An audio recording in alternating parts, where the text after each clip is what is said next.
So, liebe Leute, hallo und willkommen zu einem weiteren Stream.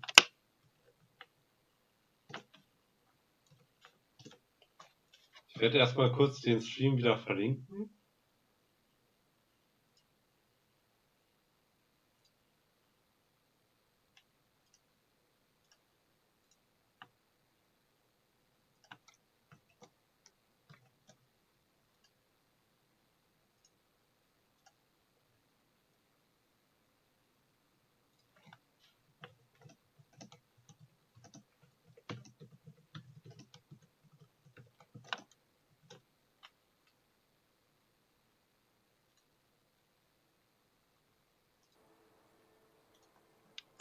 Genau.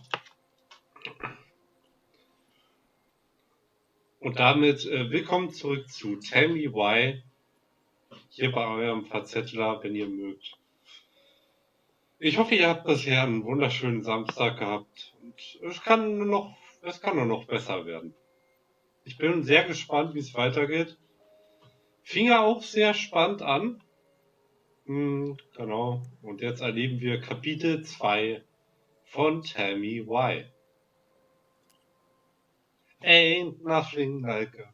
Ich kann nicht anders. Ich bin Kind der 90er.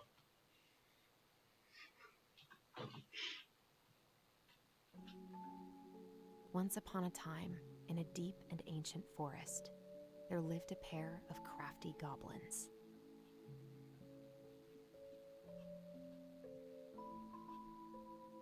The crafty goblins did everything together, until one day, when darkness overwhelmed the big wooden house in which they lived.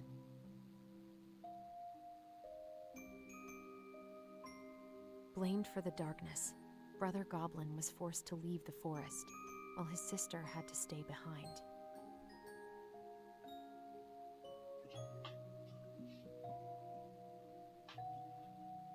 Years later, they were finally reunited, and together, they decided to confront the darkness in the big wooden house.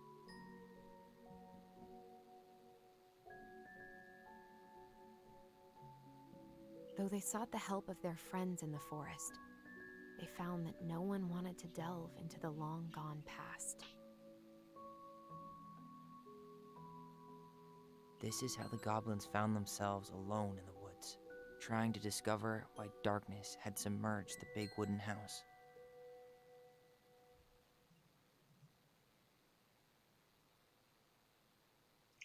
Ja, das beschreibt schon ganz gut, was im ersten Kapitel passiert ist.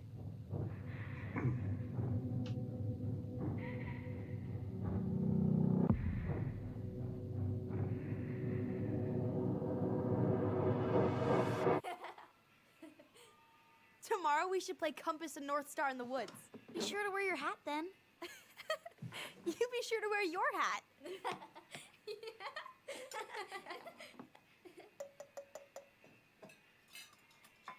All right, who wants ice cream? Me! Eat up.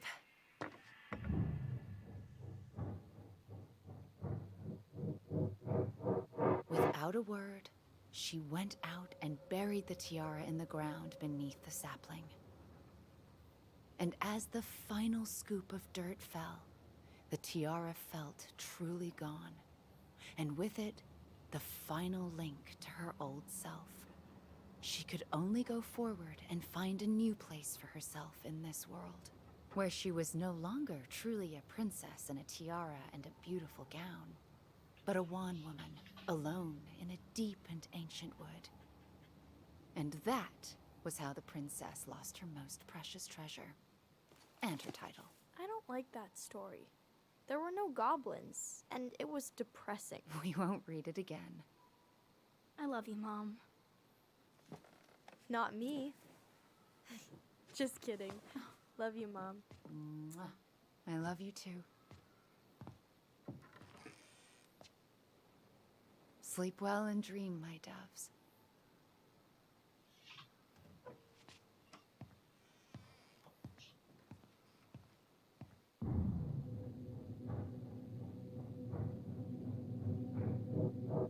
Ollie? Ollie?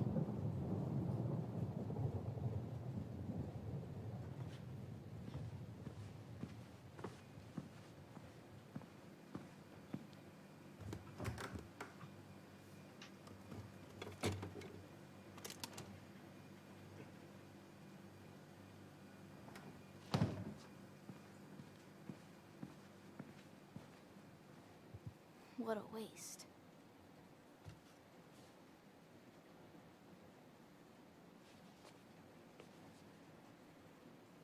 Allison! Ollie? Allison, help!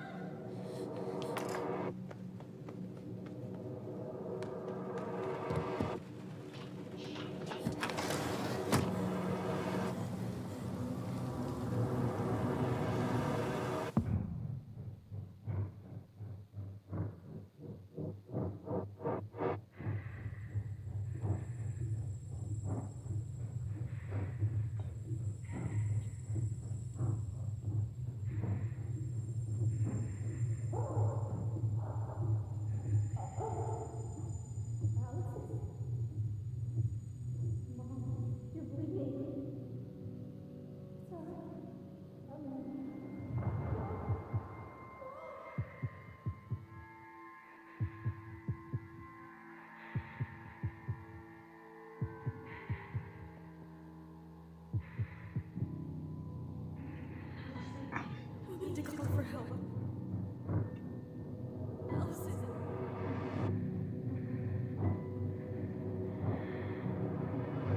I killed Mom. I killed her. Damit nochmal herzlich willkommen zum zweiten Kapitel von Tell Me Why, Familiengeheimnisse.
Hey.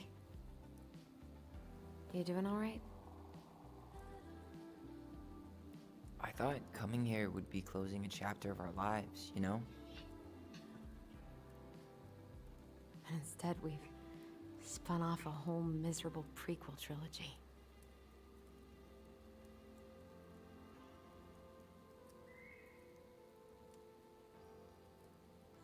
Okay. No. We're not letting ourselves do this again. Come on, up. Mind-numbing labor's a great way to forget your troubles. Can't we just have coffee instead? No. On your feet, soldier.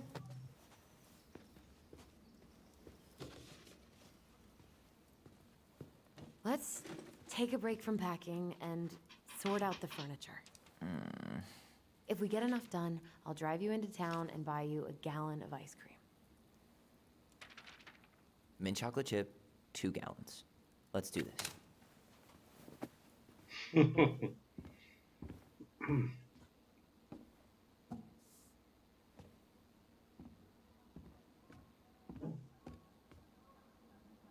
Goblin face is keep, $sign is donate or sell, and trash can is, well, trash. By the way, I cleared out most of the stuff from the bathroom this morning, but I left you the toilet. How very generous. Crummy table and wobbly chairs.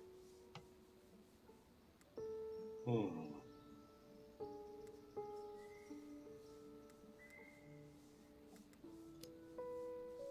A nice tablecloth could hide the stains. A tablecloth? Ooh, fancy lady. Ja, das kann man doch behalten. Oh, God, what's that smell?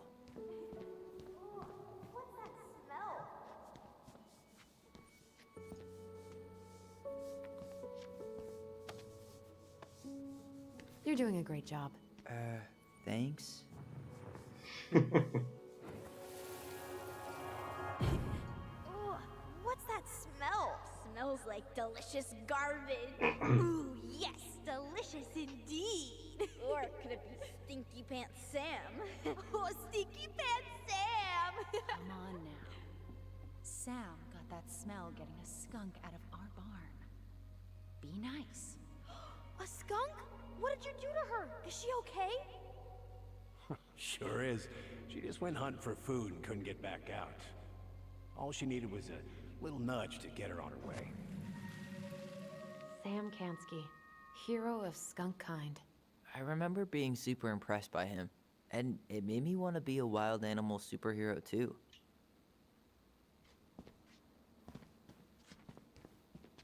Ancient appliances, you are staying here.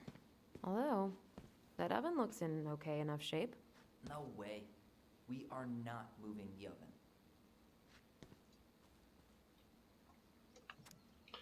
Kuchenauflauf, Zutaten.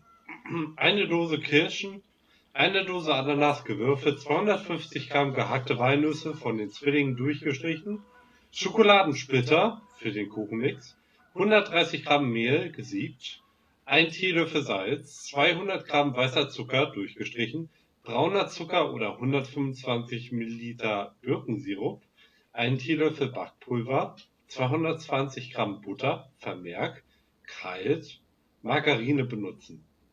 Kirschen und Ananas in einer 22 x 33 cm großen Form vermischen, Kuchenmix über die Obstmischung geben. Mit Walnüssen bestreuen, das Wort Walnüsse wurde durchgestrichen und mit einer Zeichnung eines Schokoriegels ersetzt. 35 bis 40 Minuten bei 180 Grad backen, bis der Kuchen goldbraun ist. Jeden Tag, bitte Mom.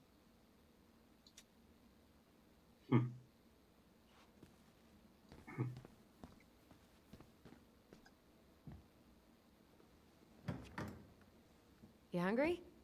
We have a whole lot of nothing. I was hoping maybe you could make me one of those pickle and ketchup sandwiches.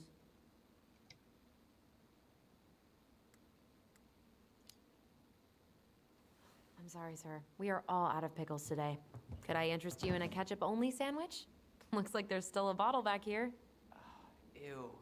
Says the guy who used to eat peanut butter with ranch. So good. Gut. Was haben wir hier noch?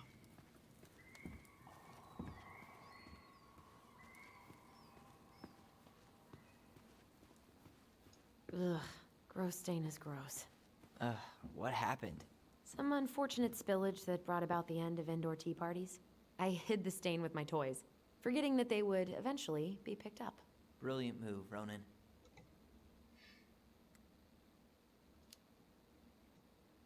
I was so afraid that Marianne would ground me for the rest of my life. But she didn't, right? No. I remember her saying that sufficiently adventurous play ensures that accidents will happen, and that it wasn't a big deal. But still, no more tea parties inside. Mhm. Ooh, I could turn this thing into a terrarium. Hey, remember Volcano? Really? I guess it's finally time to take these pictures down. Yeah, still deciding what to do with them.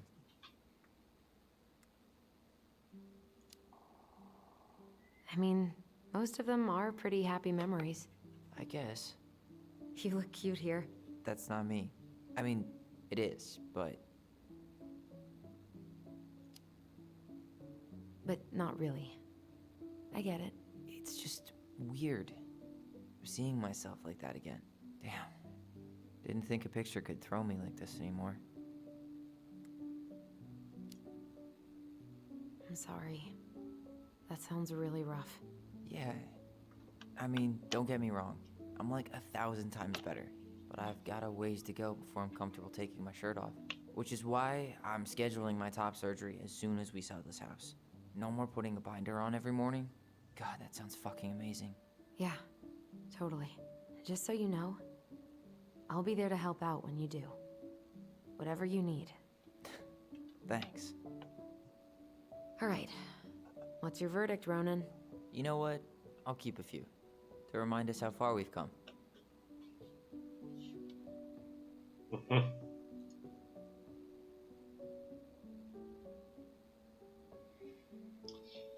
Ah ja, mit dem Vater. Ja, einen Vater muss es ja irgendwie auch geben.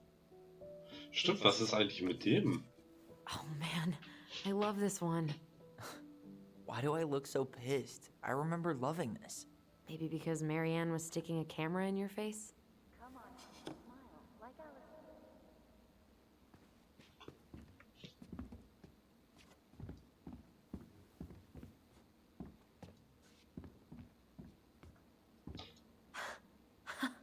I completely forgot we had a pet vole for a few days. Poor Volcano. She was in rough shape when we found her. Good thing Marianne actually knew what she was doing looking at wildlife. Also musste man jetzt Volcano unbedingt mit Video übersetzen? Na egal. Lasagna! Lasagna! Finish your salad first. Thank you, Tessa. You're a lifesaver. Oh, don't worry about it. They're just leftovers from the restaurant. What about Volcano? She needs to eat her lunch too. Oh, you're quite right, love. She can have my corn. Here you go, little one. You must be hungry too. Tessa really did keep us all fed. She always tried to take care of everyone. Still does, I guess. Mhm.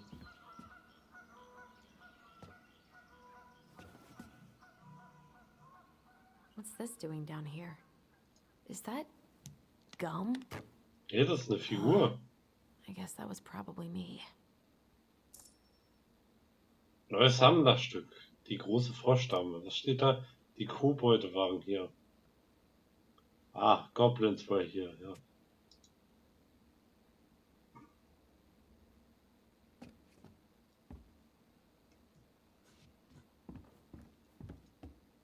What to do with this?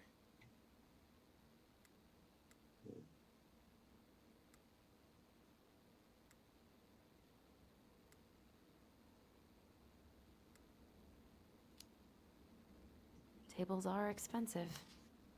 And besides, this one's an Allison and Tyler original. Ja, ganz ehrlich, der geht doch noch. Ohne Erinnerung. Oh. Dann. Come on, honey, smile, like Allison. Hold up your fish. It's not my fish anymore. Allison stole it.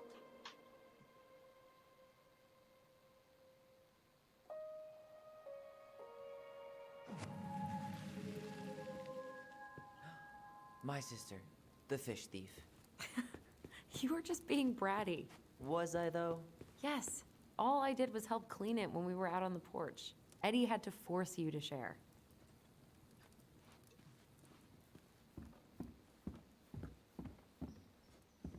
Allison, I asked you to clean up the coffee table 3 times already. Oops. I forgot. Ist ja gut. All right. I'll clean it up. Thanks. While you do that, I'll check out the furniture. I'm guessing you want to keep the coffee table?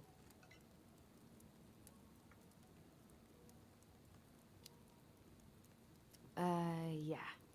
Is that okay? Sure. I'm not really planning on bringing furniture to Denali. And if I need a base in Juneau, you'll have all the furniture I need. How very non-committal of you. All right. I'll keep it.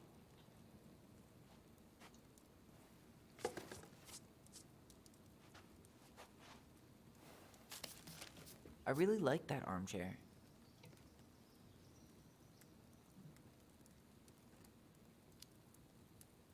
It'll look sharp next to your tree stump nightstand. I'll be the most stylish mountain man ever. But I was actually thinking it should go in your library. Library? We may not even have a living room. I have faith in you.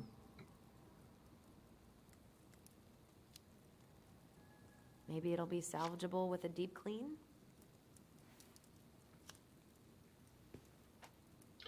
Ganz ehrlich, Vintage-Look. Das ist doch modern.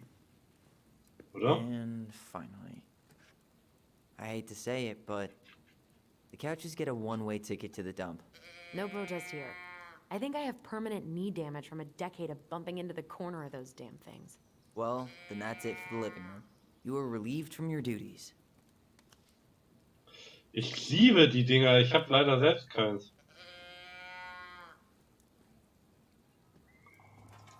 Egal.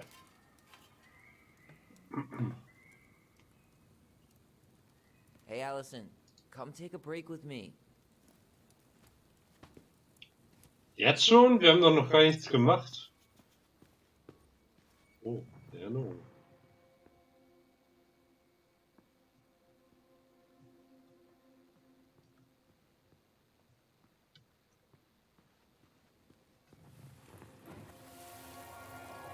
Steady now. Take your time. He's not gonna jump up and do the cha-cha. What about me? I want to clean the fish too. It's not even your fish. You didn't catch anything. Ugh, only because you wouldn't stop talking and scared all the fish away. Keep your eyes on what you're doing. Allison, when we're done with this half, you can take over and do the other one. That sound fair? Yes. You're right. I was kind of being a brat. Hey, clean freak. You want coffee? Starting the fire again? Yeah, I'm gonna boil some water. You want something to drink?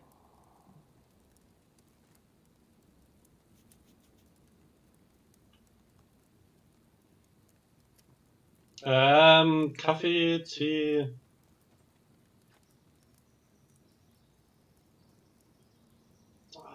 Nippert-Tee. Earl Grey or chai? Your call. I'm fixing myself a good old cup of joe. Ah, a nice pot of wakey juice. Papa needs his rocket fuel. I am so glad Eddie came through on the caffeine. Shh, did you hear that? The Ice King is sending us a warning. Ja, ja, ist klar.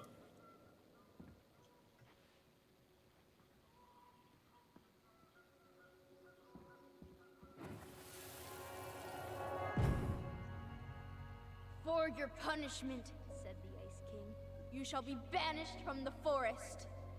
And if you dare come back before the new moon, you shall feel my anger in your gut. Hear it in the wind. Whoosh! Do you think the Ice King would really react that way?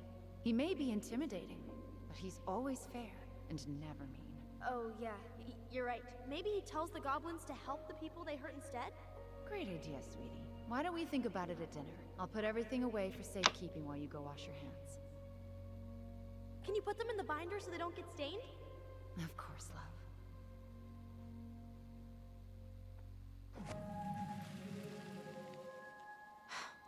I still think my dark and twisty version was better. We put so many hours into that book. Yeah. Our binder was full of extra drawings and incomplete stories. Think they're all still in the kitchen drawer? We should go take a look.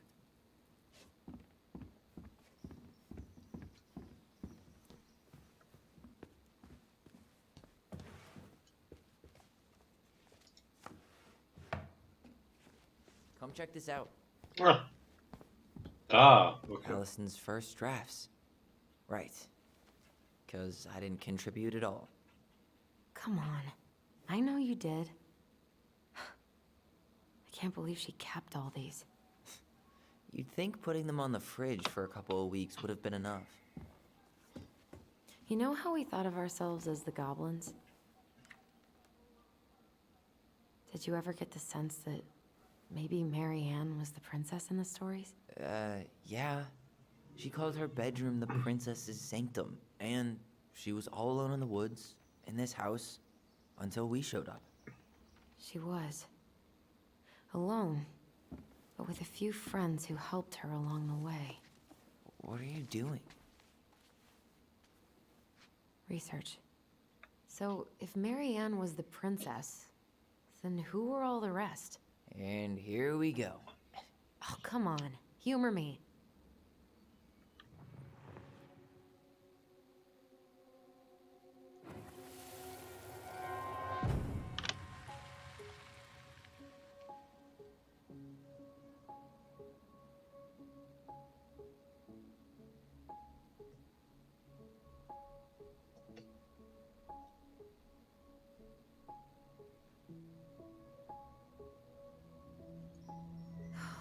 Poor Moose. Really didn't do him justice. Justice? Kind of ironic, huh? Considering he was the lawful good one. Too bad the law isn't really just. Das muss Brown sein. You go here.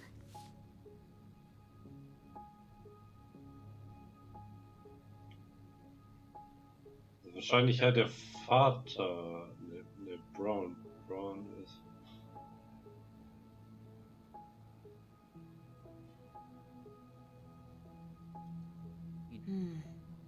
Pelican. She was the most generous one. Yeah, but there was always a catch.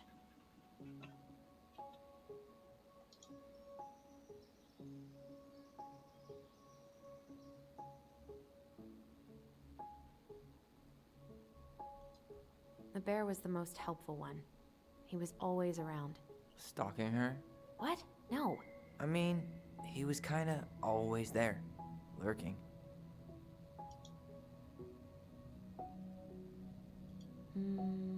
This one. All right. I think I'm done. You sure?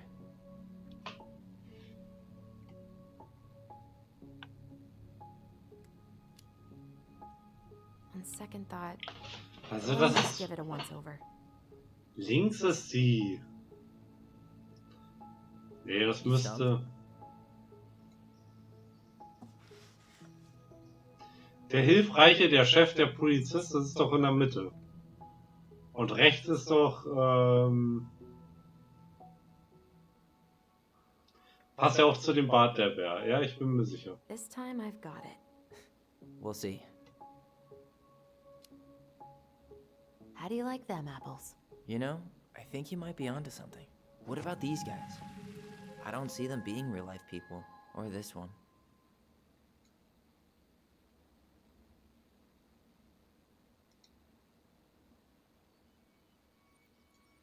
The specific human attributes you have assigned to these forest animals are truly thought-provoking. Indubitably.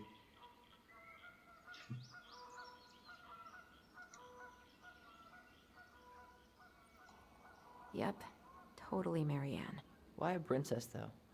Why not a queen? She hated authority. Yeah, she'd have been a terrible ruler.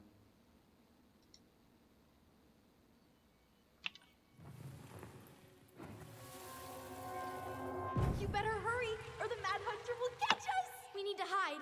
This way! But going on? I don't know. Is he here? Is he really here? I don't know. I'm scared. Go away! Yeah! Go back to the forest!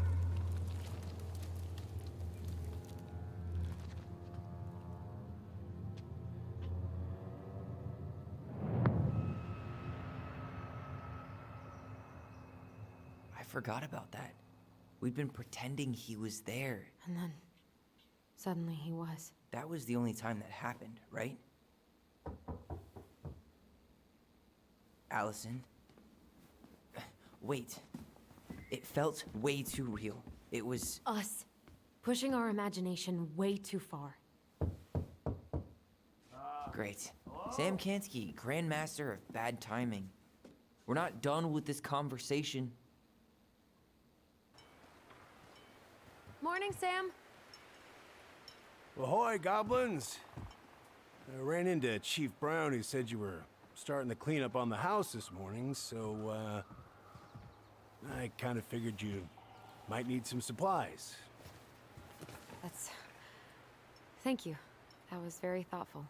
So listen, I wanted to apologize for scaring you yesterday. You didn't. Your shotgun did. Yeah, well, anyway, I also came by to say I fired up the Google and I did some reading. I didn't know the difference between all those words. I mean, never been much of a reader. Huh? But I think I get why what I said was wrong, and I'm real sorry. Oh, and before I forget, for the lady of the house.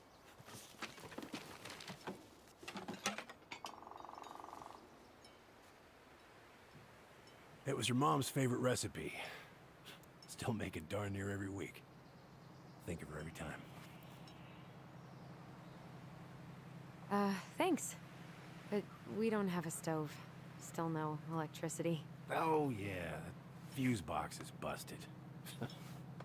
Just another thing I've been meaning to put back together around here. Where is it? I can take care of it. Oh, I don't doubt you can. But, I've been kicking this thing back to life for the last 20-some years. I'll give you a hand. All right. Box is in the barn. Follow me. We'll be right behind you.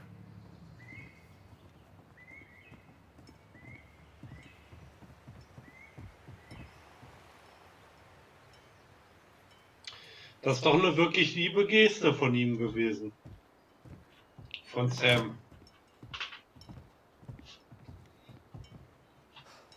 That apology was something. Come on. We need lights. So be nice to the helpful man.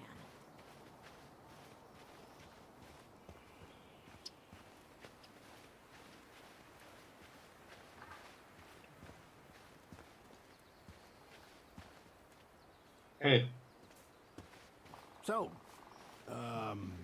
how's school? I graduated already. Outdoor studies. Oh, outdoor studies, huh? Well, it's a good thing I came along when I did. You know, I built this here barn for your mama.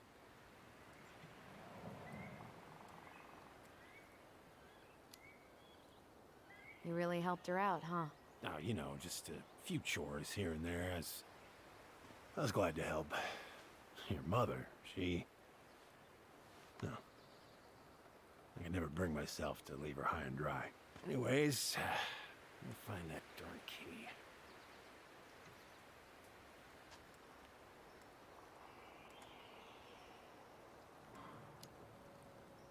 Wait, Sam. You have more of our keys? Yeah, the one for the barn's called a railroad key.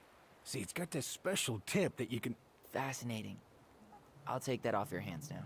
Well, I, figured I might still need to do some maintenance, so, Nope. We're good. Thank you. fair warning, door's a bit temperamental. Haven't you been taking care of this place? You didn't oil the doors? What? You think I just hang out here all day or something? Here, son, give me a try. Good. Okay, when you twist it as far as you can to the left, give it a nice little jerk. Damn it.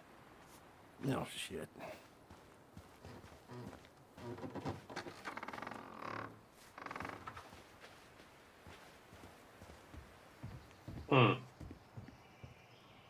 right. Fuses go into plugs. Should be easy enough.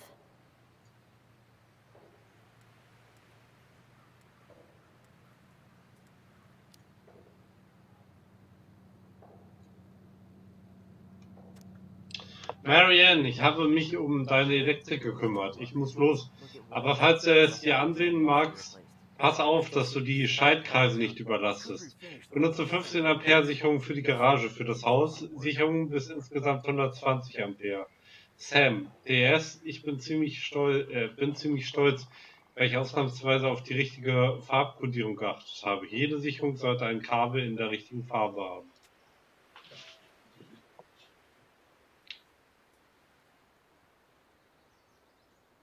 Pass me that handle. Yeah, sure. Thank you. Oh, shit. Oh. What Okay, happened? das heißt, da brauche ich die Yeah, this is on rote. me. I wrecked it playing ball. Ball. Football? In college? High school. This damn fullback around.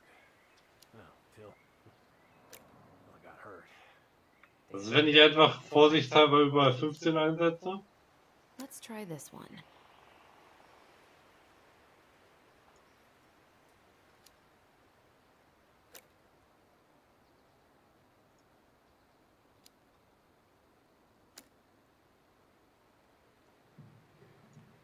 Wait, that's not right. You sure you don't need a hand? Hey, I'm moving at my own pace. I need to know this stuff. All right. Women, huh? Don't do that, Sam. Did you read the note next to the box? Ach, warte mal, da ist ja noch eine Notiz. Ah, Leitung, Bereich. Wasserboiler, Küche, Steckdose, beleuchtet. Generator, Heizung, Garage. Handle seems to be working just fine. Problem must be the latch. No shit. Ja, It's covered in rust. Nothing a little salt and lime can't fix. Salt and lime. It's a door latch, not a bottle of cheap tequila. Für das Haus Sicherung bis insgesamt 120 Ampere. Also vielleicht müssen wir insgesamt auf 120 kommen. Really? Hey, sometimes old Sam likes to feel fancy. Also Küche beleuchtet kapiere ich nicht. Es tut mir leid, das kapiere ich nicht. Es wird ein Try and Error. Aber die Sicherung scheint zu passen. I want to get a look at the spindle. Shouldn't we get this cleaned up before we put it back together? I just want to check something. Hey, you two got any bear insurance? What for? You and your gun are always around.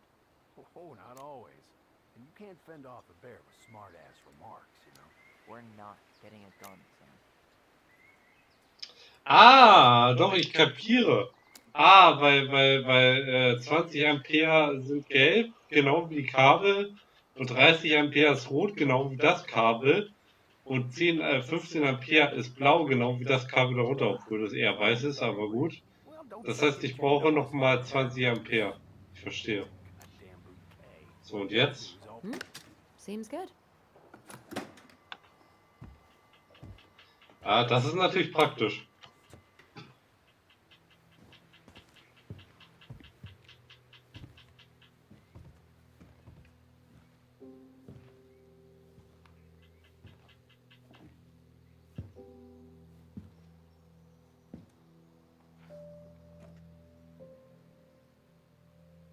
You damn fool. Everything okay? You two look like you got this all in hand, so,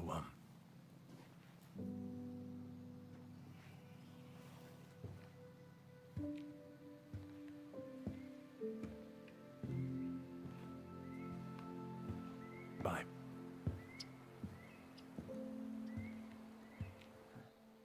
What was that about?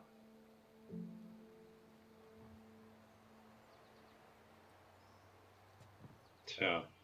Sam hat wohl eine Leiche irgendwo vergraben.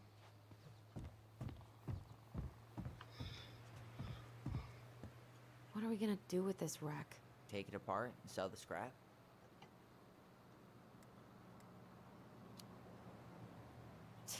Be my guest. But it sure looks like a pile of junk to me. Where you see junk, I see dollars. Hmm.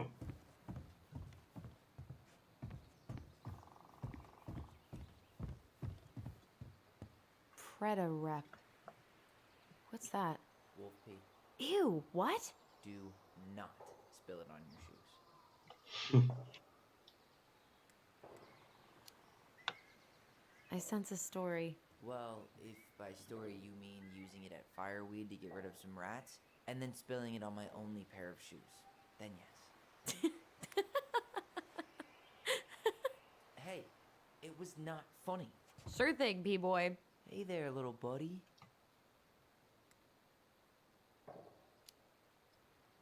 If we end up living together, you should know my house has a no spiders rule.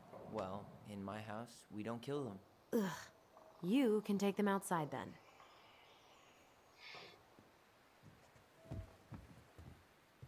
I wonder why Sam got so upset. Oh, he probably forgot he was all out of bourbon.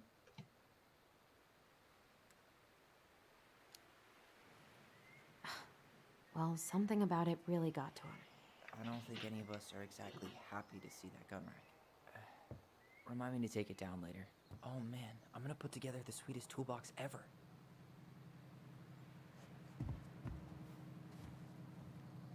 Huh, look at this. I think this is where she made all her toys. Toilet paper tubes, rope, cardboard. Wonder what she planned to make with that. Maybe a car? Ooh, or a tank. She was so crafty. And she could draw and write and take pictures. She could have been an artist instead of just locking herself up out here. Allison, do you know who this is?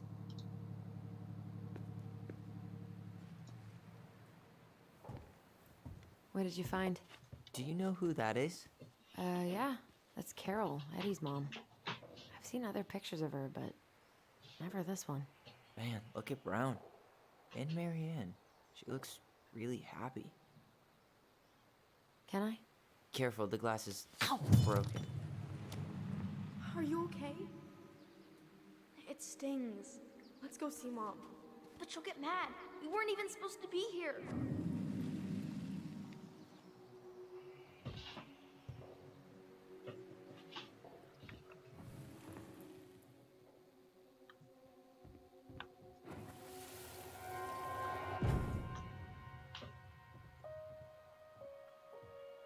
Come on, it's gonna get infected.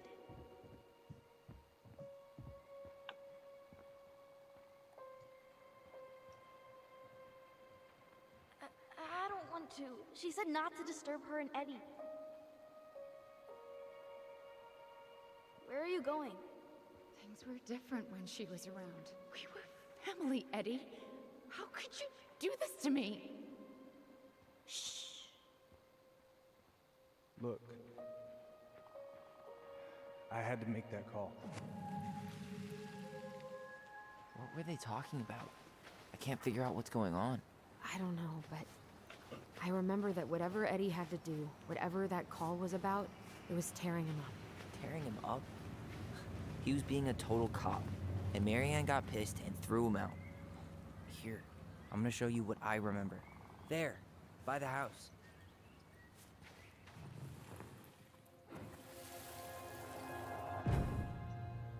I had to make that call. I was just following the law. Oh, yeah? And this little visit right here? What would the law say about this, huh? Look, I didn't have to come out here, but I did. You're a goddamn hypocrite. Get out of here! Marianne. I said get out! Out! What? She didn't throw the picture at him. You sure about that? He was being a complete dick.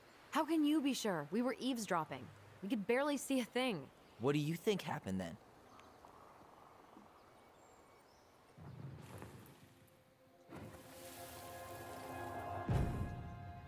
Look, I had to make that call.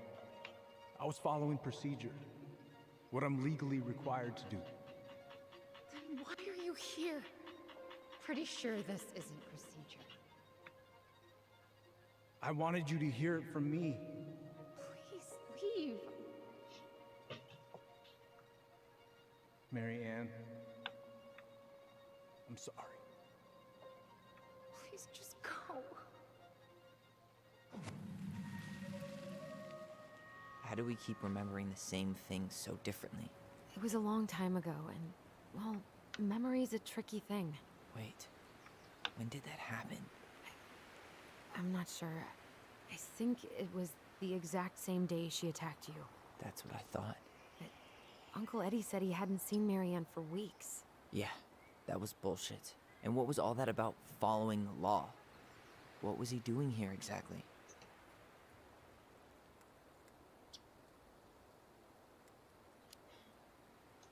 I don't know.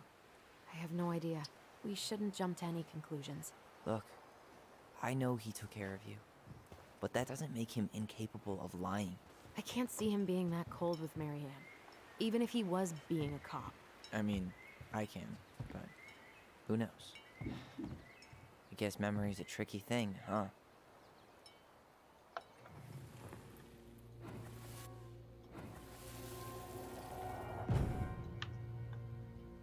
You're a goddamn hypocrite. Get out of here. Get off my property right now.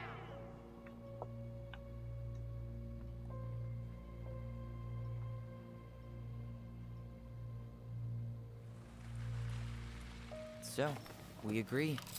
Brown came out here and bullied Mary Ann the same day she attacked us. And then lied about it. Now what? We go and get a straight answer from him. Right now? Yes. I'll go get my car keys. But what will these mountains of trash do without us? Fuck the trash.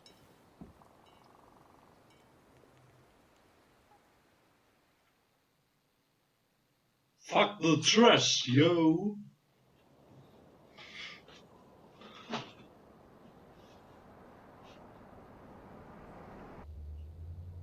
Man, I can't believe Brown lied. I mean, I may not be the guy's biggest fan, but he's always talking about the truth and the law and shit. Do you have to be so happy about it? What? I know you've been waiting for something like this. Something that proves Eddie's an asshole. But gloating about it is really not cool. It's Tina. I gotta take this. Yeah, just a sec. I'm parking the car.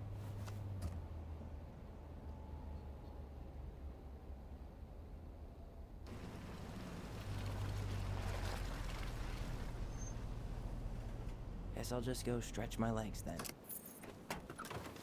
No, just give me a sec.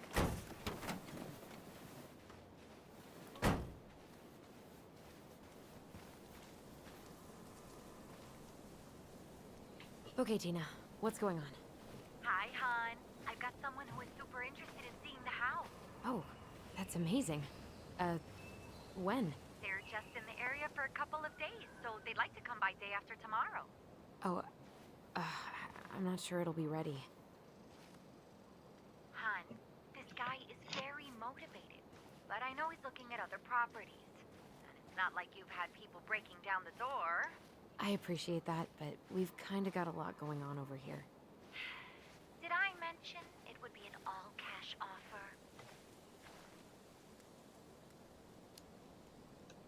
Do it. Yeah? Yep. Great. I'll set it all up and send you the details. Later, hon.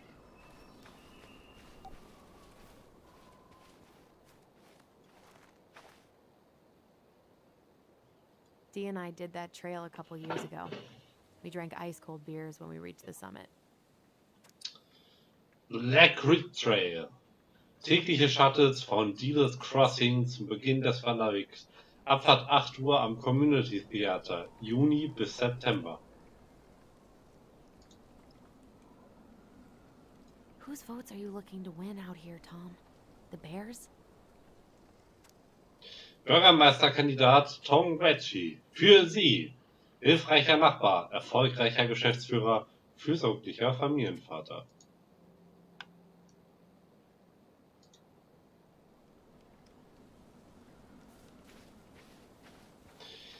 Ja, bis übermorgen schafft ihr das bestimmt. Da kriegt ihr das am Vordermann.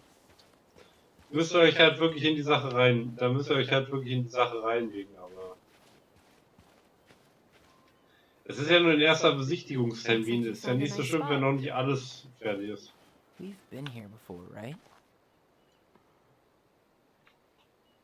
So, Tina? Tina West, our realtor. Oh, that Tina. What'd she need? Well, we have an interested buyer. Tina's gonna show him the house day after tomorrow. Oh, great. Apparently he'd be paying cash, but he's just in town for a few days, so... I mean, we're not signing anything in blood. It's just a showing. I know. Look, we both need this money, and it'll take at least a few weeks, right? There's plenty of time to figure out all this Marianne stuff. It's fine. You did it. It's done. Let's move on. So, before Tina called, we were talking. Yeah? I'm not happy your foster father fucked up. Oh yeah? Because you sure sounded like it. He hid information about Marianne. I know! You just don't have to rub it in. He doesn't get a pass just because this is uncomfortable for you. I'm not giving him a pass. It's just... hard.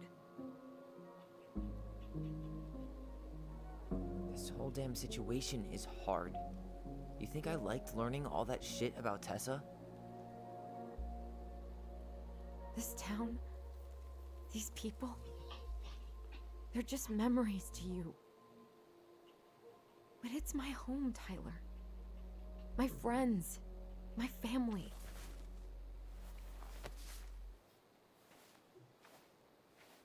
And as much as I want answers, I'd rather not lay waste to my entire life to get them.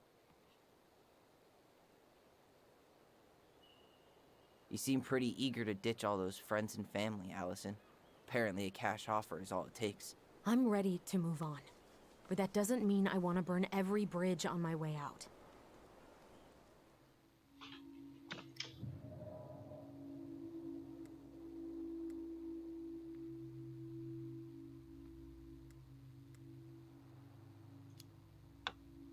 Uncle Eddie warned me about this, but I didn't listen. Oh yeah? What did Uncle Eddie have to say?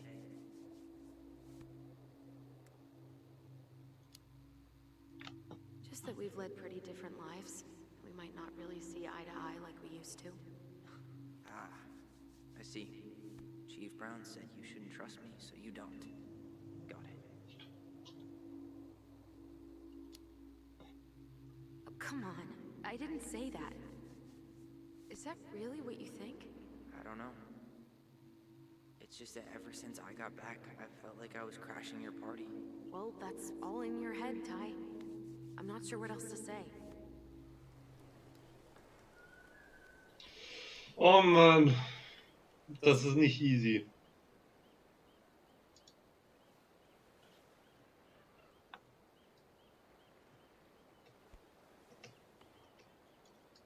Hey, you feeling this?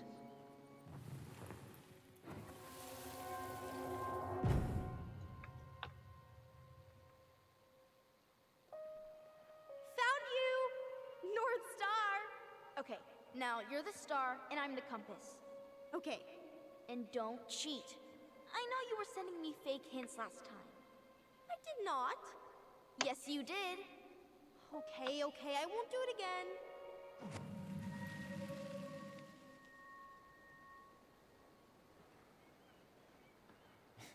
You were always accusing me of cheating. Because you totally did. It was a cool game. Guessing where you were just by feeling what you felt.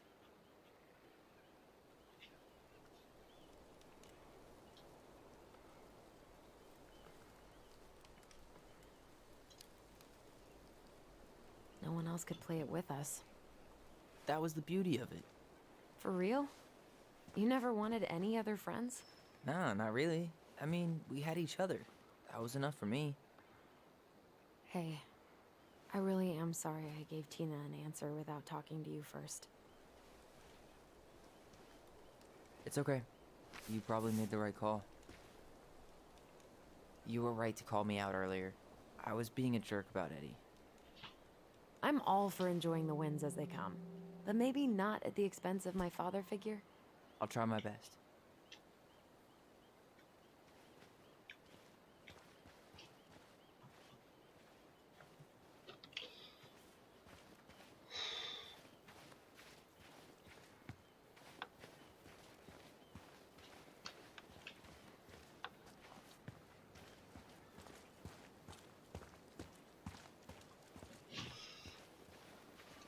Ja, das ist nicht einfach mit Geschwistern. Da könnte ich euch ein Lied von singen. Ich habe schließlich auch 2.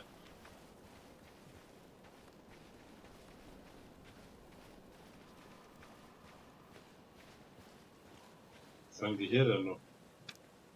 Achtung! Während der Lachswanderung kommt es häufig zu Bärensichtungen, Mai bis Oktober. An allen Flüssen, örtlichen Wanderwegen, Aussichtspunkten und Gletscherstraßen ist extreme Vorsicht geboten. Im Herbst begeben sich die Bären auf höheres Gelände, um dort Beeren zu fressen und sich auf den Winter vorzubereiten. Bären nicht füttern. Jegliche Lebensmittel müssen sicher verstaut sein. Wachsam bleiben. Halten Sie nach Fisch- oder Wildkadavern sowie Aasfressern Ausschau. Machen Sie beim Wandern Lärm. Bären mögen keine Überraschung. Nie alleine wandern. Auf Wanderung immer Pfefferspray mitnehmen. Im Falle einer Begegnung mit einem Bären nicht weglaufen. Bleiben Sie stehen, schwenken Sie die Arme auf und ab und reden Sie laut. Klettern Sie nicht auf Bäume oder Masten. Bären können sehr gut klettern. Im Falle eines Angriffs wehren Sie sich entschieden.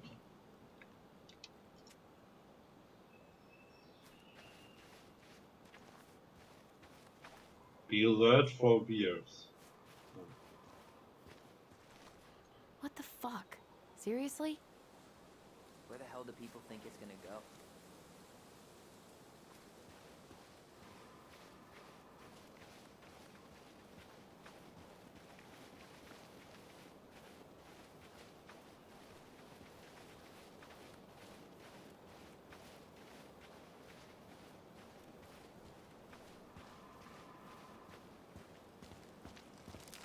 Hey, look what I found.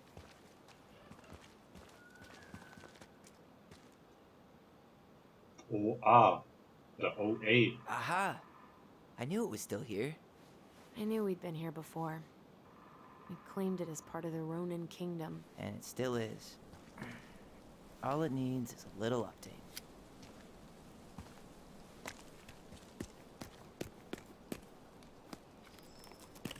What are you doing? What I wanted to do back then, but I didn't have the guts.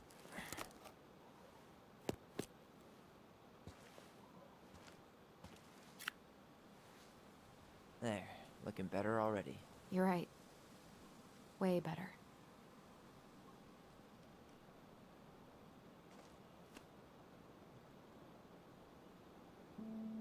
Mhm.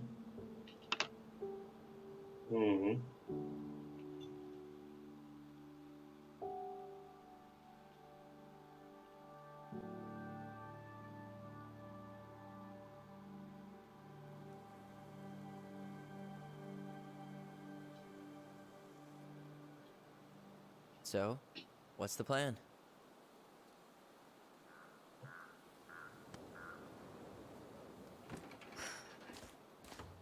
We go inside and calmly ask Eddie why he was there that day. All right. Let's try to let him get his side of the story out, okay? Uh-huh. Oh, yeah. I understand, Mr. Barrow. I'll be sure to let him know. Yes, I have it all written down. Have a good day, Mr. Barrow. Morning, Missy. How do you get stuck working reception? Rose called in sick this morning. I'm covering for her while I try to get my paperwork done. What are you doing here? Just checking in with Uncle Eddie. I'm guessing from the identical features that this is Tyler? Tyler, Denise, Tyler. Ja, sehr erfreut. Wilson, could you tell Officer Vincenzi that I'll be... Oh, good morning, Allison. Hi, Uncle. I'm gonna take Dr. Torres' statement. No need for Vincenzi to come back to the station. He doesn't seem like he's in the best of moods. Yeah, I don't know what's going on, but he's been a little off all day. Good luck. Tyler. You don't have to whisper. You're in my head. Right. Apparently Eddie's not in a great mood, so what we said outside goes double. Oh, hello, kids. Hello, middle-aged adult. Everything all right? Your uncle said you two were going to be knee-deep in trash for a few days. A few days? That's optimistic. It feels like every time we clear out a drawer, 2 more just appear out of thin air. Huh. Yes, you got my sympathies.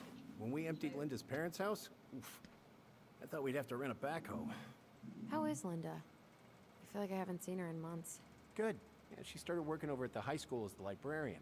Pay's not great, but she gets to see the kids every day, so... I bet Brendan's thrilled.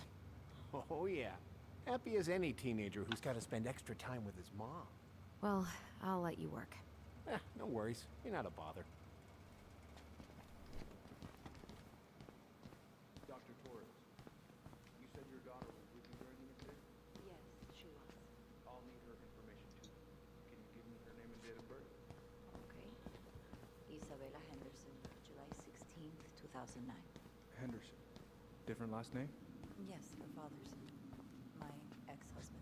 Does she live with you most of the time? No, her father has. Hey. He speaks. How's Delos treating you so far?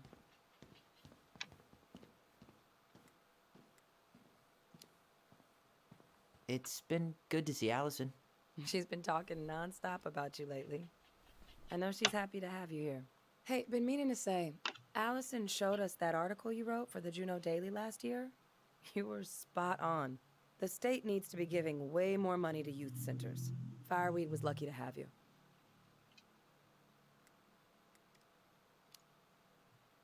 Thanks. I spent a lot of time fighting for more outdoor activities. Made some enemies in the administration over that one. But the first time those kids summited Mount Roberts, man, they were so proud. It felt great. I know exactly what you mean. I volunteer sometimes with the JCE.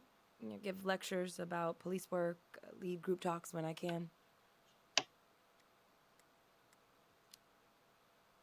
JCE? You know, Juneau Coalition for Equality. Oh. Oh. Wait, really? That's awesome. Yeah, and I don't mean to preach, but the kids in those groups, be it Fireweed or the JCE, they need people who really understand them. People who know where they're coming from and will fight for what they need.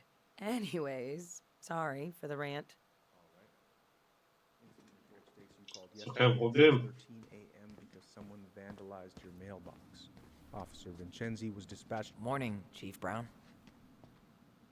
Good morning, Tyler. Hey, could we talk to you in private? It's a little urgent. Can you excuse me for a second, Dr. Torres? What's going on, you two? We had a few more questions about our mother. Look, now's not the best time. Well, maybe we can come back later then? Excuse me. Come on. Guys, I'm understaffed today. I've got a receptionist out sick, an officer dealing with personal issues. I need to finish taking this woman's statement, and I don't have time to chat right now. We were just hoping for some answers. Well, I don't know what more you think I'm going to say. I already told you everything. I need to get back to this complaint. Sorry, guys.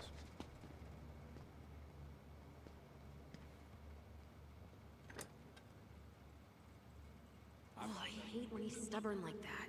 So what now? Of course, Miss Torres. Where were we? Well, he's obviously not going to give us the truth. So I say we go get it ourselves. Where do you think they'd stash her file? I don't know. The archive room? Maybe Eddie's office? Wait, you're not seriously thinking of breaking and entering a police archive? Go big or go home. All right. Incident report states you called yesterday at 6:13 a.m. because someone vandalized your mailbox. Officer Vincenzi was dispatched to your Tyler home Ronan. 9 a.m. Good to see you again. But You've gotten tall. That usually happens between ages 11 and 21. Yeah, well, welcome home. Says here you work at Cottonwood Hospital? That's right. That sure is a commitment. Thanks. It's been a while. So, what brings you two around? What's your usual working hours? I'm a surgical resident at one of the only hospitals in Southeast. We just can't get enough of the fluorescent lights and smell of old takeout. Oh, come on, it's not that bad. So is there anything I can help you with?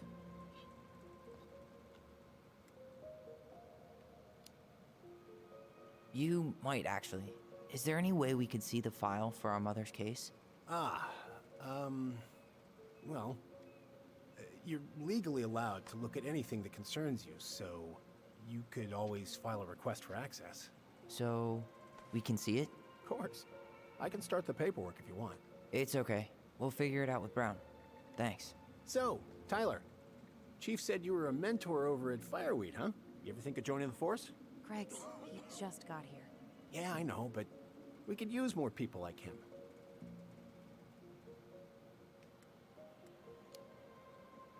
People like me? Well, yeah, you know, people with natural authority. Are you really trying to recruit my brother? And why not? We're short-handed right now. And since you've shot down my offers, I figured I'd try the other Ronin kid. Wouldn't hurt to lower the average age around here, I guess. Could you go through the full details of your... So, apparently they keep all the case files right here. Jesus, you scared me. Sorry. Anyway, if Brown's not gonna be straight up with us, we should just read it for ourselves. Yeah. All right. Ja, moin, E.T. Hallöchen. Wie geht's dir? So I helped her into her coat and boots before we went out. Stepped outside. It was still quite dark, but she spotted it anyway. Someone. So, also wir werden das mit Brown nicht klären können. My back was to it because I was shutting the door. But Isabella is certain of what she saw. She says. Ja, dann... What are you two up to over there? Everything all right? Yeah, everything's fine. We're just, I was just telling Tyler where the upstairs bathroom is. Tyler, help me out here. Oh, yeah. Toilet emergency, lake water, you know, Mother Nature's juice cleanse. There's a bathroom just past the break room. Behind you. First door on your right. Forget it, Tyler. There's no way we're getting upstairs out in the open like this. It's too suspicious. There must be another way up. Maybe we can check out that map of the building near reception. Oh my god. Stimmt. Why didn't I think of that? Lobby, now. Ja, ist ja gut, Schwesterherz. Mir geht's auch gut, danke. Ist ja cool.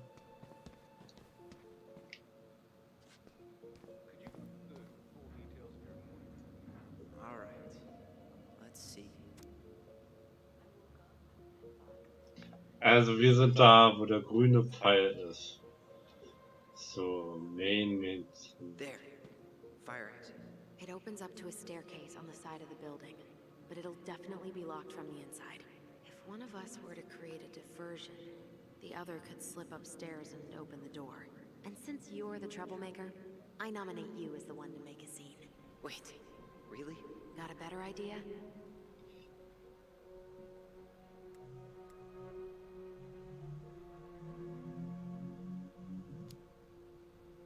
Aren't cops, like, trained to notice suspicious behavior? I'm not exactly an amazing actor. Figure out something simple and commit. I have faith in you. Gut, du hast einen großen Fehler gemacht. Die meisten großen Fehler lassen sich trotzdem wieder ausbügeln. Was hast du denn gemacht? Wenn ich dich fragen darf. Was ist denn passiert?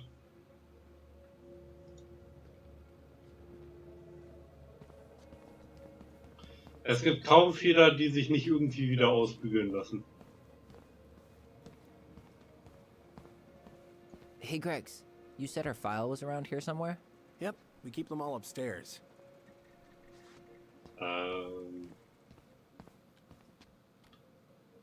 Ich habe eine Mine eröffnet, ohne eine Idee für einen Namen von dir einzuholen. Schäm dich, Edi, schäm dich. Das geht ja mal gar nicht. Was hast du denn für einen Namen genommen?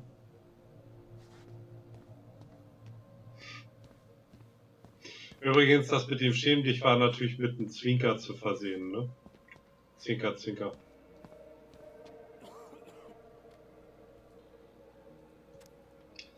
Brandschutzübung. Oh, Achtung, wir werden in dieser Woche jeden Morgen um 8:30 Uhr Übungen zur Notfallevakuierung durchführen.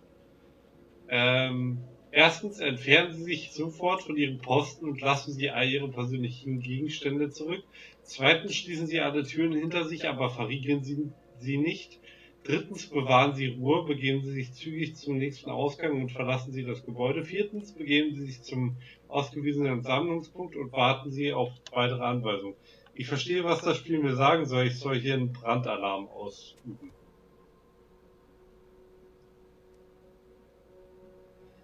Es tut mir leid, ich habe sie Moneten, spreche ich das richtig aus? Moneten genannt. Was ist es denn für eine Mine?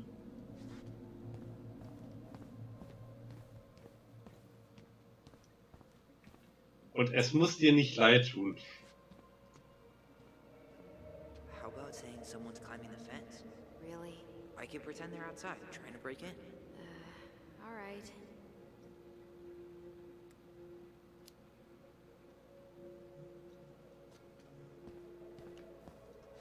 Tja.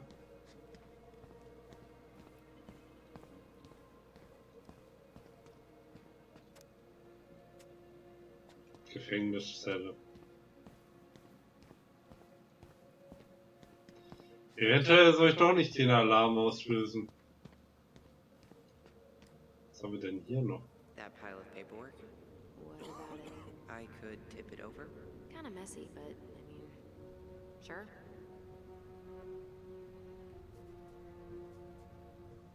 Machen wir doch.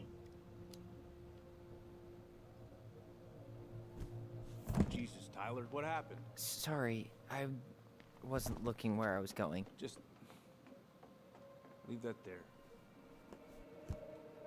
Ha! Hat funktioniert. Ach, Moneten ist ja... ja, da stand ich jetzt auf dem Schlauch. Moneten ist eine Edelmetallmine, deshalb der Name. What now? Turn right when you exit the station and follow the side of the building. The staircase will be right there. Ganz ehrlich, E.T. ist noch gut gewählt. Gratuliere ich dir zu. Hätte von mir sein können. Gut gemacht. Und ist wirklich kein Problem.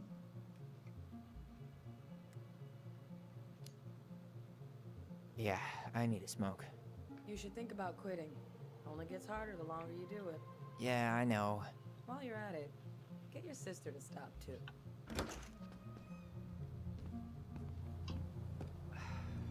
Crisp winter air. Okay, by the door. Come on. The staircase should be on the other side of the building. Okay. Das Ablenkungsmanöver hat geklappt. Das ist doch gut. Those garbage cans are like the opposite of bear proof. You know, it's actually really unhealthy for animals to eat our trash. Simmer down. We don't have time for a ranger rant. And I've got the Wildlife Channel too, you know.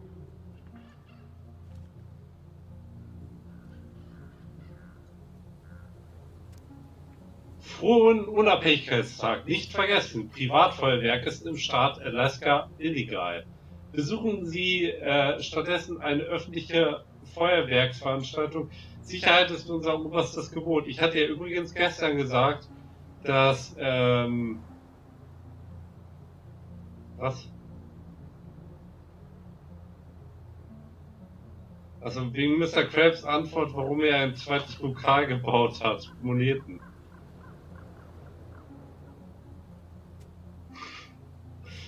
Ja.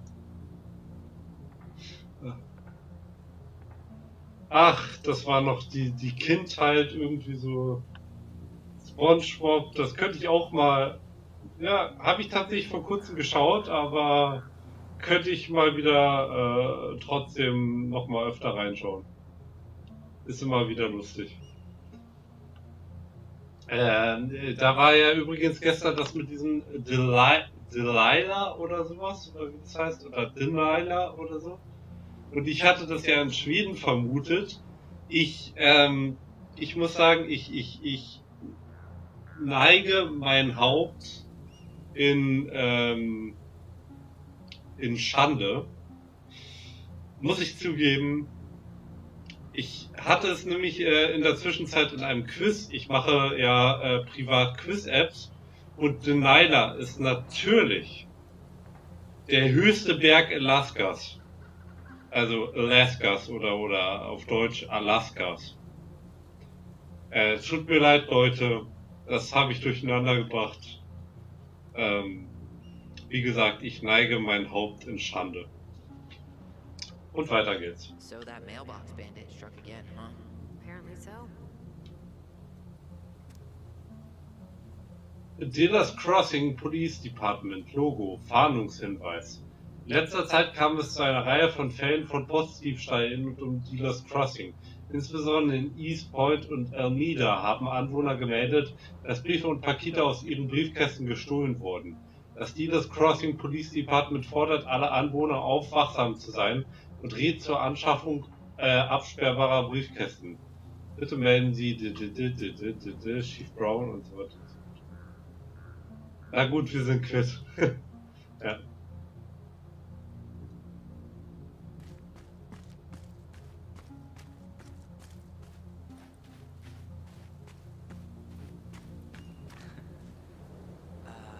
Is that supposed to be Greg's? Oh, yeah. Well, no one knows for sure, but the resemblance is uncanny. Who's the artist? Gold case. Was that red warehouse part of the whole chicken farm business?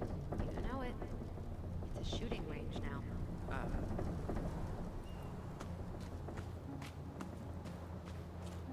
Und ich meine, das mit Alaska macht ja auch Sinn, weil wir sind ja dort. Shit. Where are you? Right here. Open the door.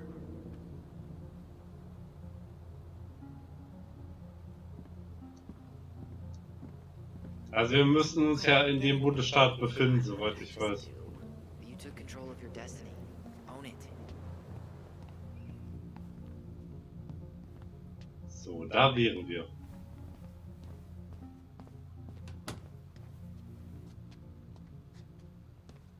Armory, erstmal die Waffenkammer plündern. Nein, Quatsch.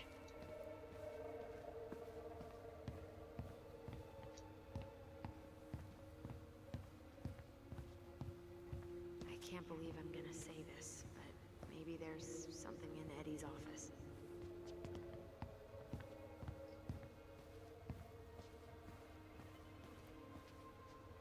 How old is Brown? 38. Oh, wow. Graduated really young. Youngest officer to ever join the DCPD. If Eddie catches us in here. There's no turning back now.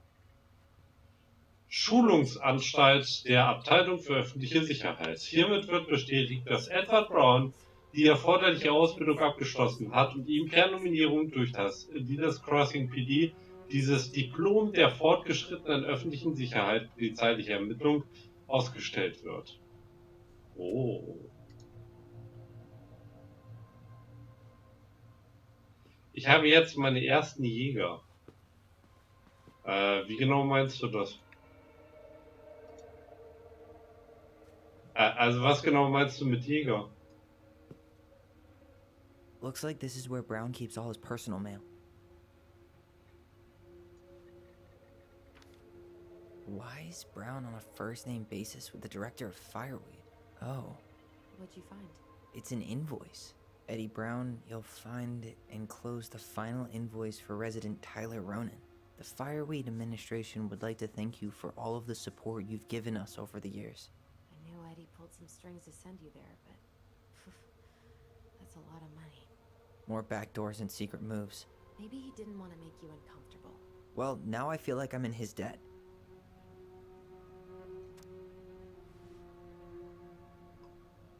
Leute, das heißt, der hat für unseren Aufenthalt dort hat der geblecht?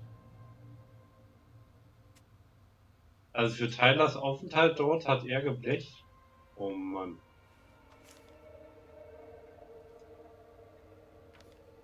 Looks like he's working with the Office of Child Services on the case. None of our business. Faxinformationen, Empfänger Jugendamt. Eidesstattliche Aussage. Jäger sind kleine leuchtende Ameisen, die man aus dem Popo seines Schiffes aufpupsen kann, welche abwracken, abbauen und bekämpfen können. Welche abwracken, abbauen und bekämpfen. Okay. Klingt an sich schön, ist interessant, wie du das formuliert hast, aber die Dinger sind bestimmt nützlich. You applied to a summer drama program back in 2009? I did, but they rejected me. Michael and I were supposed to go together. He went, but I was stuck here for the summer with no one but Justin Beaver for company. Why? Well, this letter says you got in. What the hell? So he just turned it down? I'm sorry, Allison. Shouldn't be surprised he's lied to me in the past. Juno University, Akademie der Bildenden Künste, 12.04.2009. Miss Alison Ronan, ich freue mich, Ihnen mitteilen zu können, dass Sie für das Sommerprogramm Zeitgenössisches Drama der Akademie der Bildenden Künste an der Juno University zugelassen wurden. Wir freuen uns bereits darauf, mit einer so passionierten Kandidatin zu arbeiten und möchten Ihnen ganz herzlich gratulieren. Sie können sich über die Webseite anmelden, über die Sie sich beworben haben und dort mehr über die für den Sommer geplanten Inhalte erfahren. Wir freuen uns darauf, Sie bald auf unserem Campus begrüßen zu können. Mit freundlichen Grüßen, Shannon Steep, Administratorin der Sommerprogramme. Jäger werden ab Trinium freigeschaltet. Ah, okay. Und also diese anderen Materialien jetzt außer Eisen und Titan, die schaltet man mit der Zeit frei, meinst du? Und wie schaltet man die genau frei? You finding anything? No.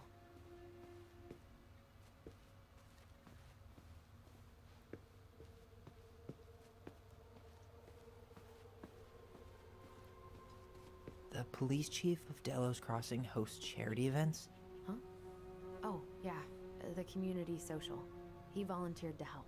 And since he pretty much knows everyone, and more importantly, who's called the cops on who, he's in charge of the seating chart. Indem man sie in Regionen näher des Zentrums abbaut. Ah, okay. Okay, verstehe. Hey Eddie, anbei findest du deine Einladung für die jährliche Veranstaltung. Wie immer habe ich dir ein 1+1 bewilligt für den Fall, dass du es irgendwann doch nutzt. Alles Gute, Elliot.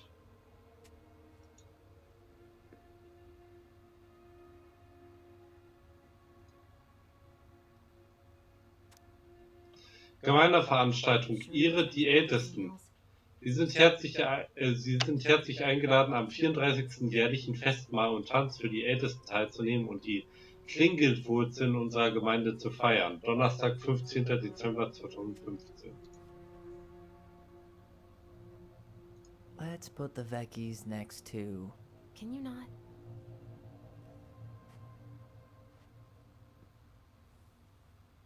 Sitting Chart. Ah, okay. Also Sitzplan sozusagen.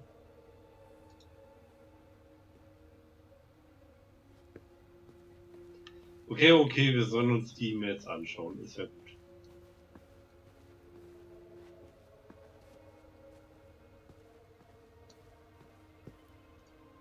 Huh. The Delos police force is getting a new officer. Finally.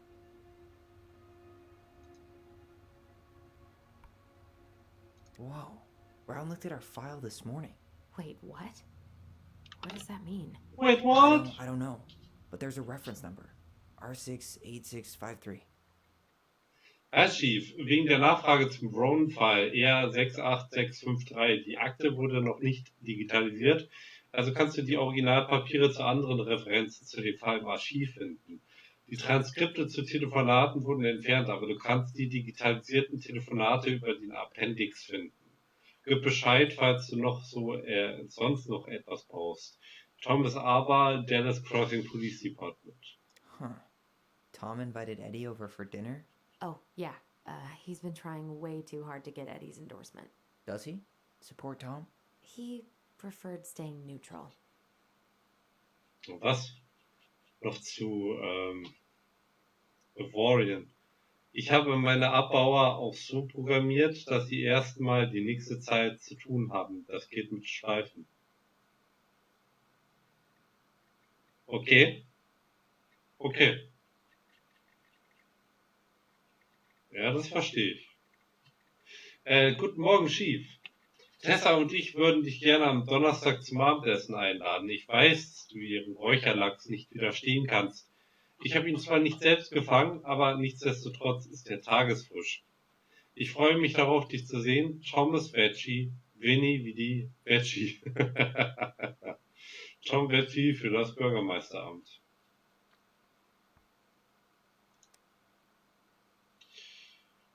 Von E. Brown. Anti-Bias Training. Guten Morgen alle miteinander. Bitte denkt daran, dass euer aller Anwesenheit am Mittwoch, dem 11. November um 13 Uhr erforderlich ist. Hey, mein Geburtstag. Nur mal so eingeworfen. Wir müssen alle teilnehmen, also sagt Bescheid, wenn ihr verhindert seid und ich mache einen neuen Termin. Wie ich diesen Morgen bereits erklärt habe, sprechen wir über sogenannten Bias. Das ist keine Strafe und steht auch nicht mit der Entlassung von Randy Spears in Verbindung. Wir können alle von dieser Diskussion profitieren, ungeachtet unserer persönlichen Umstände. Im Mailanhang findet ihr etwas Lesematerial, über das wir sprechen werden, und ich bin für Rückfragen verfügbar. APCC, Erinnerung Stadtratssitzung. Wir möchten Sie an Ihre bevorstehende Stadtratssitzung erinnern. Zeit Samstag, 5. November 2015 um 10 Uhr. Sehr gut zu wissen, das mit dem 11. November. Ja. Ort Veranstaltungssaal des Stadtrats von Juneau. Wir freuen uns auf Sie. Die Witzen. Du hast an alle geantwortet, du Genie.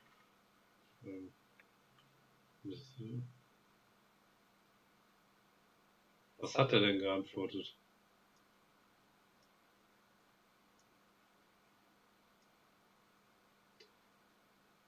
Leute, wir sind hier alle erwachsen. Wer auch immer ständig dreckiges Geschirr in das Spüle lässt, sollte lieber lernen, hinter sich aufzuräumen, oder ich werde diese Person eigenhändig in die Spülmaschine stopfen, damit sie sehen kann, wie sie funktioniert. Mensch, wer hat dir denn heute Morgen einen Kaffee gefasst? Ja, das kenne ich tatsächlich von meinem eigenen Arbeitsplatz. Da gibt's auch Leute, die einfach so schlau sind, ne? Und sagen, bei Sammelmails, die dann nicht drauf achten und sagen, antworten. So, und dann antwortest du halt wirklich ein.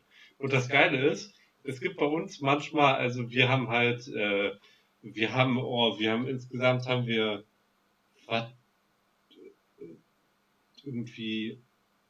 halt insgesamt noch 10.000 Beschäftigte oder so, und in Frankfurt allein haben wir irgendwie 6.000 oder 7.000 oder sowas. Also die meisten sind wirklich in Frankfurt. Und dann hast du manchmal so Sammelmails, ja, mit irgendeiner wirklich wichtigen Nachricht, und die wird halt an beispielsweise alle Mitarbeiter der in Frankfurt, ja, da gibt es so eine Sammeladresse, wird das halt geschickt. Irgendein wichtiges Personalthema oder sonst was. So, und da gibt's scheinbar wirklich Leute, ist bei uns wirklich schon passiert, die sagen dann einfach antworten. So. Und die müssen dann ja sagen, allen antworten. Das ist natürlich total dumm, weil dann sieht es ja jeder. Und das ist in diesem Fall scheinbar auch passiert, aber es gibt wirklich Leute, die machen das. Deswegen passt immer auf, an wen genau ihr eine E-Mail adressiert. Wieder da. Willkommen zurück. Das ging schnell. One of his emails mentioned the archives. That's gotta be where our file is. This guy has a record, and not a short one.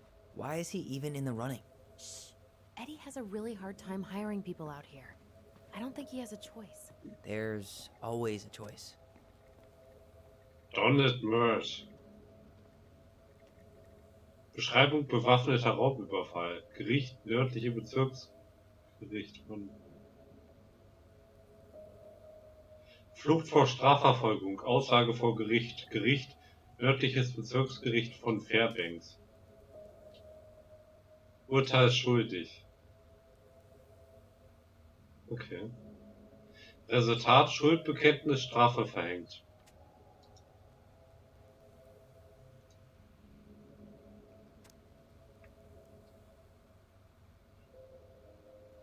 I guess we should look up that reference in the archive.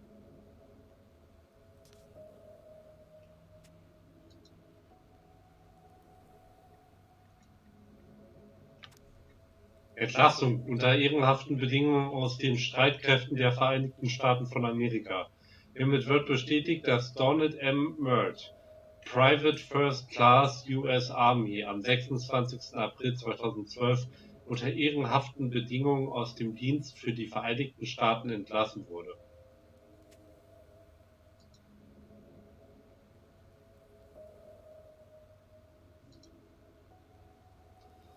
Ich habe alles gesehen. That reference number is a good place to start. Let's hit the archive.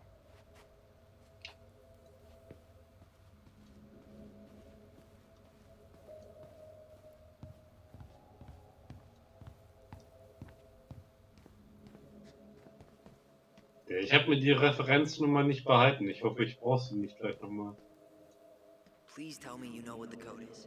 To the highly confidential police archive? Then, how am I supposed to open the door? I spent hours playing next to this room. I'd see people go inside all the time. The keypad does this little tune. Dum-da-dee-doo.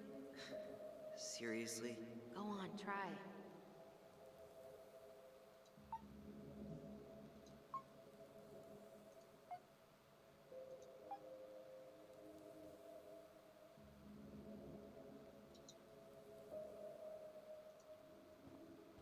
How did that tune go again?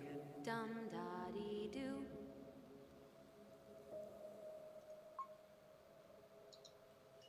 Nee, das ist es nicht. How did that tune go again? Dum-da-dee-doo.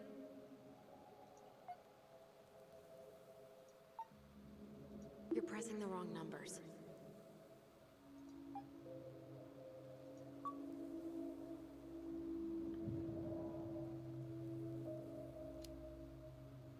How did that tune go again? Dum-da-dee-doo. I'm sorry. I don't think I got that. Dum-da-dee. Oh, shut up. You never told me you had perfect pitch. Shut up. You're pressing the wrong numbers. Also es müssen ja die abgenutzte sein, ganz ehrlich.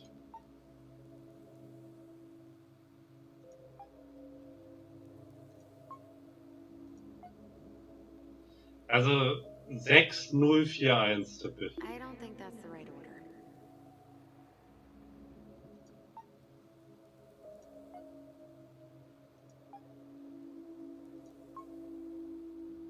Yes.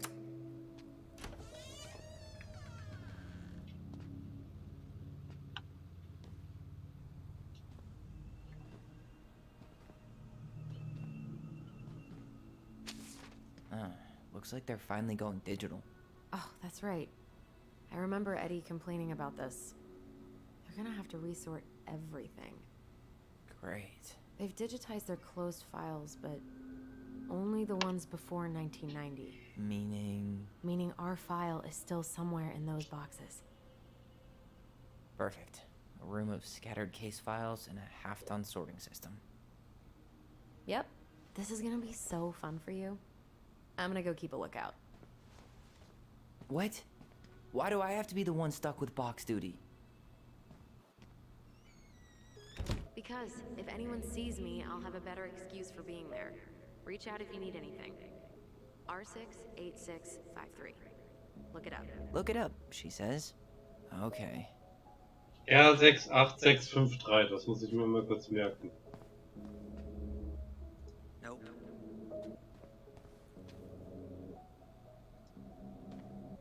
Here we go.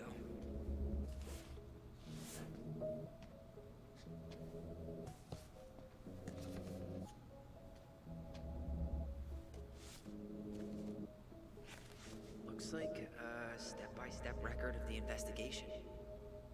Ah ja. Was hattest du geschrieben? 20k Hülle in einer Sekunde. Das können Jäger. Das ist nicht übel. Hast du es eigentlich gelesen? Ich werde für nächstes Wochenende ist es fest angeplant, dass ich mal in Minecraft reinschaue. Chronologische Aufzeichnung. Ermittlung Fall Nummer 68653. 1.3.2005. 22:35 Uhr. Hab ich, ja. André weiß Bescheid. Jo. Okay. 22:35 Uhr. Von meinem Partner Officer Christian Holt über Unfall an der 12 Connery Road, Dallas Crossing, AK 77477, also wahrscheinlich Alaska 77477 informiert. Weiße Frau identifiziert als Mary Ann Ronan, geboren 8.7.1964, vom Pier in den See gefallen. Ich habe gerade überlegt, ob ich dazu noch was sage, aber nee, ich lasse das jetzt mal. Audioaufnahmen 36359 und 36360. Brown. 22:58 Uhr. Holt und ich erreichen den Tatort. Briefing zum Vorfall durch Streifenpolizist Jay Chan. 5622. Brown. 23:07 Uhr. Zeuginnen, Name des Minderjährigen oder der Minderjährigen geschwärzt. Ronan und Name der Minderjährigen geschwärzt. Ronan. Welche können das wohl sein? 7.3.1994 ausfindig gemacht. Kinder der Mary Ann Ronan. Zeugenbefragung nicht möglich, da beide unter Schock standen. Die Kinder wurden in die Obhut von Streifenpolizist Jay Chan gegeben. Brown. 23:41 Uhr. Gerichtsmedizinischer Ermittler T. Dickens trifft am Tatort ein. Fingerabdrücke des Opfers genommen. Labortechniker O. Charlie 5629 vor Ort. Fotografien des Tatorts angefertigt und nicht gemeldete Schrotflinte des Typs Wrestler 3121 sichergestellt. Munition vor Ort sichergestellt. Scheune. Brown.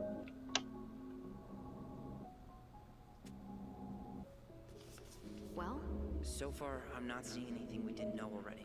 It does reference some other files and audio recordings, though. You might be able to look those up on the computer. Even if our file hasn't been digitized yet, they may already have it in the appendix. 2.3.2005, 0:23 Uhr. Leichnam wurde an Gerichtsmediziner überführt. Tatort gesichert. Brown. 1:04 Uhr, Kinder auf der Wache befragt. Es wurde ausgesagt, nachdem Ronans Haare durch Schwester A. Ronan habe kurz schneiden lassen. Das haben wir ja schon rausgefunden, das war ja er, beziehungsweise sie, also er war ja früher mal eine sie, quasi. Bisschen schwieriger. Habe Mary Ann Ronan, also die Mutter, Ronan mit einer Waffe bedroht. Also ihn. Als Ronan vor ihr floh, habe Mary Ann Ronan an den Pier verfolgt. Habe Mary Ann Ronan an den Pier verfolgt. Ronan habe Mary Ann Ronan, die zu diesem Zeitpunkt das Kind immer noch bedrohte, eine Stichwunde zugefügt, ehe sie ins Wasser gefallen sei. Also das war jetzt sie. Ne? Ich sage das jetzt einfach mal, das ist auch im letzten Kapitel besser zu sehen. Und Zeuginnen sagen aus, also mit letzten Kapitel meine ich den Stream von gestern. Zeuginnen sagen aus, kurz darauf den Notruf verständigt zu haben. Brown. 6:30 Uhr, Tatort untersucht. Die von Ronan erwähnte Schere konnte nicht gefunden werden. Brown. 4.3.2005, Fall an Staatsanwalt B. Cross übertragen. Name de, Ronan wurde des Totschlags angeklagt. Fall TA 66585 Brown. 66585. Okay.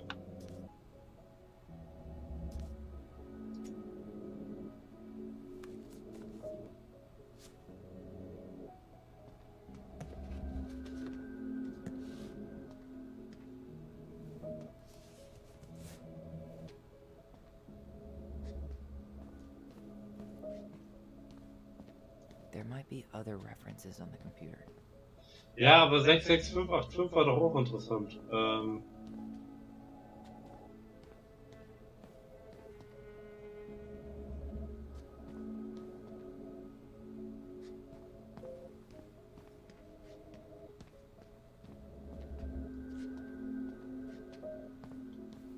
Da nicht.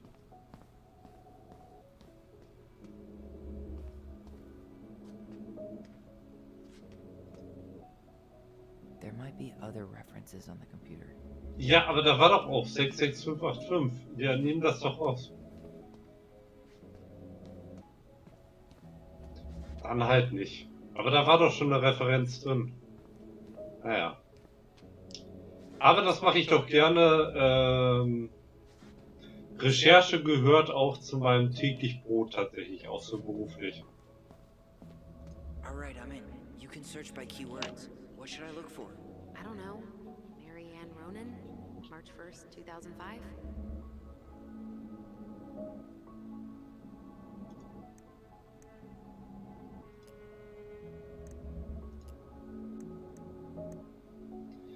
Polizeibericht.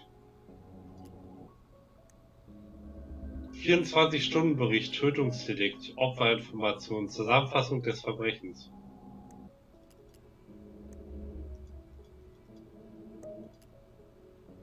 Autopsiebericht, zuletzt aktualisiert 2.3.2005, zuständig E. Brown, Speicher 05 R62766, M.A. Ronan, persönliche Daten und Vorstrafenregister. Also erst einmal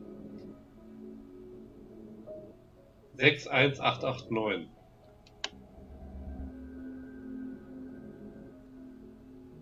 In den Medien, was meinst du jetzt? 61889. References 05 R61 889.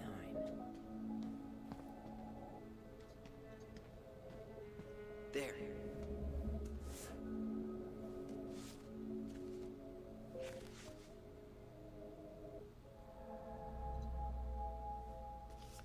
I found a summary of everything. Wow, this is a real detective novel. Brown's quite the wordsmith. He's not a writer, Tyler. Achso, Recherche in den Medien. Nee, ich meine etwas andere Art von Recherche, aber guter und interessanter Guess. Aber nee, ich muss andere Dinge recherchieren tatsächlich.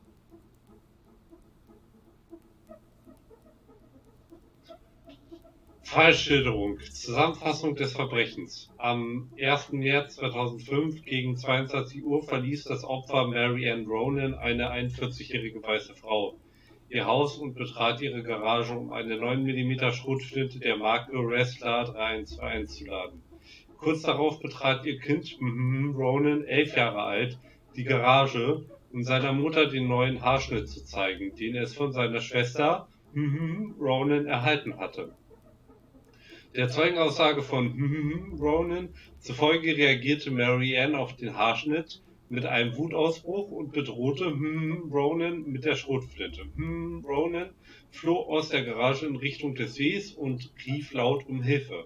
Mary Ann folgte ihr, nach wie vor bewaffnet, auf den Pier auf der Südseite des Grundstücks.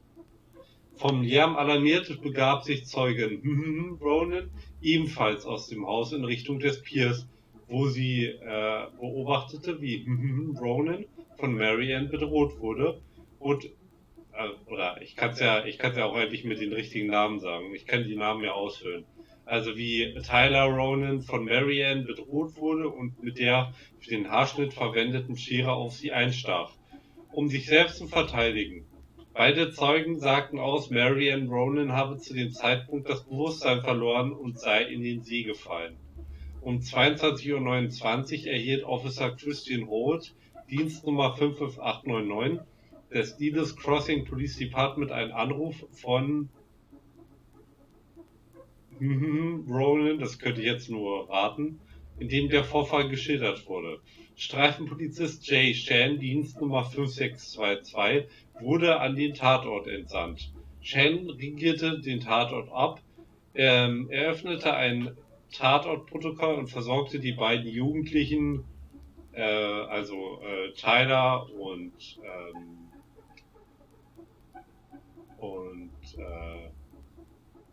das gibt's doch jetzt gar nicht. Addison. Tyler und Addison natürlich. Tyler und Addison Ronan. Eine ausführlichere Beschreibung findet sich in ihren Aussagen. Benachrichtigung der Ermittler. Am 1. März 2005 benachrichtigte Officer Christian Holt seinen Partner Officer Eddie Brown per Telefon über den Vorfall, bevor sich beide zum Tatort begaben. Ermittlung. Holt und Brown erreichten den Tatort gegen 22:58 Uhr. Sie stellten fest, dass sich der Tatort vollständig außerhalb des Hauses befand. Die Cannery Road ist eine abgelegene Straße, auf der sich hauptsächlich einige Anwohnerhäuser befinden. Die Ermittler bemerkten eine geladene Schrotflinte der Marke Wrestler auf dem Pier. Es waren keine Schüsse abgegeben worden. Sie wiesen das forensische Personal an, die Gegenstände zu sichern. Die Ermittler sprachen mit den Zeugen, also Tyler und Addison Ronan. Addison Ronan sagte sie habe sich in ihrem Schlafzimmer im Obergeschoss befunden, als sie Schreie hörte.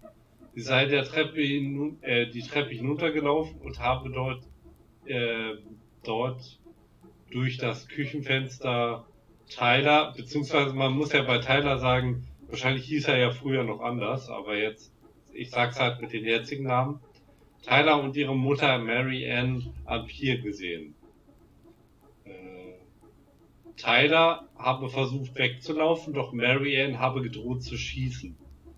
Den Aussagen beider Zeugen zufolge soll sie gesagt haben, ich bringe dich um. Allison stach dann bei dem Versuch zu entkommen mit der Schere auf die Mutter ein. Mary Ann verlor das Bewusstsein und fiel ins Wasser. Beweismittel Gegenstand Nummer 1, Wester 321, 9 mm. Weitere Details finden sich im Vorsicht. Obwohl, warte mal, bei dem Versuch zu entkommen, aber hat dann die Erinnerung von Kapitel 1 gestimmt? Oder war das doch Tyler, der tatsächlich gestochen hat? Obwohl, wie hätte er das machen sollen? Seine Mutter hat ihn ja die ganze Zeit mit der Waffe bedroht. Das macht ja keinen Sinn.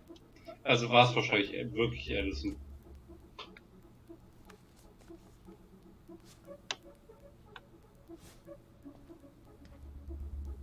Und ich habe die zweite Nummer vergessen. Wie war nochmal die Nummer der Autopsie? Also des Autopsieberichts.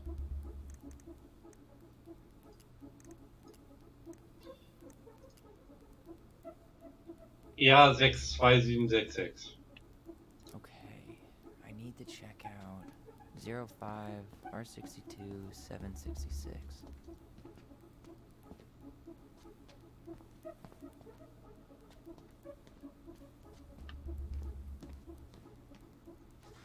Sechs, 2766. 276.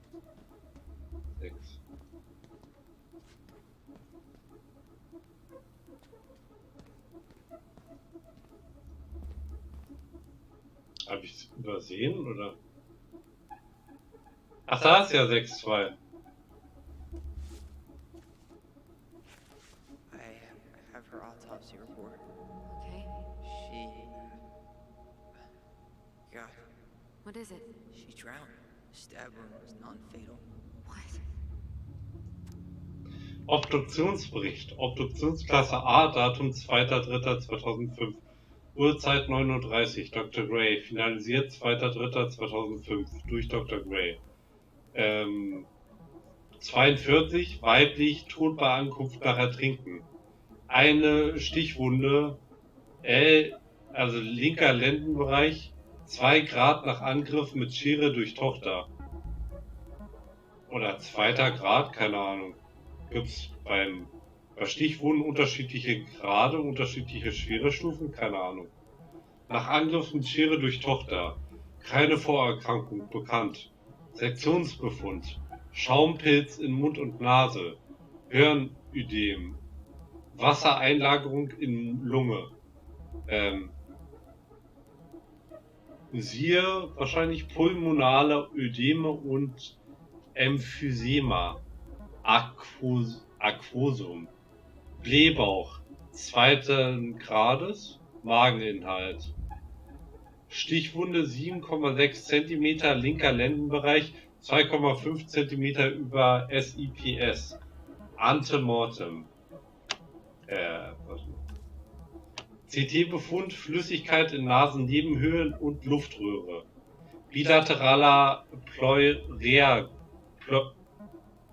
Pleuraerguss, nicht Pleuraerguss. Blutbild Anzeichen von Einatmung von Süßwasser. Hämolyse diffus, Na plus niedrig, K plus hoch. Okay, ich glaube, das ist jetzt ein bisschen langweilig für euch, wenn ich euch das die ganze Zeit vorlese. Also wenn ihr wollt, könnt ihr euch das selbst durchlesen.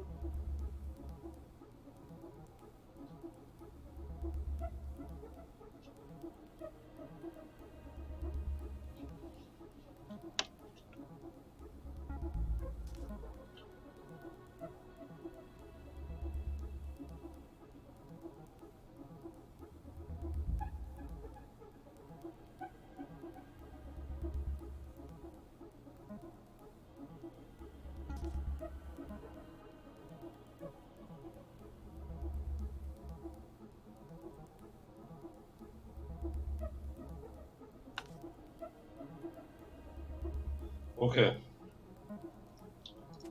Verstehe. Shit. Eddie's coming up the stairs. What do I do? What do I do?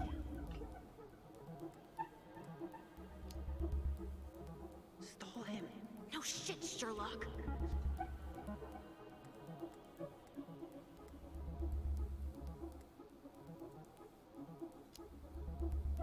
Tell him you need to talk in his office.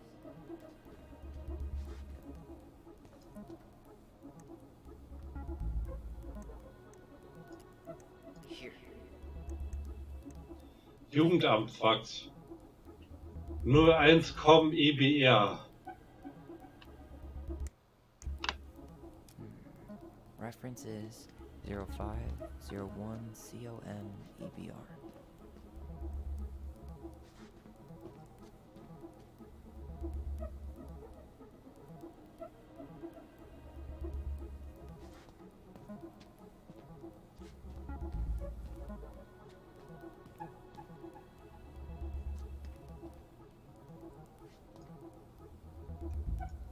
Okay, here it is. Jesus, unbelievable. Brown reported Marianne to Child Services. What? Where are you? What's going on? Jugendamt. Anzeige Edward Brown. Betreff eidesstattliche Aussage Familie Ronan. Zustellung erfolgreich.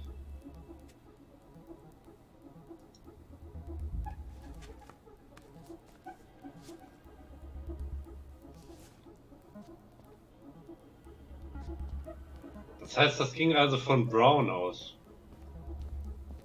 Also der hat das auch veranlasst.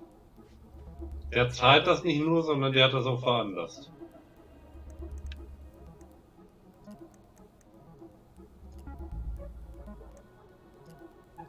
Spitalentlassung 05 R68 MISC.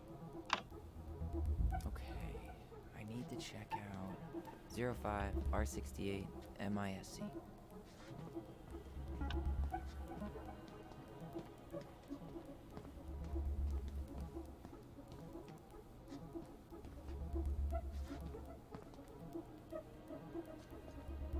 Here we go.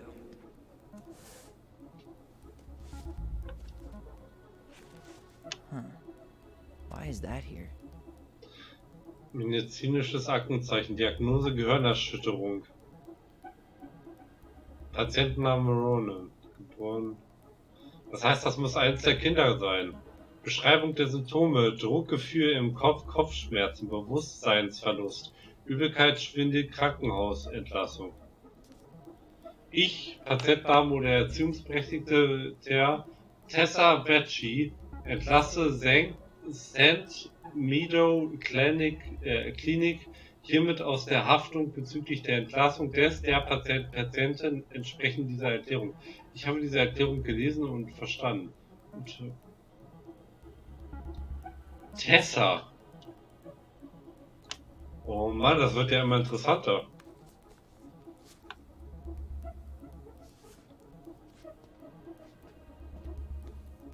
Hoffentlich schafft Allison ihn nur Brown noch ein bisschen hinzuhalten. Tessa's name came up. Search for her? Got something. Here.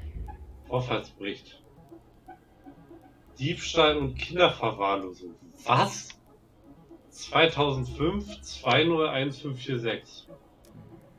Reference is 2005 201546.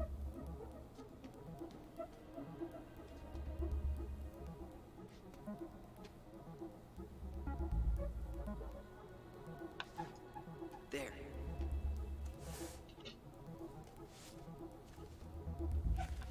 Wait, what the hell? Tessa accused her of child neglect. Dallas Crossing Police Department Vorfallsbericht. Berichtskennzeichen. Informationen zum Bericht. Vorfallscode. Art des Vorfalls Diebstahl. Am 31.01.2005. Datum, Zeit der Meldung 1.02.2005. Bericht bearbeitet von Verfolgungsnummer, Ort des Vorfalls 7717 Cullen Boulevard, Dealers Crossing, AK 77477. Bestätigt von S251 Eddie Brown. Art des Orts Geschäft. Art des Diebstahls Ladendiebstahl. Beteiligte Person, meldende Person, Name Tessa Vecchi. Geboren 26.12.1964.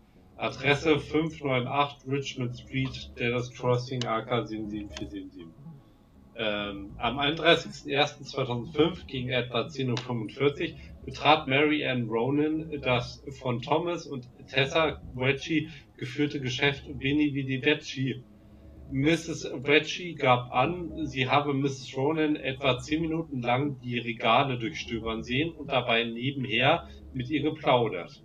Mrs. Vecchi gab an, sie habe zu dem Zeitpunkt hinter der Kasse gestanden und Ronan nicht die ganze Zeit über im Blick gehabt.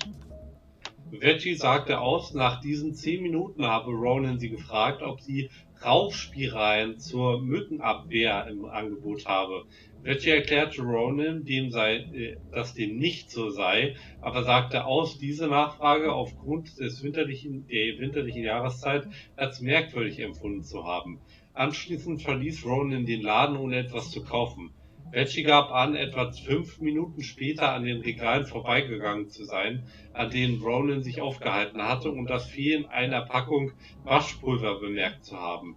Vecchi bekräftigte, die Regale erst kurz zuvor aufgeführt zu haben und dass an diesem Morgen niemand sonst den Laden betreten habe. Mrs. Vecchi sagte aus, sie habe Ronan bereits früher des Ladendiebstahls verdächtigt, insbesondere in der Gesellschaft und womöglich auch mit der Hilfe ihrer beiden Kinder. Mrs. Vecchi gab außerdem an, Grund zu der Annahme zu haben, Ronan mache sich der Kindesverwahrlosung schuldig. Sie essen nichts und sind aller Art von unangemessenen Einflüssen ausgesetzt. Vecchi hielt es für möglich, dass die Kinder in dem Haushalt Misshandlungen irgendeiner Form ausgesetzt seien. Okay, also ich meine, dass die Mutter einen psychischen Knacks hatte, das haben wir schon mehr als ausreichend erfahren. Aber dass der Knacks so hart ist. I'm sorry, Tyler. I couldn't stop him. He's coming your way. Get out. Uncle, we didn't mean to. I'm not gonna repeat myself. You're a goddamn hypocrite. I said move it. Hey! Get off me. Rather spend the night here? Come on! I said don't fucking touch me. Go on. And consider yourselves lucky you're family.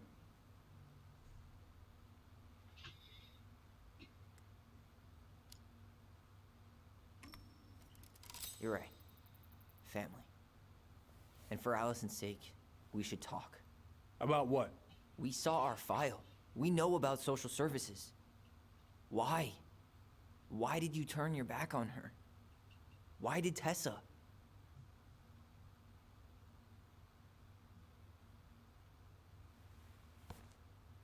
Okay. Yeah, you're right. We need to talk. Also endlich wird hier mal Klartext gesprochen.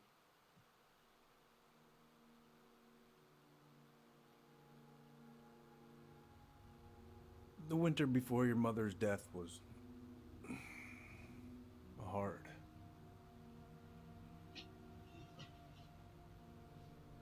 Delos Crossing was snowed in for months. Most roads were closed and plane supplies were scarce.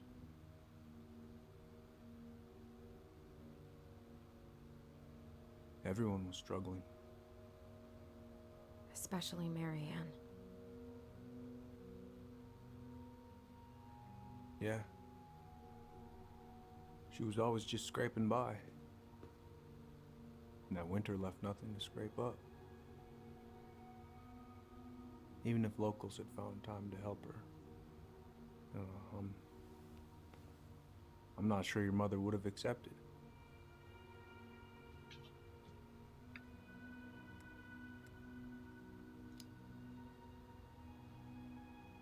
You're saying Tessa reported our mother because she was having supply issues? Tessa came to me because she was honestly concerned. Right. I was legally required to report Tessa's complaint, even if I didn't agree.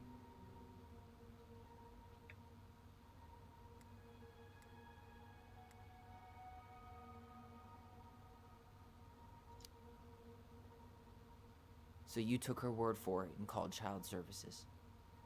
Failure to provide adequate food, lack of appropriate supervision, inattention to a child's psychological care. Like it or not, she had a case. What? That's bullshit. Just following the law, then. Right. Is that why you came over that day? The day she died? To warn her about social services? She loved you two so damn much. She deserved a chance. I didn't see it coming.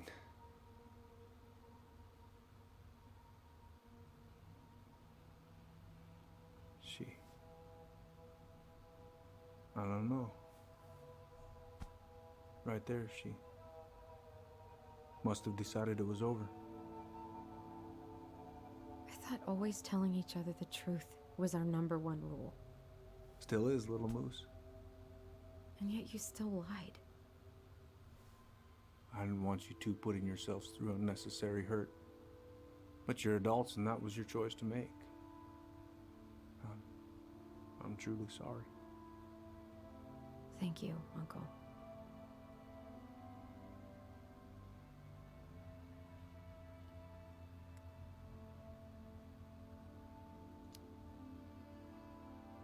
Just like that, huh? Must be nice to have a daughter who lets you off the hook that easy. Eddie, you keep trying to point your finger at Tessa, but you have to take responsibility for your part in our mother's death. I've asked myself over and over for the past 10 years what I could have done different. I know I made a big mistake with you two here. And you've got every right to be angry. Being a father? Well, it's a pretty tough job. I've tried my best. And I'd like to try my best with you too, Tyler, if you want it.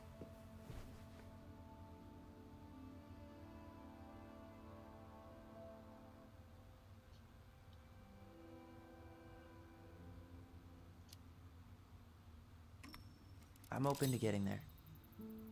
But it's gonna take some time before we're a big, happy family. I respect that. It's hard work rebuilding trust. But you've got a place here whenever you need it.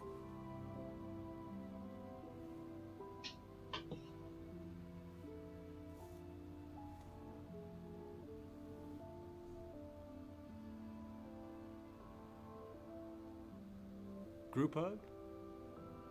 No. Absolutely not.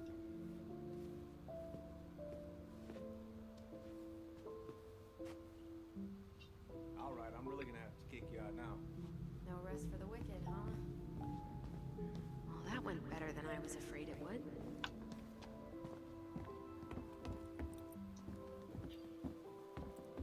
Ja, ich meine, was bringt's da noch groß mit Kram ranzugehen? Ich meine, das Leben muss weitergehen und er hat seinen Fehler gemacht und er hat seinen Fehler eingestanden und klar.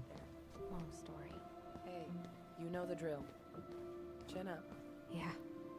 Chin up, stand tall. Atta girl. I could use a beer. It's noon, which means that by the time Ich meine, klar, es wird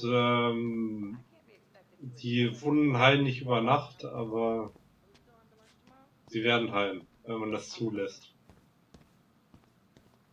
Wenn Tyler es zulässt. You kids be careful out there, yeah?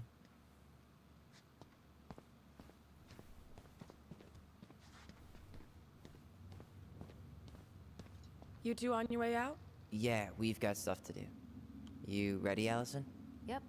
Let's roll on. Well, don't be a stranger, Tyler. Sure. See you around. See you later.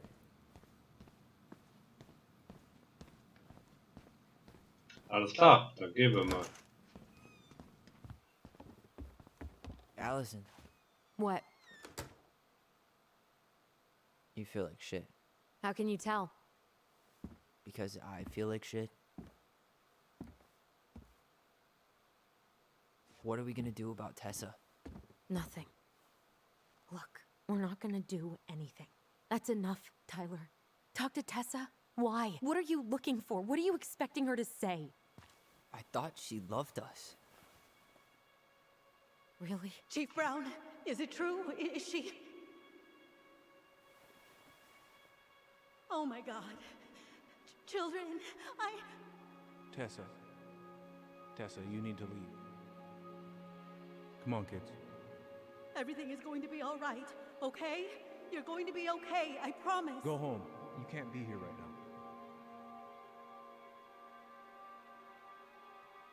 Oh God. Oh God.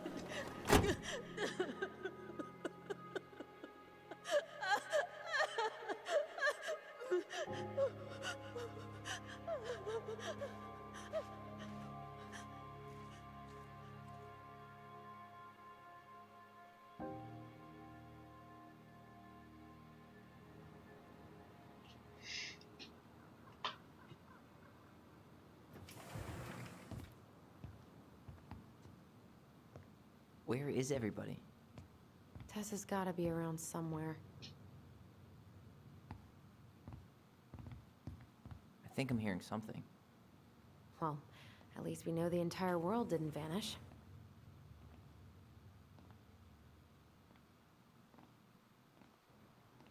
But given who is here, we can't count out the rapture quite yet. I need to take a breather. I'm gonna do a bit of shopping. You look for Tessa, okay? On it. I stopped to take a leak, and just as I was finishing up, what do I see? A big old bull moose staring me. Hey guys, I hope I'm not interrupting. Not at all. Oh, hey, Tyler Ronan. Huh. We keep bumping into each other, don't we? What were you guys talking about? I don't think you'd be interested.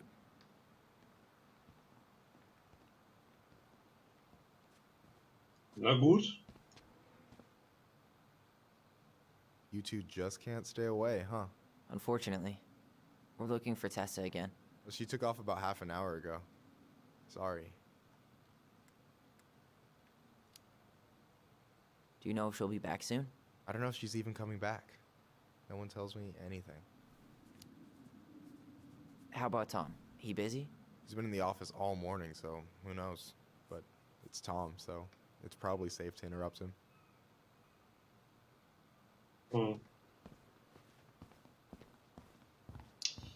Dann gehen wir doch mal zum Office.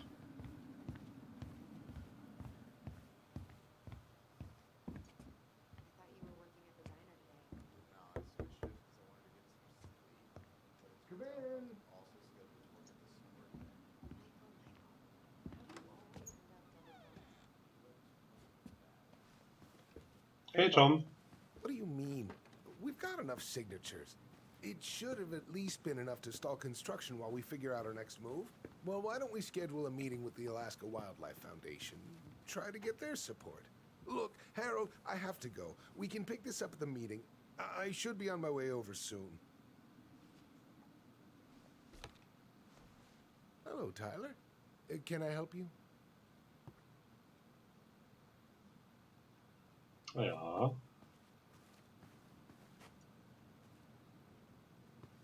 Hey, I hope this isn't a bad time, but is Tessa around today? She had to step out for a family matter. This wouldn't be something I could help with, would it? Yeah, maybe, actually. We were over at the police station and we took a look at Marianne's case file. Okay.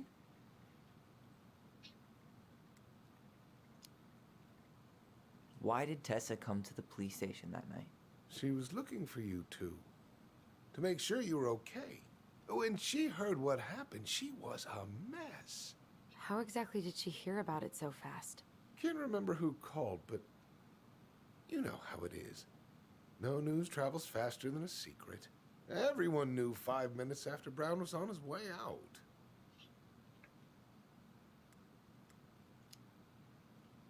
Tessa reported Marianne to social services. Did you know? Vaguely. But I didn't get involved. I didn't think I really had anything to add. You never thought to mention it? Well, now, I'm not sure how a thing like that would have come up. And I didn't want to rub salt in any wounds. Huh. How about when we were in the store yesterday asking about it point blank? That was between you and Tessa. I try to stay out of other people's affairs. Okay, danke, Tom. Okay. Thank you. Look, I'm sorry if you felt resistance from people around here. To put it mildly. Allison, you know this better than anybody. But your mother's death left a scar on this community. Now, I won't claim we went through anything close to what you did, but it was a cruel reminder of the limits of trust.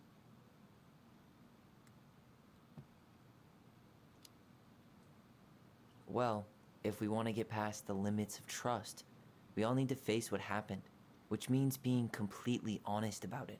We all want to find peace, kids. It's just harder for some people to talk about the past. Now, you let me know if you have any other questions, okay? Hey, Yes?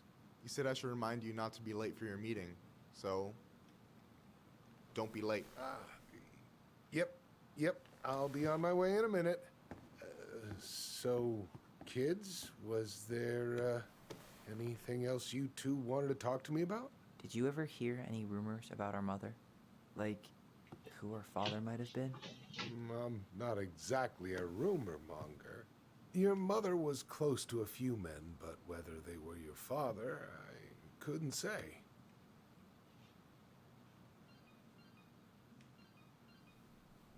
But look, oh, gosh. I'm sorry. I really have to go. Michael, could you finish up the storage room and then just close up? Yeah, sure thing, boss man. See you later.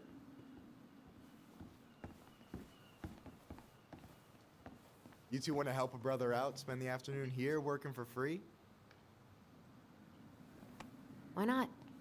We came here to talk to Tessa, and she's not here. She's at the cemetery, visiting her parents.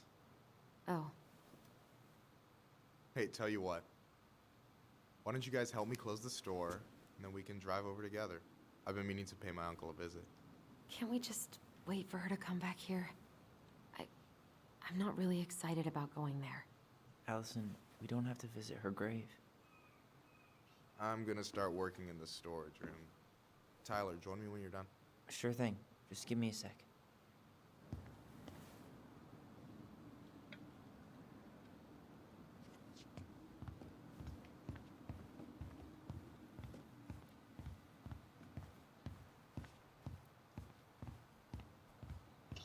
Also ab zum Lagerraum.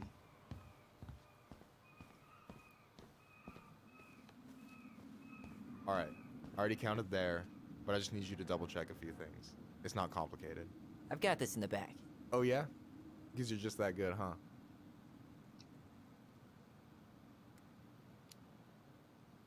I'm clowning. I don't even know where to begin. What do I do? Yeah, let's start with an easy one, alright? Go to the back of the room and tell me how many cans of Molto Bene brand tomato sauce we have left. Aye aye.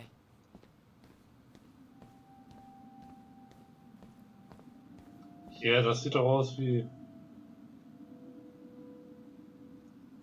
No, that's not it. Why am I standing here looking at this? Weil du bei der Inventur mithilfst. Deswegen.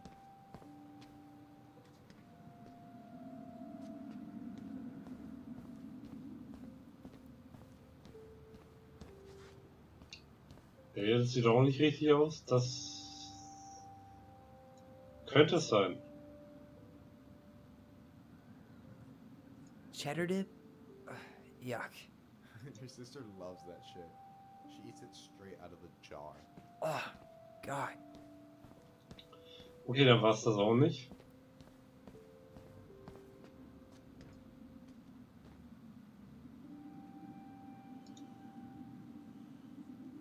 Gibt's doch gar nicht.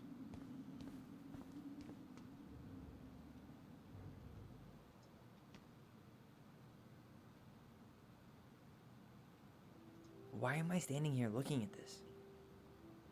No, that's not it.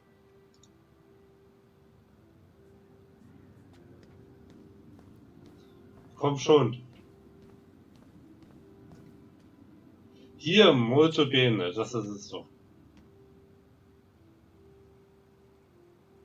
Hold on. Let me count this.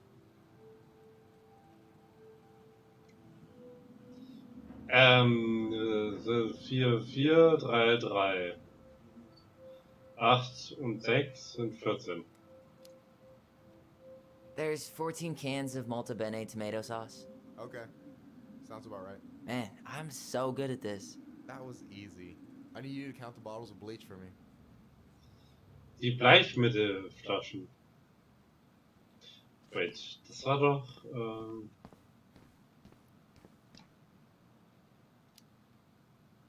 On it.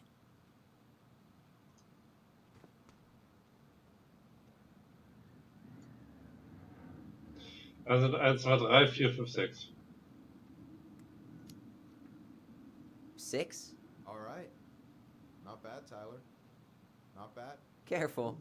They might give me your job. Oh, you can have it. What's next? Come here and help me with this. Ja.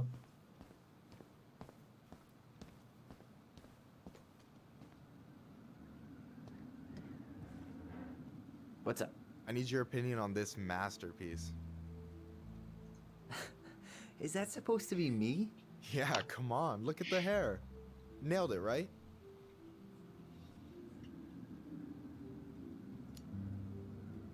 Honestly, it's beautiful.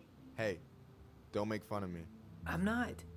Oh, maybe a little bit, but I like it. For real. Well, it helps to have a good model. So, this is what you're up to while I was out there doing your work? What can I say? I'm a multitasker. Hey, multitasker? I think you made a mistake here. Total amount should be 36. Oh, how dare you, sir? What? I just don't want you to get in trouble. Yeah, you're right. You know, I'm off my game today. Alright, anything else you wanted me to check? Yep, one last thing, and then we should be free from this purgatory. Hit me. Can you count how many plushies we have in that box over there?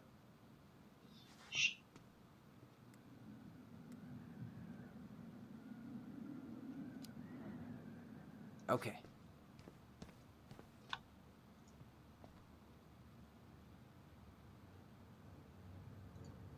No, that's not what Michael wanted. Stofftiere-Box. Box da drüben, ja, das finde ich immer auch toll, wenn die Leute so solche Richtungsangaben machen, aber meistens werden sie dann nicht genauer, wenn du nochmal nachfragst. Also wir schauen mal selber.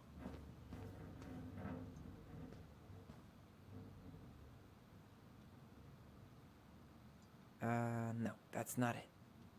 I wonder what's in that box.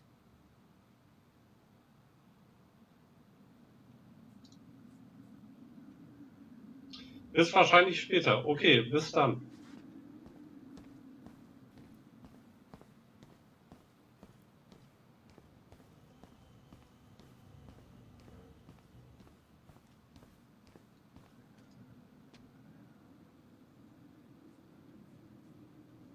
Why am I standing here looking at this?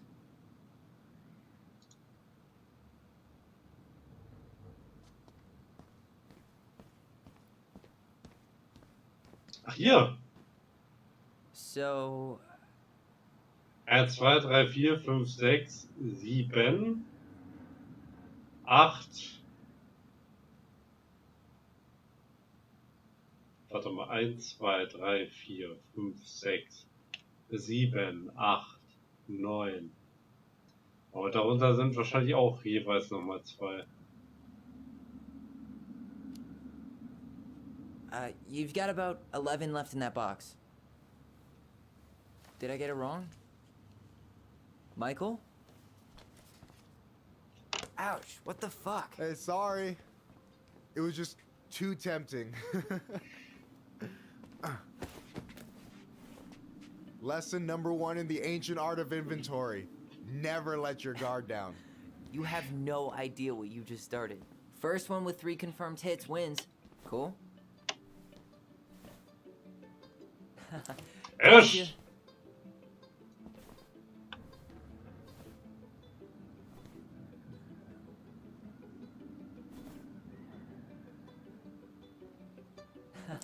Gotcha.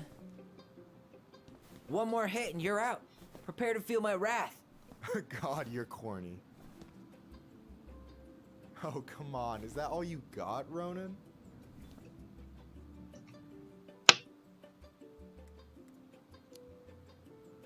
Just you wait. I've got a strategy. Oh, yeah? We'll see.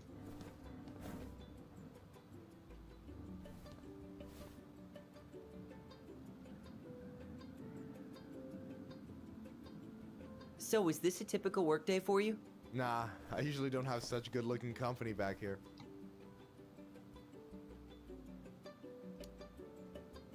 Oh, so I'm good-looking company, huh? Yeah, well, don't let it get to your head. I'm still destroying you.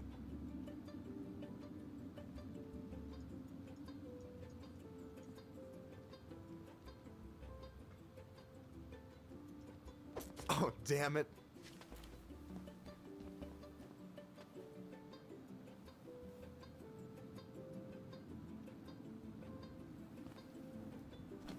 Oh, man, you're good. I told you not to doubt the golden arm. Well, we'll never make that mistake again. Okay. I'll need to finish this inventory thing real quick. Your sister's probably done already. Here. Let's hit the bitch's grotto. The what? Fancy name for the couch where Allison and I sit during breaks.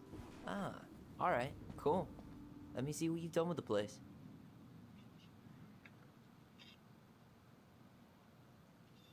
Ich habe eine Errungenschaft bekommen. Scharfschütze. Yippie. Was haben wir denn hier?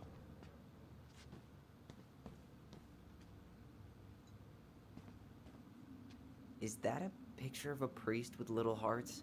Yeah. That's the hot priest who hosts Bible study with Tessa. And for the record, that was Allison's doing. She had a crush on him for ages. But he is very, very hot. Shit, yeah. I remember him from when we were kids. That's Father Batista. Yeah, he's got that silver fox thing going on now, see? Yeah, yep, I see it.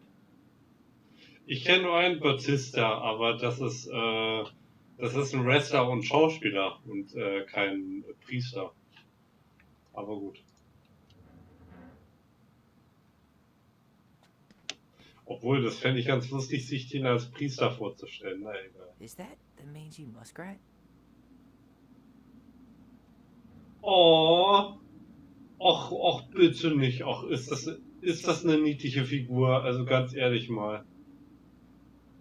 Oh.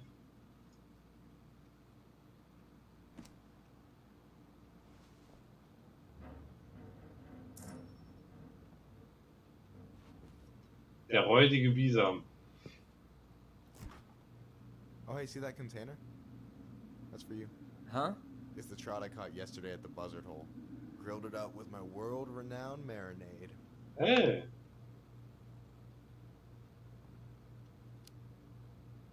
That's actually super thoughtful. Thank you. You sound surprised. No, sorry. I'm just not used to people randomly doing nice things for me. Oh, we'll have to fix that. Geil, coole Nummer von ihm.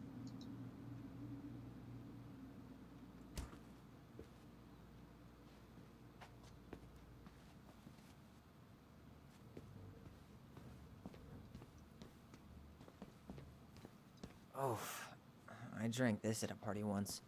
It did not end well. Oh, any good stories? I mean, probably. But nothing I remember really makes sense, so...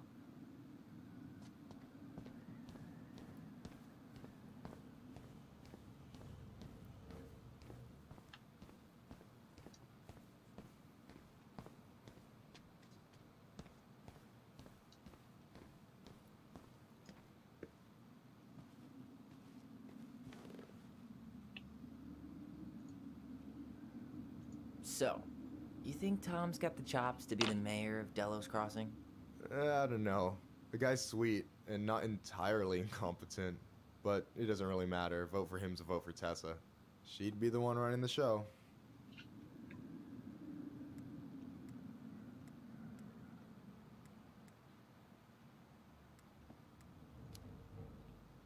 So is he a cool boss? Cool? I'm pretty sure that's not a word anyone has ever used to describe Milquetoast Tom. But he's alright. I mean, not the worst boss I've ever had. So I take it you're not Tessa's biggest fan? Yeah, you know, every time I put up flyers for queer events, she accidentally covers them.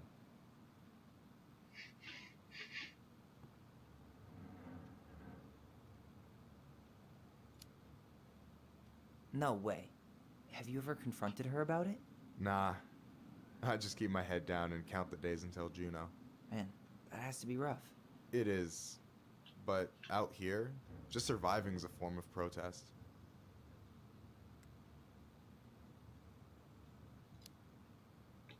What do you think about Tom's policy ideas? He's got a few surprisingly bold stances. Yeah, like his gun regulations.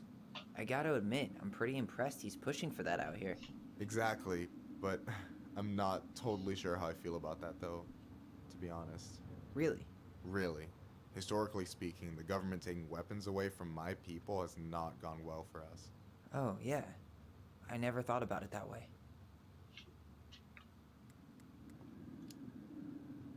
Alright. And I'm done.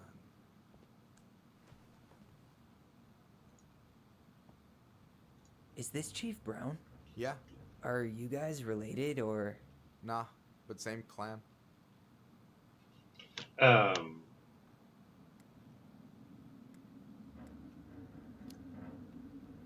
Which clan? Octopus clan. Raven Moiety. Huh. Badass. So, you close with everybody in the clan? Yeah, we're pretty tight-knit. I mean, we're all kind of spread out, so I don't know everyone that well, but they're still family.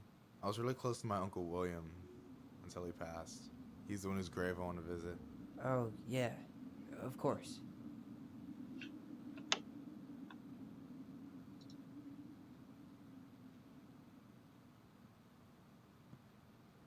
I I gotta tell you, it's so weird to finally meet the other Ronan. You mean the OG Ronan? I was born first, you know? Is that so? Thought Allison said she was. Well, our mother never actually told us, but it was me. So, why is it so weird to meet me? Because I just heard Allison tell your story so many times. She told me everything about you. Fireweed, your transition. I hope that's okay, by the way. Yeah, it's fine. She asked me first. Yeah, figures. That lady is thorough and she loves you like crazy. I know. So, yeah, you were probably the first person to know about it other than Allison. I'm glad he trusted me. And it's great to finally get to know you in the flesh. You're pretty alright.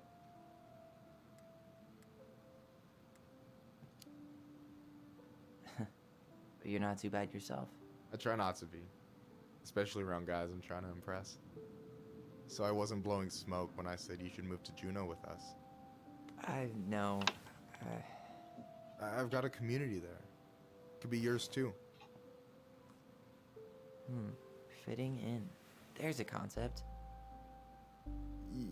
You have no idea how life-saving a chosen family can be. It pulled me out of the dark more times than I can count. I hear you. Hey, can I ask you a question? Of course. Shoot. Why do you care so much if I move to Juneau? Look, like I said, I want to get to know you. Because I'm just that fascinating, huh? Honestly, yeah. I think you might be one of a kind, Tyler Ronan.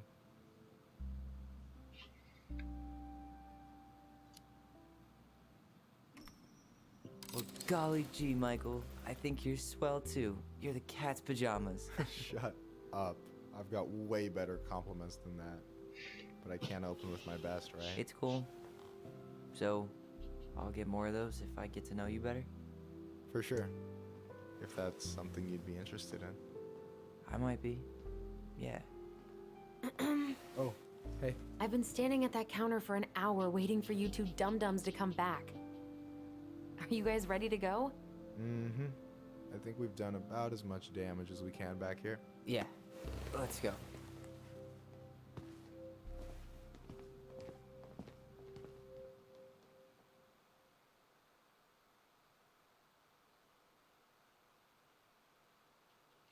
Das kann ich ja vielleicht später nochmal begründen, warum ich das genommen habe. Oder auch gleich, je nachdem, wann ich das nächste Mal dazu komme.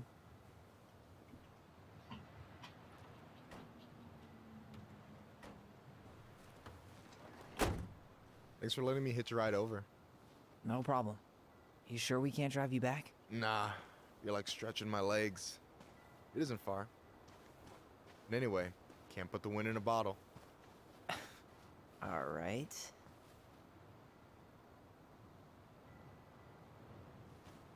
Tessa should be at her parents' grave, not far from the entrance.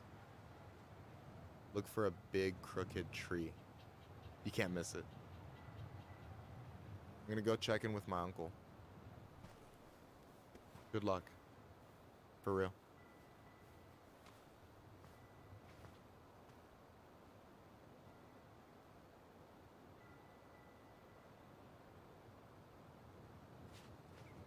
Also ich denke mal...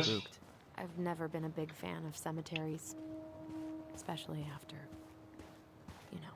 I promise after this we can chill at the house. Cool? Also ich denke mal,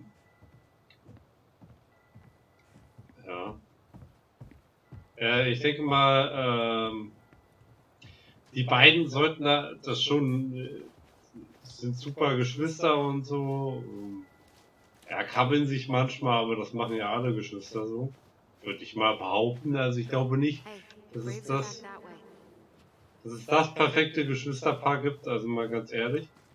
Und nur, ich denke mal, er will ja eher ein Junge sein, beziehungsweise männlich. Und will ja diese... Come back. Keep it down. Better? Much. Why do people always feel like they have to whisper in cemeteries? I don't know. Probably just a mirror neuron thing.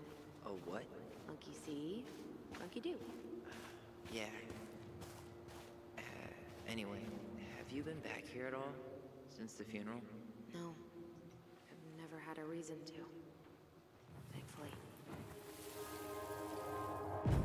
Mom, why do we always come here? Does it bother you? No, it's just weird because we don't know any of these people. I mean, except Eddie's mom. It never hurts to say hello. Because they're very lonely. That's right, sweetie. And sometimes, even if you can't see them, they stay with you. In here. Always here. Mom? Always. She loved us. A lot, but sometimes it was like loving us hurt her. Do you think she was just really scared of losing us? Maybe. Yeah. But I don't know. I mean, most parents are scared of losing their kids. Und was ich sagen wollte noch, also ohne dass ich jetzt irgendwas groß über das Thema Transgender sagen will, also ich muss sagen, ich befürworte es, oder würde es befürworten. Jeder soll so leben, wie er sich am besten fühlt. Und ich denke mal halt, dass er dadurch, dass er selbst lieber männlich sein will als weiblich, er sich auch generell in einer längerfristigen Beziehung mit jemand Männlichen wohler fühlen würde, weil er eher mit jemandem zusammen ist, der er auch selbst sein will, als mit jemand Weiblichen. Das ist meine Logik. Das mag jetzt sein, dass ihr jetzt denkt, das ist ja vollkommen daneben, aber das wäre jetzt mal so meine Logik. Und ich glaube, er will das. Ich glaube, Tyler will das. Und warum soll er das dann nicht auch kriegen? Well, here's the crooked tree, but no Tessa. Let's check around for her parents' grave, just to make sure this is the right spot. You think it's possible Michael remembered it wrong? Well, I've done inventory with him before, so yes. Wait, is this the one we called Big Crookedy? The exact one. Why didn't we call it Gnarls Branching? Total missed opportunity. Because we weren't hip to basketball back then? Or CeeLo Green? Damn. I remember it going all the way up to the clouds. Everything does when you're 4 feet tall. No dice.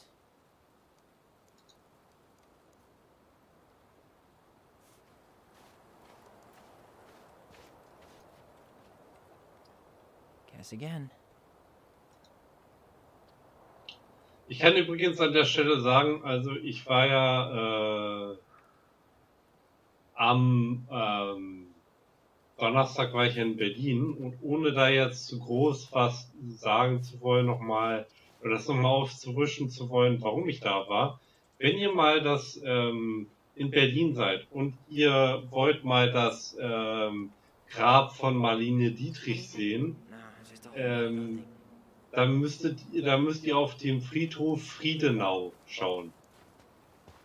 Nur falls euch das interessiert, weil es mir gerade so einfällt. De Leon. That's the one. Don't tell me we missed her.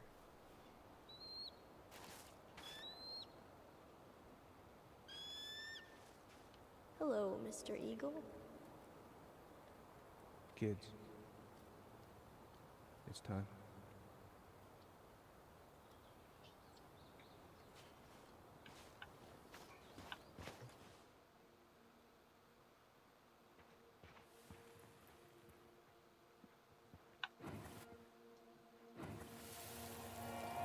We really have to go, Eddie? You can hold my hand if you want. I can walk fine on my own. It'll be quick, okay? Then we'll get something to eat. The day of the funeral. I barely remember it. That's probably for the best. I don't think either of us are exactly eager to relive what went on behind that gate. So, I know I said we didn't have to visit her grave. But it feels like the right thing to do. Yeah, exactly.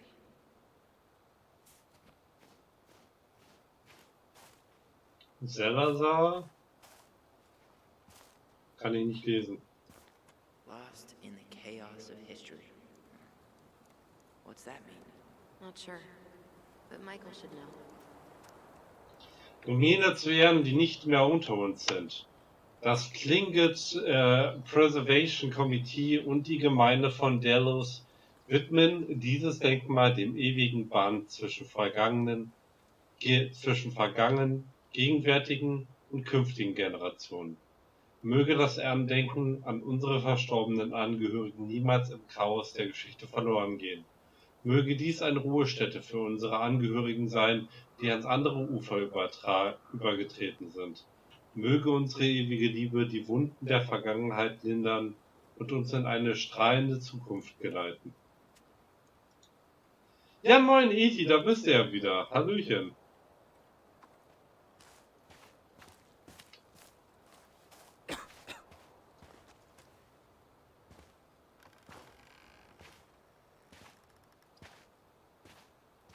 Do you remember where she is?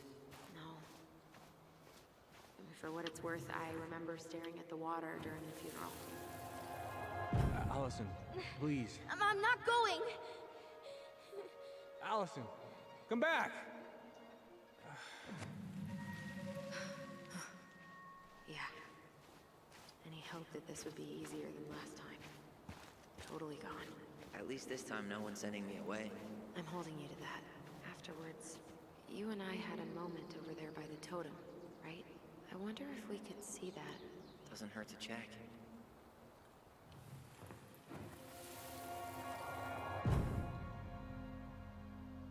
I won't let them take you away. I'm gonna tell them the truth. You swore, Allison.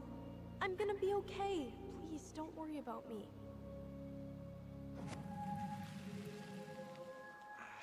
I know I'm supposed to get over this Brown thing, but I really wish you'd been able to come visit that much. Yeah, me too, but... Look, I didn't make any promises that day. You did. Watch.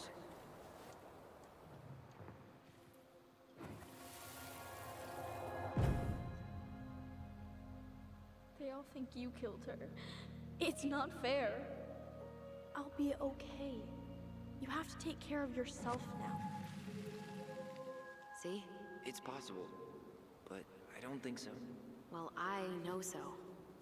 Thinking about it got me through the rest of the day. I'll be back soon, alright? Promise. I'll be back soon, alright? Promise. Chief Brown's gonna take care of you. We'll be okay. You'll see. Kids. It's about to start. I'm sorry it took me so long to come back. I got so caught up in everything that... You really don't have to explain. I understand what you were going through now. Are you ever gonna let me finish my sentences? Maybe someday, but not today. Okay, also ich vermute, wir sollten hier lang. This spot's familiar.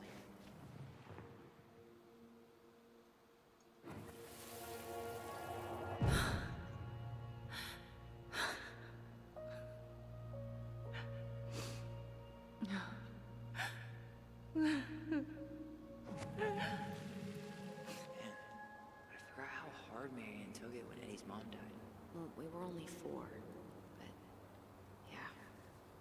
She lost one of her only friends. She was always saying how she never would have found a place in Delos Crossing without Carol. You think her death kicked off Marianne's, you know? It definitely didn't help, but no. It was years later.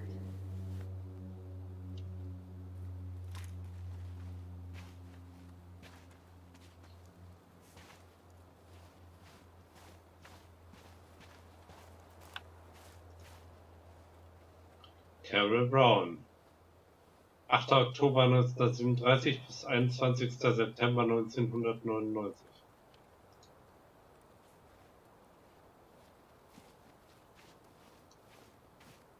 Was haben wir denn hier? You think Snowball still lives in there? Snowy owls only tend to live about 10 years. Oh, rest in peace, Snowball. Oh, Schneeeule. Harry Potter hat ja auch eine.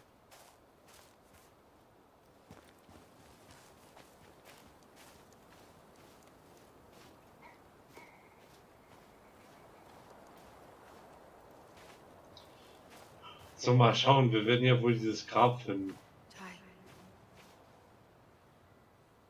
Ja. This is it, right? Yeah. God, I think I need a second. I'm gonna have a look around, okay? I'll be right back. Yeah, all good. No dice. Not hers. Why can't I remember? Why can't I remember? Da. Da ist es.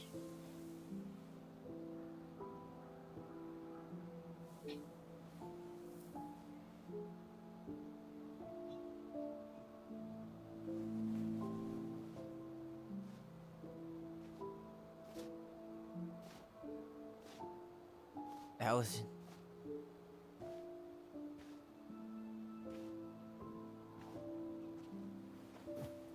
Is that her?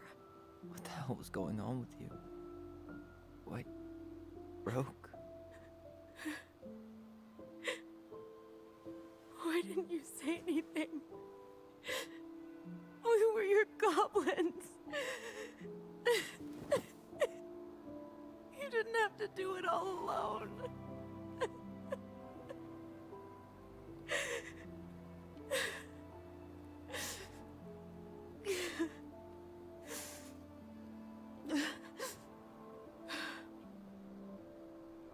Tessa?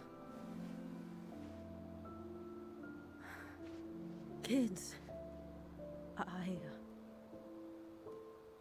I wasn't expecting to see. What are you doing here? What are you doing here? Feeling a little guilty, maybe?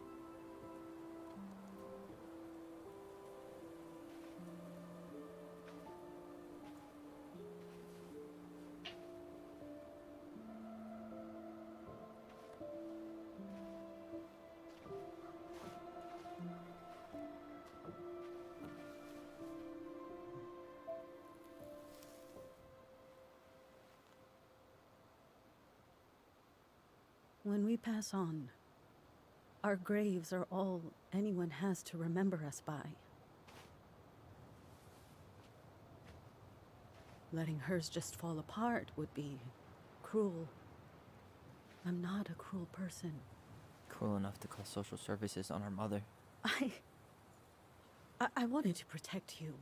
Marianne was getting worse all the time. I was afraid that if things kept going the way they were, then one day... We were going to end up dead?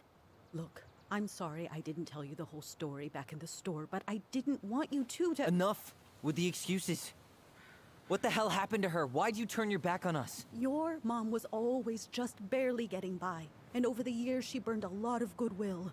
It got so bad, no one was willing to hire her. And the stress of that, well, it took its toll.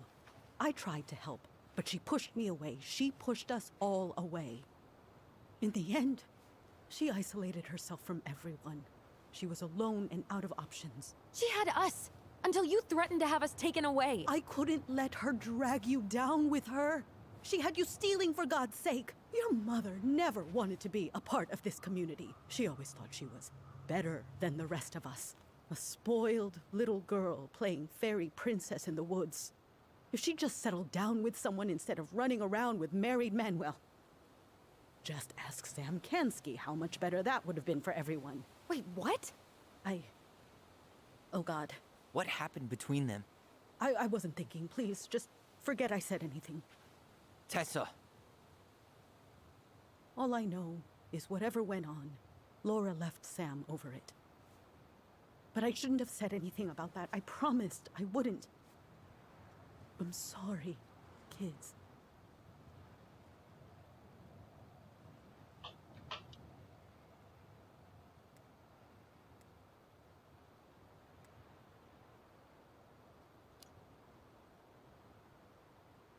You were worried. and you did what you thought you had to. Get it? We both do. The situation was so fucked that, well, there probably wasn't a good answer. Thank you. No, I could have done more. Marianne was fragile. She needed help, and I failed her. It's my fault. She's gone. I know I've made mistakes.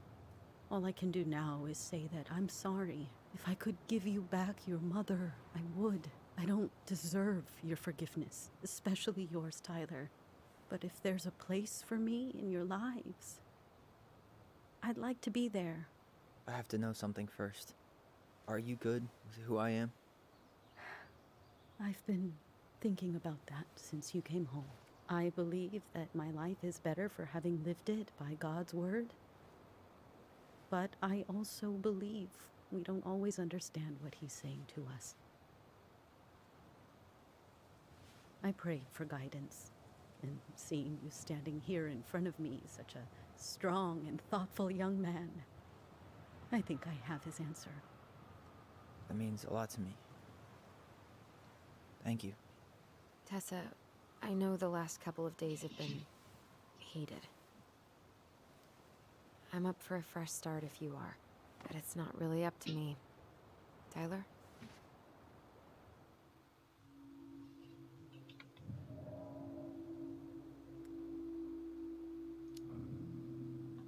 I thought you couldn't stand her. What happened? She did the only thing she thought she could. I can relate to that.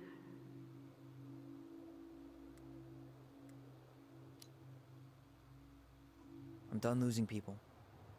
And if we can't let people grow, then what the hell kind of chance do we have? Thank you. Both of you.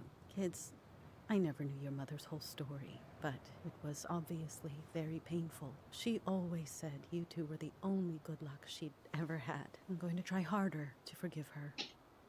I hope you can as well. If you two are in town tomorrow, come by the cafe. Lunch is on me. There gonna be coconut cake on the menu? You know, I think there just might be. I'll see you two tomorrow then. We'll be there. Come on. Sehr gut. Ich glaube, es gibt nichts Reiferes, als jemanden zu vergeben. Sehr gut, Leute. Yeah, it was. I had pretty much given up on her, but I guess sometimes people change. I know. I feel like a total ass right now.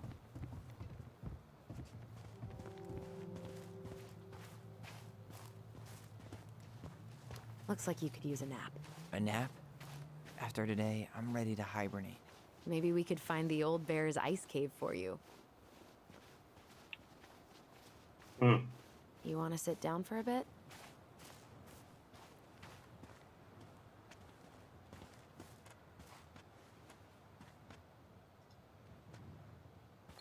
Okay.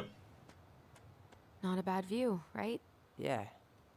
I get now why they put cemeteries in nice spots. Takes a little bit of the sting off.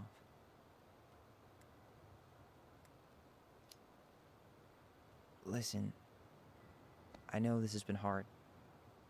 I'm really grateful you saw it through with me. Fireweed was great, but there was no one really there for me like that, you know? You're the only one. Hey, brothers and sisters, right? But it's been way more brothers than sisters lately, which is why I'm trying to say thank you. You really don't have to. You saved my life, Allison. Only for you to end up locked up in fireweed for the rest of your childhood. Wait, are you still blaming yourself for that? Don't. It was my choice. It's just... I stole your life, Tyler. And then I totally wasted it. That's not true. You're on your way to Denali. Michael's gonna be a famous chef. And what am I doing? Nothing.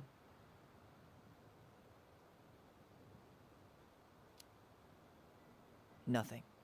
You've been working on that accounting degree, and your art's good. Really good. Stop putting yourself down. As soon as we figure this shit out, we're gonna sell the house, and you're gonna go to Juneau. You're gonna kick ass. You make it sound so easy. No. We never had a shot at easy. But we always pull through, right? Yeah. You're right. Hey. Wherever Ranger Tyler ends up next, he better come down from the hills to visit us city folk every now and then. You hear? For sure. And anyway, that's not gonna be for a while. We've got time. Oh yeah, of course. We do. So I guess we know the story now, huh? Marianne was done with Delos, and Delos was done with her. Maybe she was too proud, but she worked so hard for so long, and when she reached the end of her rope, no one was there to help her. Not even Tessa or Eddie. And when she heard social services was coming, she Gave up. But killed her kids? Really? I don't know. It still feels like there's something missing, right?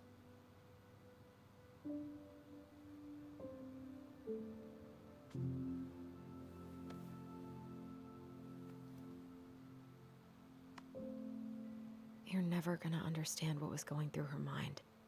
I'll bet even she didn't.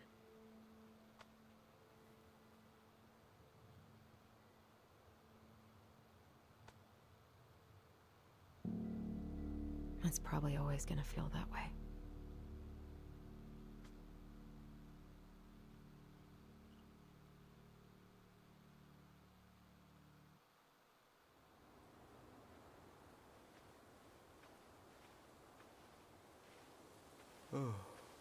I'm gonna fall asleep the second I hit the couch. You better rally. We still have to do some cleaning before bed. Do we have to? Hey, whoever packs the most gets the big couch tonight. Was? Allison. I'll get the fire extinguisher.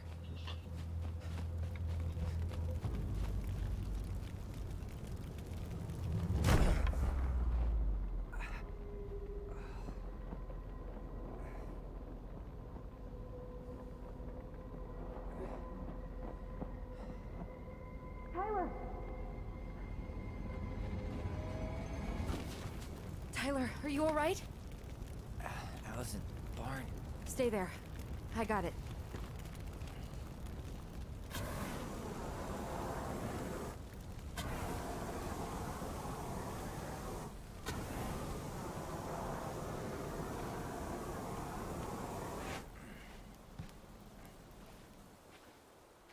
Oh Mann.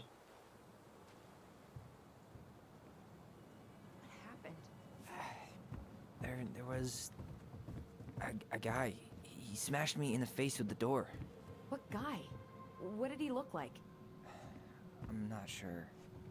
I couldn't see straight, and he was all in black. God, why would someone try to burn down our barn? I don't know. But I'm going to find out. This gas can was already here this morning. He didn't bring it with him. He went looking under the rug? God, he really turned this place upside down. Asshole even dumped the drawers. Huh. At least you were spared. Was eine Figur. Die Mondhexe.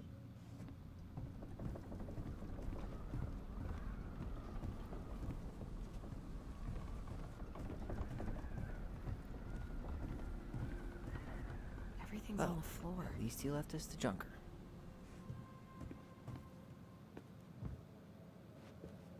Did he really have to smash everything?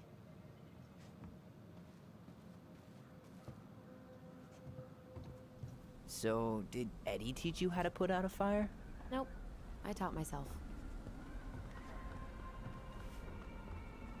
Hey, come check this out. Is that a box under the barn? Yeah, what the hell? I think this is where the fire started. So he was trying to burn whatever's inside? We should check it out. I'm gonna need to remove a few more planks to get to it. Where could we possibly find a tool to do that?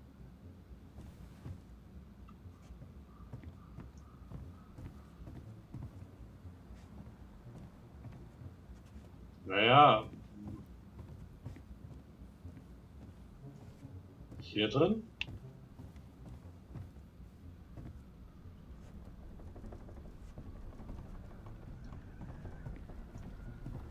Hier.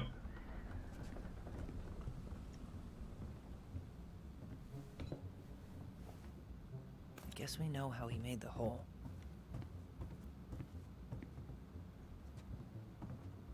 She used the rug to hide the new planks.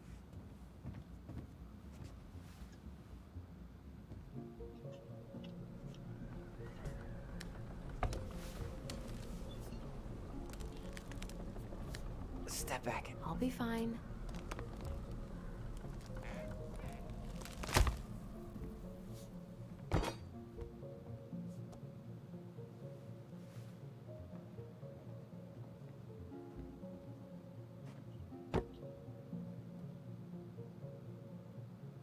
Well, I only know one person who'd bother to decorate a storage box like this. Marianne. Let's open it. Okay. What's that there? Some kind of carving. Not sure what it is, though. Hey. Doesn't that carving look like the secret keeper from the Book of Goblins?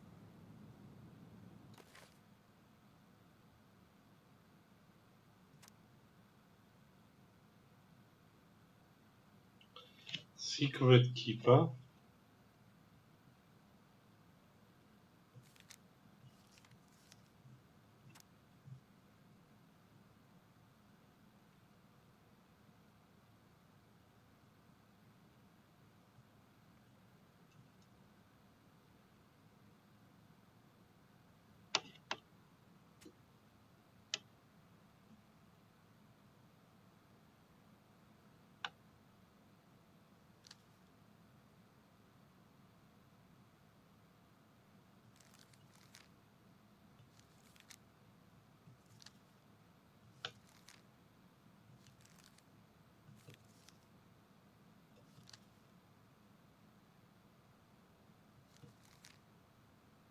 That's it. Look, it's the same symbol, the secret keeper. Well, let's see if we can find any numbers. Also, 1,1k Gold für 800.000 Credits. Wow.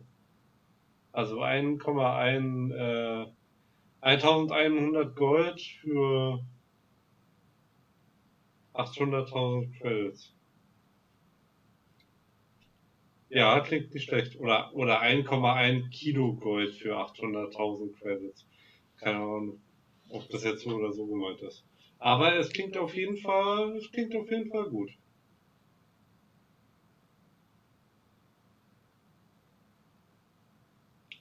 Weil man in der echten Welt sagen müsste, was ist es genau für ein Gold? Aber Gold ist in dem Spiel gleich Gold. Man muss es ja auch nicht zu kompliziert machen. Unbedingt. Okay, also Leute, neue Märchenstunde. Ich würde das jetzt nochmal laut vorlesen. Wenn ihr wollt, könnt ihr, wenn ihr und diesen Stream schaut, irgendwann mal, könnt ihr an dieser Stelle, wenn ihr wollt, mal die Augen zumachen. Ich denke mir einfach, ich muss mir den Text durchlesen, also kann ich euch auch direkt daran teilhaben lassen. Die Kobolde erhalten die Gabe der Stimme. Es waren einmal in einem tiefen, uralten Wald zwei listige Kobolde, die die Geheimnishüterin dabei erblickten, als sie ihre Runden drehte, um die Geheimnisse der Tiere im Wald in Erfahrung zu bringen. Wie kommt sie nur an die Geheimnisse? Glaubst du, sie öffnet ihre Köpfe? Sagte der eine Kobold. Finden wir es heraus, sagte der andere. Und so beobachteten die Kobolde die Geheimnishüterin. Sie beobachteten sie, bis der stattliche Elch auf sie zukam. Der Elch ließ den Kopf tief hängen. Es war meine Schuld. Ich habe den schlechten Weg gewählt. Ich kann die Erinnerung nicht mehr ertragen. Die Geheimnishüterin nickte und schaute dem stattlichen Elch in die Augen. Die Kobolde hörten nichts, wussten aber, dass sie mit dem Elch sprach. Die Geheimnishüterin konnte nämlich mit Hilfe der Gabe der Stimme nur mit ihren Gedanken mit anderen sprechen. Nach ein paar Minuten blinzelte der stattliche Elch. »Ich fühle mich irgendwie leichter«, sagte er. »Habe ich dir etwas gegeben?« Die Geheimnishüterin nickte erneut und reichte ihm eine Münze. Der stattliche Elch verstand und trottete weiter. Er erspähte die Kobolde, die sich im Wald versteckten, und warf ihnen einen argwöhnlichen Blick zu. Er wusste, dass sie oft Unfug ausheckten, aber die 2 Kobolde pfiffen unschuldig vor sich hin, und so konnte der Elch nur weitergehen. Schließlich hatten sie nichts Schlimmes getan. »Ich muss wissen, was das für ein Geheimnis war«, sagte der eine Kobold. »Los, kaufen wir es!« Also gingen die Kobolde zur Geheimnishüterin, bevor sie das Geheimnis des Elchs verstauen konnte. »Wir wollen das Geheimnis des Elchs kaufen.« »Was könnt ihr mir dafür geben?« fragte die Geheimnishüterin mit ihrer Gabe der Stimme. Die Kobolde holten eine Haarbürste mit silbernem Griff hervor, die sie der Prinzessin gestohlen hatten, und die Geheimnishüterin nickte. So erfuhren die Kobolde, dass die Gefährtin des Elchs an einer Klippe in den Tod gestürzt war. Die Geheimnishüterin ging weiter. Der eine Kobold sagte, »Ich will noch mehr wissen.« Also folgten die Kobolde der Geheimnishüterin, um herauszufinden, wo sie ihre Geheimnisse aufbewahrte. Sie folgten ihr bis zur Spitze eines nahegelegenen Bergkamms und sahen, wie sie alle Geheimnisse, die sie an dem Tag gekauft hatte, hoch oben in einer Wolke verstaute. Als sie weg war, kletterten die Kobolde auf eine hohe Fichte, die im bedeckten Himmel verschwand.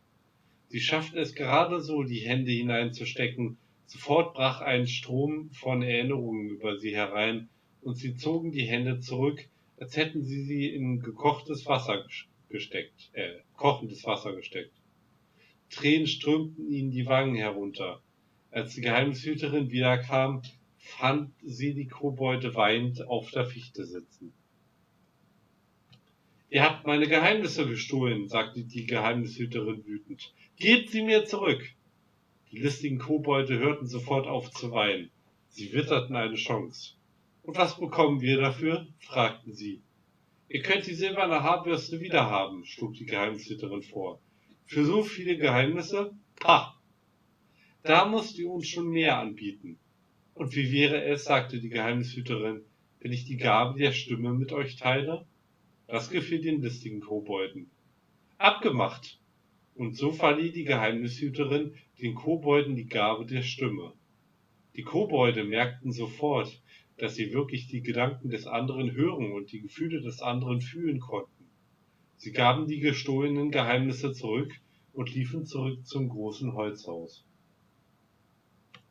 Dort sahen sie, dass die Prinzessin gerade Essen zubereitete. Aber als sie versuchten, ihre Gedanken zu lesen, konnten sie nichts wahrnehmen. Sie versuchten in Gedanken mit ihr zu sprechen, aber sie konnten sie nicht hören. Offenbar hatte die Geheimnishüterin die listigen Kobolde überlistet. Sie hatte ihnen nur so viel von ihrer Kraft gegeben, dass sie die Gabe der Stimme aufeinander anwenden konnten, aber nicht auf andere Waldbewohner. Und das war die Geschichte davon, wie die Kobolde von der Geheimnishüterin die Gabe der Stimme erhielten und warum sie nur untereinander nutzen konnten. Okay, und quasi Tyler und Addison sind die Kobolde.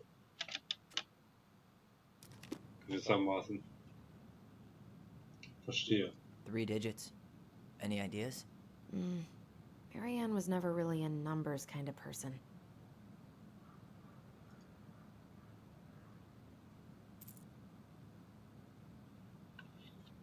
I think we just need to break the lock. There must be something in here we can use to get it open. And preferably without destroying the box. Sehr schön, wirklich. Ja. Danke, danke.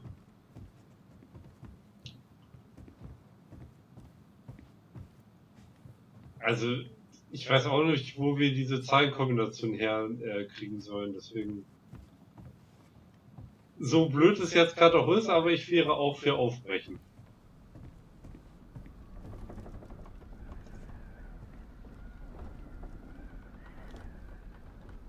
Ah, da. Yeah, that'll break a lock.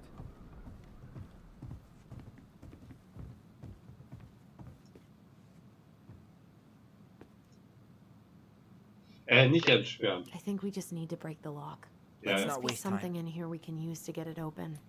And preferably without destroying the box.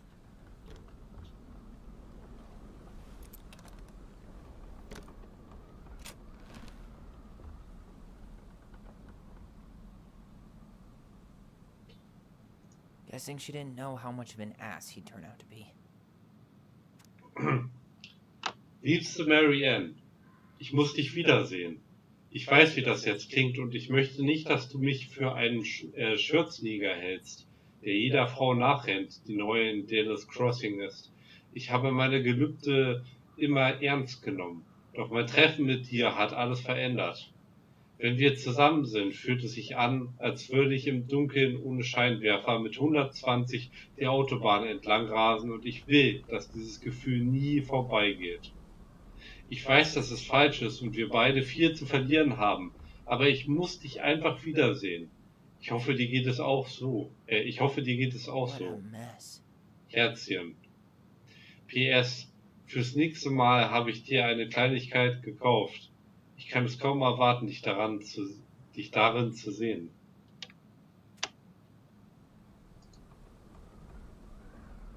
Und Fuck. That's rough. Marianne, es tut mir leid, dass du in dieser Lage Tried to bist. push Marianne to get an abortion, even though she wanted to keep us.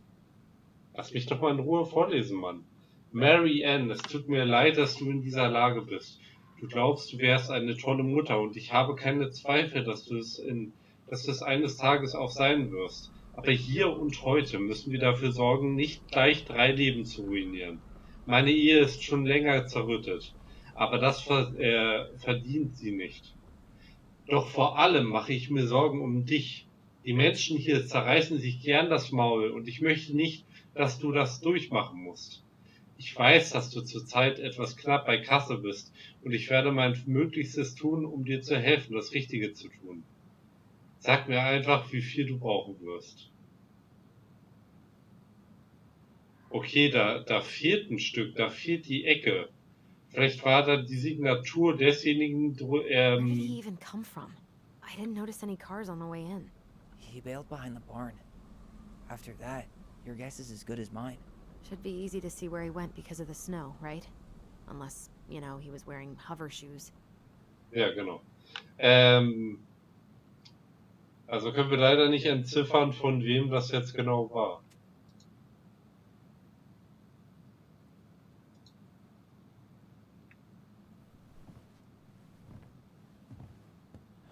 That's everything. What the hell? So, Marianne hid a box under the barn. Box full of letters from our deadbeat dad.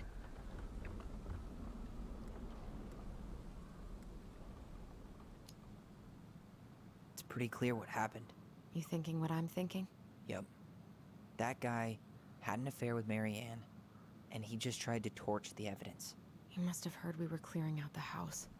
He was worried we'd find it. You know, I can't shake the feeling I've seen him here before.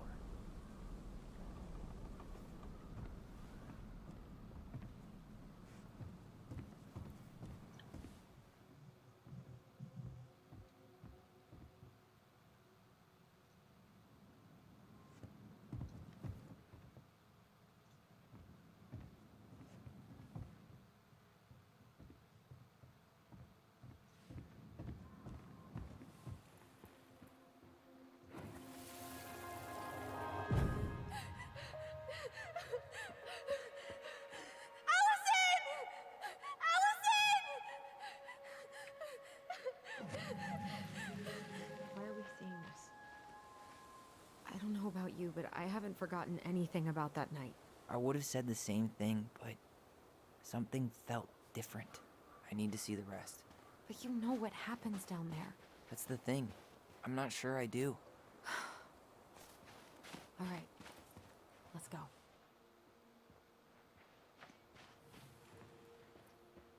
This is where I trip.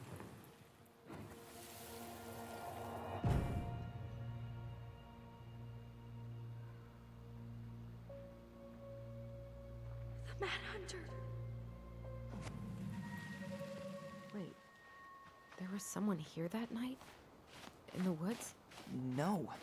It was just... I saw... Who the hell did I actually see?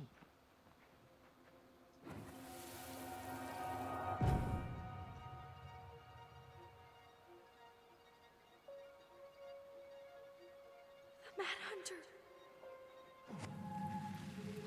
What? No. That was the Mad Hunter. What? What are you talking about? That night, I thought I saw the Mad Hunter in the woods, but I guess it was just some asshole. Some asshole who just fucking stood there and watched while our mother chased me with a shotgun. Do you think it was the same guy? Maybe. I mean, it had to be him, right? They were wearing the same fishing gear. Yeah, unless everyone who wants to mess with us is coordinating outfits. And wait, he was here once before, wasn't he? A few days before Marianne died? Maybe? Hold on. Do you feel that?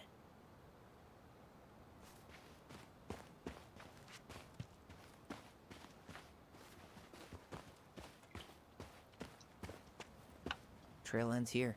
It looks like he jumped into the gully.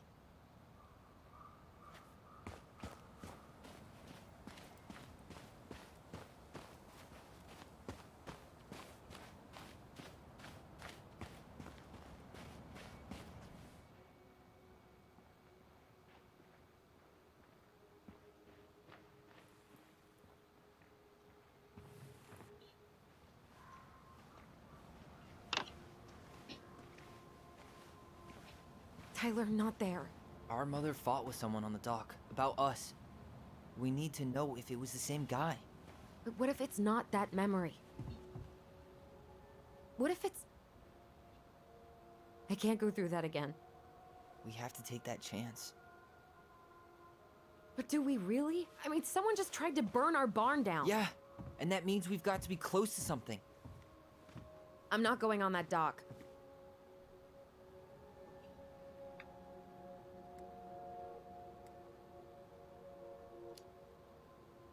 Just one more time, please. There's always just one more.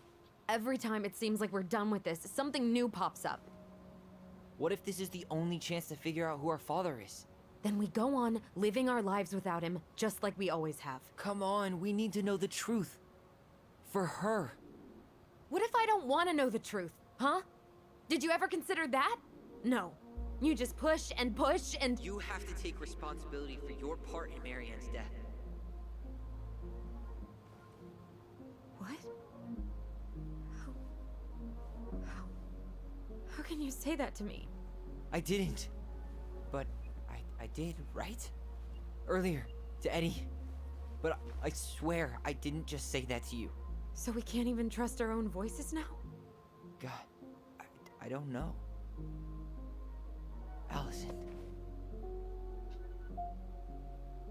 I'll do it. Let's go.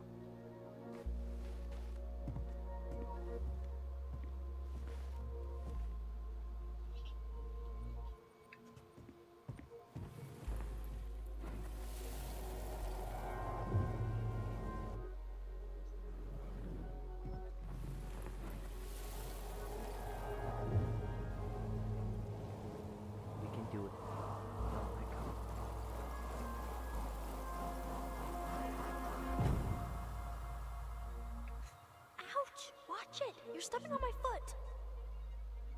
Can you hear what they're saying? Quiet! We don't want Mom to catch us out of bed.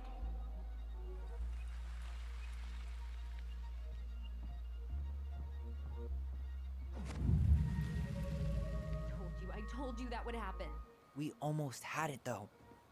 That was us watching Marianne fight with that guy. Try to focus on him, all right? Don't think about anything else. I'll try.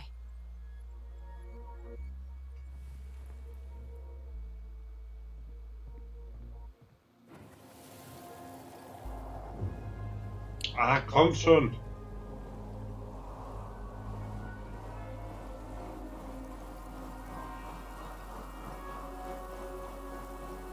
So you're here to make sure I've been keeping my mouth shut? I don't owe you anything. You've been a little all over the place lately. All over the place? I've just been trying to survive. If you want to make sure I don't get desperate, you could help us out. Lend me some money. What happened? Why did it stop? I can't, Tyler. But we were so damn close.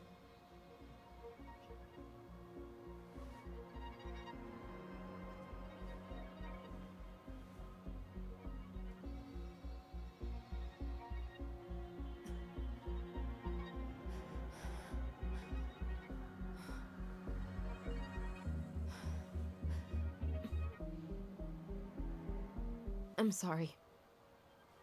But I'm done. That's it?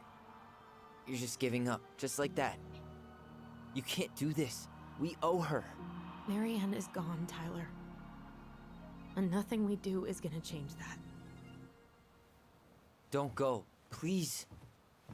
You can't keep running from this alley, or it's only gonna get worse.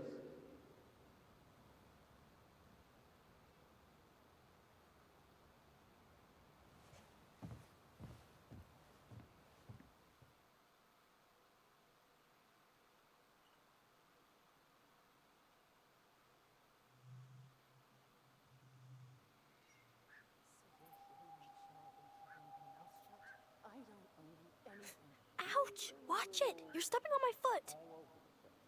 Can you hear what they're saying? Quiet! We don't want Mom to catch us out of bed. There's no money.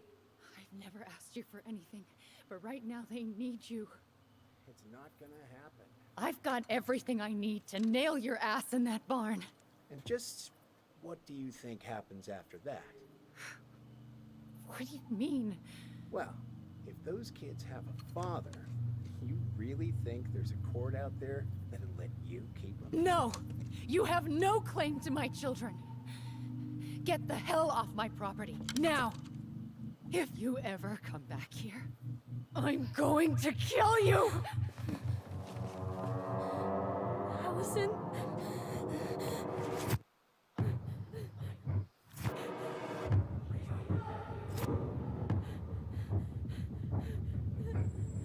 I'm going to kill you. No. No, no. I'm going to kill you.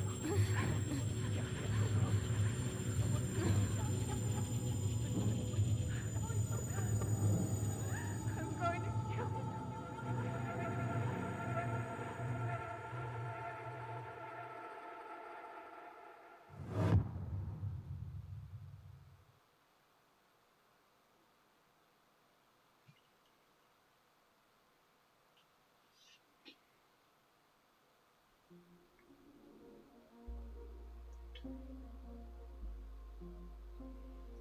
Ja, Leute, das war Kapitel 2 und ich würde sagen, der Abend ist noch jung und wir gehen noch in Kapitel 3 rein.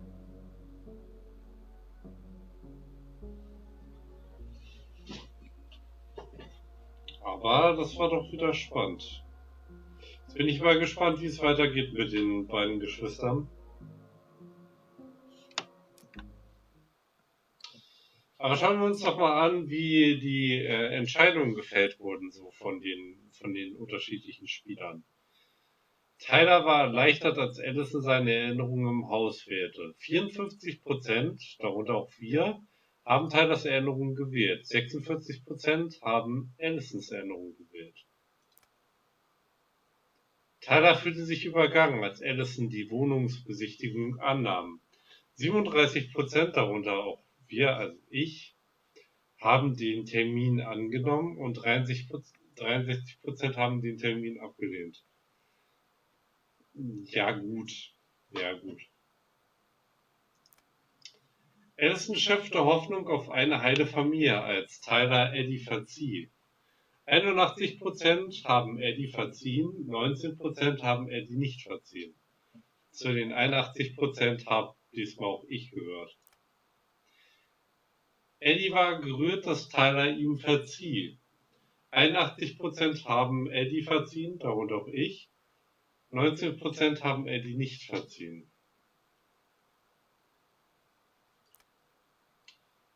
Maike Beiler. Maike war mutig, als Tyler ihm ein Kompliment machte. 78% haben Maikes Kompliment angenommen. Auch ich. Und 22% haben Maike einen Korb gegeben. Ich glaube halt, nochmal kurz, also ich glaube, Tyler ist ja ein Transgender. Und ich glaube, dass er sich, auch wenn er sich vielleicht derzeit noch nicht, wenn er noch so sozusagen in der Phase ist, in der er sich noch nicht wirklich sicher ist, was er will und was nicht, glaube ich, dass er sich in einer gleichgeschlechtlichen Beziehung, wie auch immer die geartet, also wie auch immer die dann zum Schluss aussehen würde, wohlfühlen würde.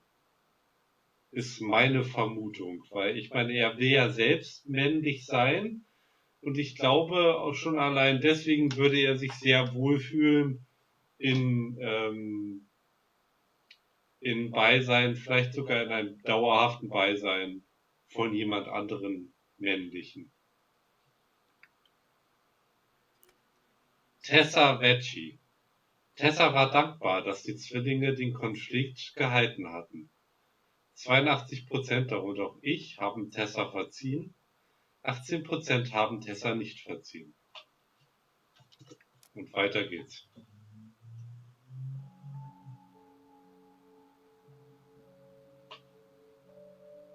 There's something else. Look at this. What do you think? Should we give it a shot? I think the crafty goblins have one more hatch to sneak through. Let's go.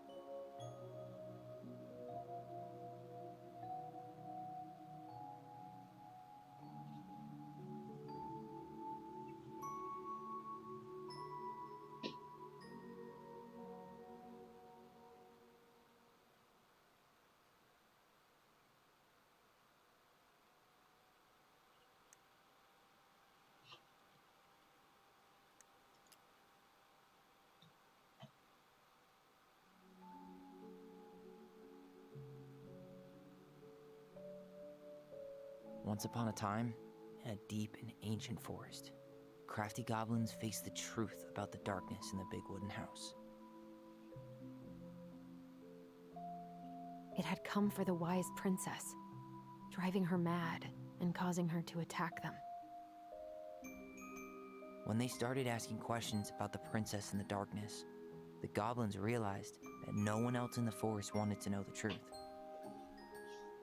So they dug and searched and asked hurtful questions, learning more about the wise princess than they had ever hoped to.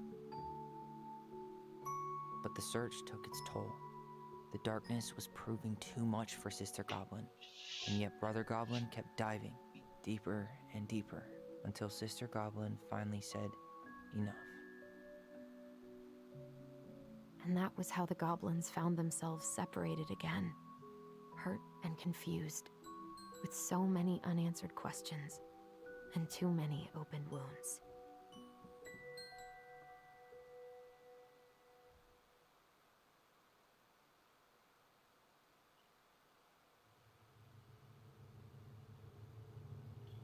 Ich kann nur sagen, ich finde, das ist eine super Darstellung des bereits Passierten. Allison, wake up.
Und da stand außerdem You will end up like me.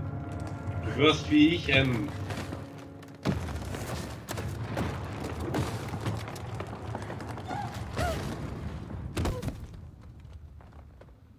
Oh Mann.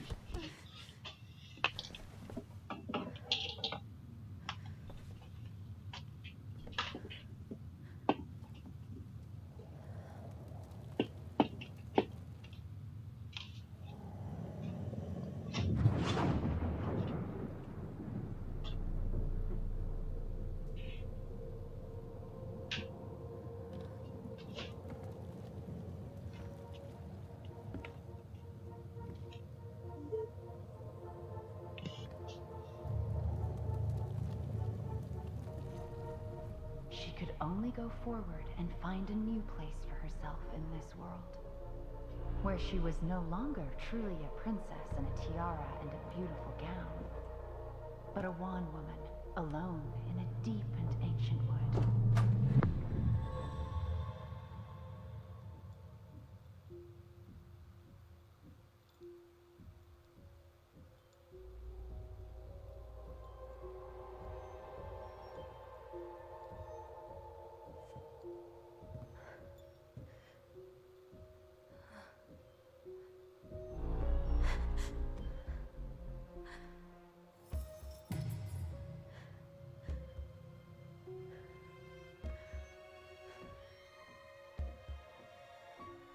You killed me.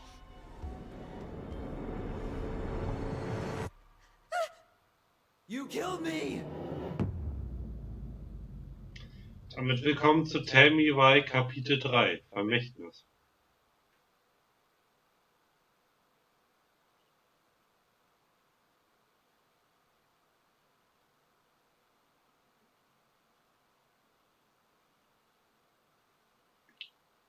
Apropos, E.T., um deinen Kommentar nicht unbeachtet zu lassen, nicht, dass du das denkst. Jetzt besitzt mein Hauptschiff 120 Giga. Das ist ordentlich. Durchaus.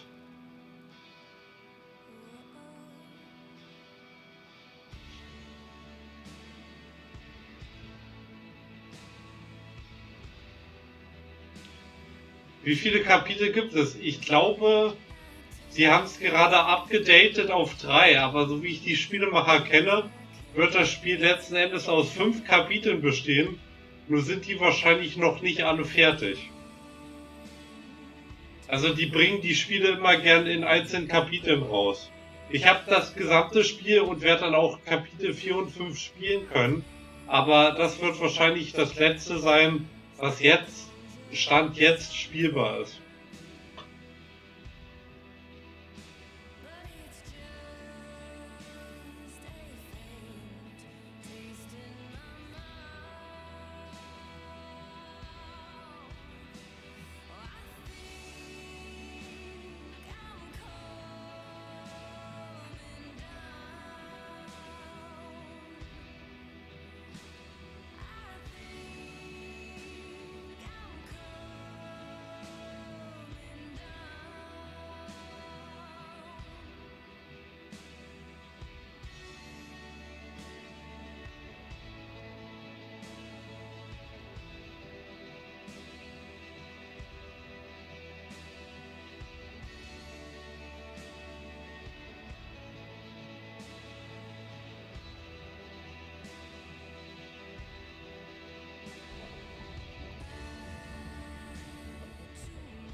Guten Morgen. Ich habe angefangen, die Unterlagen zusammenzutragen, die du für die Wohnungssuche brauchst. Hab den Ordner für dich unten auf die Küchenanrichte gelegt. Wenn du dich immer noch mit die zum Mittag triffst, kannst du die Unterlagen vorbeibringen und ich mache dir ein paar Kopien. Lass es heute ruhig angehen. Onkel Eddie.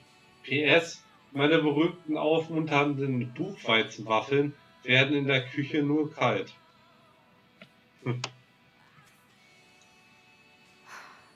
He's right. Time to get my shit together.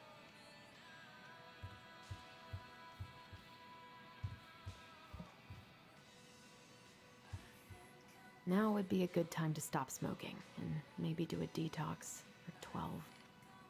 Okay, wir sind aber gerade... Sind wir in der Vergangenheit? Wir sind jetzt ein Stück zurück in die Vergangenheit, oder? Glaube ich gerade. How did we go from being so alike to total opposites? I gotta think about something else. Okay, nee, sind wir nicht. Vergesst das. Wish I could just book a one-way ticket to the other side of the world.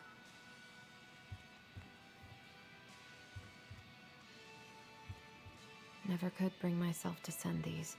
Whenever I tried to tell him how much I missed him, it felt unfair. Hallo Tyler, ich weiß, wir haben schon eine Weile lang nicht mehr miteinander telefoniert und ich glaube, dass es vor allem an mir liegt. Das tut mir leid. Ich war nur so in meine Probleme vertieft, dass ich manchmal vergesse, dass du gar nicht so weit weg bist. Das letzte Schuljahr war das Schlimmste überhaupt. Ich war ein paar Monate mit diesem Typen zusammen.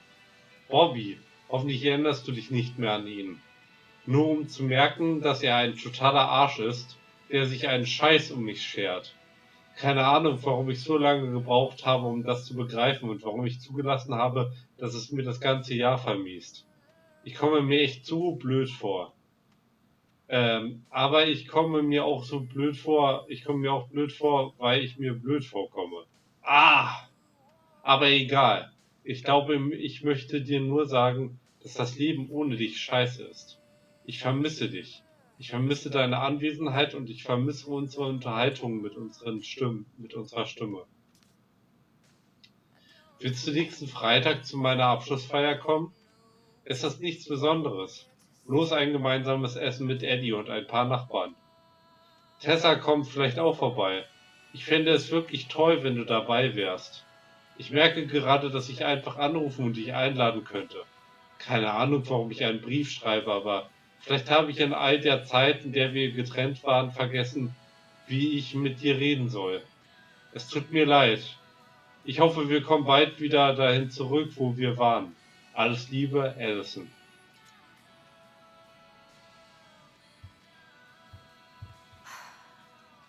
I gotta take care of that rental application. I guess I'll have to start fresh with these in Juneau. Tessas Kaffeezeit. 10 Tassen ist gleich gratis Spezialfrühstück.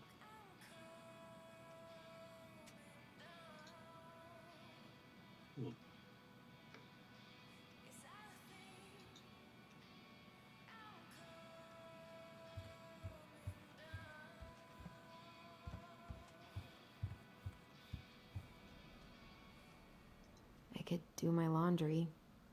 Ugh. Maybe later.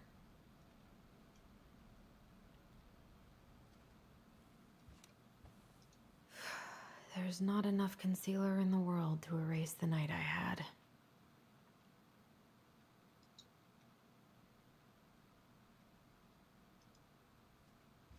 Good to know I look just as bad as I feel.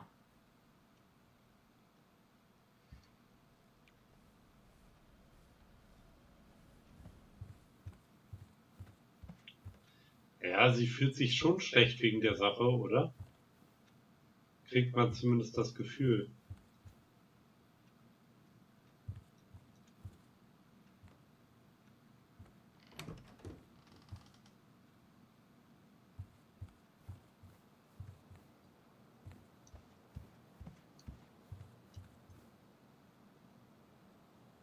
I miss the slopes. Eddie looks so young here. The days have gotten so short.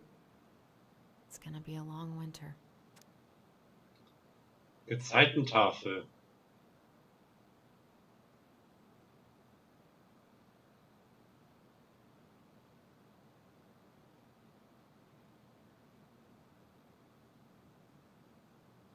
Das blicke ich nicht. Ach doch. Okay, das heißt letzten Endes, die Ebbe setzt um 4:43 Uhr ein, geht dann bis, also setzt um 4:43 Uhr ein, dann kommt um 10:45 Uhr eine Flut, dann kommt um 17:17 Uhr wieder eine Ebbe, dann kommt um 23:28 Uhr nochmal eine Flut. Verstehe. Und so weiter und so fort.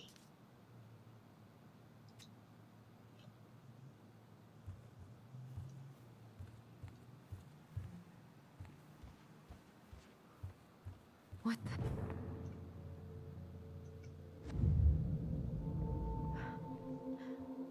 I should probably eat something.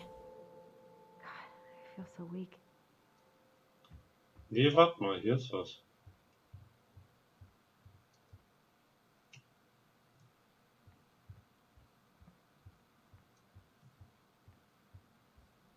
Oder ist das einfach nur das Gefühl und ich kann gerade gar keine genauere Erinnerung abrufen?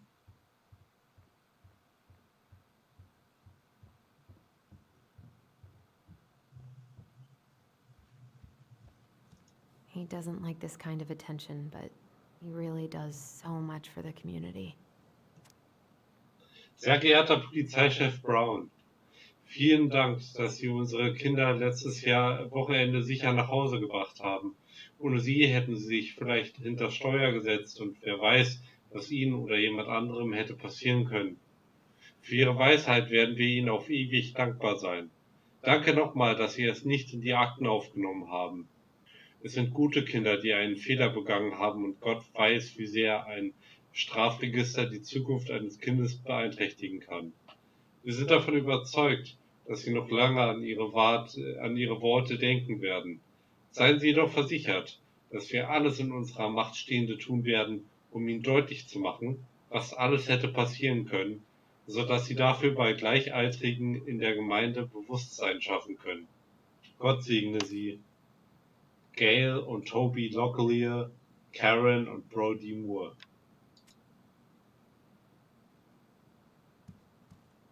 Come on. Paperwork. I need to get all that paperwork together. Maybe that'll help me focus. I wish Eddie's mom could have taught me how to do this. Papierkram, ja gut.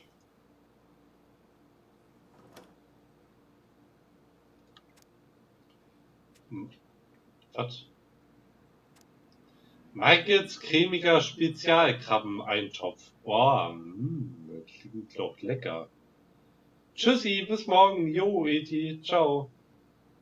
Mach's gut. Geriebene Zwiebeln und Knoblauch in geschmolzener Butter bei niedriger bis mittlerer Hitze anschwitzen. Sellerie und Karotten hinzufügen und warten, bis sie weich werden. Kartoffeln und Gemüsebrühe hinzugeben und mit Gewürzen abschmecken. Selleriesalz, schwarzer Pfeffer, Paprikapulver, zerkleinerte Cayennepfefferflocken. Abdecken und köcheln lassen, bis die Kartoffeln gar sind. Cremiger Mais, Krabbenfleisch und frische Petersilien hinzugeben. Erhitzen und köcheln lassen. In einer Schale heiß servieren und mit Zitronenscheiben dekorieren. Lass es dir schmecken.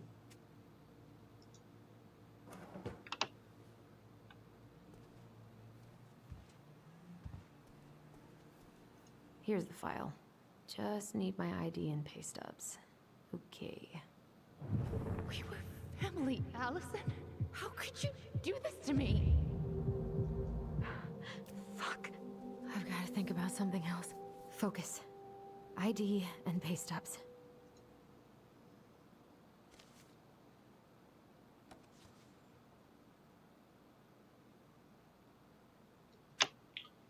Mieterinformation. Vorname Allison, Zweitname, Nachname Roland. Geburtsdatum 7.3.94. Sozialversicherungsnummer Adresse Telefonnummer E-Mail-Adresse Geschlecht weiblich, Familienstand ledig. Aufenthaltsstatus US-Bürger. Derzeitiger Arbeitgeber Gemischtwarenladen Veggie, Dallas Crossing. Ach was, ihr arbeitet für Veggie? Das habe ich irgendwie gar nicht mitbekommen.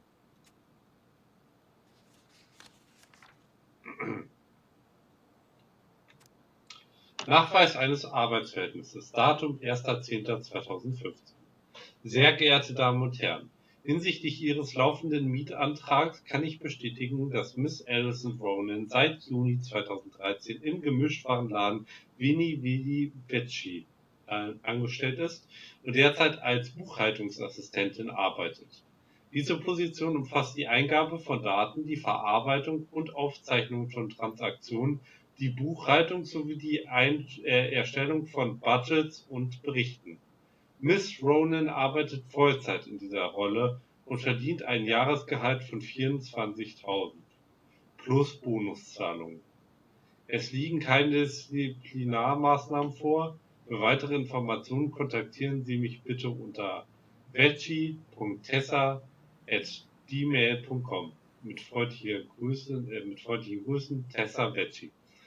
Warte mal, 24 US-Dollar, das bedeutet 2000 US-Dollar pro Monat.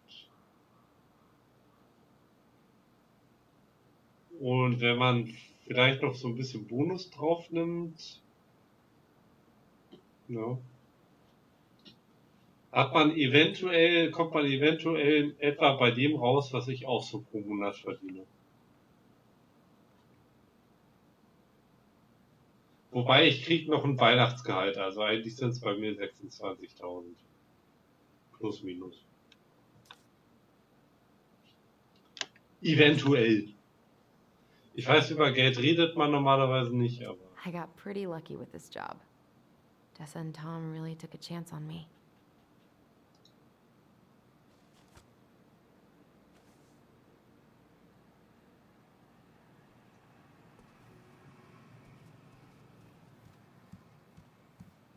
I can't really eat anything right now.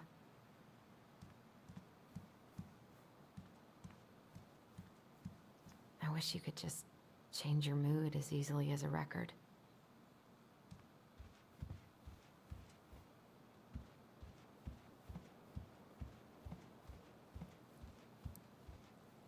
God, the world feels so fucking small right now. I've got to find a way to get out of my head. Seattle, USA.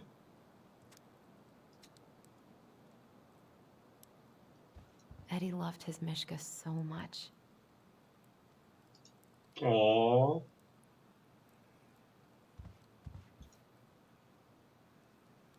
What if I just packed a bag and left and never looked back? Ah, here's my ID.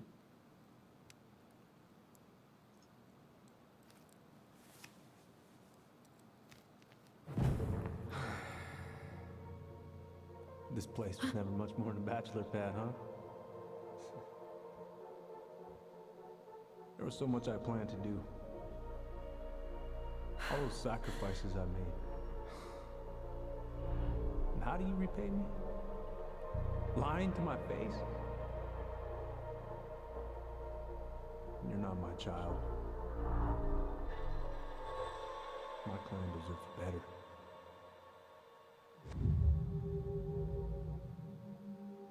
Oh, stop it, Allison. You have to stop torturing yourself. Just grab your pay stubs so you can get the hell out of here.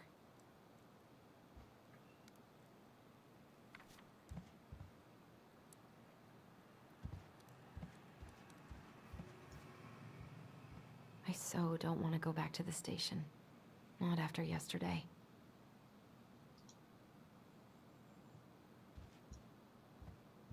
Must be great to feel like you belong somewhere. Anywhere. How?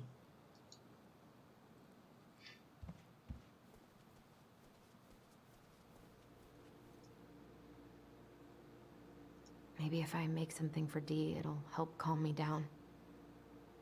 Anschluss die Wednesday, also Donnerstag. Don't forget. Vergiss ihr Geburtstagsgeschenk nicht, ja. Ah, Birthday Gift, okay. Verstehe. I should have let myself enjoy these trips more. Vancouver.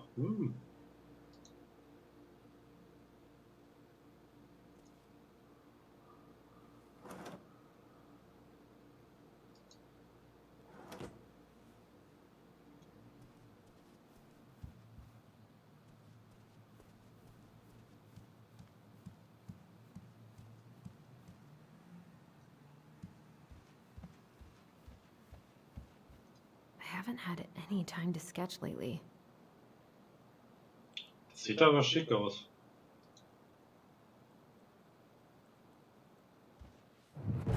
Allison, please. It's a damn shame.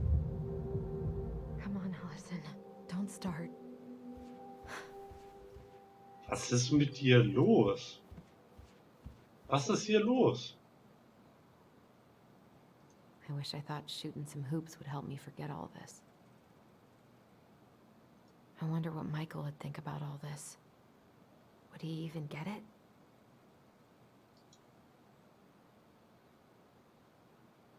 I don't feel like listening to anything right now.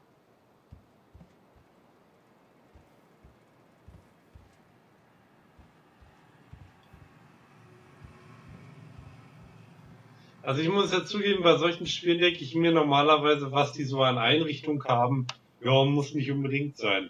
Aber so eine Jukebox, die wäre schon geil, oder? Also mal ganz im Ernst. You swore, Allison. It's nothing. This is nothing.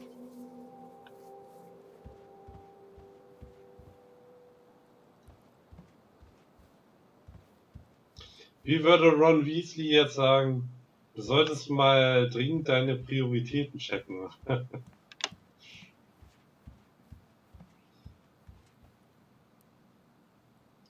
Apropos, wo sind die Bewerbungsunterlagen? Mädel, wo sind deine Bewerbungsunterlagen?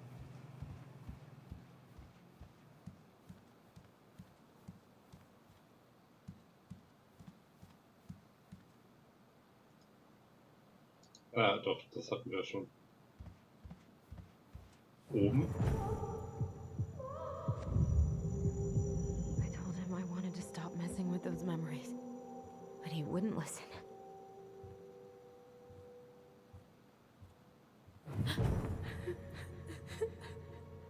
Brother, sister, we look out for each other.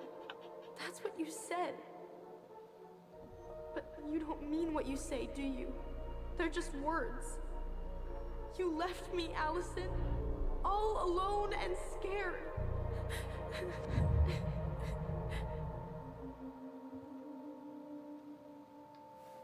What the hell is wrong with me?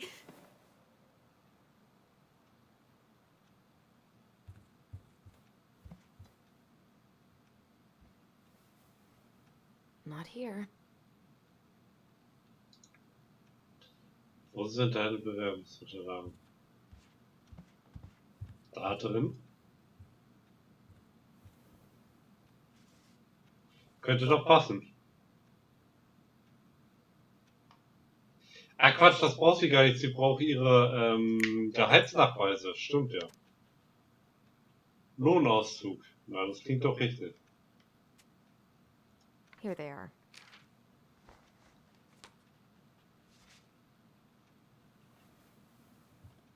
Okay, I think I've got everything I need for the application.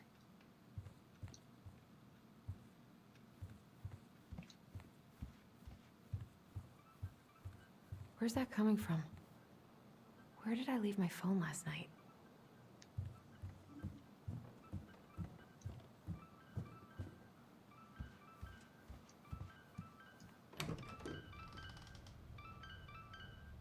Natürlich im Keller. Ist klar.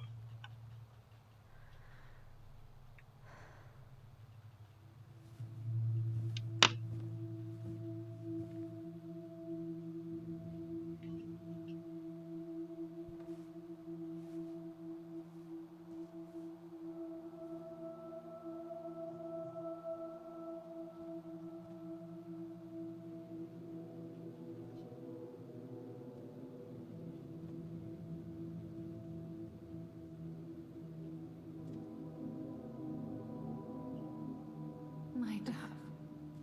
Only thieves and monsters hide in the dark. Fly back to the light, Allison. What the?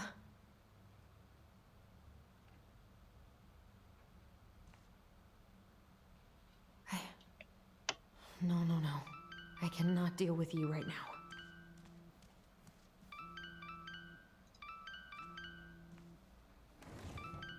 No, no phone here.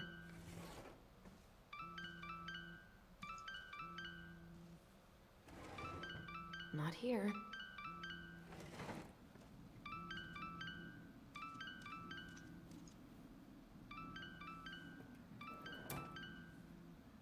No phone here.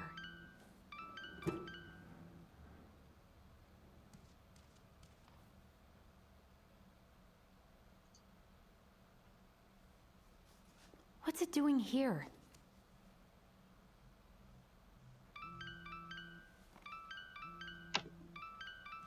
Hey, Dee. Finally. I was starting to get worried. Why didn't you pick up? Yeah, sorry. I didn't have my phone on me. Okay. Well, I just wanted to make sure we were still on for lunch. Yeah, of course. I'm getting ready right now. That so? Because it kind of sounds like I woke you up. That's just how I sound. But anyways, I still have a few things to do before I can leave, but I'll be there. All right, hun. See you soon. Get it together, Allison. Come on. Grab the file, get dressed, and head out. Or it'd be nice to make a gift for Dee. God, my hands are still shaking. I was not in the right headspace to make something last night. I should try it again. Dies Geburtstagsgeschenk.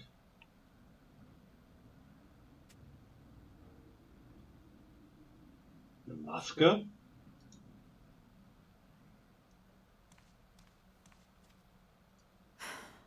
I've got enough time to carve something for Dee.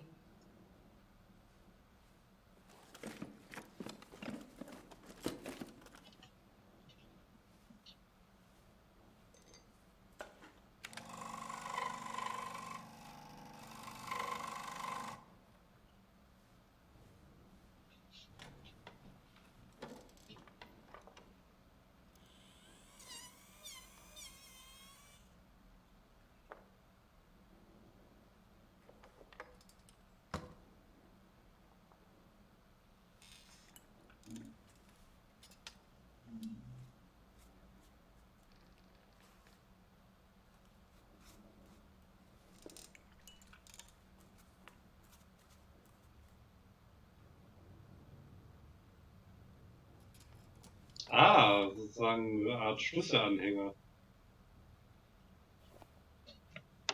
Form eines Wolfsgesichts. Was doch schön. Ugh, the paint smell in here is kind of overwhelming. I've been pretty grinchy about Christmas since I came here. Eddie tries so hard.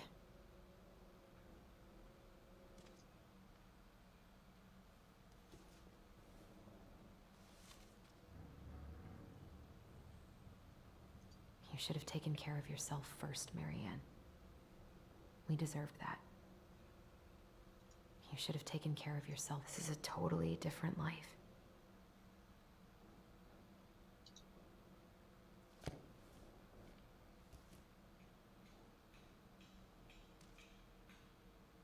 Eddie can't cope with getting rid of any of Carol's stuff.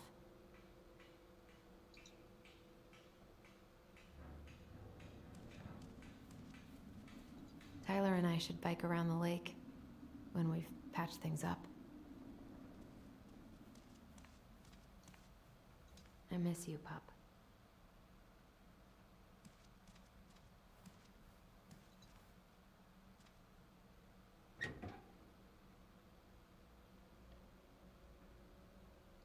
Angelausrüstung. Eddie's been too busy to fish lately. I know he's missing it.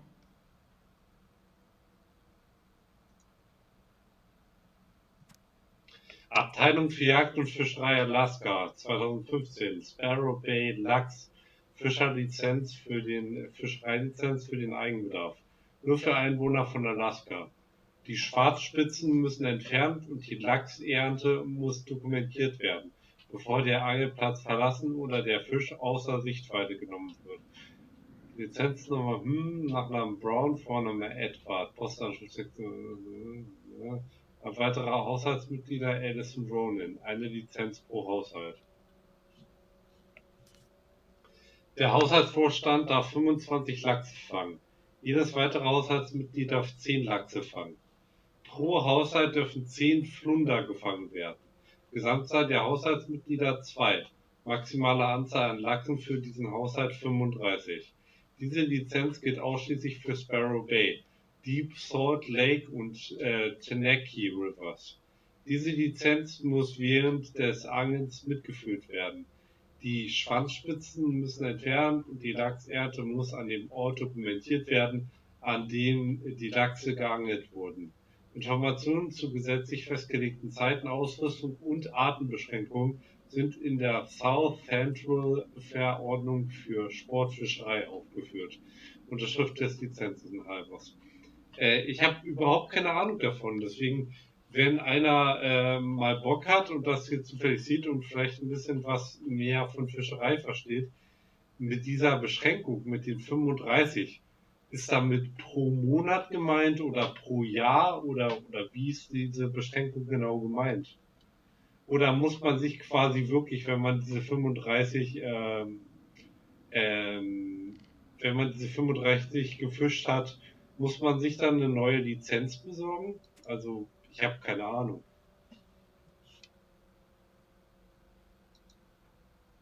Wahrscheinlich letzteres, ne? Aber wie gesagt, ich habe keine Ahnung. Ich habe keine Ahnung von Fischerei. Auf dem Gebiet bin ich absoluter Noob.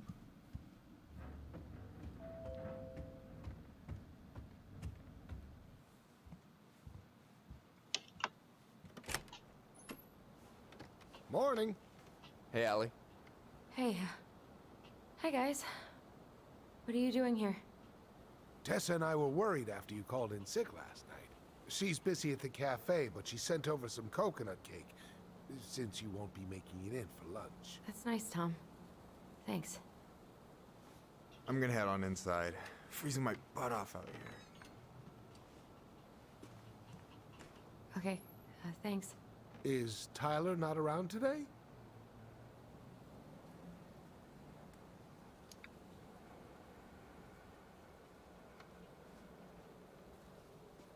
We had a fight. I think we just needed to get out of each other's hair for a little bit. I'm sorry to hear that. You were so happy he was coming home. Oh, it's okay. We'll get over it. I really hope so. So, Tessa told me a little bit about what happened at the cemetery. Yeah, I'm sorry it got so intense. It's just, we really needed to understand why Marianne did what she did. Especially Tyler. Oh, of course, of course. She gets that. You two didn't say anything she wasn't already thinking. She spent years blaming herself. Well, she wasn't the only one involved. There was a lot of blame to go around. I'm glad you're able to see that. It seems like your brother, well, he's not nearly so forgiving, is he? He has been pretty harsh. Especially on Eddie. But we both got tired of people lying to us for our own good. Yes, of course. Totally reasonable. Though, I am sorry you're the one taking all the repercussions. I heard about the fight with your uncle. I really hope your brother appreciates your sacrifices. He will. I mean, he does. I'm sorry, but I'm pretty beat. Oh, of course. I'll let you rest. Tell Michael there's no need to hurry back. Okay. Thanks for stopping by, Tom. Bye now. Take care.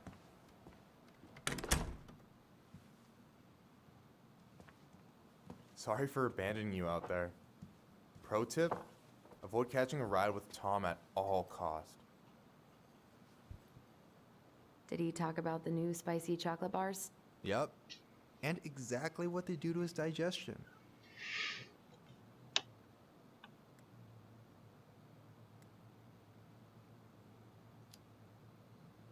What's up with him?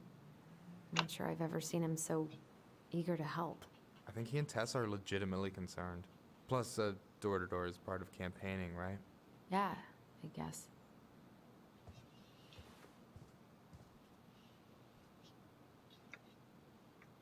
Help yourself to some waffles if you want. That's Eddie's way of saying I'm worried about you. Oh, that's cute. But I had a ridiculously huge breakfast, so I'm good. I'm glad you're here, Michael. Thanks for coming. Coffee and a friendly face, just what the doctor ordered, right? I just feel like cuddling up in front of the TV all day. Maybe finally binge that last season of Witches of Eldom. Then do it. I gotta drag my lazy ass out to have lunch with Dee.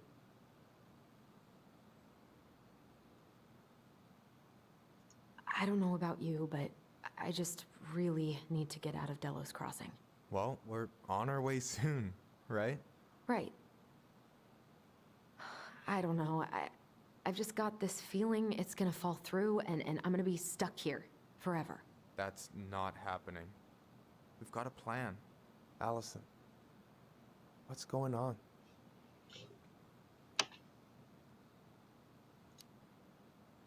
Tyler and I had a fight last night. I was so excited to have him back, but what if 10 years was too much and we're too different? I don't think so. You just need to get to know each other again. Start with the small shit. Figure out what each other's favorite foods are, you know? And then build up to the big stuff. Yeah, that makes sense. The last few days have been a lot. It's totally okay to be overwhelmed. You're gonna figure it all out. Families are fucked up. They're basically fuck-up factories. You're right. I just need to relax.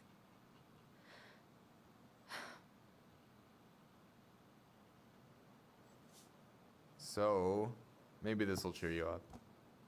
I think I found the perfect place. Check it out. It's pretty cool, right? Deposit's a bit high, but it's got 2 large bedrooms and a view of the channel. You're really going to give up our home to live in this ugly box? Oh, God. Allison, look at me. You okay? I'm just... I need to... I just need to sit down.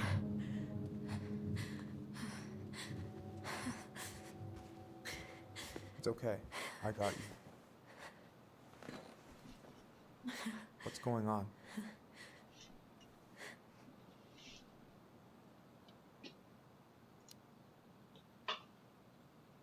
God, everything?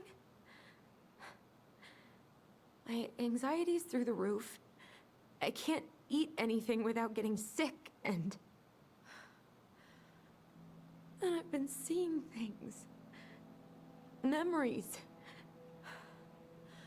of Marianne and me and Tyler when we were kids, and Eddie, and it used to just be stuff I'm pretty sure really happened, but now I see them everywhere. Shouting every shitty thought I've ever had about myself. I don't know how much more of it I can take. That's intense. I'm sorry, has...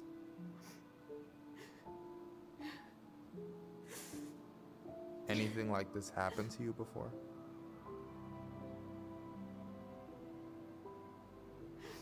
Right after Marianne died, I had a lot of panic attacks, but nothing exactly like this.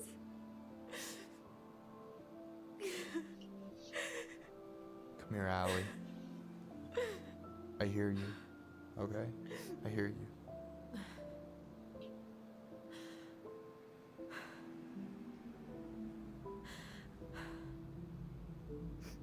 You must think I'm completely nuts. No. I think you went through some really bad shit. You never saw anyone about it, right? Yeah, I've looked into therapists a few times, but they're all so far away and so expensive. Well, you know what I went through in 2011. I don't know if I'd still be here if I hadn't gotten help. You got that money coming in from the house. For our apartment in Juneau, I don't want to bail on you. Look, I know you hate letting people down, but you gotta put your own oxygen mask on first. I get that, and so does Tyler. Thanks. I'll try. I really need to work on the house today, but Tyler's crashing out there. Not sure if I'm ready to face him. If you want, I could go out there, see how he's feeling, and if he's ready to talk. What do you think?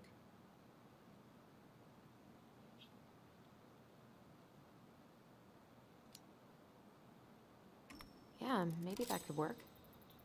I hope he'll talk to you, though. He's never been the best at opening up to new people. You sure? Yeah, of course. I don't mind trying if it might patch things up between you two. Oh shit, I'm gonna be late for my lunch with Dee. I still need to change and stuff, but I can drop you off at the store if you want. Sure, thanks. No, Michael, thank you for listening. I mean it.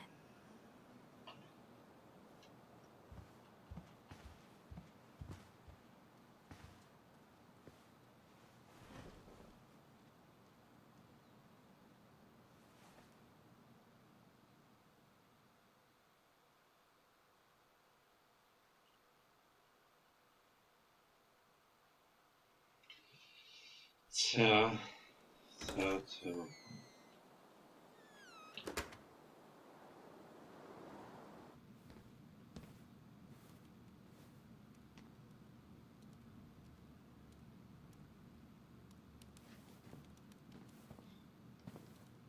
Hi, Dee. Hey, beautiful.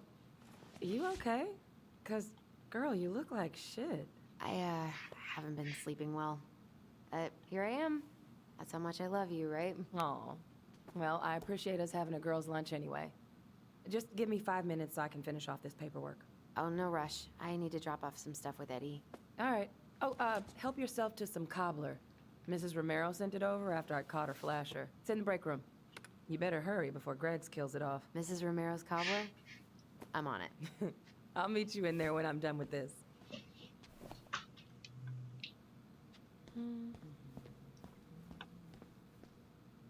At least we didn't spend the night here. Try not to hang out upstairs too long. Chief's orders. Sorry. Sounds like Eddie's busy. I shouldn't bother him. I should probably drop the paperwork here. Eddie's gonna be busy for a while.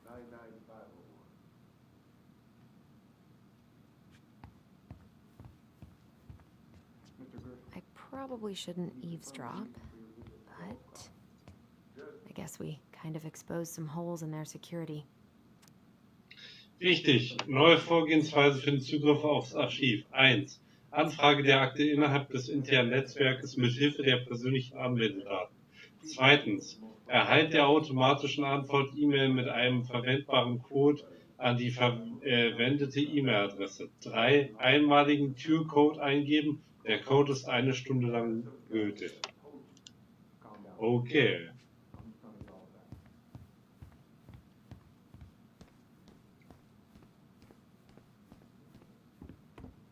I wonder how Uncle's feeling about me moving away.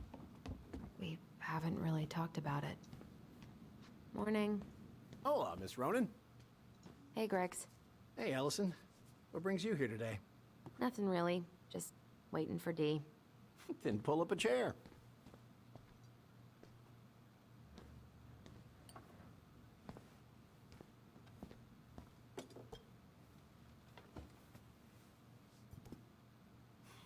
Dessert for lunch.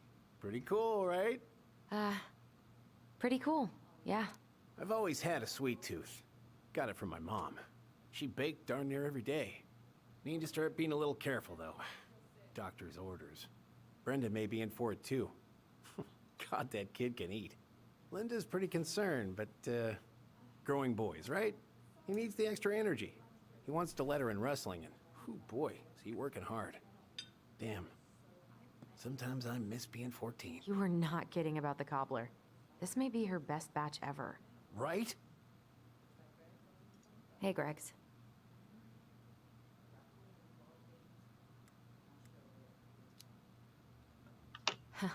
So, what's the criminal underbelly of Delos Crossing been up to lately? Poachers, vandalism, a few memorable cases of public indecency. Nothing too serious. Which is fine by me. Boring is good. Not like Juneau. My daughter's always begging to move there, but that is not happening. Why? Juneau's awesome. There's like actual things to do there. Drugs, that's why. Property crime's double the national average. People coming in all the time from God knows where. Oh, I didn't know that. Hey, Gregs. Got any big vacation plans coming up? We'll probably go up to Anchorage for Thanksgiving. Linda's sister lives up that way. But I'm also secretly planning a family trip to New York City for New Year's. Been saving for 2 years, and I got it all arranged under a fake email. That's really cool. I'd love to go there someday. It's probably our last big trip before Lauren's off to college, so I wanted to make it count. I'm sure everyone will have a great time. What are you having? Trout pie and, black radish. I'm on a diet. A cobbler diet? Hey, shh, shh, shh, shh. I won't tell if you won't.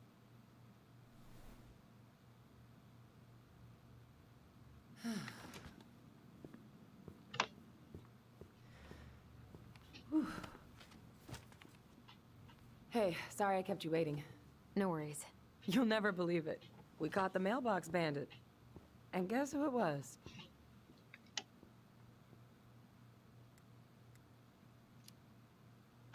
Wait, huh? You know, the perp who's been going around stealing people's mail and dumping their packages into the snow. Anyway, Dr. Torres caught him. She's got him locked in a cage in the back of her SUV. Wait, she's got him where now? It's a raccoon. Delos Crossing's most wanted turned out to be some trash panda stowaway. And this is how legends begin. Anyway, I'm so sorry to bail, but I gotta run this little guy to animal control now. Probably best I take a rain check. Oh, it's okay. Totally, I understand. Duty calls. Thanks. Oh, I brought you a little something to make up for missing your birthday.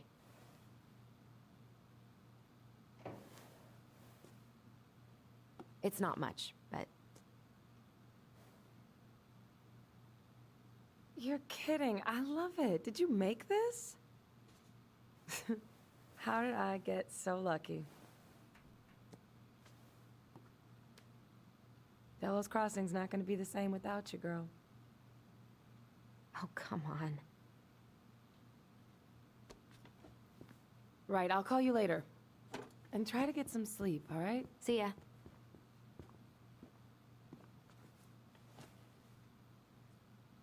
Well, there go my lunch plans. Hey, your brother didn't tag along today? No. He didn't really want to show his face around here after the mess he made yesterday, huh?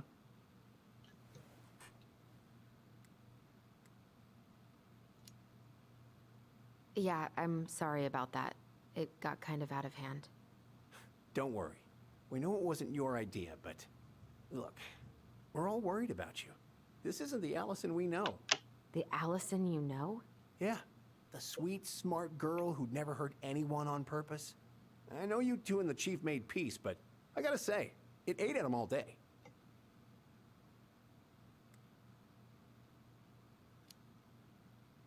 We did what we had to get what we needed.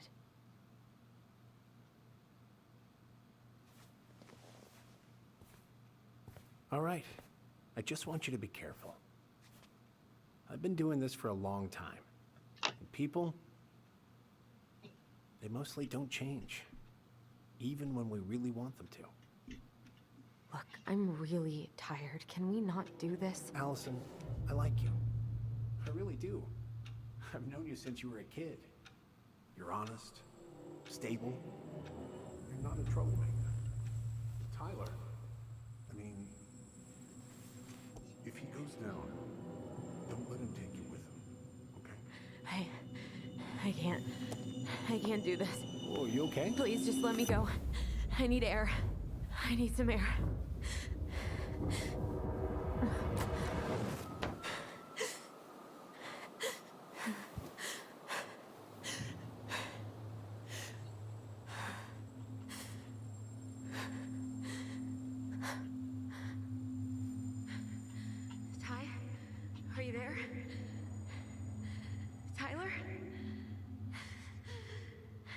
Answer me, please.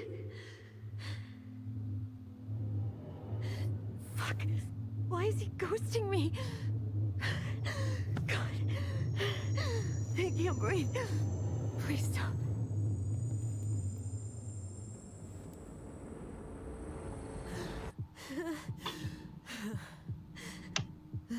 Okay. Okay. I've been here before. This will pass.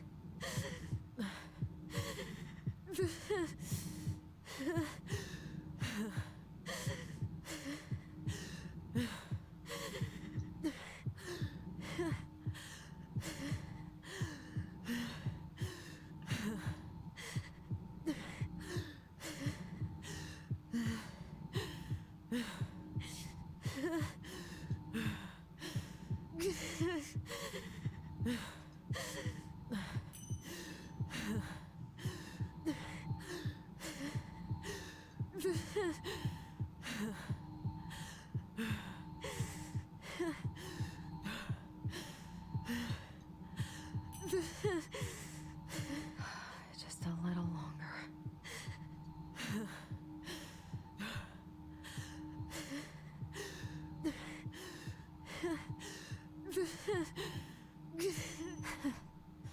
Just keep going. In and out.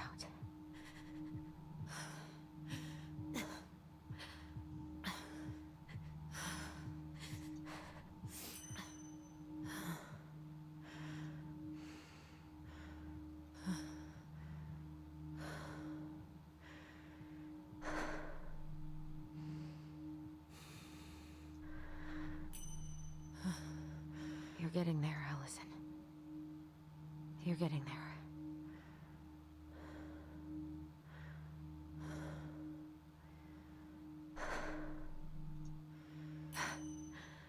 I'm okay. I'm okay. What's happening? Are you okay? Yes? Are you fibbing? I'm scared. I don't know what these people are gonna be like. Or when I'm gonna see you again. We can still undo it. We can tell them what really happened. No way. It's done. That's it. You're gonna be there to talk on the voice if I need you, right? Of course. It'll almost be like we're still together. It's time to get going now. Come on. Wait, Chief. Just a sec. Hey, kids. I went back to the house and got a few things for you. I know how much he's meant to you. Thank you. Thank you, Sam. Oh, kids, this is just goodbye till next time, okay?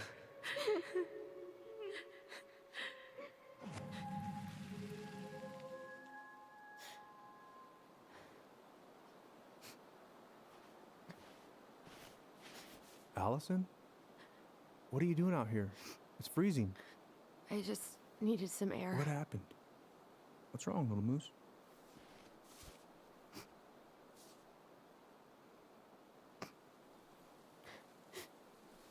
I think I had a panic attack.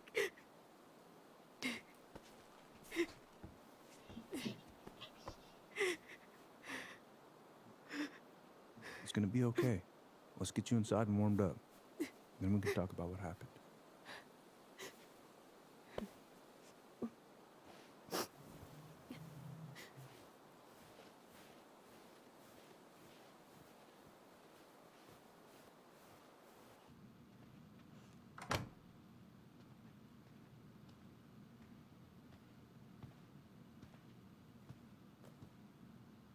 I'm sorry. This morning has just been so... God, I'm embarrassed. Don't be. You haven't had an attack in a while. What's going on? I've just been so wrong. About everything. Did Tyler say something to make you feel that way? No. It wasn't him. It was me. I failed him. Over and over. From here, it looks like you've been busting your ass to help him. You don't understand. Allie, you've got so much weight on your shoulders. With Tyler coming back, and your big move. You know, maybe it's time to ease off some of this other stuff that's clearly stressing you out. If you mean Marianne, I can't. I owe it to Tyler to see it through. Do you? I don't know why you've always blamed yourself for that. It wasn't your fault.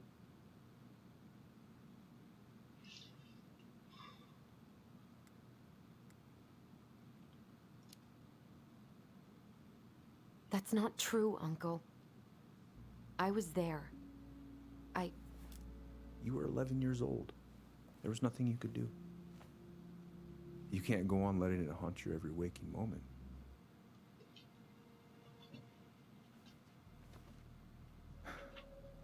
Look, you're not your mother, okay? What do you mean? I mean, something happened to her. Something bad. I don't know what it was, but it never left her. You can't make that same mistake. You've got to tell those ghosts to move on.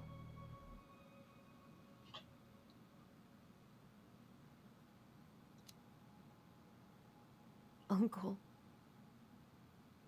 It was me. I was the one who had the scissors. What?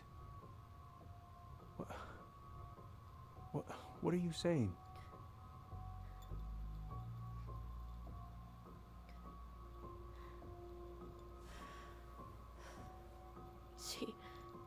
She was threatening Tyler.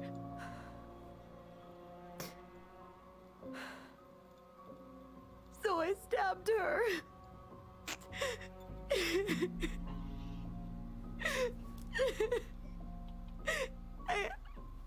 I killed her. I killed my mother.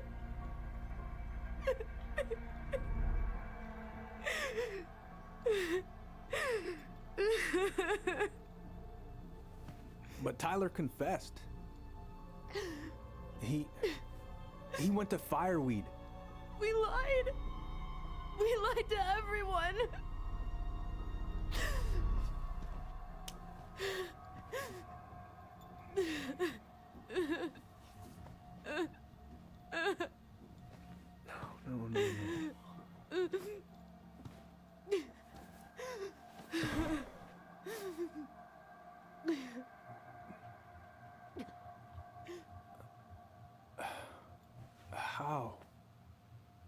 No. How could you let him take the blame? It was a mistake. I know. But we were in shock. Tyler wanted to take the blame. And I let him. But we should have told the truth. It must have really hurt. Keeping that inside all these years. I pretty much just bottled it up. And now it's all I can think about. Everywhere I look, she's there. I can't take it anymore.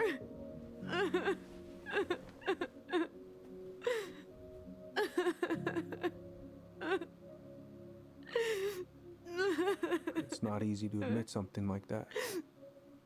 It takes a lot of courage, Allison. I should have seen it. I'm so sorry. None of this was fair to you two.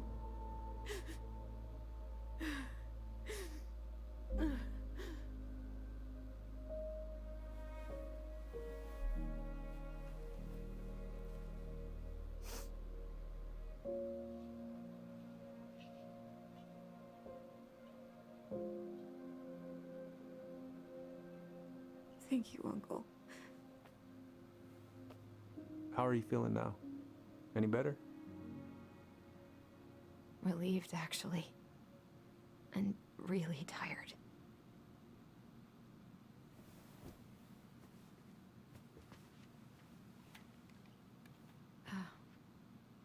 I was remembering something earlier. I don't know if it even really happened. The day Tyler left for Fireweed, did Sam come by with some of our stuff? Yeah. Yeah, that's right. He did.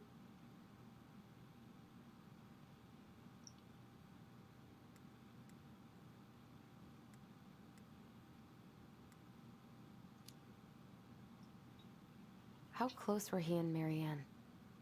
I don't know exactly. But he cared about her a lot. Her death really shook him up. He was over at our house a lot, fixing things, chasing off animals. I know you didn't turn up anything about who our biological father was.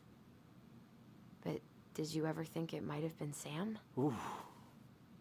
Well, your mom and him were close, so that's a possibility, but I never found any proof, no. I should go talk to him. Are you sure that's a good idea? You need to get some rest. I have to do this. And not just for Tyler. For me too.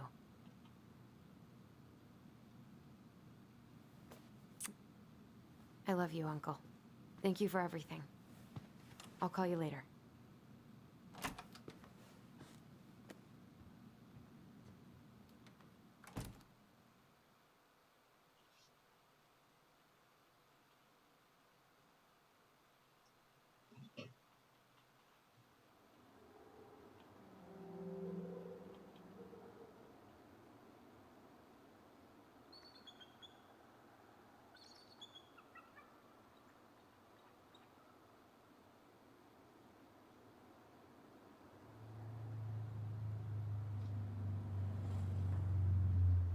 Okay.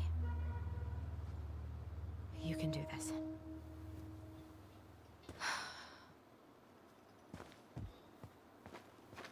Ich habe keine Ahnung, was sie jetzt als nächsten Schritt wirklich machen will. Also, was soll Betrieb außen herum? Aber ich denke, das wäre die richtige Entscheidung jetzt, dieses Geständnis. Good. He's here. Ah, okay. Jetzt verstehe ich.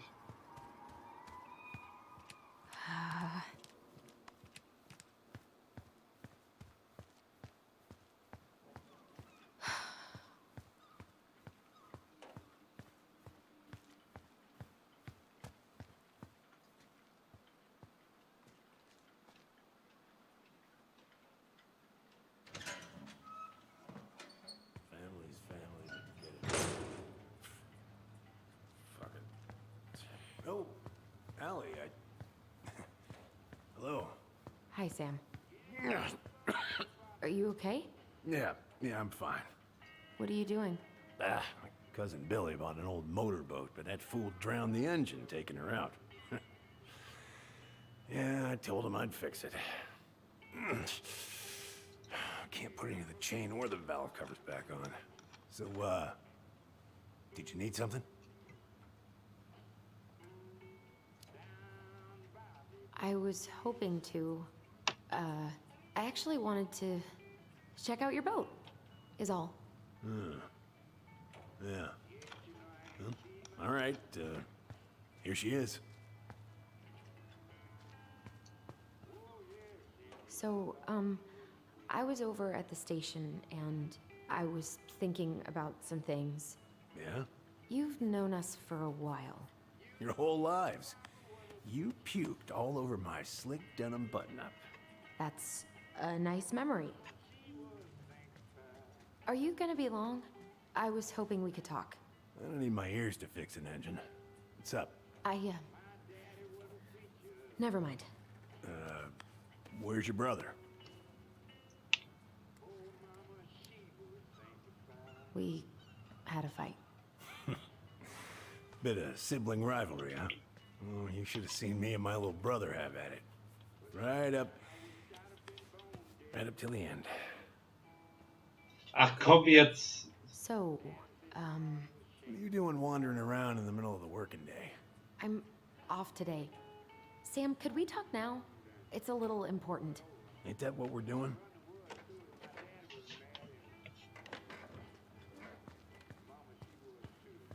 How's How's the house coming along?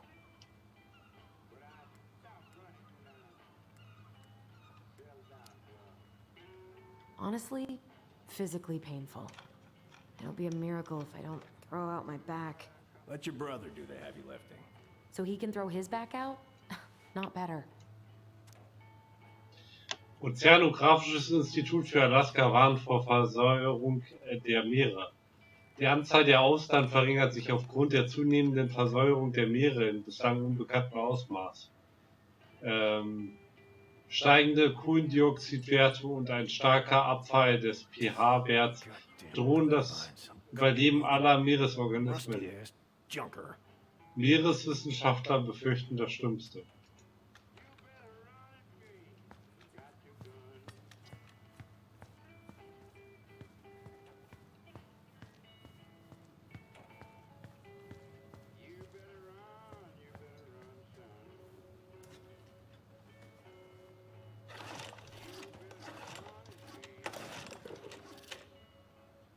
Hey, an encyclopedia of astronomy. I have this one. Oh, yeah. That's a good one. Real detail.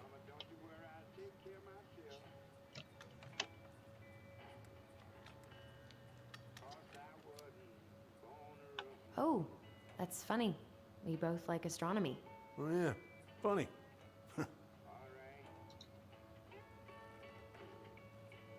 Impressive collection. You want some? Take them. I don't really navigate anymore. Thanks. Whoa, that's a really nice sextant. Oh, it sure is. It's a present from my old crew for my 30th birthday.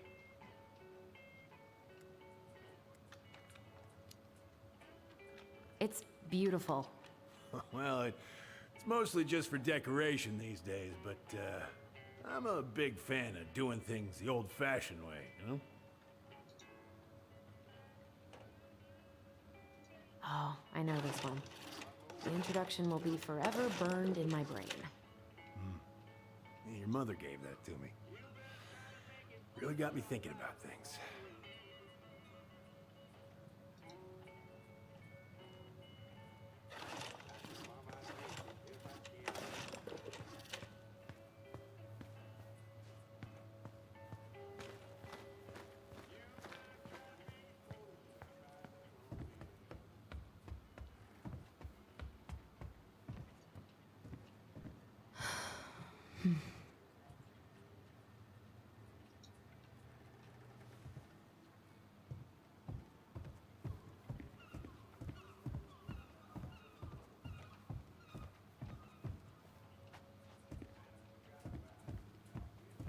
Na gut, aber vielleicht können wir ihm ja mit dem Spray helfen. Kann ja sein, probieren wir es aus.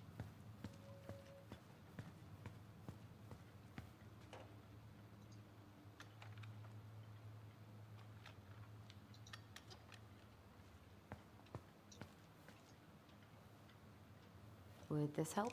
Oh, thanks, Princess, but that ain't it. It's in a red can. Not a princess.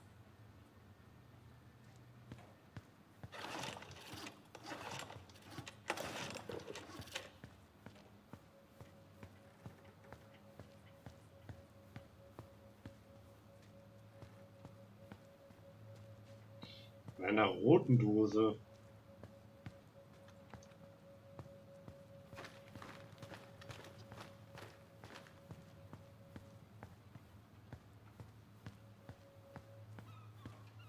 I haven't seen your boat in the water for a while.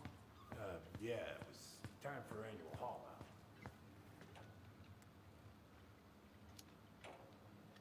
Haul out? Oh, yeah. You gotta get her up out of the water so you can fix up the hull.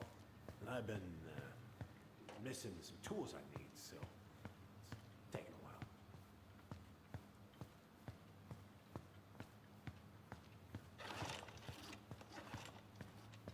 Eine rote Dose. Rote Dose, rote Dose.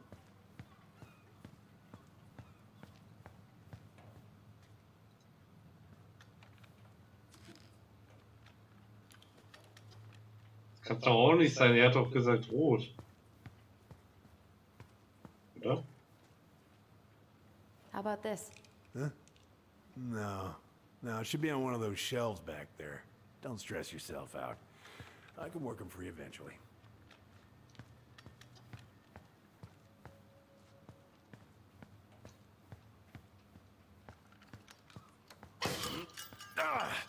Oh, damn it.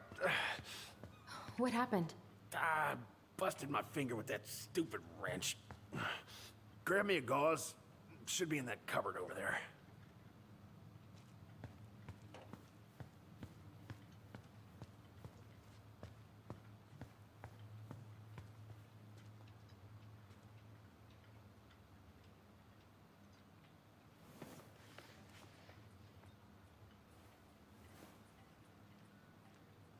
Yeah, the gauze should be in that cupboard over there.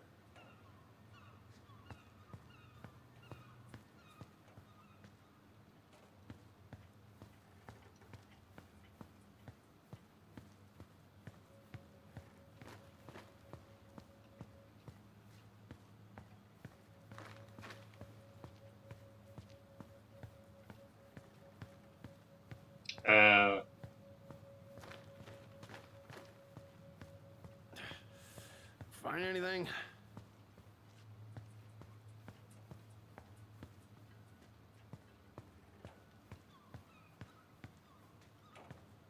Nee.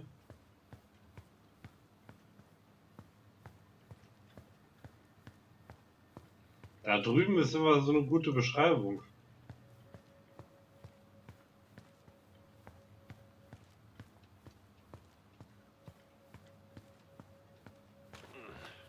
I think I got some gauze in the cupboard next to the sink. Ach, hier.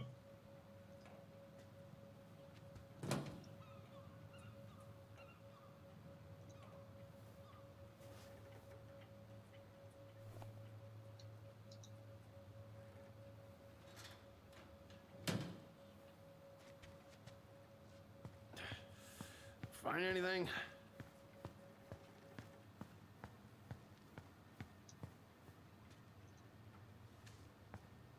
Au. Sam? Are you our father?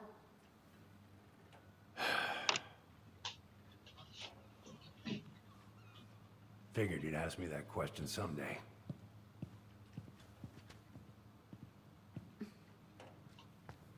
Well, I wish I was. what the hell kind of answer is that? I'm sorry, Ellie.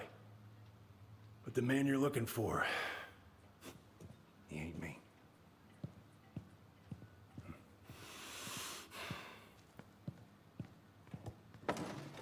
Oh, okay. Guess I'll just take your word for it then. Hey, you got no right coming in here getting angry at me for something I got nothing to do with.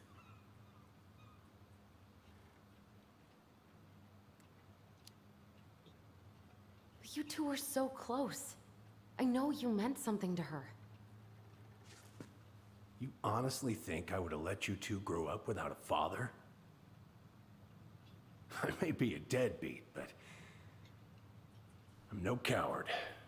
But you must know something. I truly don't. Your mama, she never... Look, we were just friends. I mean, take a look at old Sam. No woman like Mary Ann would ever think twice about a guy like me. I'm so sick of this. I'm so tired of trying to unravel all of Mary Ann's fucking secrets.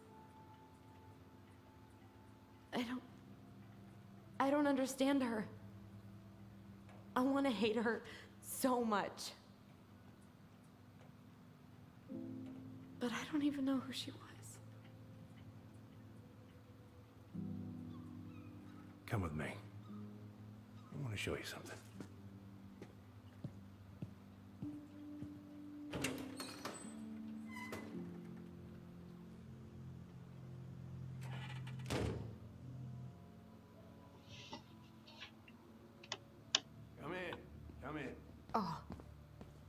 When was the last time you cracked a window?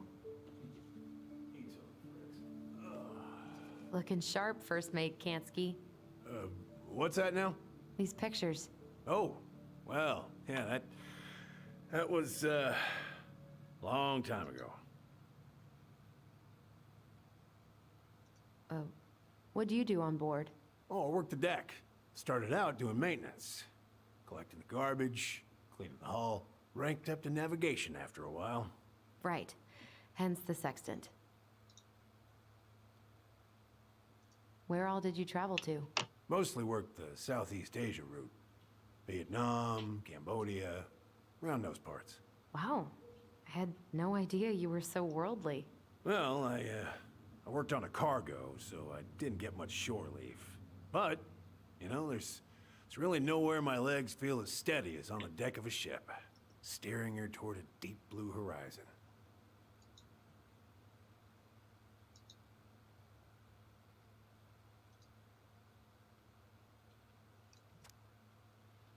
Der Glacier Bay National Park heißt Sie herzlich willkommen.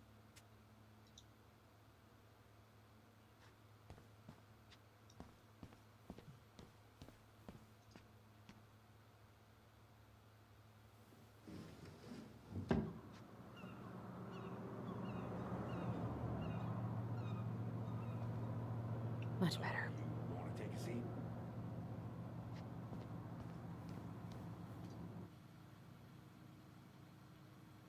Sternbilder.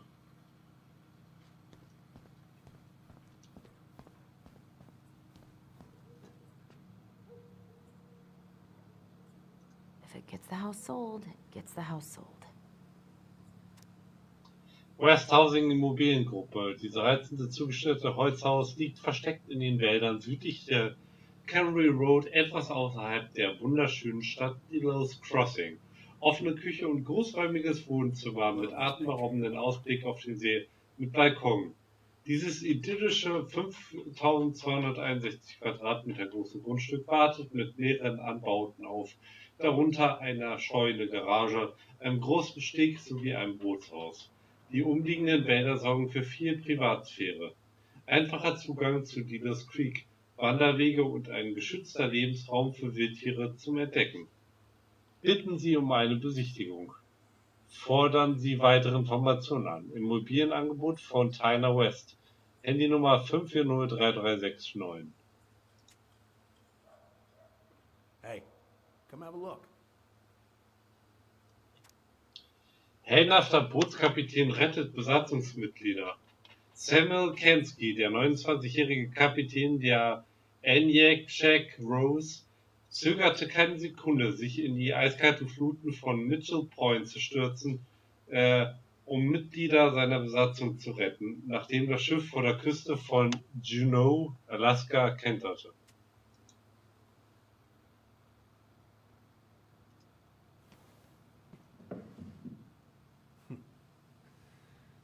Love this picture of your mama.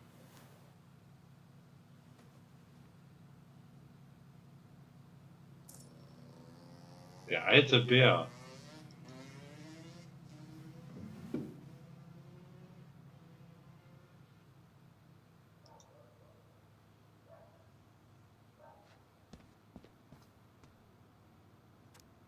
Dad, hab mit Mom gesprochen und sie meinte, dass du in Schwierigkeiten steckst. Es ist nicht viel, aber genug, um deinen Kühlschrank zu füllen.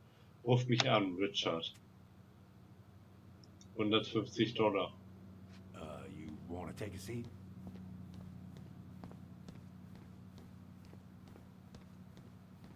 Why is there a burnt up pan in your garbage? Oh, yeah, that. Might have fallen asleep cooking dinner.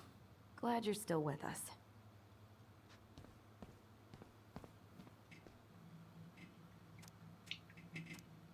Lachsauflauf.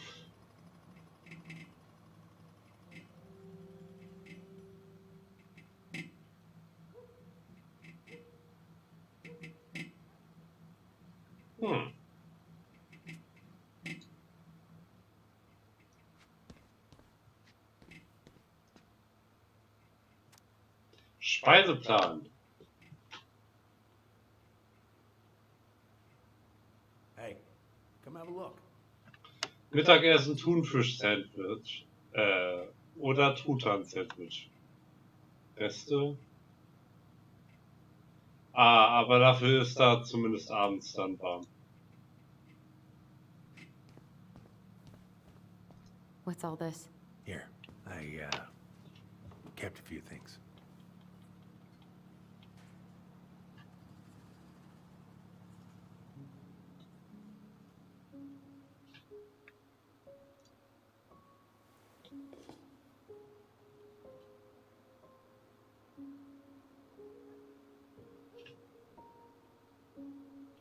Das ist unser Dad.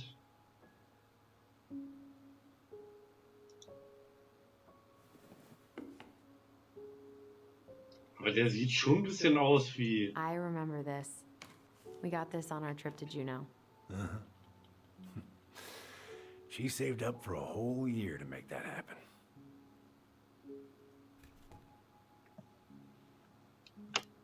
Lieber Sam, ich schreibe aus dem kleinen Hotel im Zentrum von Juneau, das du mir empfohlen hast, und du hattest recht, die Kinder lieben die Wandmalerei vom Wal. Wir mochten aber auch die vom Raben am Rathaus. Heute haben wir die Straßenbahn hoch zum Mount Roberts genommen. Die Kinder wollten wandern gehen, aber wir sind nur bis zu den Totems gekommen. Morgen werden wir bis zu den Nugget-Wasserfällen wandern, um zu sehen, ob der Gletscher noch so aussieht wie auf der anderen Seite der Karte. Hoffen wir es mal. Ich wünsche dir einen frohen Fang. Mary Ann.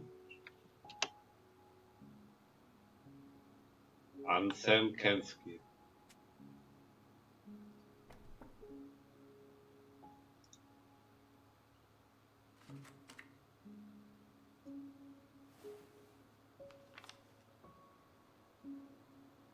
Happy Birthday.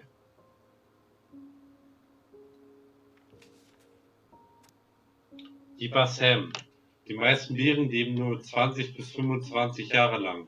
Also herzlichen Glückwunsch zu deinem 29. Lebensjahr.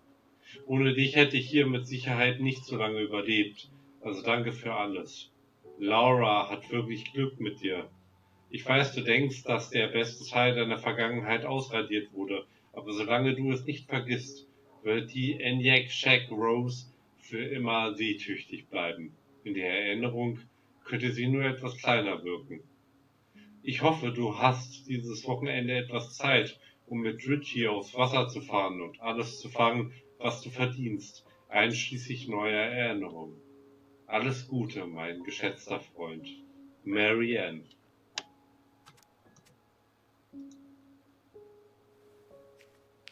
Das ist ja eine ganz andere Seite von ihr. Eine ganz andere. Oh, I took her to see that for her birthday. She hated every second of it. Whole drive back, she talked about how it butchered the books.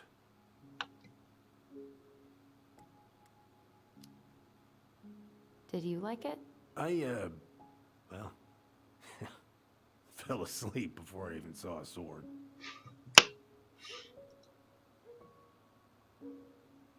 Mother made that. Oh, she was a real artist, that one. Kinda like you.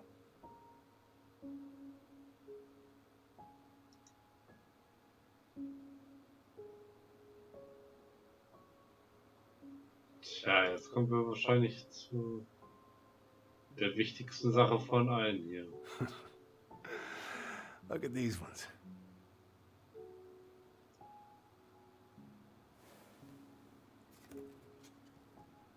She looks happy. She was. When was this? Why are you wearing a square hat? Oh, yeah, that was when I finally got my captain's license. Mary Ann's the one who pushed me to get it. Made me wear that stupid hat when I went to take the oath. Huh. Yeah, Laura took this one. We'd been working on that barn for months. That roof was a son of a bitch to sheath. Rain just kept on leaking into the loft. Wait, the barn has a loft? Oh, yeah. You didn't know? No, she didn't tell us. Is that a trap door? Yeah. She had me close the whole thing up. Told her it was gonna be real hard to get any hay up there, but she said she didn't mind. Do you know what's up there? I could tell she didn't want to talk about it, so I respected that. Well, we're gonna have to empty it out for the sale, so I guess we'll know soon enough. Ellie, you really gonna go through with this? It's like I told you, that house meant everything to your mama. It's all we got left. You can't just throw it away.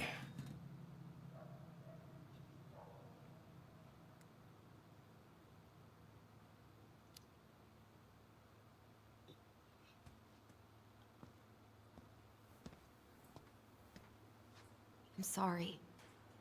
I know how hard this has been on you. But you need to move on.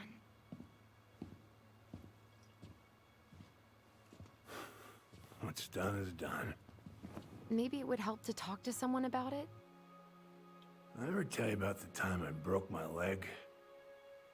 Shin bone snapped in 3 different places.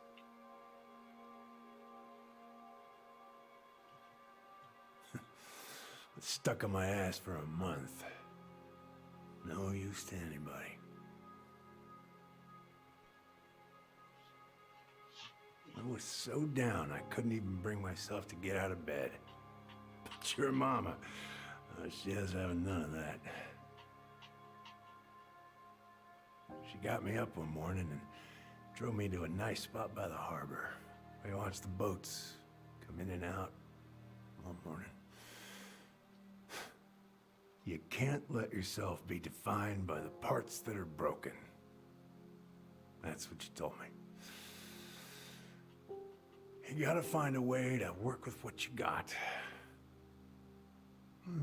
Think about that a lot. Gotta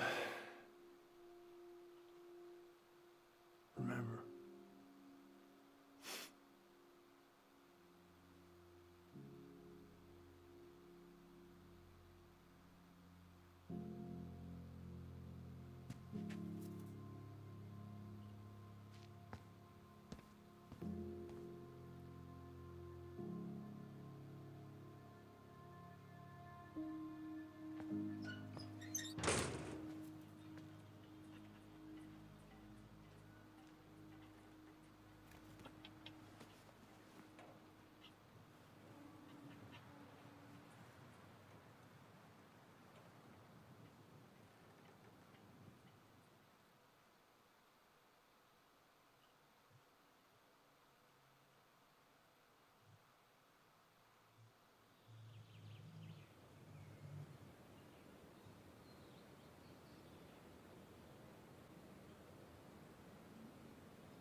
Get the hell off my property.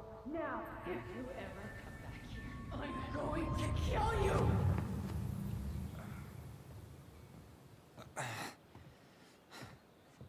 Hey, Tyler? I've been looking all over the place for you. Are you alright? Yeah, I'm fine. Whoa, whoa. Hey, let's get you off your feet, okay? Come on.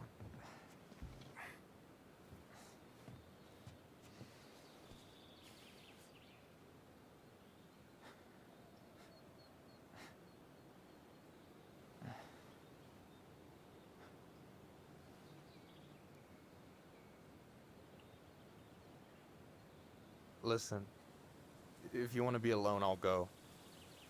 But if there's anything you need to get off your chest, I won't snitch. You saw Allison? How is she? Yeah. I went back to check on her this morning. She was in a pretty bad way. Whatever went on between you two, it wrecked her. Look, I don't want to drag you into this. Well, I'm already in it, and you look like hell, so... I just got a lot on my mind. Well, I know one thing that's good for that. As a wise man once said, fishing is the cure to the wounds of the heart.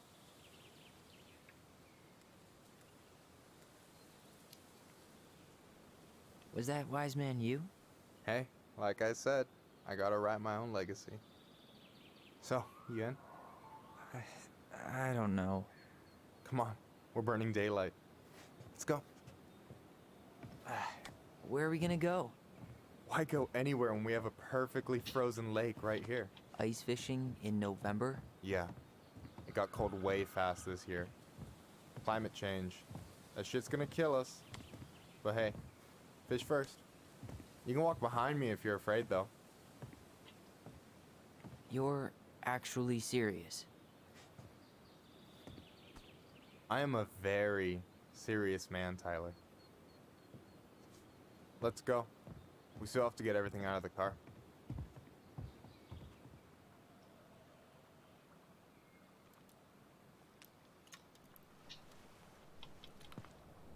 Stage is set. It's showtime. Whenever you're ready. You sure you don't want to go? Nah.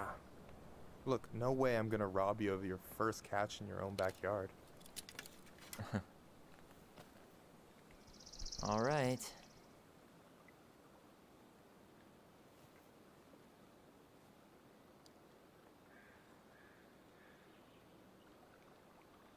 Ja, und? Got everything you need, by the way? Yeah, I'm good. Man, I'm so gonna miss this.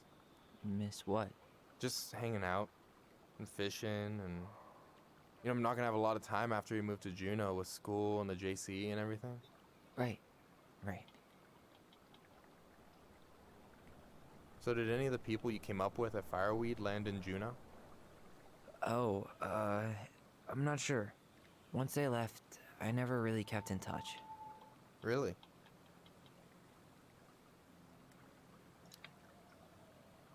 People came and went a lot. And besides, everyone moves on eventually, right? Not everyone. Not people who get so close they're like family. I already have a family. Well, there's a reason we think of families as trees. They keep on sprouting new branches and... Oh, hey, I think I've got a bite. You got this. Reel them in.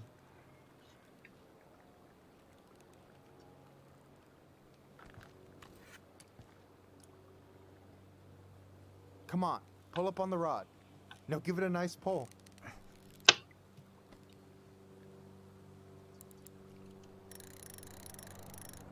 Come on, pull up on the rod.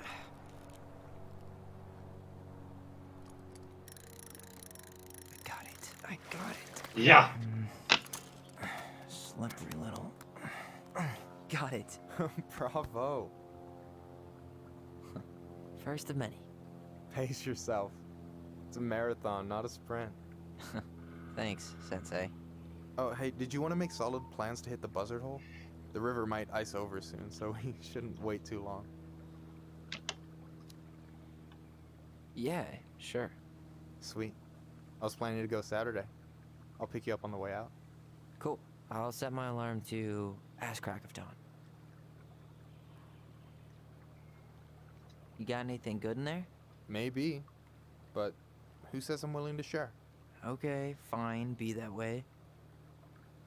You have this whole fancy bag just for ice fishing? You don't mix and match. Ever. Jeez, you don't mess around, do you? Told you earlier. I'm a very serious man. All right, here we go.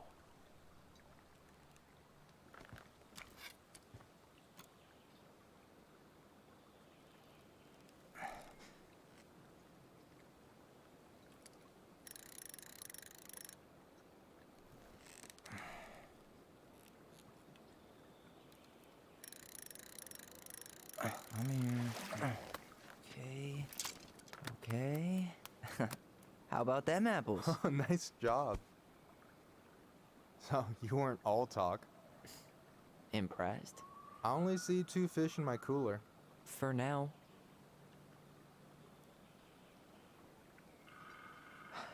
So, about last night. I don't know what Allison said, but from my side, well, I thought we were on the same page. But it turns out we weren't. Hey, so don't tell her I told you, but last week your sister was almost unbearable. She was jumping up and down with excitement at you coming back. Really? You better believe it. Look, the last time you saw each other, you were kids. Just because things have changed doesn't mean you can't work it out.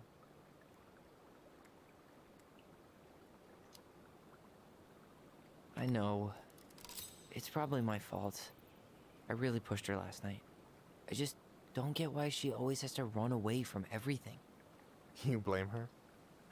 Avoiding the problem doesn't make it go away. She's so fixated on selling the house. It's like she's trying to bury the past. All of it. Even the good parts. Look, I'm not picking sides here. Okay, but she's been murder house girl ever since it happened. Now she's got a chance to put it behind her and start fresh. Shit, I'd be pretty eager too.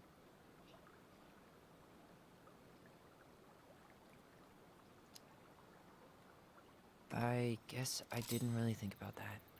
I've been so focused on my own shit. It's been hard, you know? Figuring out how to live out here. You mean outside of Fireweed? Yeah. When I first got there, all I could think about was getting out. It felt like a cage. But after a while, it started to feel more like a shell.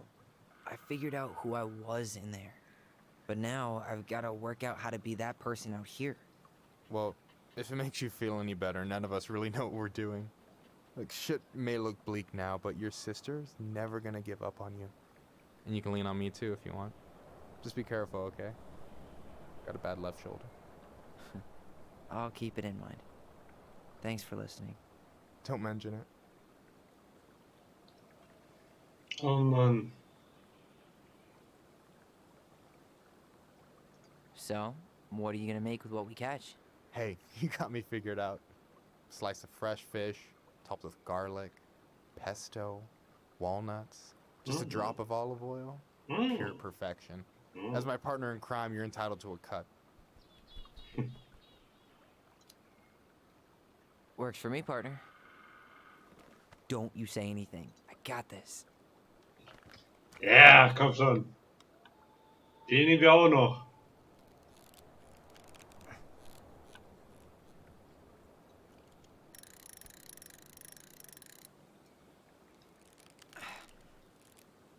Haben wir vielleicht noch einen für Allison, ne?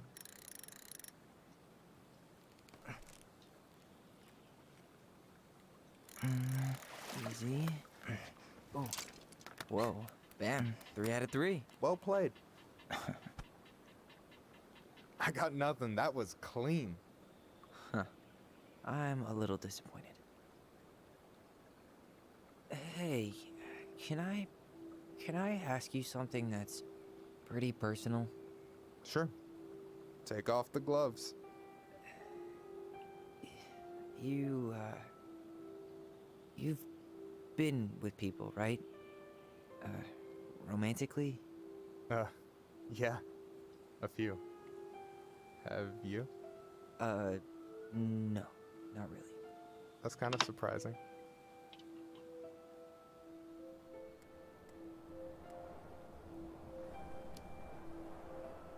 I never really thought about it. It just wasn't a priority, I guess. I get it. You've had a lot on your plate. Yeah, definitely. You want my take on it? Sure. Heartbreak sucks. Look, I stopped listening to the entire indie folk genre just because I was dumped at a show once. But I put myself back out there just like everyone who's ever gotten their heart stomped on. Because when you meet someone who really sees you, you don't have to pretend anymore.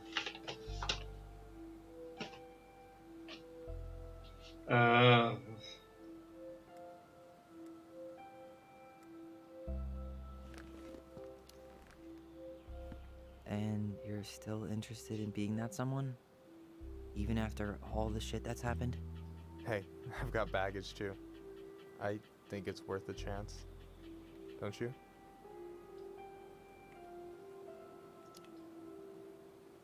I think we're in total agreement here. Yeah? Yeah.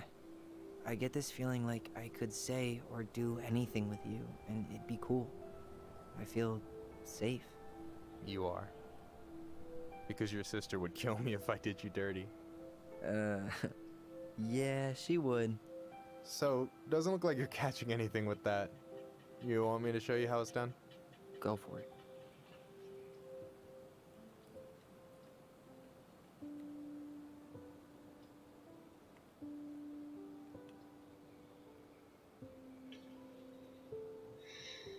Hey, you're missing the show.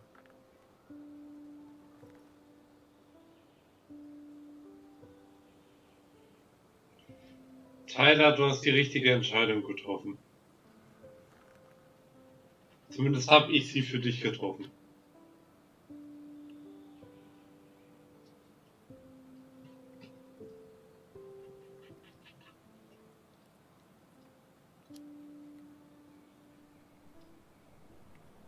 You okay?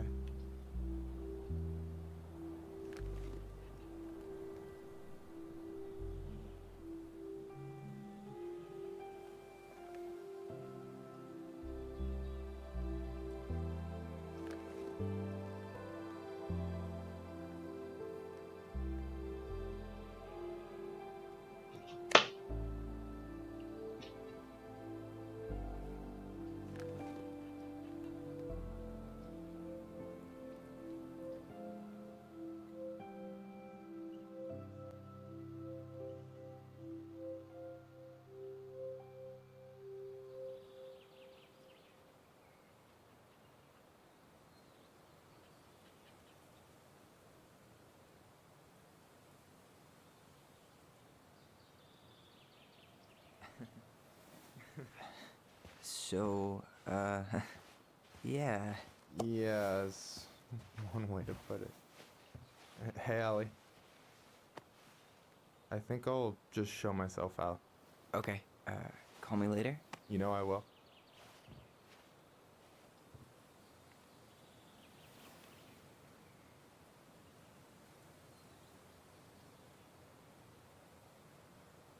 Sorry for interrupting.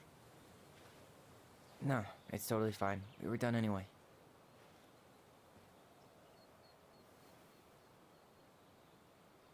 Catch anything? Mostly ice, but yeah. Tyler, I'm sorry for freaking out yesterday. All of this, it's just been really hard on me. Don't apologize. I was being an asshole. We should have never pushed you that hard. Come here.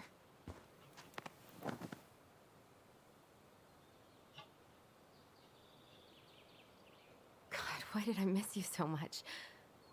It's only been a day. I've been told I have that effect on people. You dum-dum.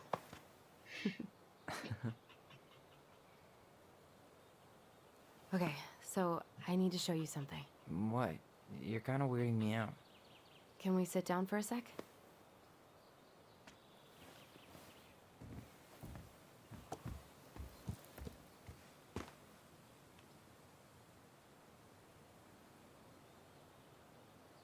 So, what is it? I was just at Sam's. He's not our father. How do you know? I asked him, point blank.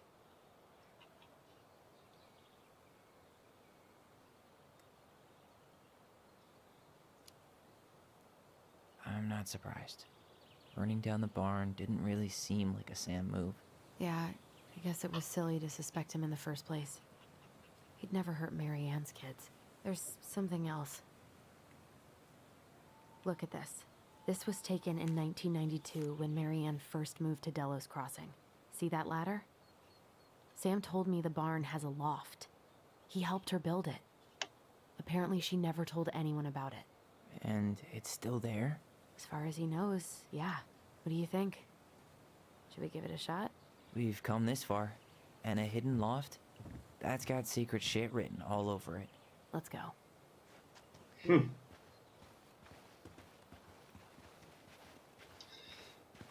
Dann schauen wir mal.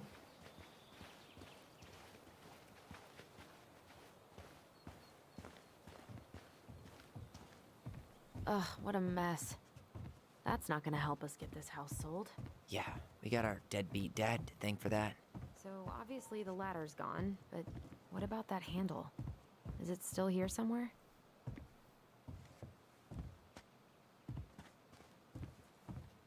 You want to take another look at the picture?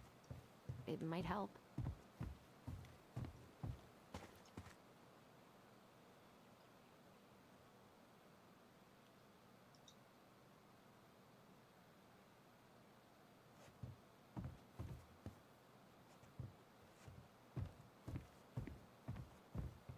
What do you think is up there? I don't know. I'm trying not to speculate. My brain was going to some real dark places.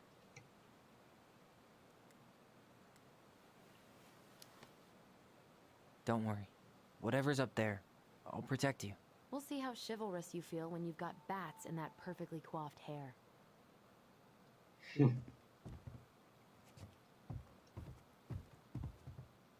I thought I saw something red over here, but guess my mind's just playing tricks on me. Just a regular old light switch. Nothing here. The handle should be behind this.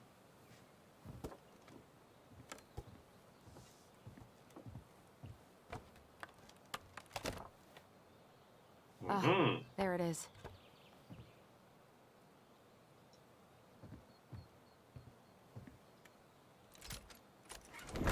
It's opening up.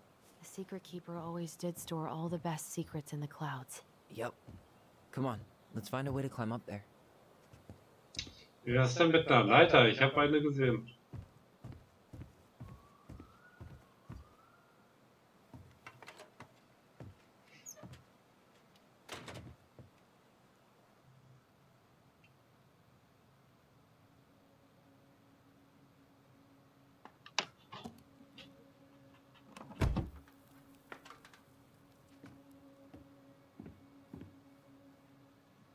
Can you see anything? Nope, nada.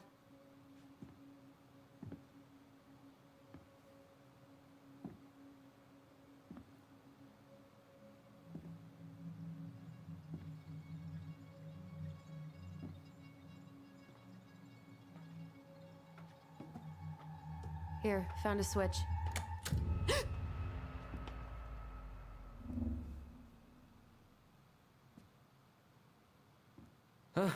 Holy shit. Well, that shaved a few years off my life.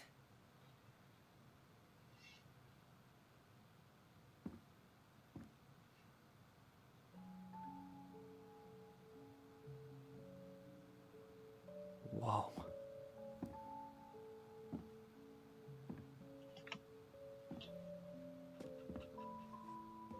It's her story. Look, she left us something.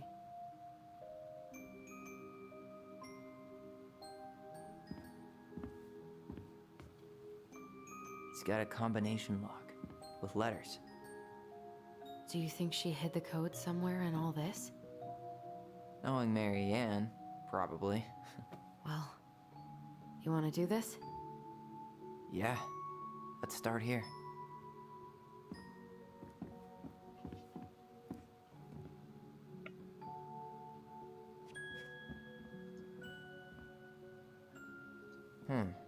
It seems like it's not doing anything. Maybe it's broken? Or maybe we just need to solve the puzzles in order. We're not done with the other one yet.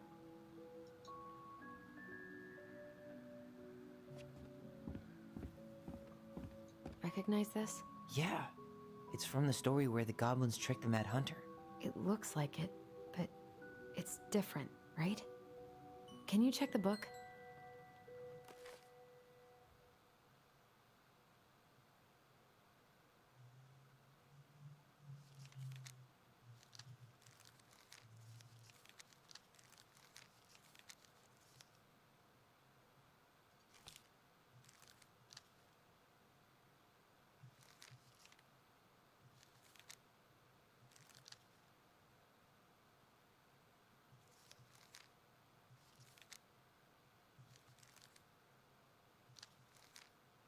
Well, here it is.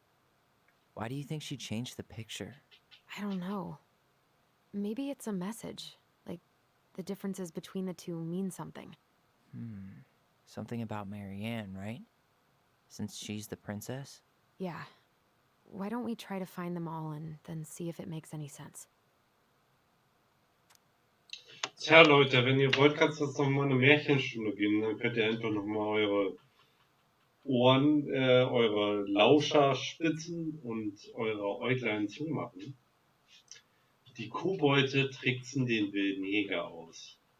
Es war einmal in einem Schloss unweit des uralten und tiefen Waldes, dass der wilde Jäger für sein Versäumnis, mit der klugen Prinzessin zurückzukehren, von der goldenen Fürstin bestraft wurde. Für dein Vergehen, sprach die goldene Fürstin, nehme ich dir deine linke Hand. Du wirst in den uralten und tiefen Wald zurückkehren und die kluge Prinzessin jagen. Wenn du sie findest, erhältst du deine Hand zurück. Versagst du abermals, werde ich dir auch die rechte nehmen. Mit nur einer Hand konnte der wilde Jäger immer noch auf die Jagd gehen, doch sollte er noch die andere verlieren, würde er nie wieder jagen können und wäre fortan kein wilder Jäger mehr, bloß noch ein Wilder. Also kehrte der wilde Jäger in den uralten tiefen Wald zurück und suchte mit seinem bohrenden Blick nach der klugen Prinzessin. Die listigen Kobolde waren gerade unterwegs, um Schabernack zu treiben, als sie den wilden Jäger auf der Pirsch sahen. Wir dürfen nicht zulassen, dass er die Prinzessin findet, sprachen die Kobolde und schmiedeten sogleich einen Plan. Es war Waschtag und die Prinzessin hatte ihr wunderschönes Kleid zum Trocknen aufgehängt. Die Kobolde klaubten es von der Wäscheleine und stopften es voll mit Stroh. Dann kehrten sie zu der Stelle zurück, wo der wilde Jäger durch den Wald streifte. Als der wilde Jäger einen Pfad beschritt, der ihn zu dem großen Holzhaus geführt hätte, ließen die Kobolde die Strohprinzessin in der entgegengesetzten Richtung auf und ab tanzen.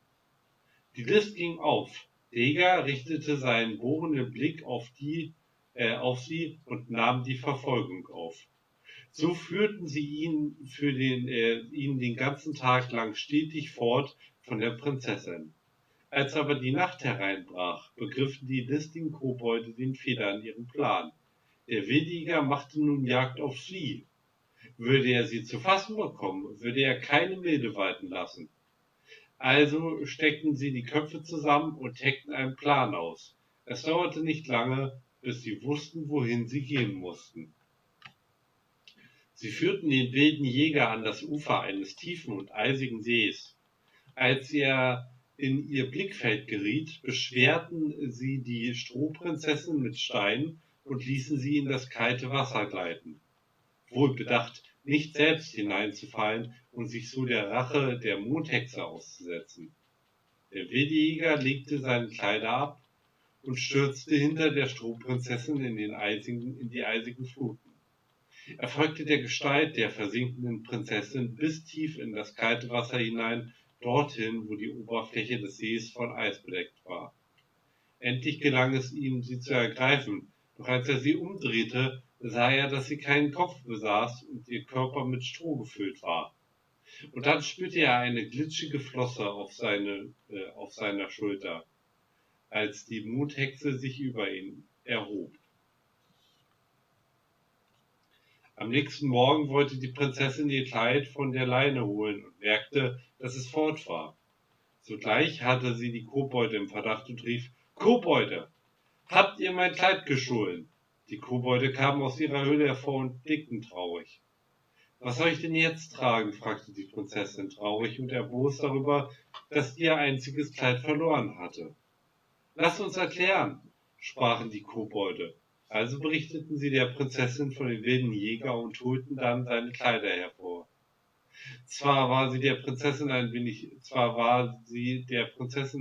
zu groß, doch sie war viel wärmer als ihr hübsches Kleid. Sie vergab den Kobolden sofort. »Vielen Dank, meine Freunde«, sprach sie. »Danke, dass ihr mich gerettet habt und danke für diese Kleider, die mich im Winter viel besser wärmen werden als mein hübsches Kleid.« Der wilde Jäger war unterdessen gezwungen, bei der Mondhexe unter dem See zu bleiben. Doch sie tötete ihn nicht, denn selbst mit nur einer Hand war er ihr ein überaus nützlicher Diener. Und so wartete er auf den Tag, an dem er den See verlassen und abermals Jagd auf die kluge Prinzessin machen würde, um sich seine linke Hand zurückzuverdienen. Und das war die Geschichte davon, wie die listigen Kobolde die kluge Prinzessin vor dem wilden Jäger bewahrten. Okay, spot the differences.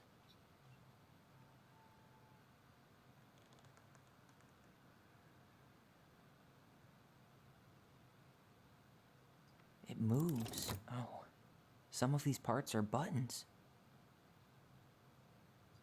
Huh, a pink flower. Was that in the original picture?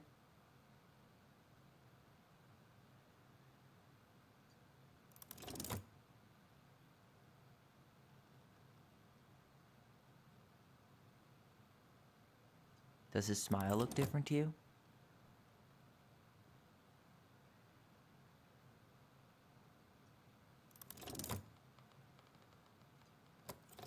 Wait. Wait. Huh. No goblins. Yeah. In the original, the goblins managed to save the princess from the Mad Hunter. So we saved Marianne from something, but not in this version? Did she add that flower? Is that like a innocence lost kind of thing?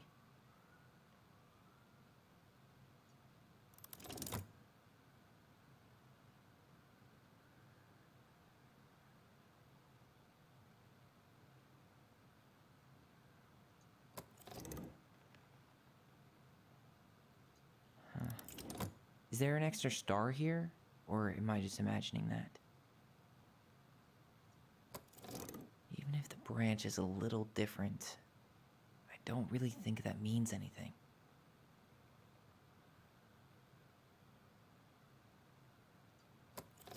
I'm really grasping at straws here. Never mind, that's nothing. Actually, I'm not sure.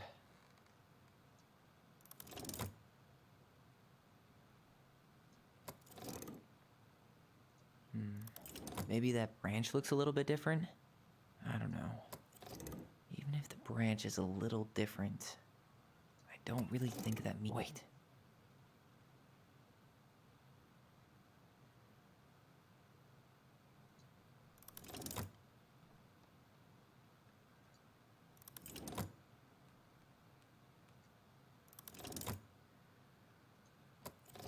It's just a random star.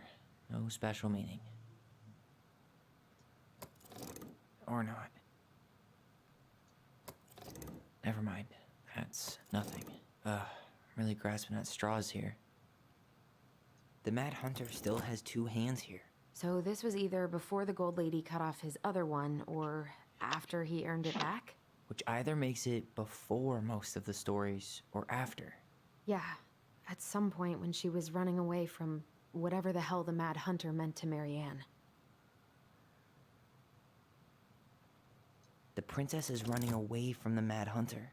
Who was sent by the Gold Lady, according to the story. Do you think the Gold Lady could have been Marianne's mom? I mean, she always used to say she moved to the end of the world to get away from her family. Huh. Yeah, you're right. She ran away. Just like the princess is here.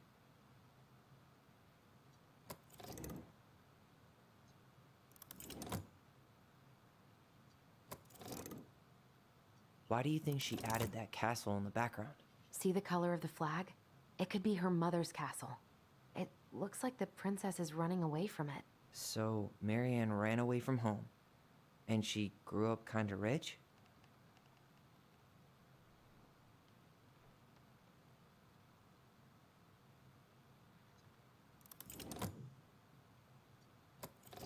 Maybe not.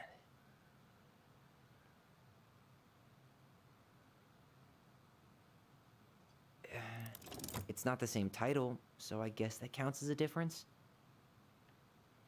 Once upon a time there was a young princess who felt hopeless. Es war einmal eine junge, hoffnungslose Prinzessin.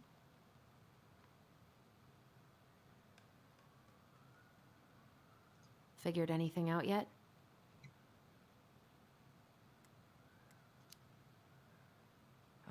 I'm totally stumped. Well, first off, the title's different, right? Mhm.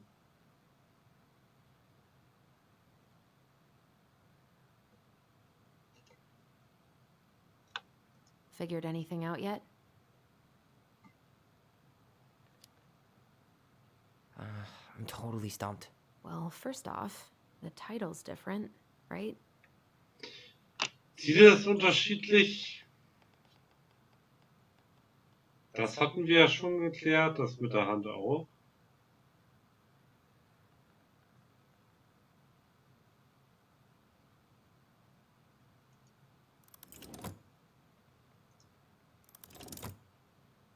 Die Seerosen machen auch keinen Sinn.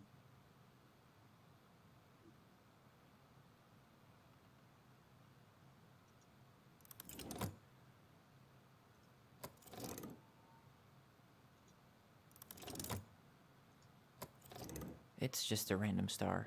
No special meaning.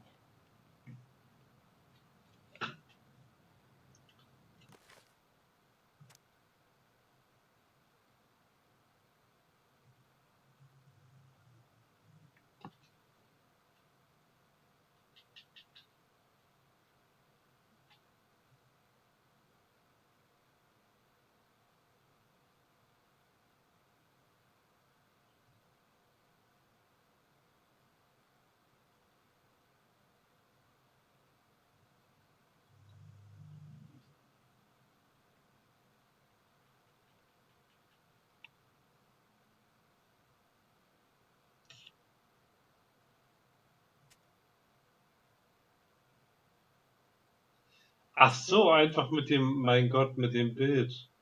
Oh Mann. Nee, das ist gleich.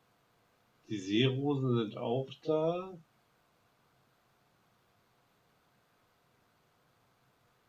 Soll ich nur die eine Hand. Und das Miele.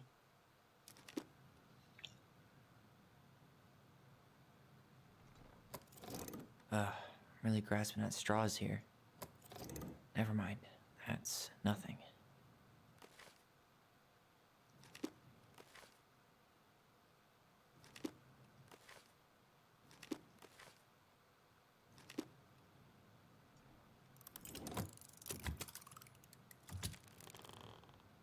That's it. Whoa. What's in there? Einfach mit dem Bild vergleichen, mein Gott, und ich mach da so lang rum. Pictures, letters. Have you ever seen any of these? All the pictures of Marianne I've ever seen were the ones hanging on the walls. Marianne, ich kann das nicht mehr. Du verdienst mehr als klischeehaften Quatschspiel. Es liegt nicht an dir, sondern an mir. Aber um ehrlich zu sein, war alles einfach zu viel, um damit klarzukommen. Und ich habe festgestellt, dass ich noch nicht bereit bin. Vielleicht hätte es anders ausgesehen, wenn wir mit all dem alleine hätten fertig werden können, ohne den ständigen Druck deiner Mutter. Aber jetzt ist es nun mal, wie es ist, und vermutlich zu spät, um daran etwas zu ändern. Es tut mir so leid. Du bist ein toller Mensch und du hast mich zu einem besseren Mann gemacht.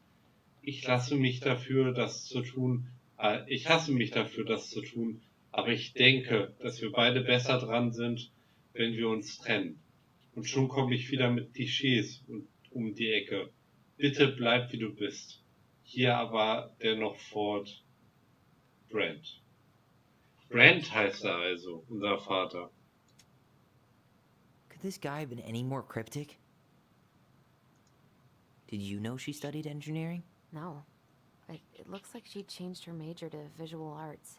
I don't think she actually got it changed. The paper's not signed and it's all wrinkled. Like someone tried to throw it away. University of California, Berkeley, Antrag auf Ummeldung des Hauptfachs. Semester Herbst, Jahr 1984. Marianne Ronan, Kensington. Ursprüngliches Hauptfach Maschinenbau, neues Hauptfach Bildende Kunst. Unterschrift der Studierenden.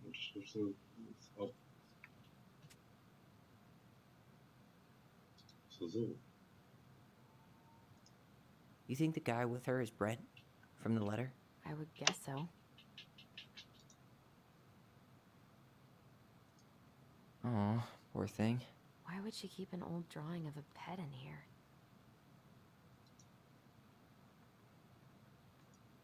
Wow, I don't think I've ever seen a picture of her that young. I think that's her mom in the background. The gold lady. That was definitely her mom. So, did Mary Ann grow up kinda rich? Maybe. Would have been nice to have some of that. I can't believe she was a ballet dancer. Mary Ann. And a good one, too. God, that's so not her.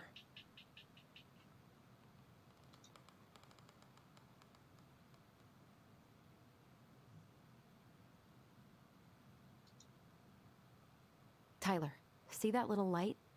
I think we need to solve this one next.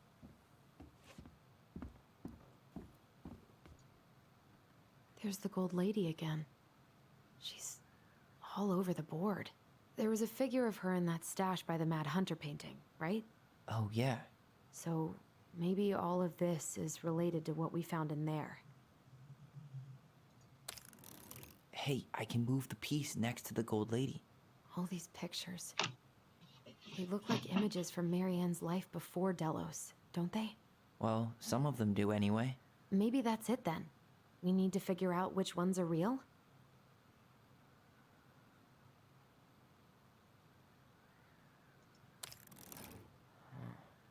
Is the gold lady setting the animals free?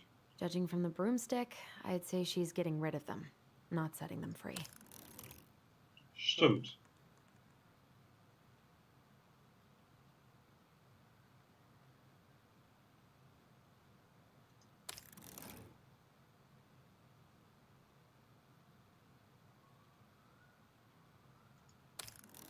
The princess dancing, playing violin, spinning wool. I guess this is stuff she did for fun? Notice how unhappy she looks in all these pictures? I don't think she was having any fun.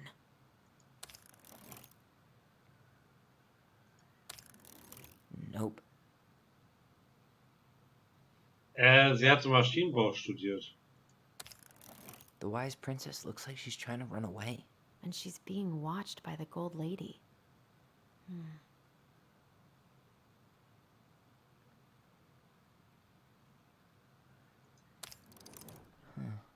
What's the gold lady doing? Whispering something into someone's ear behind the princess's back? It seems like the gold lady's kind of stabbing the princess in the back in all these, right?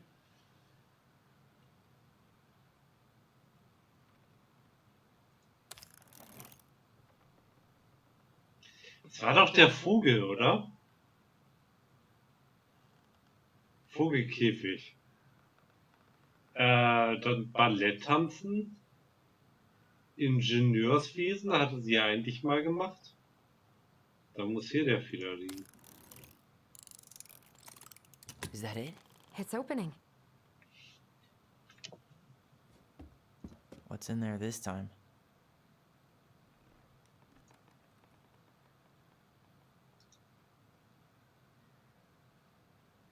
Is that Carol? Yeah, and Sam. Look at him. He's so young and happy.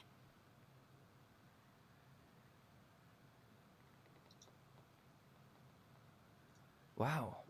She worked for a watchmaker in Juneau before she moved to Delos. No wonder she was so handy.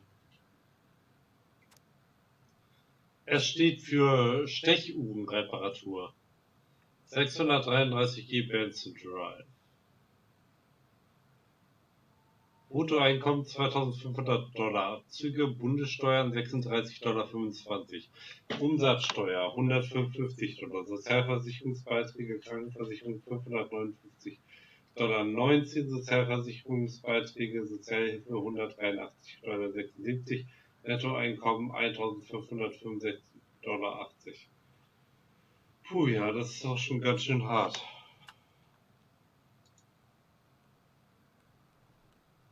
Wow. She worked for a watchmaker. Oh, so that's how she found the house. Hier ist die Nummer von meinem Kumpel in Dallas Crossing. Ich habe ihm schon gesagt, dass du an dem Haus interessiert bist, das er verkauft. Tell me.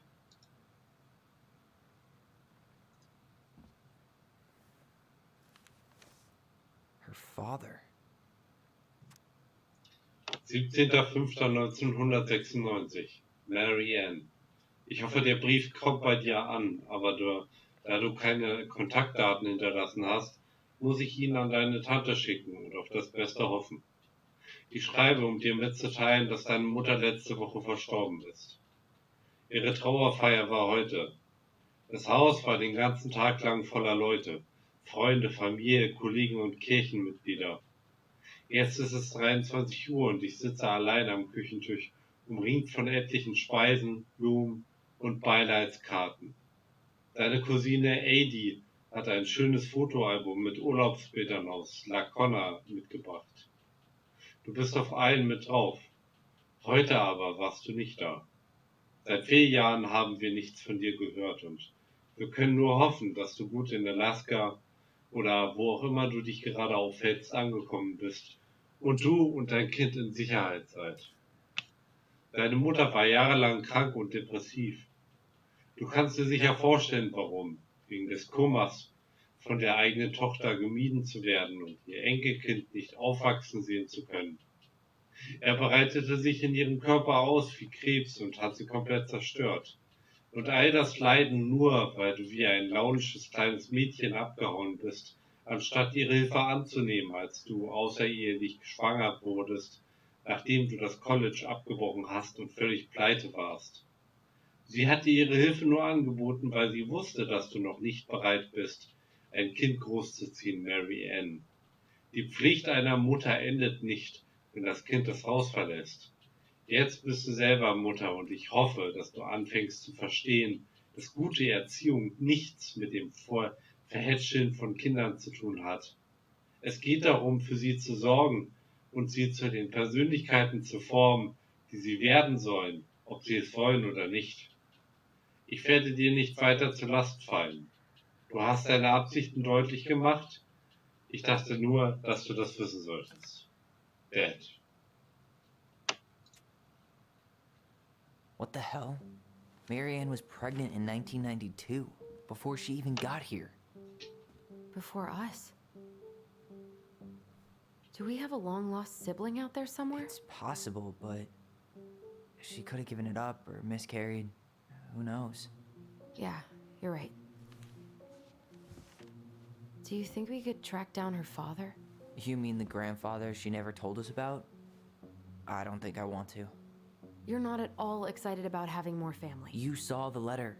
I don't think we want any part of that. Fine. Let's keep digging.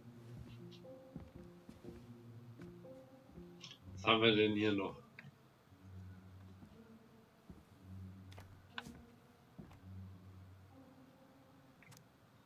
Salmonberry Park, Kodiak-Insel, Ökodorf, Kunstworkshops.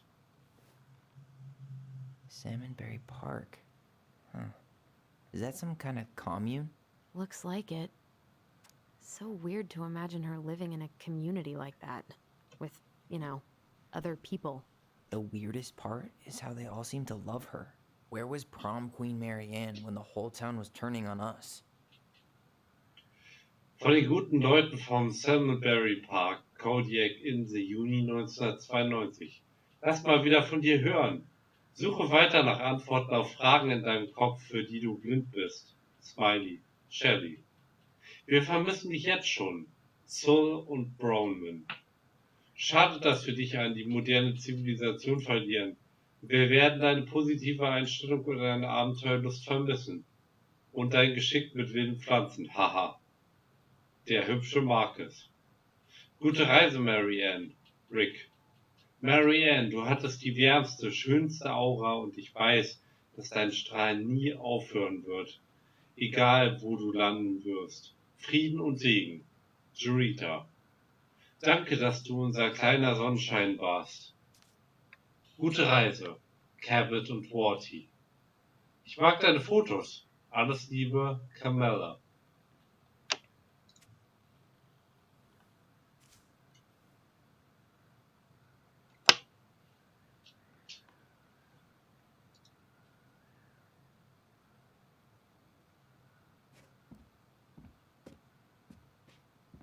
This just lit up, so I think we're supposed to try this one next. What's this? Some sort of map? Some sort of clock?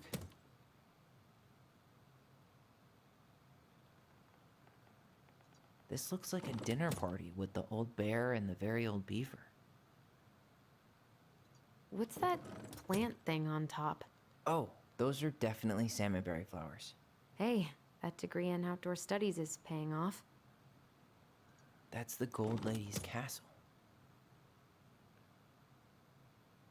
This is the princess's. Damn it. Why is nothing happening?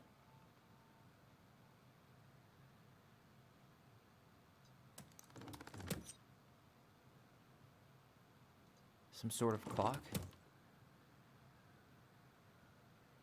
Die Uhr scheint die Energiequelle zu sein. This is the princess's house. What's that plant thing on top? Oh, those are definitely salmonberry flowers. Hey, that degree in out. That's the Gold Lady's castle. This looks like a dinner. Come on.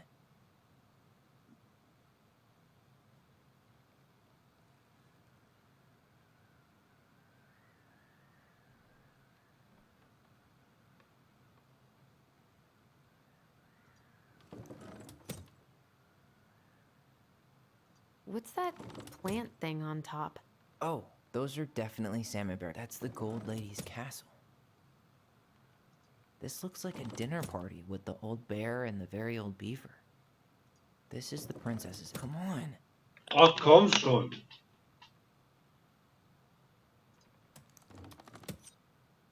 This looks like a dinner party with the old bear and the very old beaver. Ah, das heißt, es ist eigentlich egal, von wo ich beginne. This looks like a dinner party with the old bear and the very old beaver.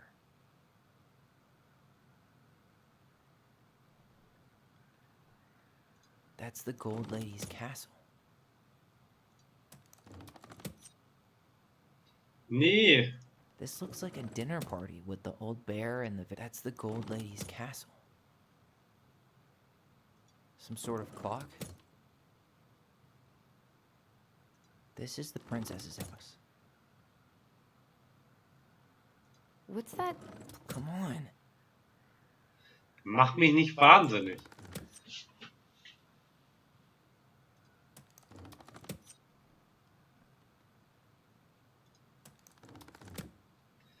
Also, sagen wir mal, wir gehen mal von der Logik aus, ne?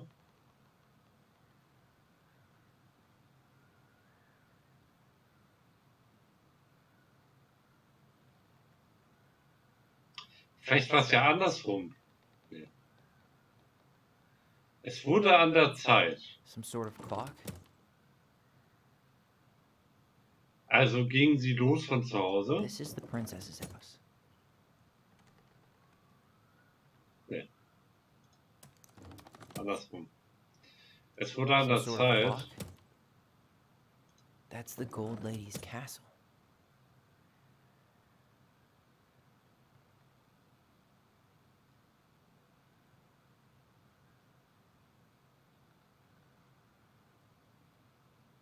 One day she took her tiara and ran away from the forest. Some sort of clock? Also irgendwie wurde es an der Zeit, ja? So. This is the princess's house. Also ging die Prinzessin los. What's that plant thing on top? Oh, those are definitely salmonberry flowers. Hey, that degree in outdoor studies is paying off. Erntete. This looks like a dinner party with the old bear and the very old beaver. That's the Gold Lady. Come on.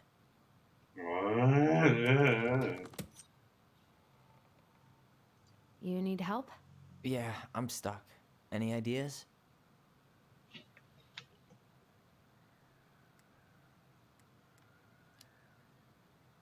A clock. What do you think this is about? She had that watchmaking job in Juneau, right?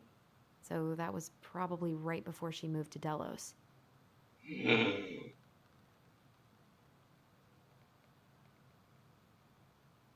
Stimmt. Warte mal.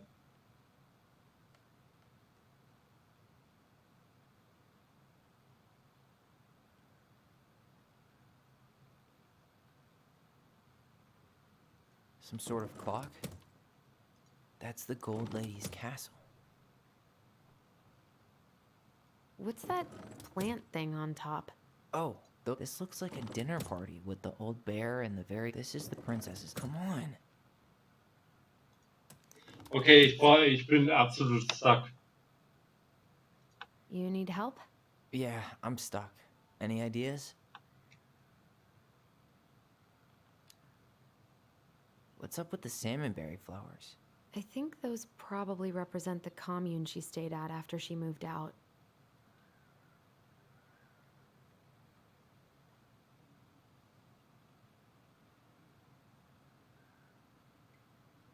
You need help?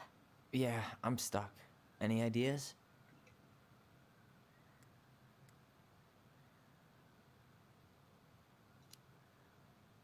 What's the deal with this picture of the princess eating dinner with her animal buddies? Well, the beaver is Eddie's mother and the bear is Sam. And we know she met Sam and Carol after she moved to Delos. So... This is the princess's house. What's that plant thing on top? Oh, those are definitely salmonberry flowers. Hey, that degree in outdoor studies is paying off. Some sort of clock?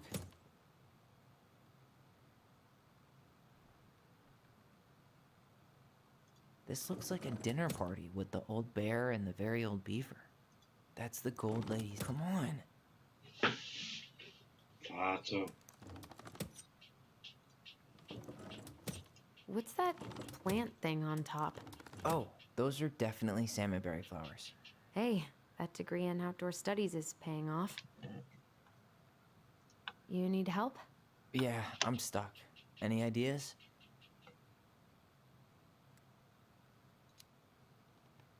That's our house in the top right corner, isn't it? Yeah. Hold on. When did she buy the house again? Why don't we go back and check the dates? That's the Gold Lady's castle.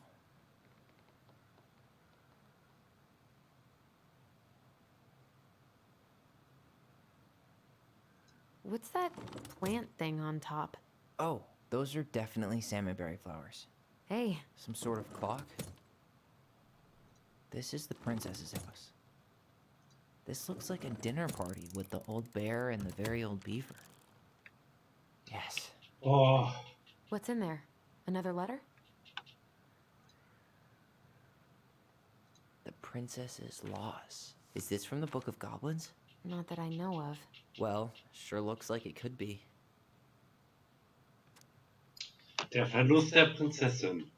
Es war einmal in meinem uralten und tiefen Wald eine kluge Prinzessin, die in einem großen Holzhaus lebte. Ihre Reise durch den großen, weiten Wald bis zu diesem Haus hatte sie mit nicht mehr als den Kleidern auf dem Leib und einem einzigen Gedanken an ihr altes Leben bestritten, einer strahlenden Tiara. Auf ihrer Flucht vor dem wilden Jäger hatte sie fast all ihr Hab und Gut verloren. Die Bäume rissen ihr den Rucksack von den Schultern und zerfetzten ihr Kleid, so dass sich dicke, rote Striemen auf ihrer Haut bildeten. Doch die ganze Zeit hinweg drückte sie die Tiara eng an ihre Brust in der Furcht, womöglich zu stolpern und sie fallen zu lassen. Tiara hatte ihren eigenen Platz in dem großen Holzhaus, ein Kissen am Fenster, wo die Sonne auf ihre Oberfläche fiel und sie zum Glänzen brachte. Die Prinzessin konnte die Tiara stundenlang ansehen. Sie staunte über ihre Schönheit und ließ ihre Finger an ihren Kurven herabgleiten. Jeden Morgen erwachte sie und widmete sich als erstes ihrem Schmuckstück. Sie polierte die gesamte Oberfläche, damit die Tiara in vollem Glanz erstrahlen konnte. Anschließend hob sie hoch, setzte sie sich auf den Kopf und schritt damit durch den Wald mit dem beruhigenden Gedanken der Vollständigkeit. Denn was war eine Prinzessin ohne eine Krone? Jeden Abend bettete sie die Tiara auf ihr Kissen, gab ihr einen Gute-Nacht-Kuss und ging zu Bett. Zuvor drehte sie sich noch einmal um sicherzugehen, dass die Krone noch da war. Sie hasste es, von ihr getrennt zu sein, doch sie wusste, dass die Tiara auf ihrem Kissen am sichersten war, während sie schlief. Eines Nachts erwachte die Prinzessin durch einen mächtigen Sturm. Der Wind heulte um das ganze Haus und ließ die Fenster in ihren Rahmen erzittern. Aus Furcht, ein Windstoß könne eines der Fenster aufstoßen und die Tiara auf den Boden schleudern, nahm sie das Krönchen von seinem Kissen und brachte es zu sich ins Bett. Die ganze Nacht hindurch hielt sie die Tiara fest umschlungen und des Morgens erwachte sie mit dem Schmuckstück wohlbehalten in ihren Armen. Der Sturm war vorübergezogen und die Prinzessin war beruhigt. Dieser Tag verlief wie jeder andere Tag, außer dass die Prinzessin die Tiara womöglich noch ein wenig ausführlicher reinigte, dankbar dafür, dass nichts geschehen war. In dieser Nacht legte sie die Tiara auf ihr Kissen, gab ihr einen Gute-Nacht-Kuss und ging zu Bett. Doch nicht, ohne sich noch einmal umzudrehen und sich zu vergewissern, dass die Krone immer noch auf ihrem Platz lag. Als sie am nächsten Morgen erwachte, spürte sie sogleich, dass etwas nicht stimmte. Die Tiara lag auf dem Boden des Wohnzimmers, zerbrochen und glanzlos. Ansonsten hatte sich nichts geändert. Das Kissen lag an genau jenem Platz, wo sie es niedergelegt hatte. Das Fenster war geschlossen. Es hatte keinen Sturm gegeben und es gab keinerlei Hinweise darauf, dass etwas vorgefallen war. Nur die zerbrochene Tiara auf dem Boden. Sie hob sie auf und hielt sie schluchzend in ihren Armen. So sehr sie auch versuchte, sie zu kitten und zu polieren, so zwecklos blieben ihre Bemühungen doch. Die Tiara war nicht mehr zu retten und ihr letzter Glanz war erloschen.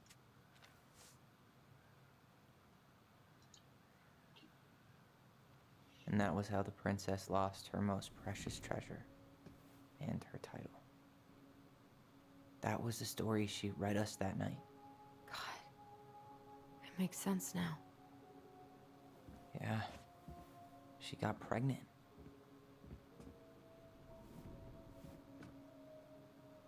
And she ran away to start a new life.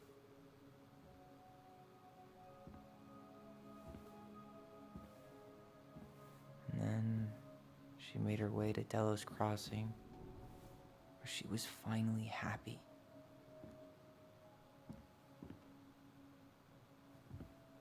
But then the baby died.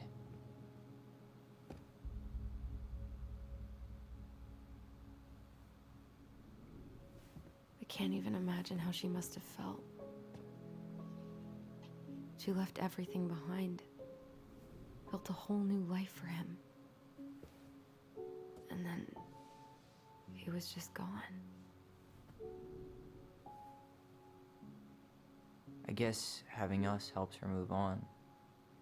But when it looked like we were going to be taken away, she snapped.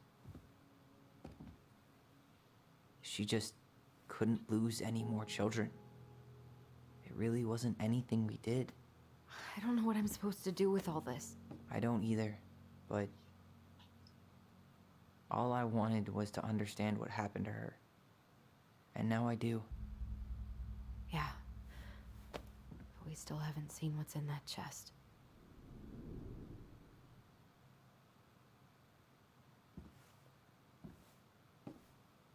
Okay, so how do we open it? The princess lost her most precious treasure. That's why it all happened. I still can't wrap my head around it.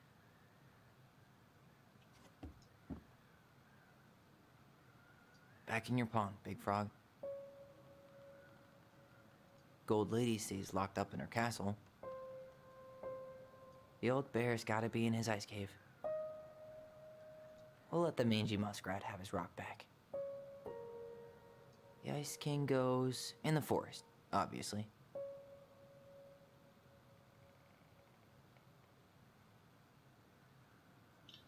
Tja, da fehlt noch was, oder?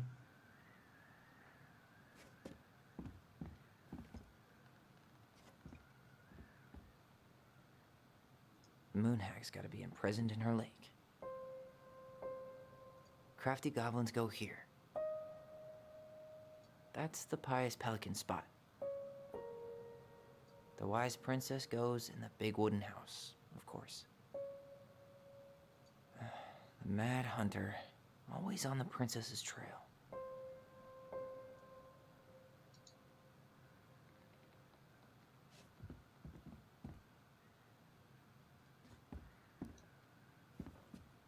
All right, should be easy enough.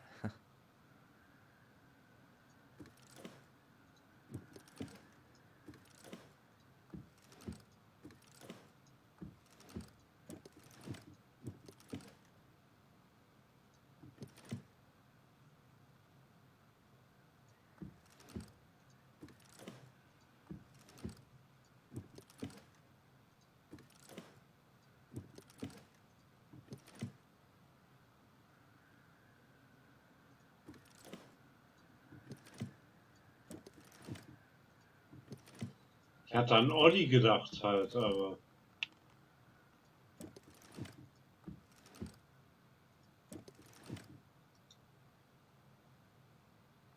All right, should be easy enough.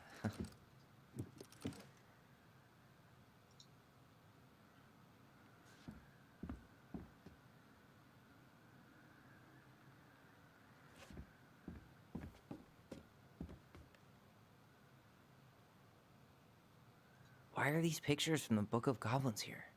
I don't know.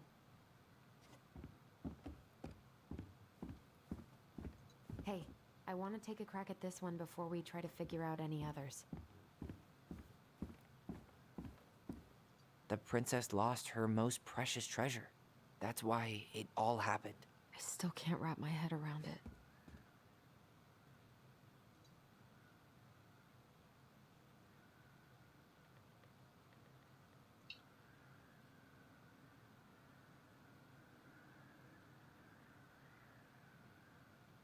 Aber...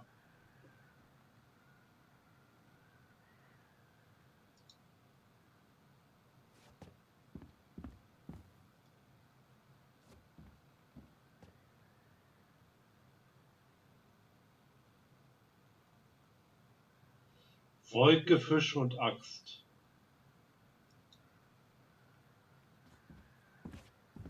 Fehlen noch.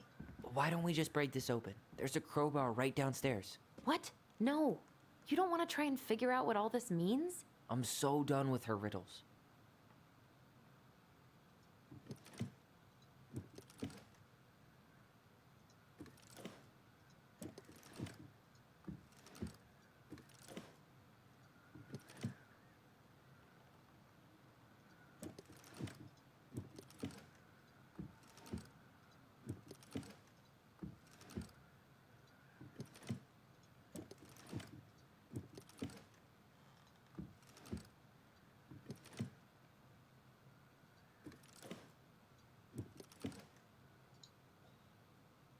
Ganz ehrlich.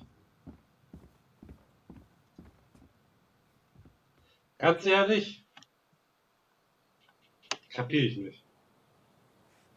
Und bevor ich da jetzt noch Ewigkeiten rumrate, und das ist ja...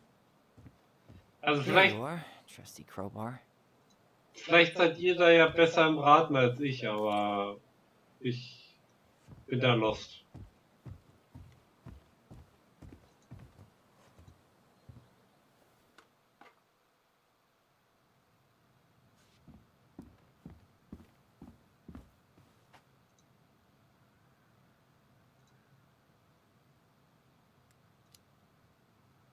I think I'm just gonna break this open.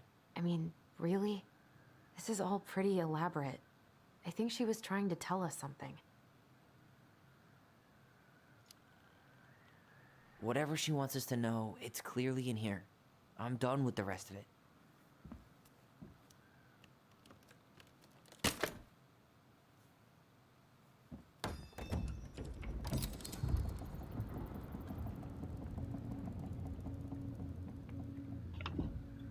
Whoa.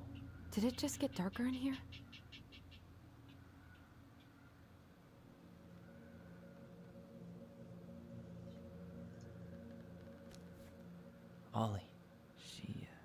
She noticed.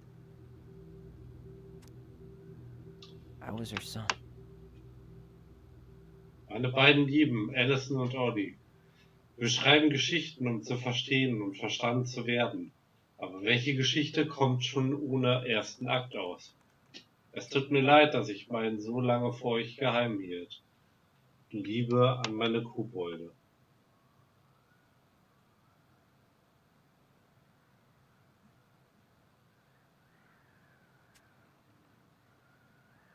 Tja, das hat sie hier extra für ihre Kinder platziert, oder? Why does she have a photo of that tree locked in here?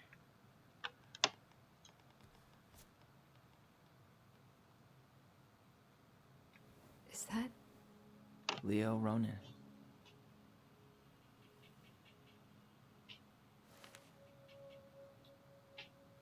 Why didn't she tell us about him? Why didn't she tell us any of this? I mean, it's fucking terrible. That's why. Allie, did we do the right thing opening this? We did. It's better we know what happened, even if it's hard. And there's one more thing we need to see. Are you sure? Yes.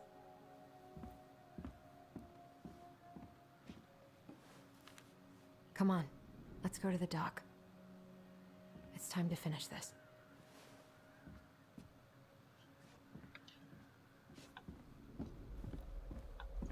You really want to go? You sure we've seen everything? I guess we could stay a little longer if you think there's more to find. The very old beaver's repair list. That's the story where the princess's house gets damaged by a storm and the animals help her fix it. Yeah. What did they do to fix it again?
Was ist das?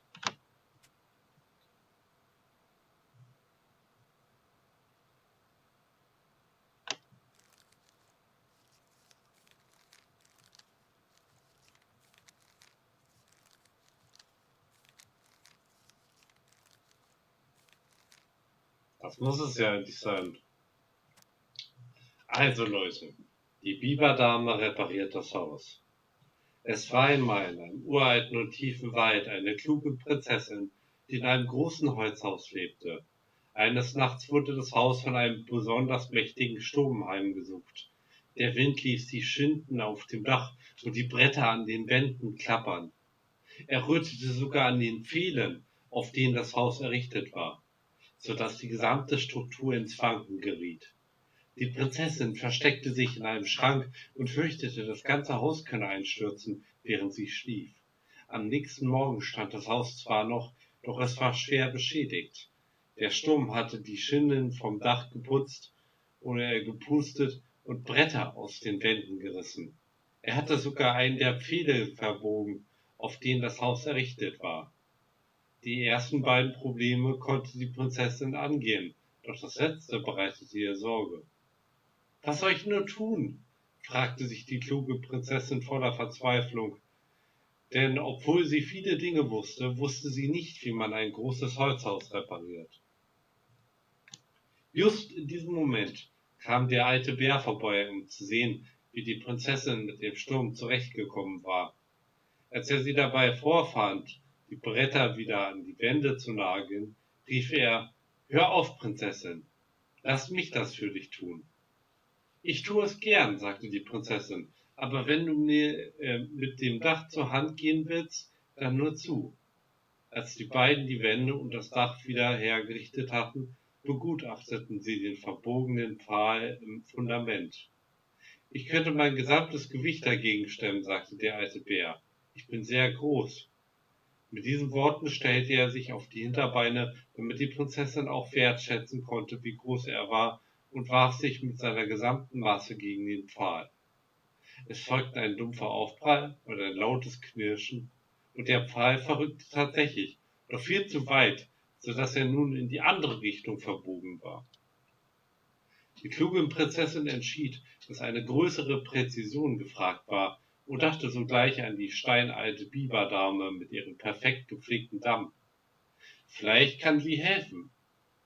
Sie machte sich auf die Suche nach der steinalten Biberdame und fand das eifrige Tier dabei vor, wie sie einen vom Sturm beschädigten Teil ihres Damms mit frischem Schlamm nachbesserte. Der Großteil des Damms war jedoch unversehrt, weil die Biberdame sehr geschickt darin war, Dinge zu bauen. Die Prinzessin wusste, dass sie die richtige Ansprechpartnerin sein würde. Biberdame, sprach sie, mein Haus wurde durch den Sturm beschädigt. Könntest du mir dabei helfen, es zu reparieren? Ich denke, das könnte ich tun, ja, sagte die steinalte Biberdame und ließ ihre Arbeit an ihrem eigenen Bau stehen, um der Prinzessin zur Hand zu gehen. Die sehr alte Biberdame begutachtete das große Holzhaus und nickte.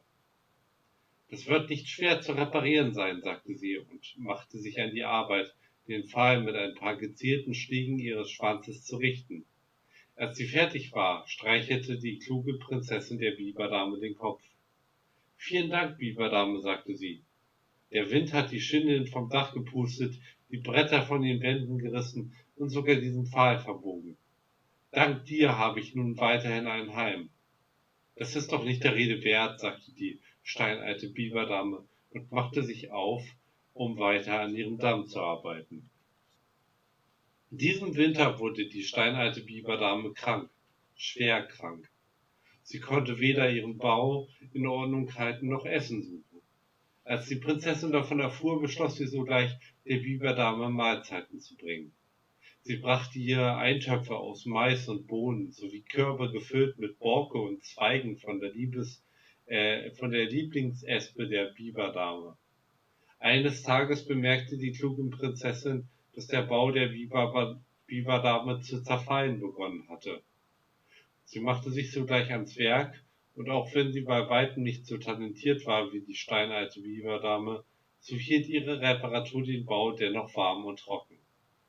Vielen Dank, sagte die steinalte Biberdame. Aber natürlich, sagte die Prinzessin, du hast mir geholfen, als der Sturm mein Haus beinahe niedergerissen hätte. Dank dir habe ich noch immer ein Zuhause, und für diesen Gefallen revanchiere ich mich nur allzu gern. Die Prinzessin pflegte die steinalte Biberdame auch die nächsten Tage und Wochen, bis sie eines Tages den Damm erreichte und der Wald um sie herum still blieb. Kein Vogel zwitscherte, keine Zweige raschelten, keine kleinen Tiere krochen durch das Unterholz.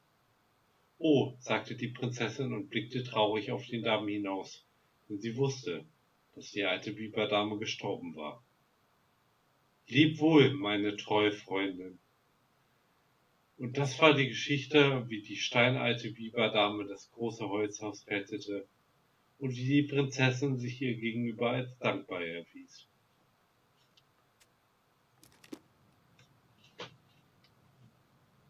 Also das mit dem Holz stimmt.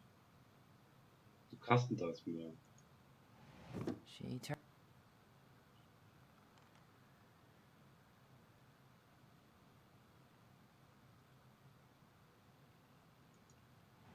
She repaired the water leak.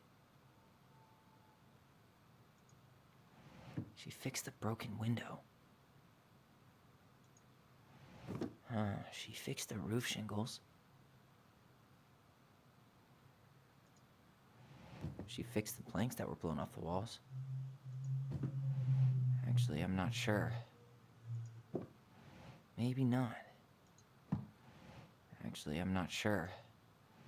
She slapped the post with her. All right. Ich habe das falsch verstanden. Ich dachte, ich sollte zuerst das nehmen, was halt falsch ist, was in der Geschichte nicht vorkam. Aber es sollte ja genau andersrum ablaufen. Damn. That must have been rough on Eddie. Yeah, he doesn't really like to talk about her. Liebe Marianne, du hältst jedes Mal die Ohren zu, wenn ich diese Unterhaltung mit dir führen möchte. Also dachte ich, dass ich mit einem Brief bessere Chancen habe. Ich weiß, dass du keine Abschiede magst, darum halte ich meine melancholischen Ausschweifungen kurz und bündig. Ich möchte dir von ganzem Herzen danken, dass du dich in den letzten Monaten um mich gekümmert hast. Ich kann mir gar nicht vorstellen, wie anstrengend es für dich gewesen sein muss, dich um eine kranke alte Frau zu kümmern, wenn du gleichzeitig 2 Kleinkinder zu Hause hast. Ich weiß, du wünschst dir, dass ich diese Krankheit weiter bekämpfe und auf Genesung hoffe, aber es war schon immer eine meiner Stärken zu wissen, wann es Zeit ist, loszulassen. Und diese Zeit ist nun gekommen. Ich möchte dich um einen letzten Gefallen bitten. Kümmerst du dich bitte um Eddie, wenn ich fort bin? Mein armer Junge mag sich stoisch geben, aber ich weiß, dass er leidet. Ich wäre so viel beruhigter, wenn ich wüsste, dass er noch eine Familie hat. Vielleicht könnte er den Kindern beibringen zu angeln? Er verbringt so gerne Zeit mit ihnen. Danke für deine Herzlichkeit und den Frieden, den du in mein Leben gebracht hast. Gib den Kleinen ein Küsschen von mir, ja? Carol.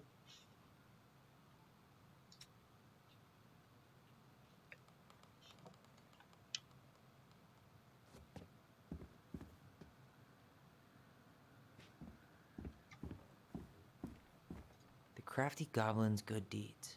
Of course. The goblins had to help out the creatures of the forest to pay off their debt to the pelican. Well, what did they do? You know, I don't really remember.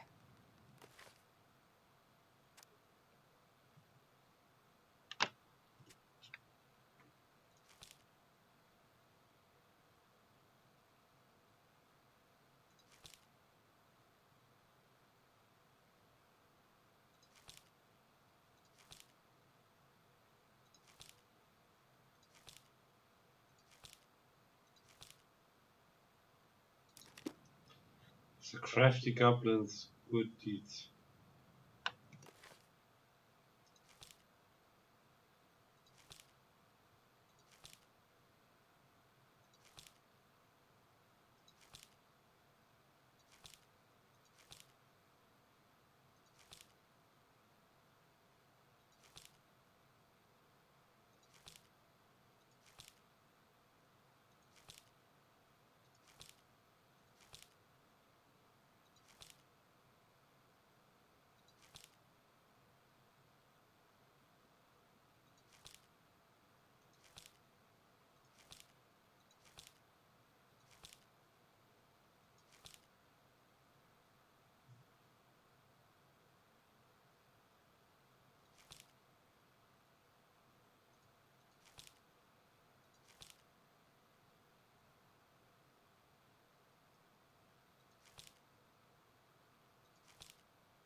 Broke open the beehive for the bear. Actually, I'm not sure.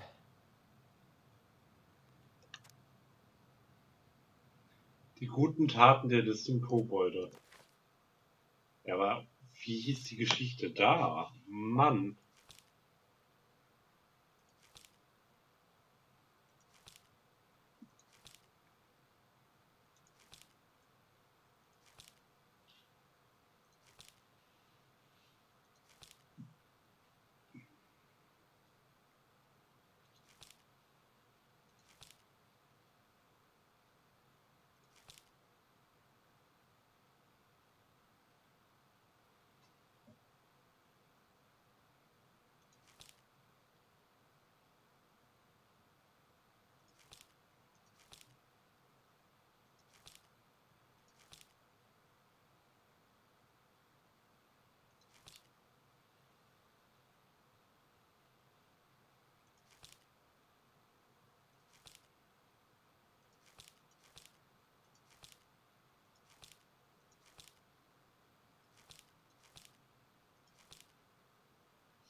Jetzt ist er da.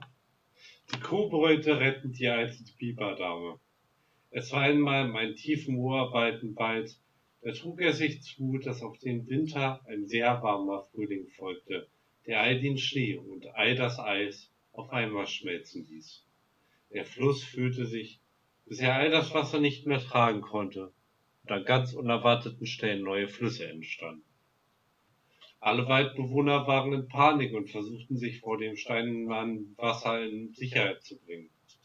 Die steinalte Biberdame hatte mühsam ihren Damm errichtet, als einer dieser neu entstandenen Flüsse direkt auf sie zugeschossen kam. Schreiend und quiekend lief sie davon, aber wohin sie auch lief, aus allen Richtungen kam Wasser. Schließlich war ringsum nur noch Wasser. Sie war zwar eine gute Schwimmerin, aber doch nicht mehr die jüngste. Und so riss sie das reißende Wasser so schnell mit sich, dass sie nicht mehr dagegen ankam. »Hilfe«, rief sie. Die listigen Kobolde waren gerade auf dem Weg zu ihrer Höhle unter dem großen Holzhaus, als sie die Schreie der Biberdame hörten. »Wir müssen der Biberdame helfen«, sagte der eine Kobold. »Du gehst da lang, ich dort.« Sie liefen los und blieben über die Gabe der Stimme in Verbindung.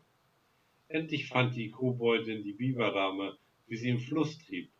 Aber sie war näher am anderen Flussufer, so dass die Koboldin sie nicht erreichen konnte. »Bruder«, rief die Koboldin mit der Gabe der Stimme. »Ich sehe sie, aber ich komme nicht an sie heran. Kannst du das versuchen?« »Ich versuche es.« Und die Koboldin lotste ihren Bruder an genau jene Stelle am Fluss, wo die Biberdame war. Und tatsächlich erreichte der Kobold bald die richtige Stelle am Fluss. »Biberdame«, schrie er und hielt ihr einen Ast hin. »Halt dich fest!« Die Biberdame griff nach dem Ast, aber vor lauter Panik zog sie den Kobold mit zu sich ins Wasser. »Nein«, rief die Koboldin. Sie lief so schnell sie konnte und holte die Biberdame und ihren Bruder ein.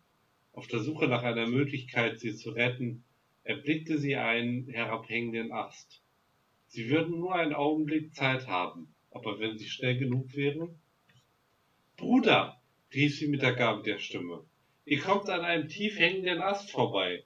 Ihr habt nur einen Augenblick Zeit, aber wenn ihr schnell seid.« »Verstanden«, antwortete der Bruder, der dann zur Biberdame meinte, »Gleich kommt ein tief hängender Ast. Halt dich daran fest. Wir haben nur einen Augenblick Zeit, aber wenn wir schnell sind.« Plötzlich war der Ast da und sie streckten die Arme aus, um sich festzuhalten. Die starke Strömung riss sie um ein Haar mit sich, aber sie schafften es, sich am Ast entlang ans trockene Ufer zu ziehen. Als alle in Sicherheit waren, dankte die steinalte Biberdame den Kobolden. »Aber wie habt ihr mich nur so schnell gefunden? Und woher wusstet ihr, dass dieser Ast kommt?« Die Kobolde lächelten sich wissend an. »Einfach nur Glück«, sagten sie. Und das war die Geschichte, wie die Kobolde die steinalte Biberdame aus dem überschwemmten Fluss retteten, ohne dass sie erfuhr, wie sie es angestellt hatten. Das macht ja keinen Sinn.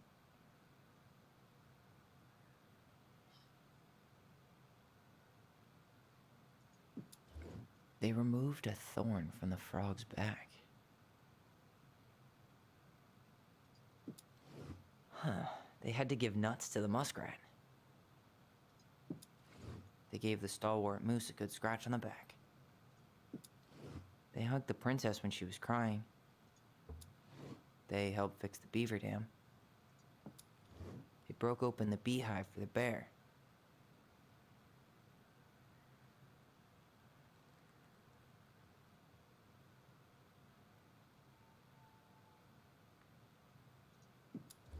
Wait. Schwester?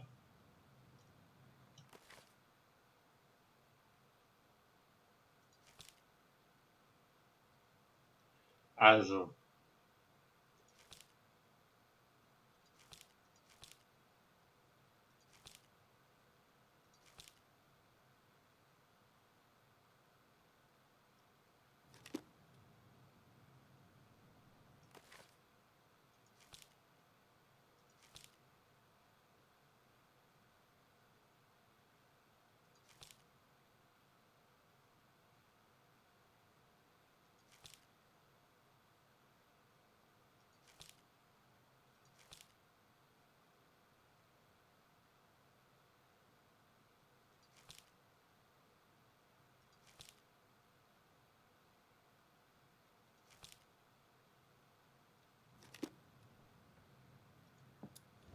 maybe not. They helped fix the beaver dam. Actually, I'm not sure. Or not. Actually, I'm not sure. They gave the stalwart moose a good scratch on the back. Actually, I'm not sure. Or not. Okay, das wird jetzt komplizierter.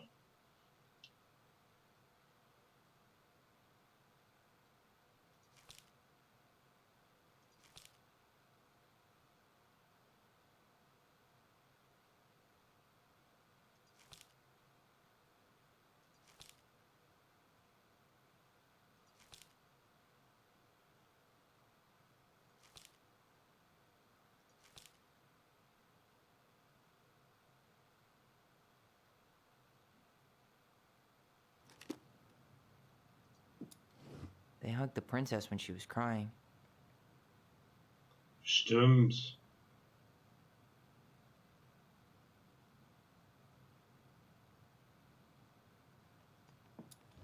They removed a thorn from the frog's back.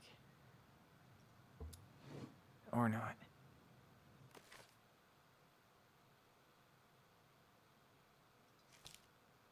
Also ich habe doch keine Ahnung, ey.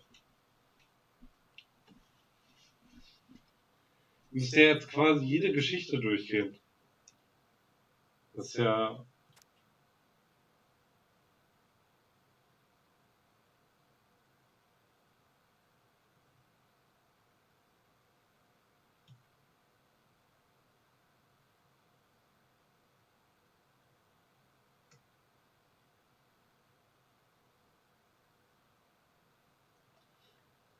Wobei, wenn man jetzt mal davon ausgeht, dass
die Prinzessin und die beiden Diebe.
Okay, die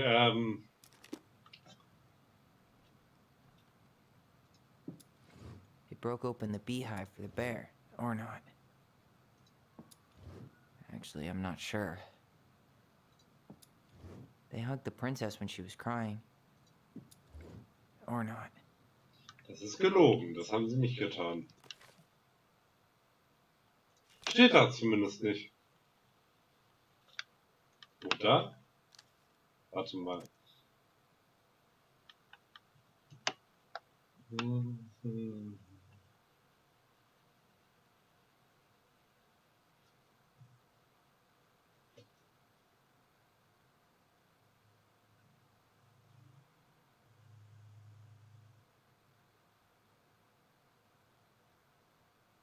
Weil ihr beide so gemein zu mir seid.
Ja, aber die haben sie nicht umarmt, die Kobolde, die Prinzessin.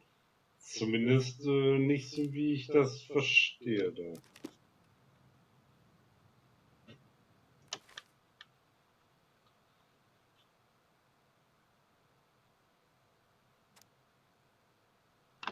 Die Mondhexe verliert ihren Namen.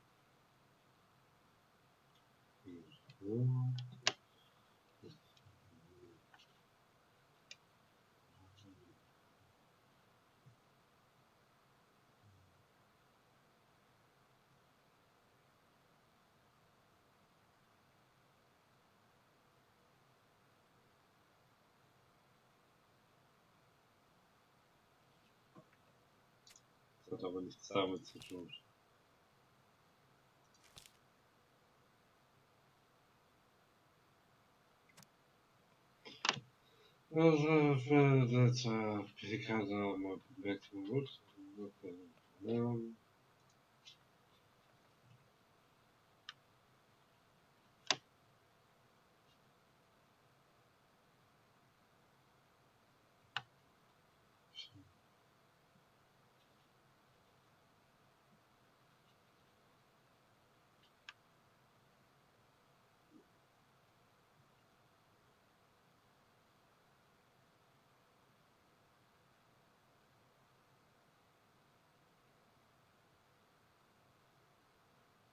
Ja, aber da ist ja kein Pelikan drauf.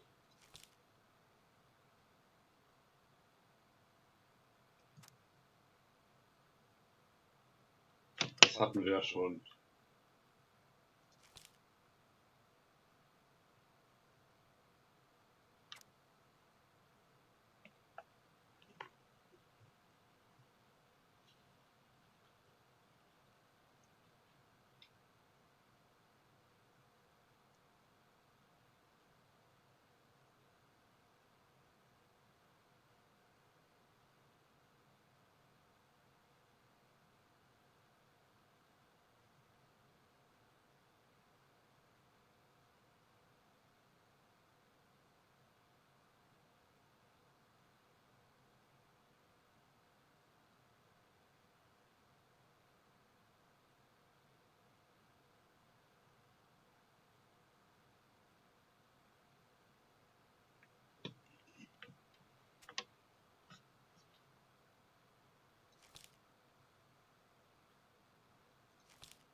Ah, die Geschichte könnte noch interessant sein. Die Kobolde verärgern den Eiskönig.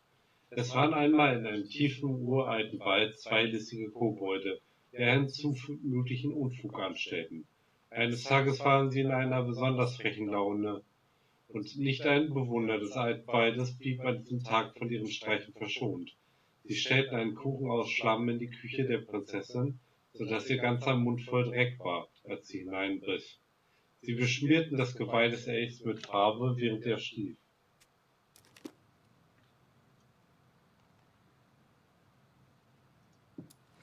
They gave the stalwart moose a good scratch on the back. Maybe not.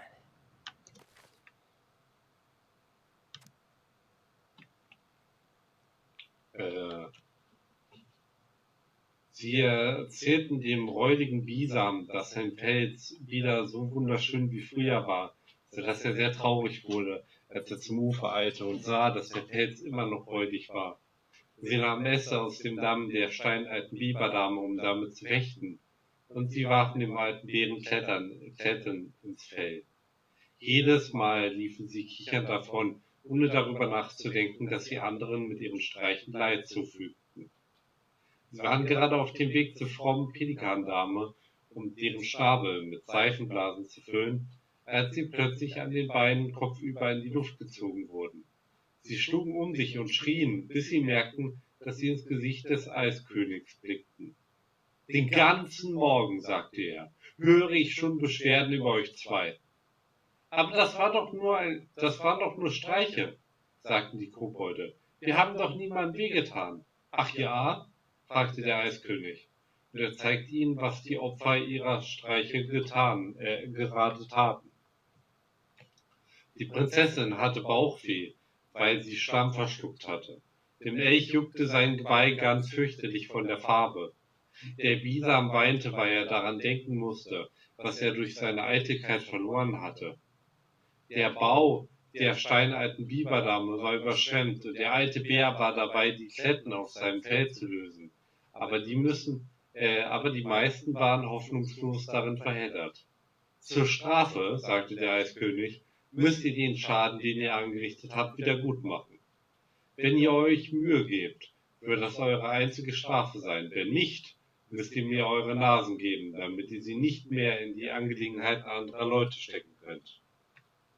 Die Kobolde wollten ihre Nasen lieber da behalten, wo sie waren. Daher begannen sie mit der schweren Aufgabe. Sie backten einen echten Kuchen für die Prinzessin und kochten ihr einen Tee, um ihren Magen zu beruhigen. Warte.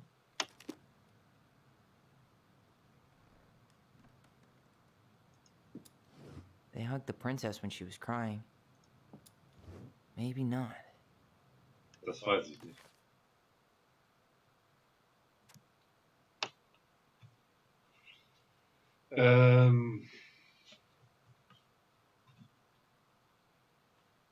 Sie backten einen echten Kuchen für die Prinzessin und kochten ihr einen Tee, um ihren Magen zu beruhigen. Sie wuschen das Geweih des Elches und gaben ihm beruhigenden Schlammwickel. Sie setzten sich mit dem Bisam gemeinsam an den Fluss und hörten zu, wie er ausführlich einem einstigen Pelz nachtrauerte, und danach versicherten sie ihm, dass er noch immer wunderschön sei, Schaden am Bau der steinalten sei, dank seiner stolzen Schnurrhaare und funkelnden Augen. Sie reparierten den Schaden am Bau des steinalten Biberdame, während sie sich nur ausruhen konnte. Und schließlich glaubten sie alle Kletten aus dem Fell des alten Bären, sogar die, die sich ganz hoffnungslos darin verheddert hatten. Zum Schluss gingen sie zum Eiskönig, um herauszufinden, ob sie genug getan hatten. Der Eiskönig sah sich den Wald an und kam zu dem Schluss, dass alles wieder beim Alten war. Was habt ihr dabei gelernt? Fragte der Eiskönig. Dass unsere Streiche anderen Leid zufügen können, sagten die Kobolde. Der Eiskönig lächelte und nickte. Ja, alle Taten haben Folgen. Und für den Fall, dass ihr das wieder vergesst, will ich euch eine Erinnerungsstütze geben. Wann immer ihr einen Streich ausheckt, der jemandem Leid zufügen würde, werdet ihr einen Stich in der Magengrube verspüren. Das wird euch eine Strafe und Warnung zugleich sein. Und jedes Mal, wenn die Kobolde einen Streich ausheckten, der ein wenig zu weit ging, verspürten sie einen Stich in der Magengrube und waren gezwungen, ihr Vorhaben zu überdenken. Und das war die Geschichte, wie die Kobolde den Eiskönig verärgerten und dafür bestraft wurden. They broke open the beehive for the bear. Or not. They helped fix the beaver dam.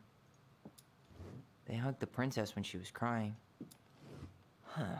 They had to give nuts to the muskrat. They gave the stalwart moose a good scratch on the back. Or not. They removed a thorn from the frog's back.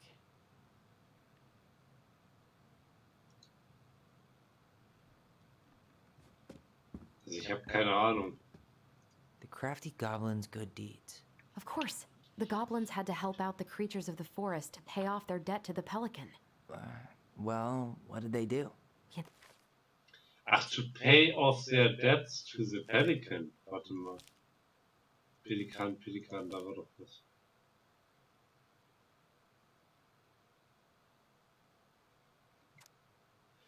Die Pelikan-Dame hilft ihren Freunden. Es war einmal in einem tiefen, uralten Wald, dass ein verfrühter Wintersturm die ganze Landschaft in eine dichte Schneedecke hüllte. Es war noch so früh im Jahr, dass die Geschöpfe des Waldes selbst für einen wilden Winter noch nicht gewappnet waren. Und alle waren sich einig, dass dieser Sturm ein Vorbote dafür war, dass der Eiskönig einen langen, harschen Winter bereithielt. Die Prinzessin war in einem Königreich aufgewachsen, wo das gesamte Jahr über die Sonne schien. Und die Kobolde waren noch so jung, dass niemand im großen Holzhaus wusste, was zur Vorbereitung auf den Winter zu tun war. Das Haus war weder wind- noch wetterfest, und sie hatten weder genügend Brennholz noch Nahrung. Nur die fromme Pelikandame bemerkte ihre Not, und als die Zeit kam, mit den anderen Vögeln gen Süden zu fliegen, war ihr Herz schwer vor Trauer. Was kann ich tun, dachte die Pelikandame. Ich bin ein Zugvogel, und sollte ich bleiben, was wird dann aus meinem Schwarm? Als die Zeit zum Abflug gekommen war, konnte sich die Pelikandame kaum vom Boden aufraffen. Es war, als hieß ein Klumpen Blei mitten in ihrer Brust. Was kann ich tun, dachte sie. Ich bin ein Zugvogel. Und sollte ich bleiben, was wird aus meinem Schwarm? Es gelang ihr gerade so vom Boden abzuheben, und sie musste mit aller Kraft mit den Flügeln schlagen, um zu den anderen Vögeln aufzuschließen. Kaum hatte die fromme Pelikandame die Reise begonnen, brauste der Sturm auf und peitschte den armen Vogel wütend hin und her. Die Pelikandame war weit hinter ihrem Schwarm zurückgefallen und bereits sehr müde geworden, doch bei allen Herausforderungen in den Lüften wusste sie doch, dass die Dinge am Boden weitaus schlimmer standen. Ein bitterer Frost hatte sich über den gesamten Wald gelegt. Das Bleigewicht in der Brust der Pelikandame wurde schwerer und schwerer, als sie an die Prinzessin und die Kobolde dachte. Was kann ich tun, dachte sie. Ich bin ein Zugvogel. Und sollte ich bleiben, was wird aus meinem Schwarm? Der Sturm gewann an Kraft, und die Pelikandame geriet in ein wildes Schneetreiben. Doch anstelle von Verzweiflung spürte sie nur ein Gewicht in ihr. Warte mal.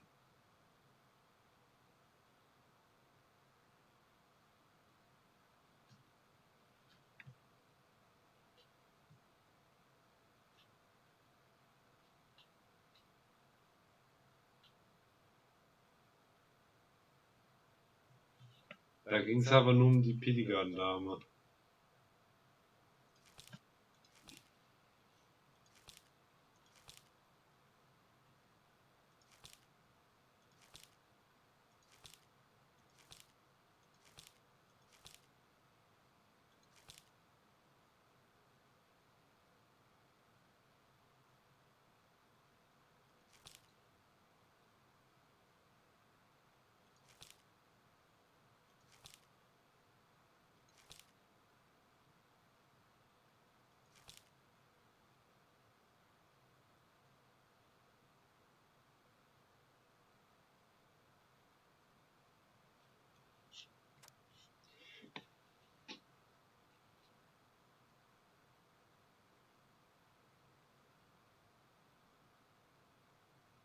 Vielleicht steht's hier drin. Die Pelikandame verzeiht den Kobolden.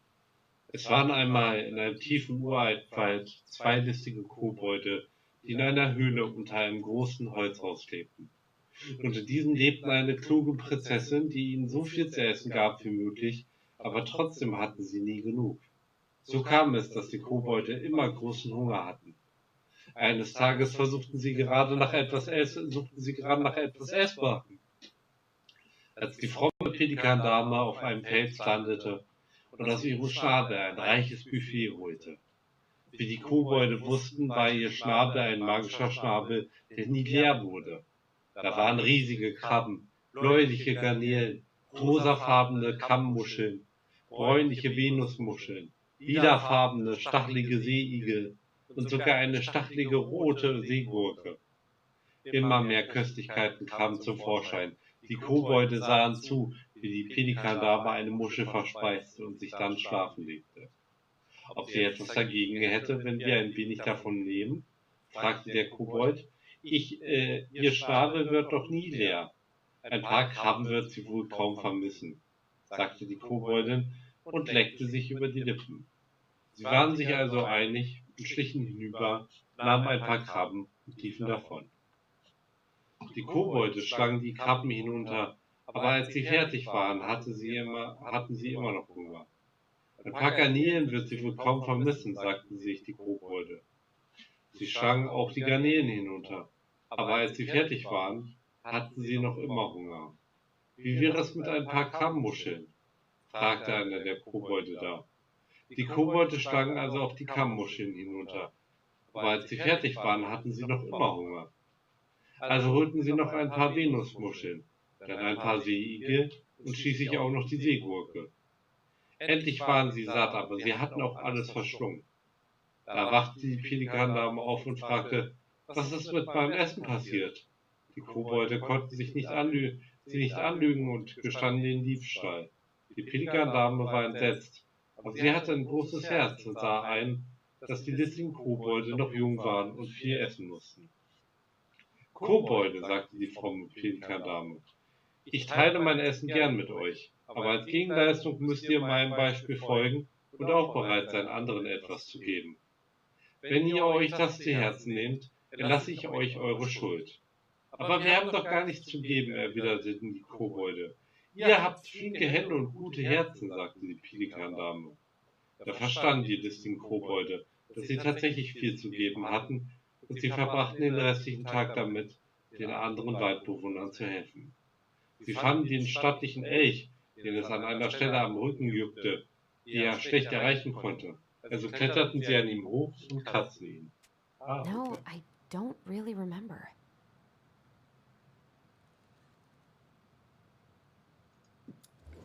Actually, I'm not sure. They gave the stalwart moose a good scratch on the back.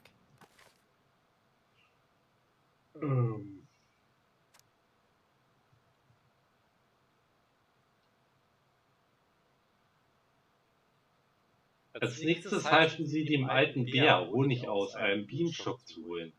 Sie kletterten auf den Baum mit dem Bienenstock und ließen ihn fallen, sodass er aufbrach.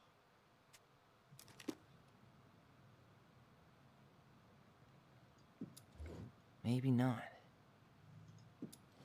Maybe not. Huh. They had to give nuts to the muskrat. Actually, I'm not sure. Or not.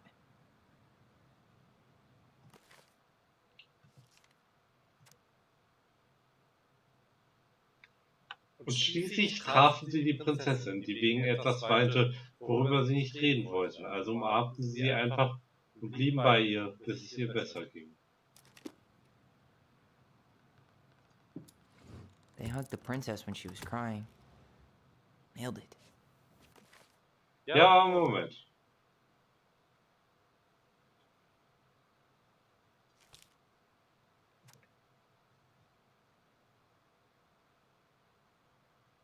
Also umarmten sie sie einfach und blieben bei ihr, bis es ihr besser ging. Als sie fertig waren, gingen sie wieder zur Frau Pelikandame zurück. Hat es sich gut angefühlt, anderen zu helfen? Fragte die Pelikandame. Ja, sagten die Kobolde. Das freut mich, sagte die Pelikandame. Jeder hat manchmal ein Problem, mit dem er nicht allein fertig wird. Aber wenn jeder hilfsbereit ist, ist immer jemand da, der helfen kann, wenn es nötig ist. Aber jeder Einzelne muss mitmachen. Sonst ist vielleicht einmal niemand da, wenn man Selbsthilfe braucht. Das verstanden die Kobolde und sie dankten der frommen Pelikandame für das Essen und die Lektion. Natürlich hatten sie inzwischen wieder Hunger. Dieses Problem löste sich erst, als der stattliche Elch ihnen eines Tages das Fischen beibrachte. Aber das ist eine andere Geschichte. Und das ist die Geschichte, wie die fromme Pelikandame den listigen Kobolden vergab und ihnen beibrachte, was Nächstenliebe ist. Our lives would have been so different if their friendship hadn't gone to shit. Das Pelican Crossing ist eine hochwertige Geschenkboutique nahe des Gletschers, die sich sowohl an Touristen des Gastino-Kanals als auch an Einwohner von Dallas Crossing richtet. Unser hochqualitatives Produktsortiment umfasst Accessoires für das eigene Zuhause, handgemachte Andenken, personalisierte Bekleidung und lokal hergestellte Kunst. Das Pelican Crossing wird als erstes Geschäft zwischen der lebhaften Kunst- und Handarbeitsszene und den Endkunden vermitteln. Neben einer großen Auswahl an handgefertigten Produkten werden Kunden sich an dem freundlichen und kompetenten Kundenservice von Tessa Vecchi, Mitinhaberin des Vecchi-Ladens, und der Nachwuchskünstlerin Mary Ann Ronan erfreuen können. Dieser Businessplan ist darauf ausgerichtet, Finanzmittel in Höhe von 20.000 US-Dollar für den Kauf von Lagerbeständen und zur Deckung der Ausgaben im ersten Betriebsjahr zu erhalten. Im ersten Jahr soll die Gewinnschwelle erreicht werden und für das zweite Jahr ist ein moderater Gewinn geplant. Ich arbeite an der Zusammenfassung unseres Businessplans. Was hältst du davon, Tessa?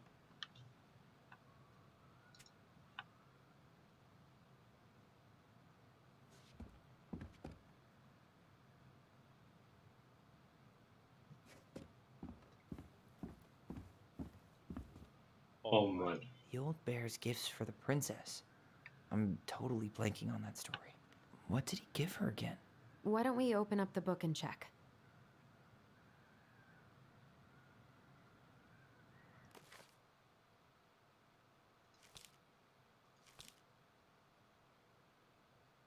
The Bear and the Princess, der Bär und die Prinzessin. Es war einmal im uralten und tiefen Wald ein alter Bär am Ufer des Flusses, der Jagd auf die Lachse machte, die zu ihren Laichgründen unterwegs waren. Gerade als er ein besonders fettes Exemplar in seiner Pranke hielt, hörte er den Hilferuf einer jungen Frau. Kurz dachte er darüber nach, einfach seinen Lachs zu fressen, doch schon schrie sie abermals und der Bär machte sich auf, der Sache auf den Grund zu gehen. Es dauerte nicht lange, bis er auf die Prinzessin traf, die sich an den Wipfel eines Baums klammerte, während unten ein Wolf gierig seine Kreise zog. Für gewöhnlich würde sich der alte Bär in eine solchen Angelegenheit nicht einmischen, schließlich war auch er ein Raubtier und verstand den Drang des Wolfes auf die Jagd zu gehen. Doch als er die Prinzessin sah, war er von ihrer Schönheit verzaubert und wusste, dass er helfen musste. Mit wildem Gebrüll stellte sich der Bär auf seine Hinterbeine und richtete sich zu seiner vollen Größe auf. Der Wolf knurrte und schnappte in seine Richtung, doch der Bär brüllte abermals und der Wolf machte sich mit dem Schwanz zwischen den Beinen ins Dickicht herum. Was soll ich hier machen? Ach, da geht's um das Bild wieder. Ja gut, aber wir können ja trotzdem nochmal durch die Geschichte gehen. Der alte Bär ließ sich wieder auf seine Vorderpranken fallen und blickte zu der Prinzessin auf. Sie erwiderte seinen Blick voller Furcht. »Du kannst herunterkommen«, sagte er. »Woher weiß ich, dass du mich nicht bloß gerettet hast, um mich dann selbst zu verspeisen?« fragte die Prinzessin. »Diese Frage ist du nur gerecht«, gestand der alte Bär ein. »Aber ich verspreche dir, ich werde dich nicht fressen.« Die Prinzessin hatte keinen Grund, dem alten Bären zu trauen, doch der gütige Ausdruck in seinen Augen ließ sie langsam vom Baum herabsteigen. Als sie den Boden erreichte, sah der Bär sie einfach ruhig an, als vermutete sie, dass sie wohl heute nicht gefressen werden würde. »Vielen Dank«, sagte sie zum alten Bären. »Gerne«, sagte er. »Darf ich dich zurück nach Hause begleiten?« »Sicher«, erwiderte die Prinzessin. Und so wanderten die Prinzessin und der alte Bär gemeinsam durch den Wald und zurück zum großen Holzhaus. Nach diesem Tag fand die Prinzessin gelegentlich Geschenke vom Bären vor. Ein frisch gefangener Lachs, eine Handvoll reifer Beeren, ein frisch erblühtes Hasenglöckchen. Eines Frühlings flutete eine plötzliche Eisschmelze den Weg zum Haus der Prinzessin und der alte Bär kam, um sie auf seinen Rücken über den Fluss zu tragen. Der alte Bär begann darüber nachzudenken, dass die Prinzessin seine Gefährtin sein sollte. Schließlich hatte sie selbst keinen Gefährten und brauchte einen, und er könnte sie wärmen, ihr einen weitaus angemesseneren Bau bieten, ihr Fische fangen und sie vor den Wölfen beschützen. Sie wiederum würde sein Fell bürsten, Beeren pflücken, ohne sie zu zerquetschen, und diese eine bestimmte Stelle an seinem Rücken kratzen, die er einfach nicht erreichen konnte. Und so, wie sie sich um die Kobolde kümmerte, würde sie seinen Jungen eine ausgezeichnete Mutter sein. Eines Tages erschien der Bär mit einem aus Fichtenzweigen geflochtenen Ring und bat die Prinzessin um ihre Hand. »Verzeih mir«, sagte die Prinzessin, »du bist ein sehr guter Freund, und ich weiß alles zu schätzen, was du für mich getan hast. Doch heiraten kann ich dich nicht. Du bist ein Bär, ich eine Prinzessin. Es würde nie funktionieren.« Der alte Bär war schwer betrübt. »Können wir immer noch Freunde sein?« fragte er.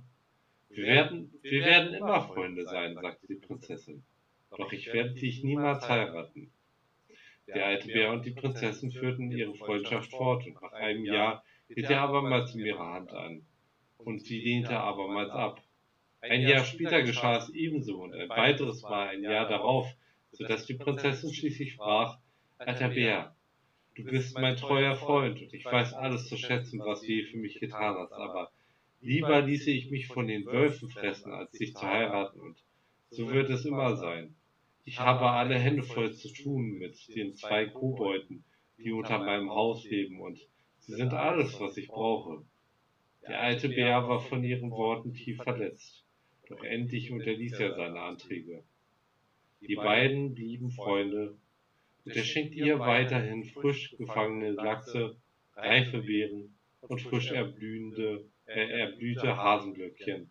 Doch nie wieder bat er sie um ihre Hand, so gerne er es auch getan hätte. Und das war die Geschichte davon, wie sich die Prinzessin mit dem alten Bären anfreundete und wie sie ihn zurückwies. Alter, das passt ja voll. Das ist ja wie mit ihr und hier dem, der immer das Haus hier sauber hält und so, ne? Das passt voll. Erst der Bär.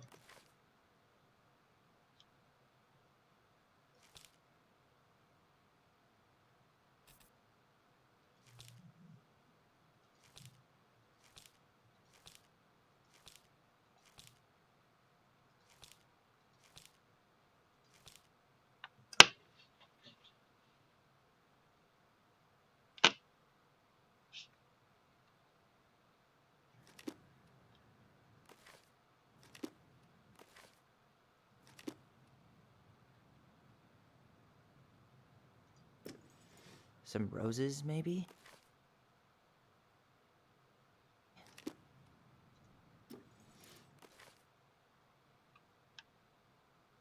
Or not. Some roses, maybe? Hazelnuts.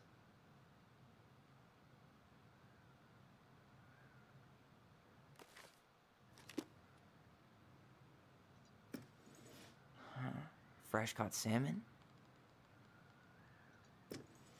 A handful of ripe berries? A newly bloomed bluebell?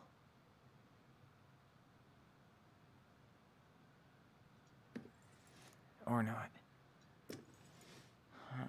Fresh caught salmon? Wait.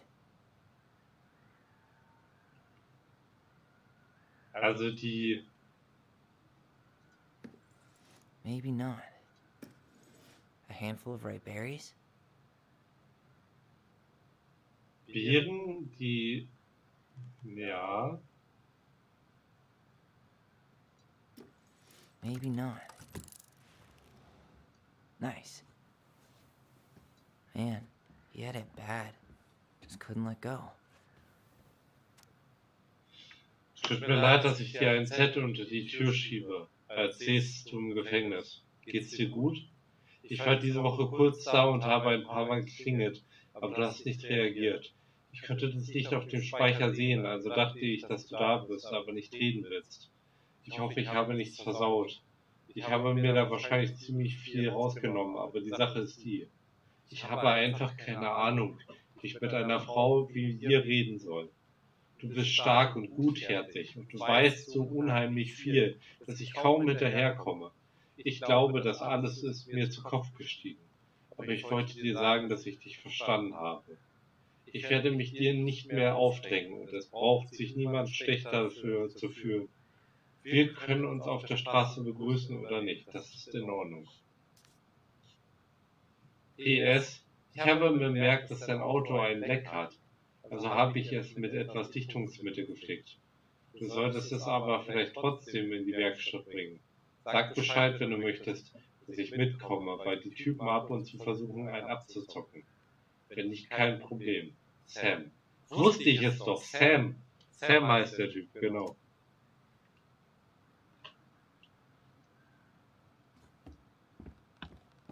Ach nee, jetzt hör mal auf. The crafty goblin's loot. That's from The Princess and the Two Thieves. I drew the original. And I distinctly remember drawing that cake, which is arguably the best part of that illustration. All right, Picasso. Then you probably remember what the goblins stole in that story, huh? Nee.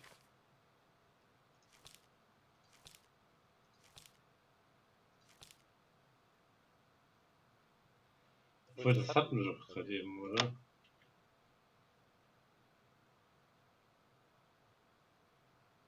Essen.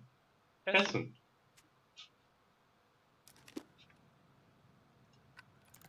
Some flour for the cake, maybe?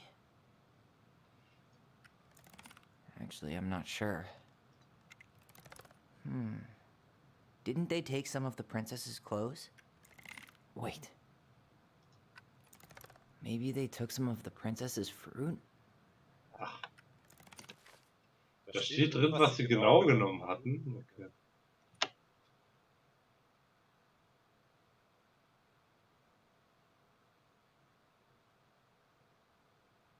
Tatsache, okay. Noch eine Märchenstunde. Vielleicht ja die letzte.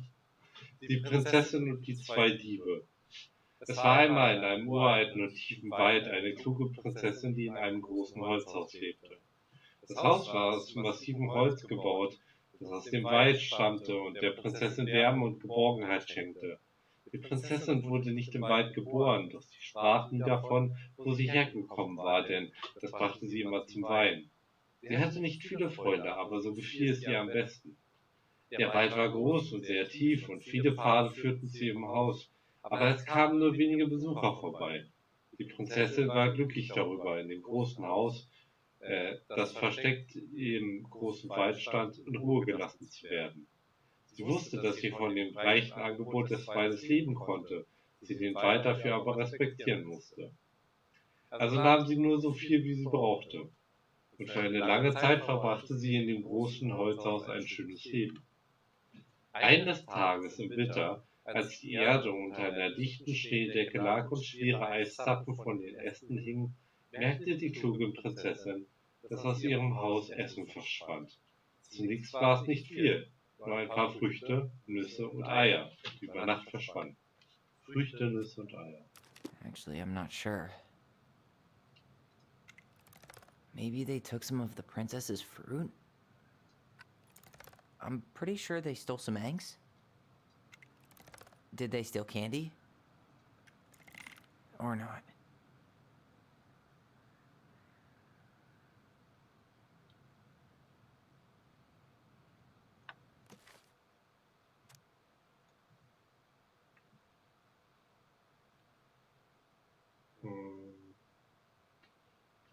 Vielleicht waren es Vögel, sagte sie sich, oder Mäuse.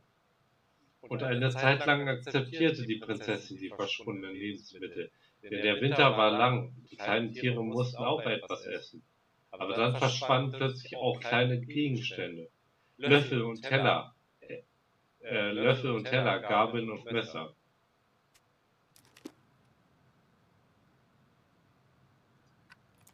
What if they took some spoons?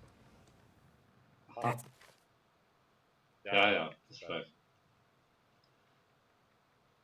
Und Decken. Ständig schien etwas aus dem Teil des Hauses zu verschwinden, den sie gerade nicht war. Sie können keine Vögel oder Mäuse sein, sagte die Prinzessin da. Ich glaube, hier gibt es einen Dieb. Also ging sie nach draußen, suchte Spuren im Schnee, lauschte nach Geräuschen, die der Wind hertrug, aber sie konnte nichts finden oder hören. Wie seltsam, sagte die Prinzessin. Vielleicht versteckt sich der Dieb ja in meinem Haus.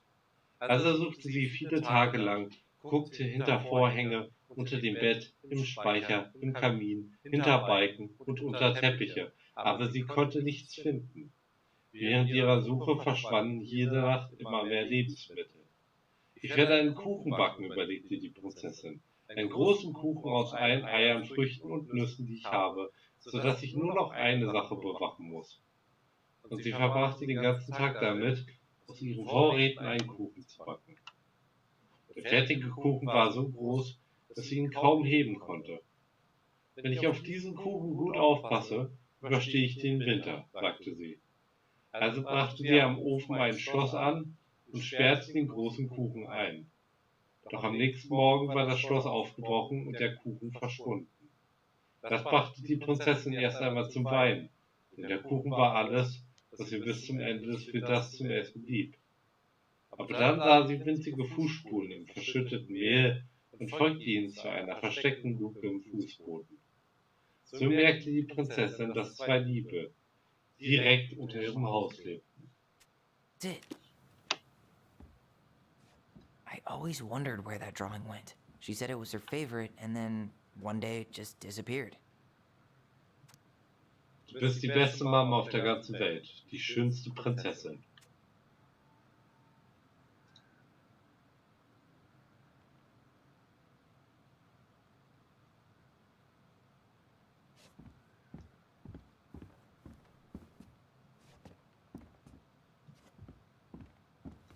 You really want to go? You sure we've seen everything?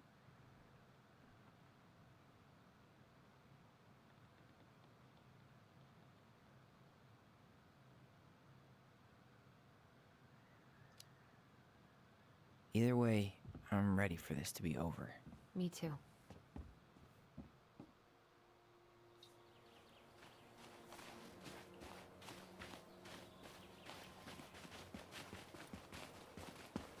Oh Mann.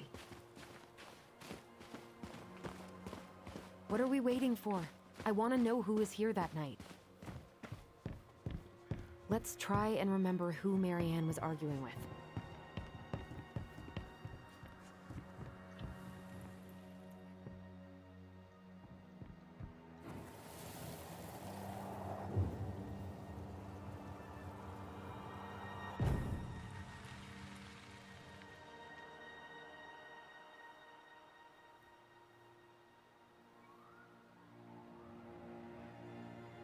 Almost.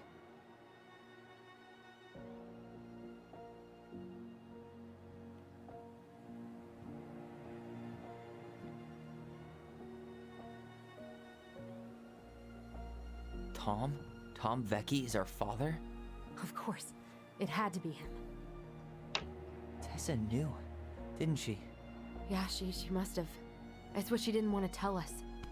God, Marianne and Tom? I know. Ugh. What should we do now? Yeah, call him out here and make him tell us what was going on. And if he won't? We know his secret. He will. Tom? It's Allison. We need to talk. We know it was you.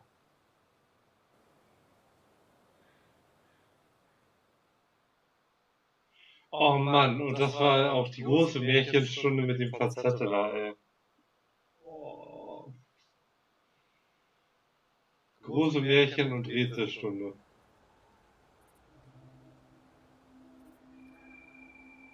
Oder vielmehr Stunden.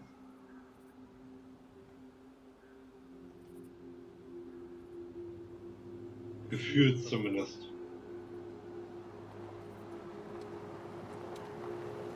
Let me take the lead on this. I know him better. I thought I did, anyway. Sure. Whatever. As long as we get answers.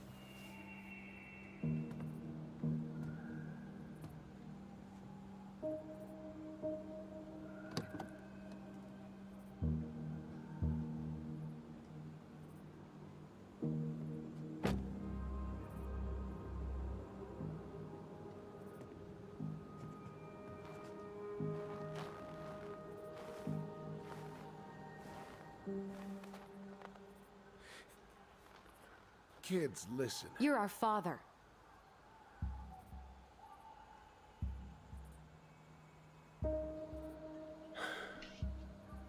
Yes. You knew how bad it got out here. How little we had. Why didn't you help Marianne? You mean all the money she wanted? We didn't have anything to spare.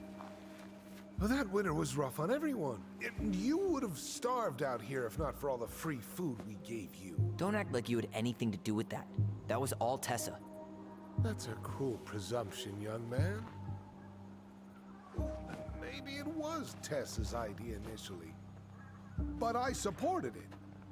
And your mother was happy to live off our handouts.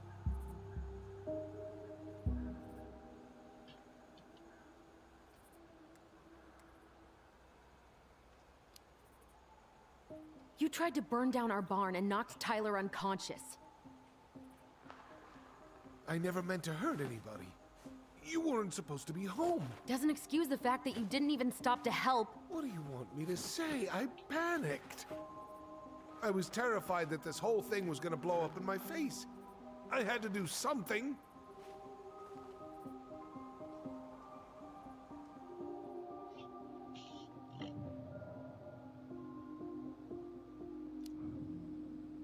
So what do we do now?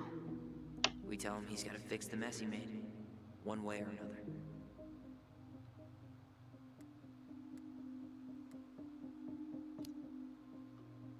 You were here that night. You saw Marianne and Tyler. Why didn't you help? I know it wasn't my best moment.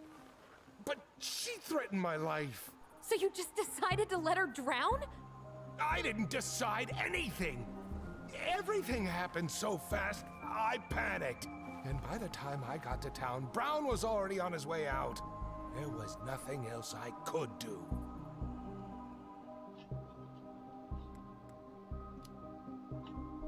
You failed us, Tom. You need to make it right. I'll do whatever you want. As long as none of this gets out. Excuse me? You want me to pay for my mistakes? Fine. But please, Tessa can't know. This would kill her. Tessa already knows, Tom. No. That's impossible. It never occurred to you the reason Tessa cut Marianne off was you? But she never said anything. Oh, Lord. You should try talking to your wife. Maybe if you had, we wouldn't be in this situation. And maybe Marianne wouldn't be dead. Oh, come on. You of all people should appreciate how troubled Marianne was. She was unhinged. Something like this would have happened sooner or later.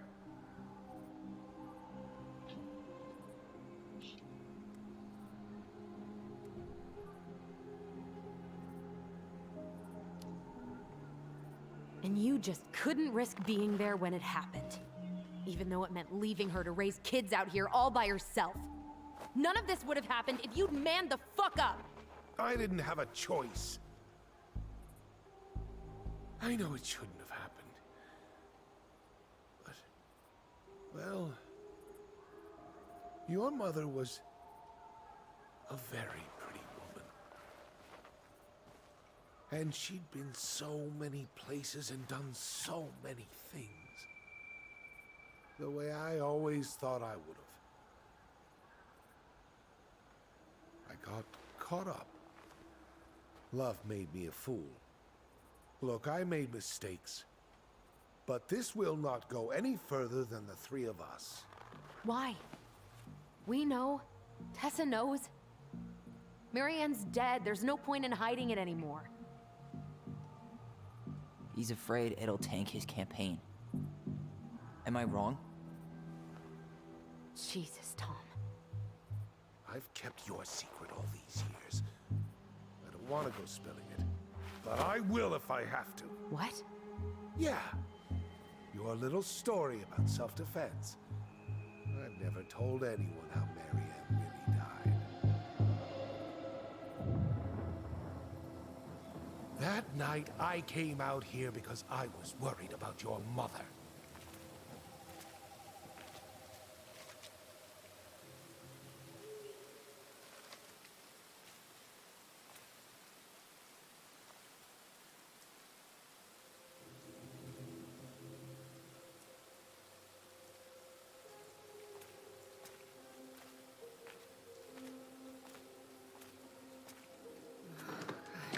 Why do they do it? They made me do it. They made me do it. Why did they do it? This is his fault. This is his fault.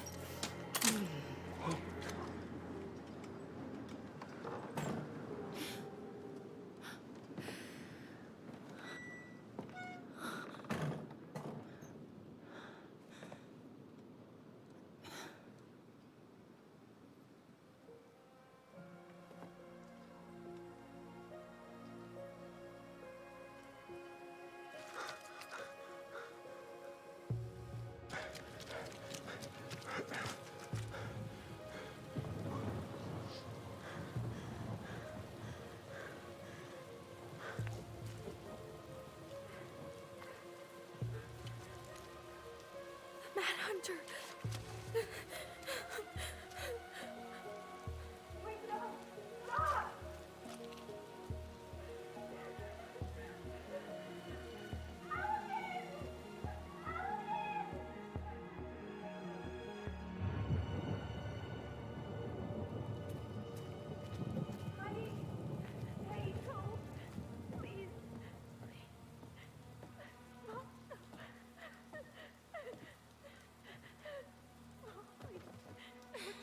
I'm not gonna hurt you.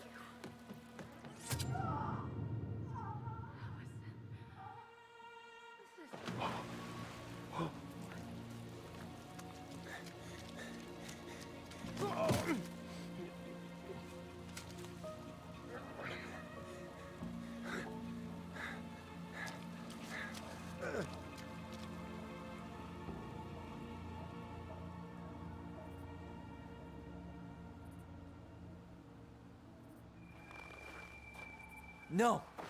No way! You're a fucking liar! I saw what I saw. Ugh! You're manipulating us just like you manipulated her! Tyler! You're not listening to this, are you? Be smart about this, Allison. Are you sure you want this to get out? You've got way more here to lose than he does. His name will be all but cleared, but you'll be a killer. What will your uncle say? And Michael? Well, the whole town might turn on you. Don't touch her. You know I'm right.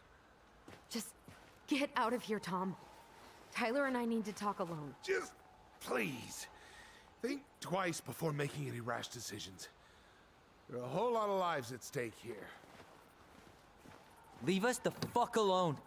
And never come back.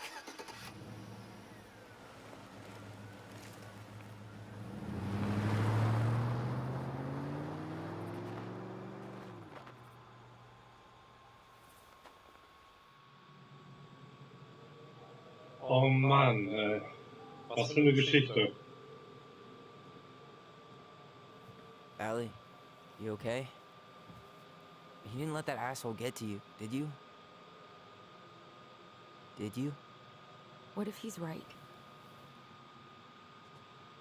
I've been having all these nightmares about that night, and they were a lot like how Tom said.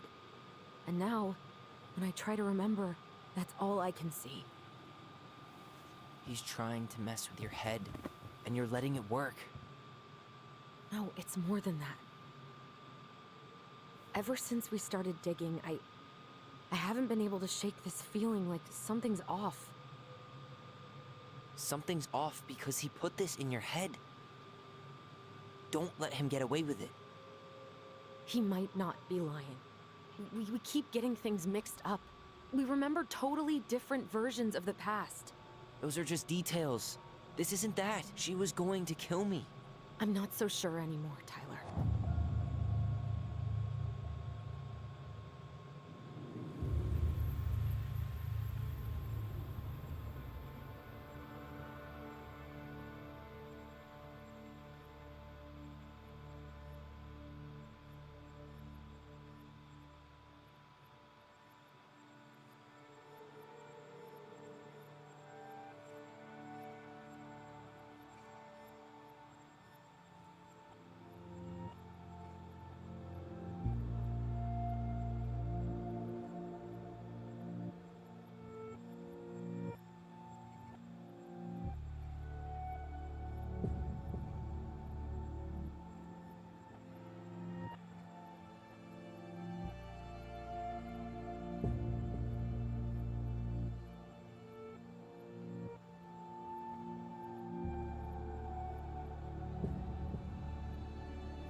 She had a gun pointed at me.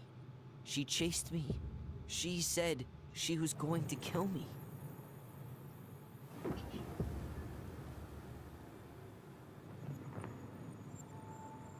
She threatened Tom with those exact same words, with the same gun on the same pier. The thing you said to Eddie the other day got thrown back at me. Don't you think it's possible that happened here too? I guess it's possible. Fuck. I don't know. And we're never gonna know the truth, are we? Because the second you walk away from something, that's it. Yeah.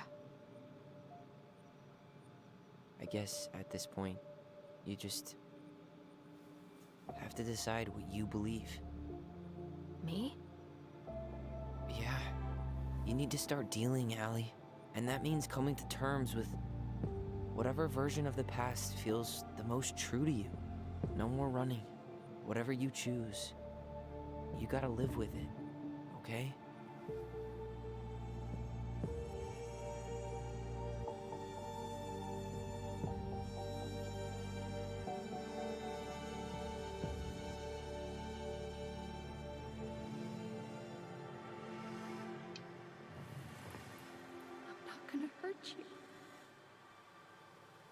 I'm going to kill you! So. I'm going to kill you! I'm not gonna hurt you.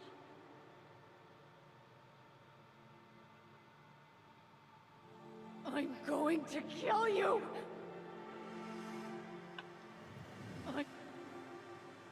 Gute Frage. Toms Version oder meine?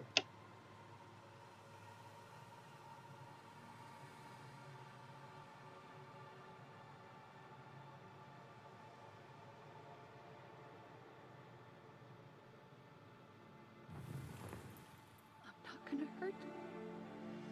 I'm going to kill you.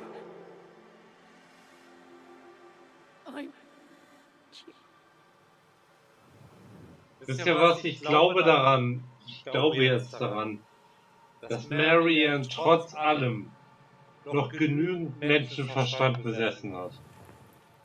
Not gonna hurt you. I'm not gonna hurt you. Not gonna hurt you. Oh, please. No, don't do this. Allison, this isn't what...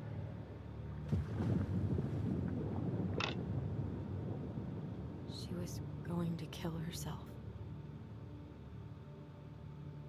Just herself. You interrupted her and we got confused. Are you sure? Yes. That attic. Tyler, that was meant for us. It was her way of explaining what she was going through. I made a horrible mistake. Hey, it's okay. I'm here.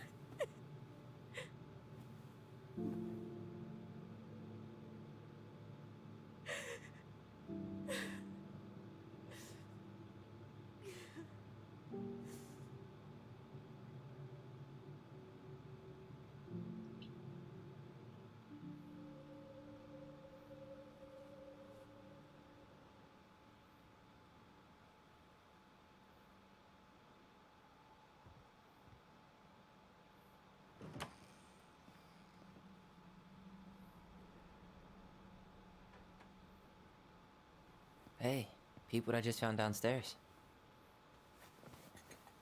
What do you think? Will it have aged well, or just gone bad?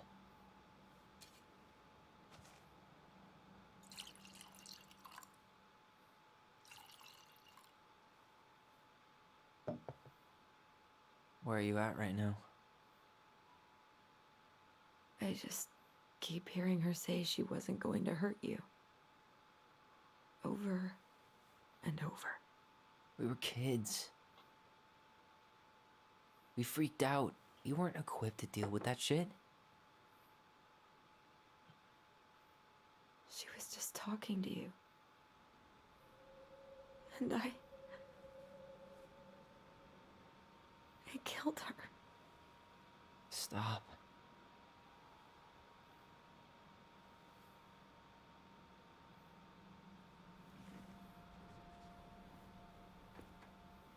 I don't want to use our voice again. Ever. What? Seriously? I don't know. But I want to stop feeling like this. And I think we'll be better off without it. This morning, I kept getting these horrible visions. Of you and Marianne and Eddie. Visions? Like our memories? Yeah, but different. It was all my worst thoughts brought to life. You were in my bedroom saying I abandoned you. Eddie called me a snake. I'm sorry. I should have been there for you.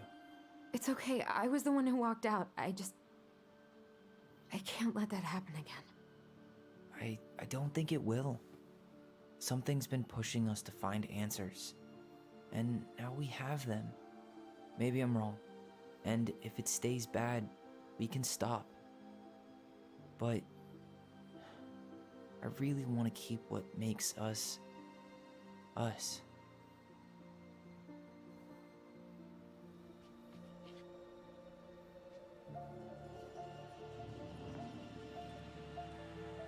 The Mad Hunter was forced to remain below the lake with the moon hag. But she did not kill him, because even reduced to just one hand, he was too useful a servant. Lo, he plotted What do you the day think? he would emerge. Brothers and To sisters? once again hunt the wise princess and earn back his left hand. Always. And that is the story of how the crafty goblins rescued the wise princess from the Mad Hunter.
Sechs Monate später.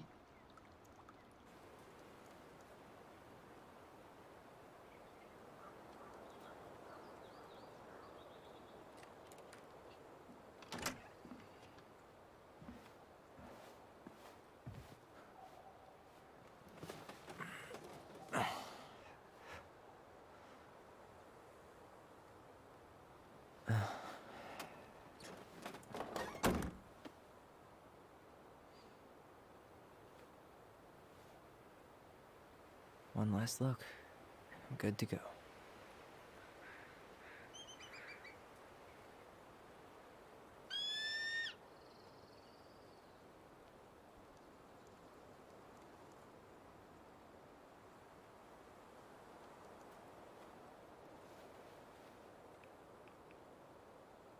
Hey, it's me. Hey, me. House is empty. I'm getting ready to head out. So, last chance. Is there anything you want me to do while I'm in town? Listen, Ty, you're dropping off the keys with Tina, right? Yep, gonna leave them at her office on my way to the ferry. Well, that's it then.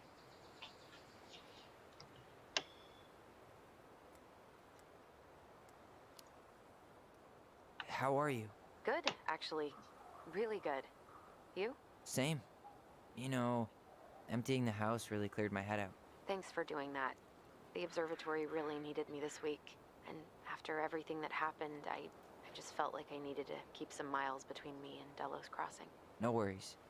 You still loving your therapist? Gail, yes. I was actually just doing some letter writing she assigned me as homework. It really helped me get some perspective. That sounds awesome. How's Juno? Big and full of people, even without tourists. Michael's been writing up rules for the apartment. I need your support against his whole food policy. Just refuse to sign anything until I get there, okay? Okay, but you better hurry. If he gets his way, we'll only have one small shelf for junk food. What? Heresy. I'm gonna need like twice that just for snack cakes after my surgery next month. I know, right? This cannot stand.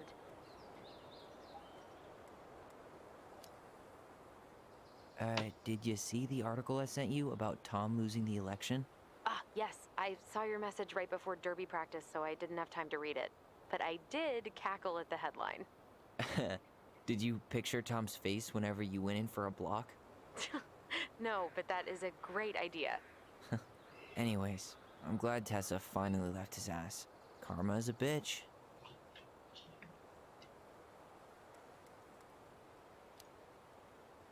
Okay, I'm gonna hang up now. See you tonight. Okay, I'm gonna take one last walk through the house and then head to the ferry. Drive safe. Pretty sure that's the only way possible in the old Allison Mobile. Love you, Tyler. Love you.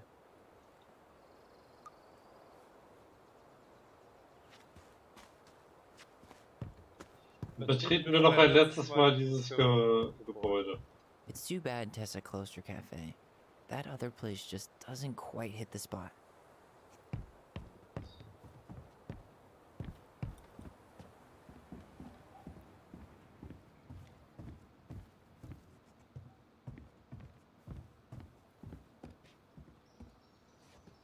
Sucks to suck, Thomas Anthony Fecky.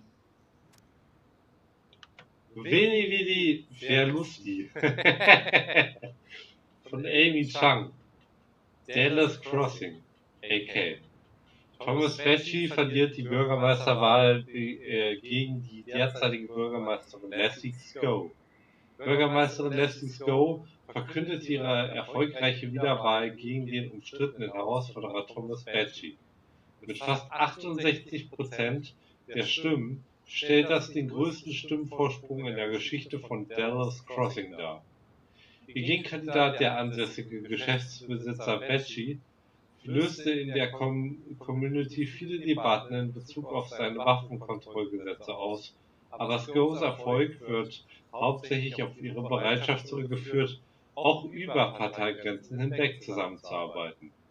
Viele in der Community sagen, dass ihre Wiederwahl keine Überraschung sei. Laut Quellen aus dem Umkreis des Stadtrats lud Scow Becci, sich ihrem Bürgermeisterkabinett anzuschließen. Scow Becci ein, sich ihrem Bürgermeisterkabinett anzuschließen. Doch Becci lehnte ab. Becci wollte sich nicht zu den Wahlergebnissen äußern und sagte nur, dass er sich auf seine Familie und andere geschäftliche Aktivitäten konzentrieren will. Seine Kommentare verwirrten einige Community-Mitglieder angesichts der jüngsten Schließung von Beccis Geschäft im sehr beliebten Tessa-Café, das von seiner Frau Tessa Becci geleitet wurde. In einer gesonderten Stellungnahme verkündete Frau Becci, sie habe ihr florierendes Geschäft beendet, um sich auf persönliche und spirituelle Angelegenheiten zu konzentrieren.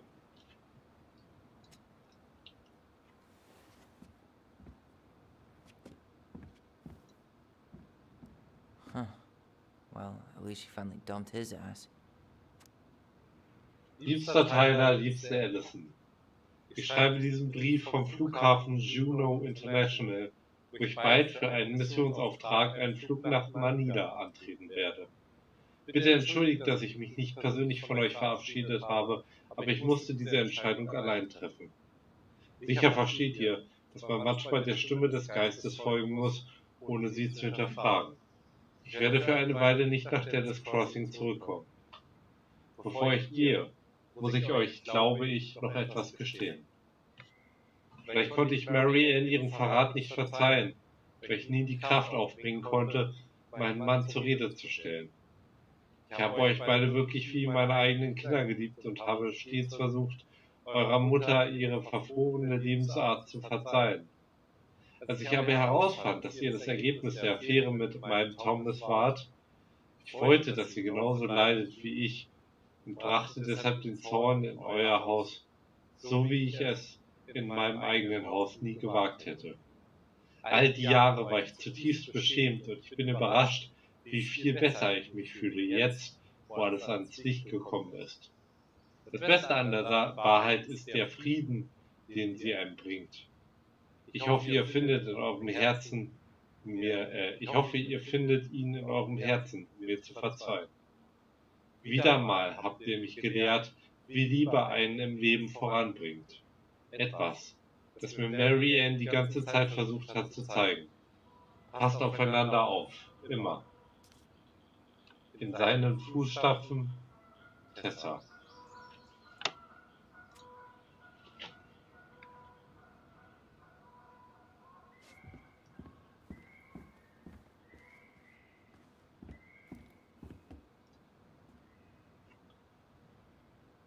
Juneau University. Sei dabei, jetzt bewerben.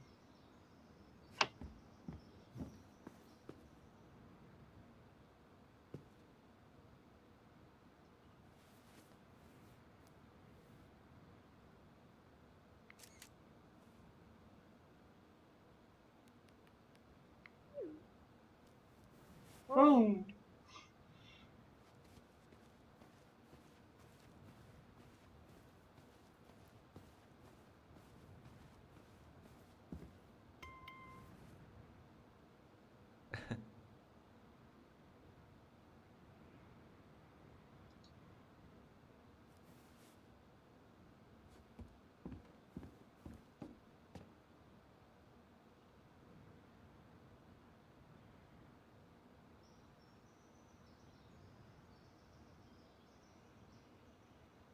Ach, die Erinnerung.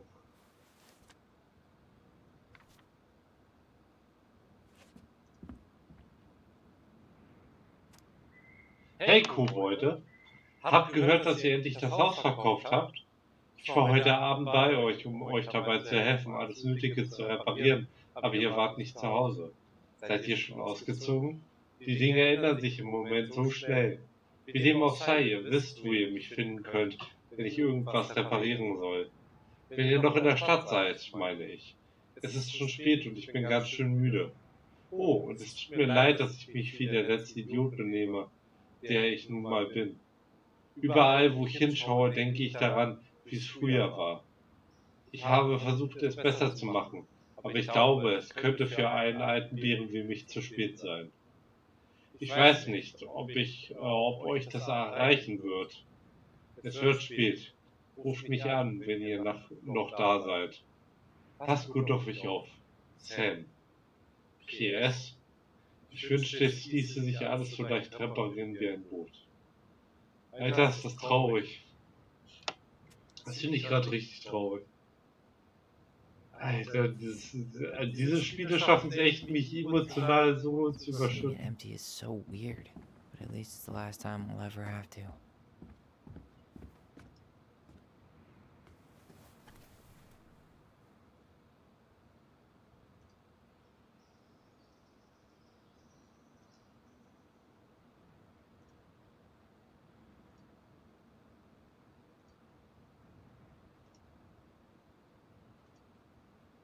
Ein 3D-Foto, nicht schlecht.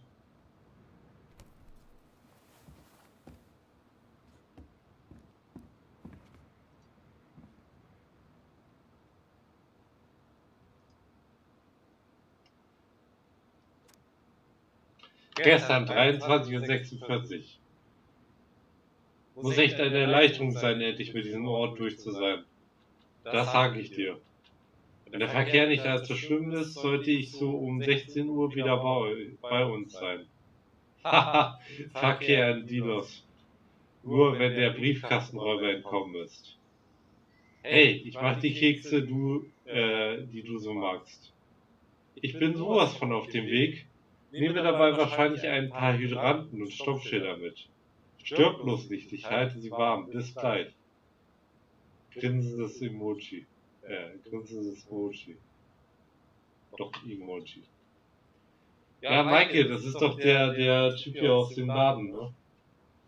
Ja. Ich glaube, es war wirklich die richtige Entscheidung.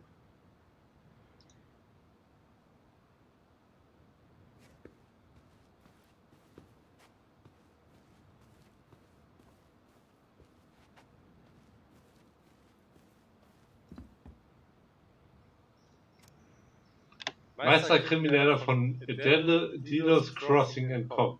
Hetziger Bandit gefährdet erneut Postsendung. Ist ja.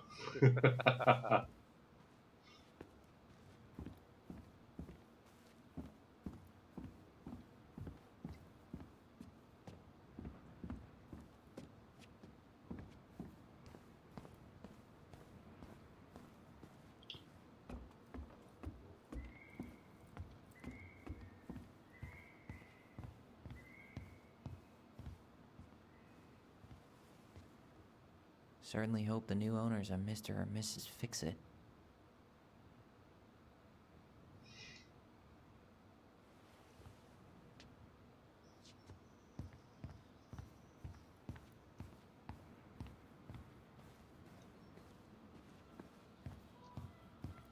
Goodbye, broom. Goodbye, room. Goodbye, man on the moon? for posterity.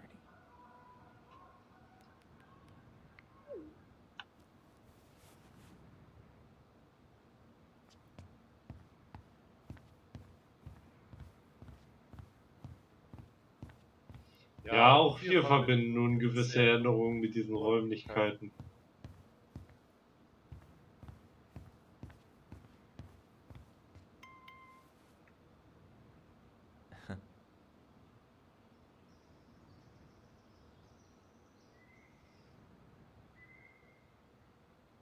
Weiß der Yoda oder wie? Was auch immer das jetzt bedeuten soll.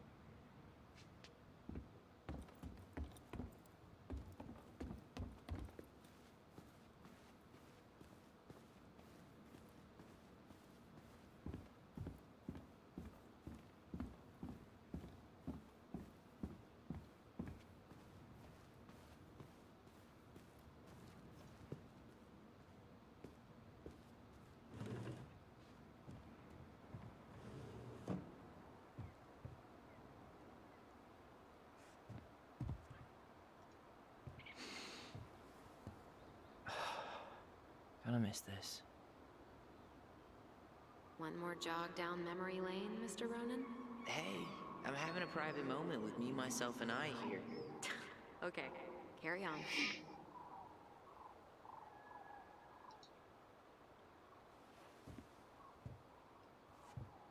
Pfuscht uns unsere Schwester schon wieder rein. Das gibt's ja wohl nicht.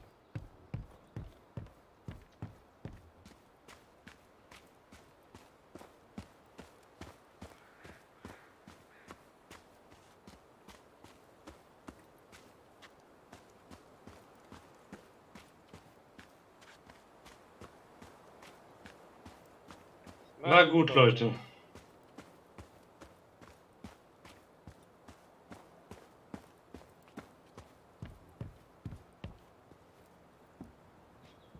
I should grab the rest of my stuff before I head out.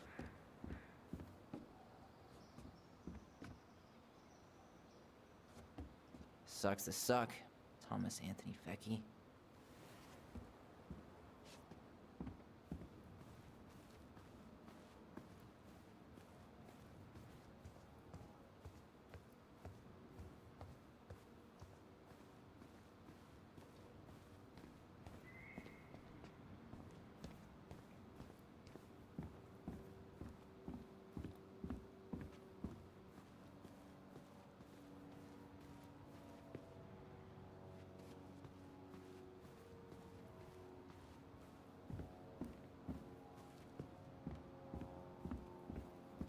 Das war's doch.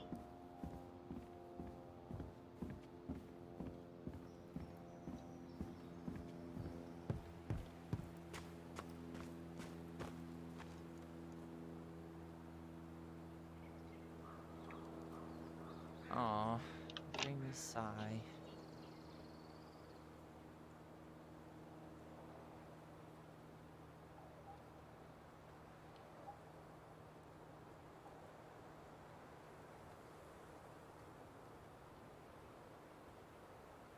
This is that thing I was telling you about. You there, die.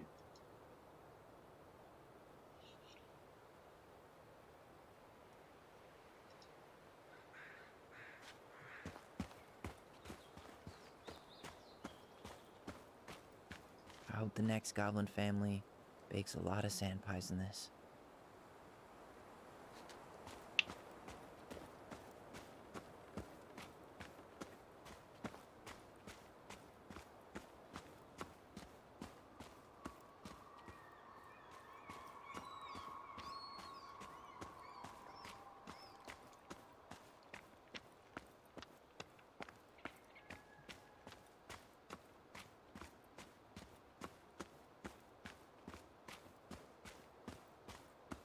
Schauen, ob sich hier noch irgendwas machen lässt.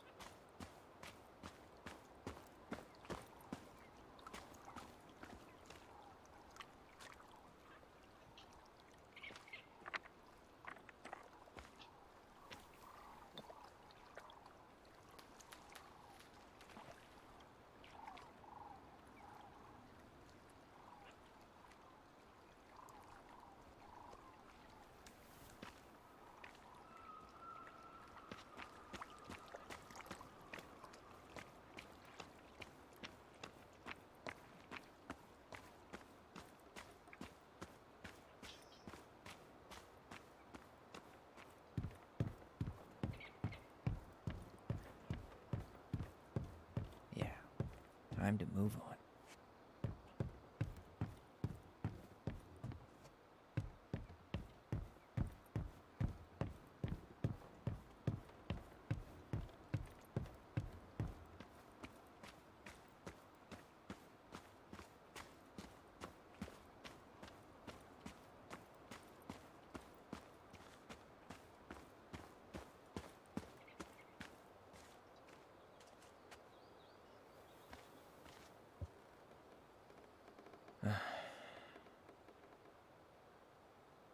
Everything okay, Ty? Actually, yeah. Everything really is.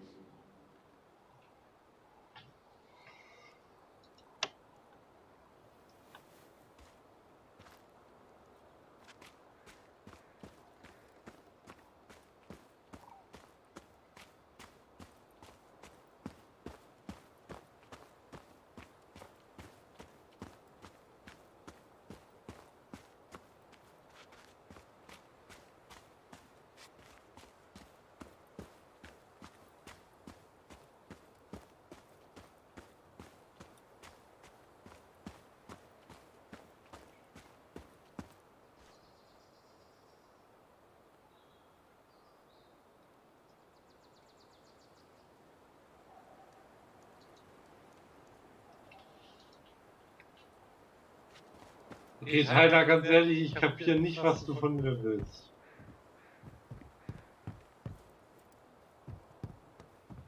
I should have probably run these by his place. Or just drop them off at Bernie's.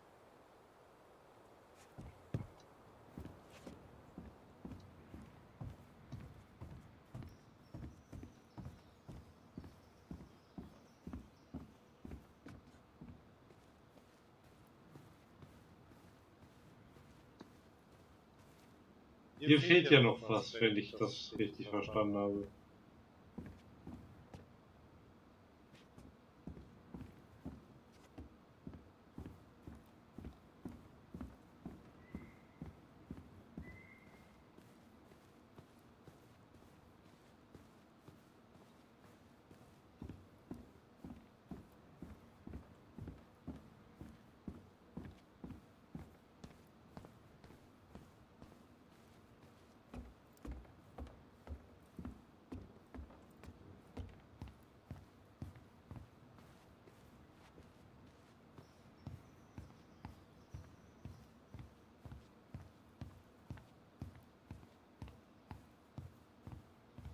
Aber wo denn?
Mir werden da oben Fotos angezeigt, ja, aber...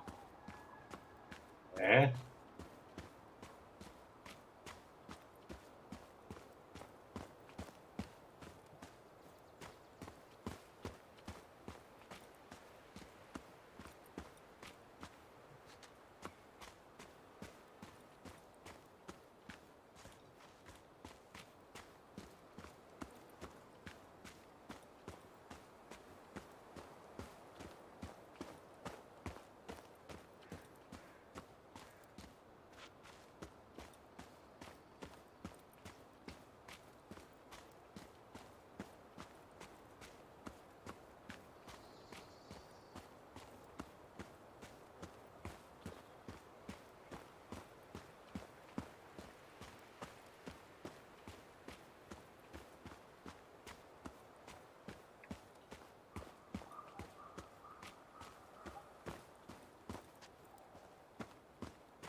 Spiel, was möchtest du von mir?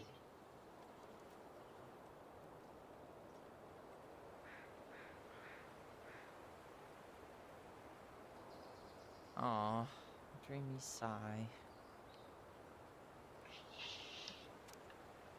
Hallo, mein Name ist Tyler, ihn, Jesse.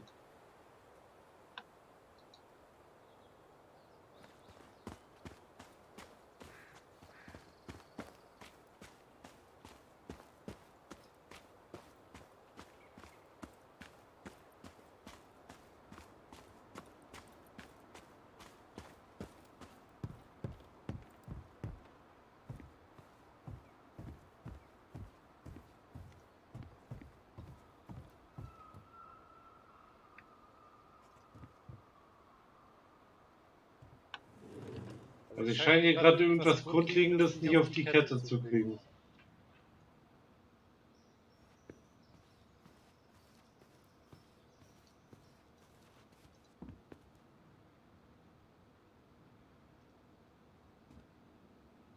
Ach so, ach so.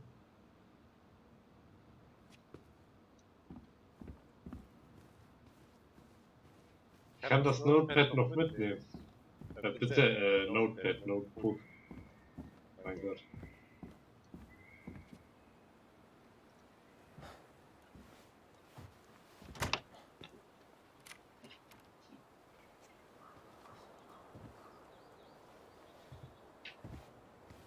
Das ist ja auch eigentlich logisch, ich meine, wir müssen den neuen Eigentümer ja nicht gleich anzunehmen. This is goodbye for real, I guess.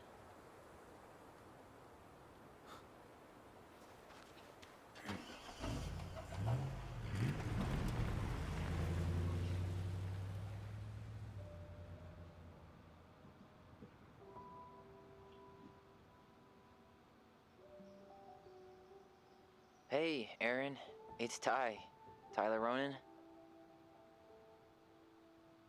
I thought I'd catch you on your break between sessions, but I guess you're going long with another rebel with too many causes.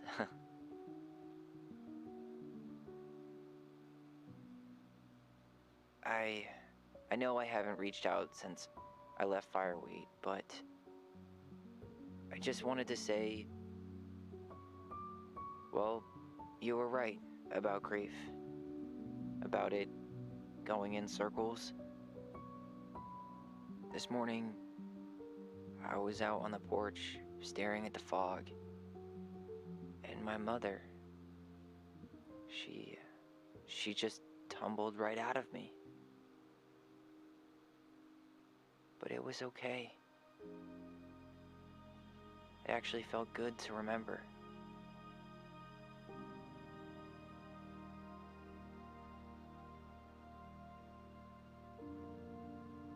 Anyway, give me a call back if you get a chance. I'll see you around. And thank you.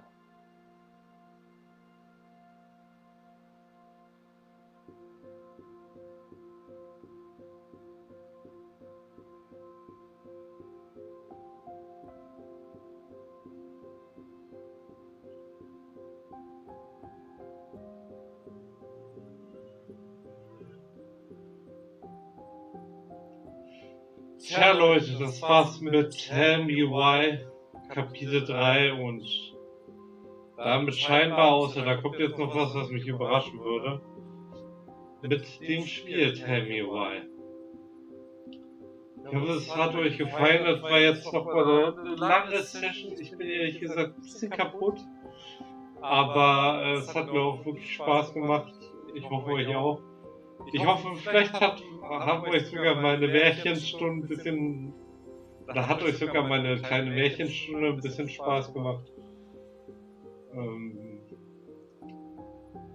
Ich fand es auf jeden Fall wirklich gut, sehr interessant. Ich hätte nicht gedacht, dass ausgerechnet Tom der Vater ist. Ich hätte irgendwie nicht an Tom gedacht, also dass der das ist. Also die wäre mir tatsächlich nicht gekommen. Da muss ich mal sagen, Props an die Spieler, an den Spieleentwickler. Auf die wäre ich nicht gekommen. Ich glaube, jetzt können beide miteinander abschließen, beide Geschwister können auch eine viel lockere Beziehung zueinander führen, als sie es vorher getan haben. Jetzt, wo die ganze Sache endlich geklärt ist und Tyler kann wirklich das ausleben, denke ich mal, was er innerlich fühlt, wie er sich fühlt. Und auch sie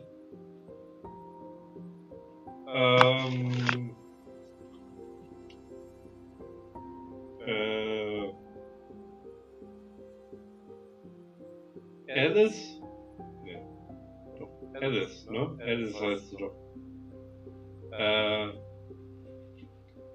Ich glaube, auch sie wird bestimmt noch ein wunderbares Leben führen.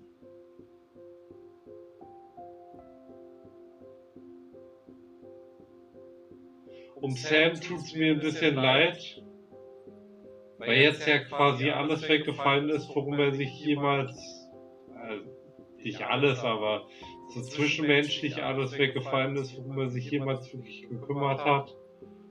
Und aber der kann bestimmt auch den neuen Eigentümern helfen, ganz sicher. Da wird er wieder eine neue Aufgabe finden, da bin ich mir sicher. Ja, Tom ist nicht Bürgermeister geworden, ehrlich gesagt. Nach den letzten Entwicklungen wünscht man ihm ja fast schon ein bisschen, dass er nicht Bürgermeister wird. Also diejenigen, die das getan haben, auf jeden Fall. Er ist es tatsächlich nicht geworden. Seine Frau scheint ihn trotz der Geschichte nicht verlassen zu haben. Zumindest haben wir davon nichts erfahren. Also das scheint die Liebe stark gewesen zu sein, oder das ist zumindest nicht an die Presse gedrungen. Dass Tom das aus der Presse halt raushalten konnte. Genau.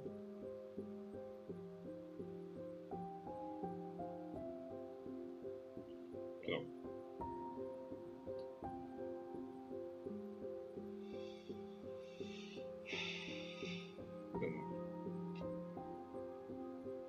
Man kann natürlich jetzt wieder sagen, das ist ein bisschen sehr dramatisch gemacht worden, alles mit der Mutter und was denn hier alles passiert ist.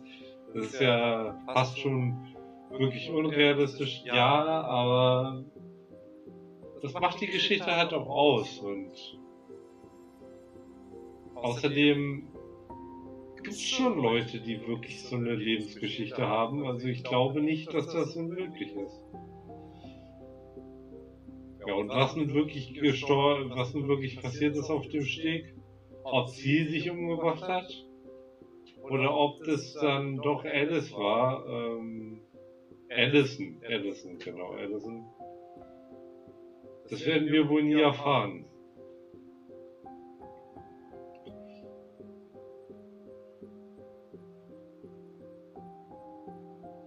Ich würde sagen, dass trotzdem, wie hieß sie, Anne Mary, ne? Glaube ich. Die Mutter auf jeden Fall. Dass die Mutter trotz allem immer noch genügend Geistesgegenwart besessen hat, um nicht ernsthaft mit den Gedanken zu spielen, ihren Sohn zu erschießen. Beziehungsweise ihre Tochter. Erstmal war es ja noch ihre Tochter. Trotz der Sache mit den Haaren. Ich denke, um nicht zu verstört zu sein wegen der ganzen Geschichte, sollten wir alle versuchen, uns innerlich auf diese Version zu einigen.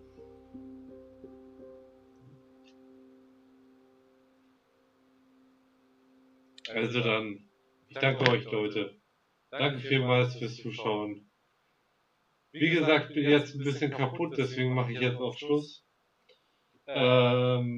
Außerdem habe ich jetzt schon irgendwie wieder seit 8 Stunden, glaube ich, seit 8 Stunden gestreamt, oh mein Gott.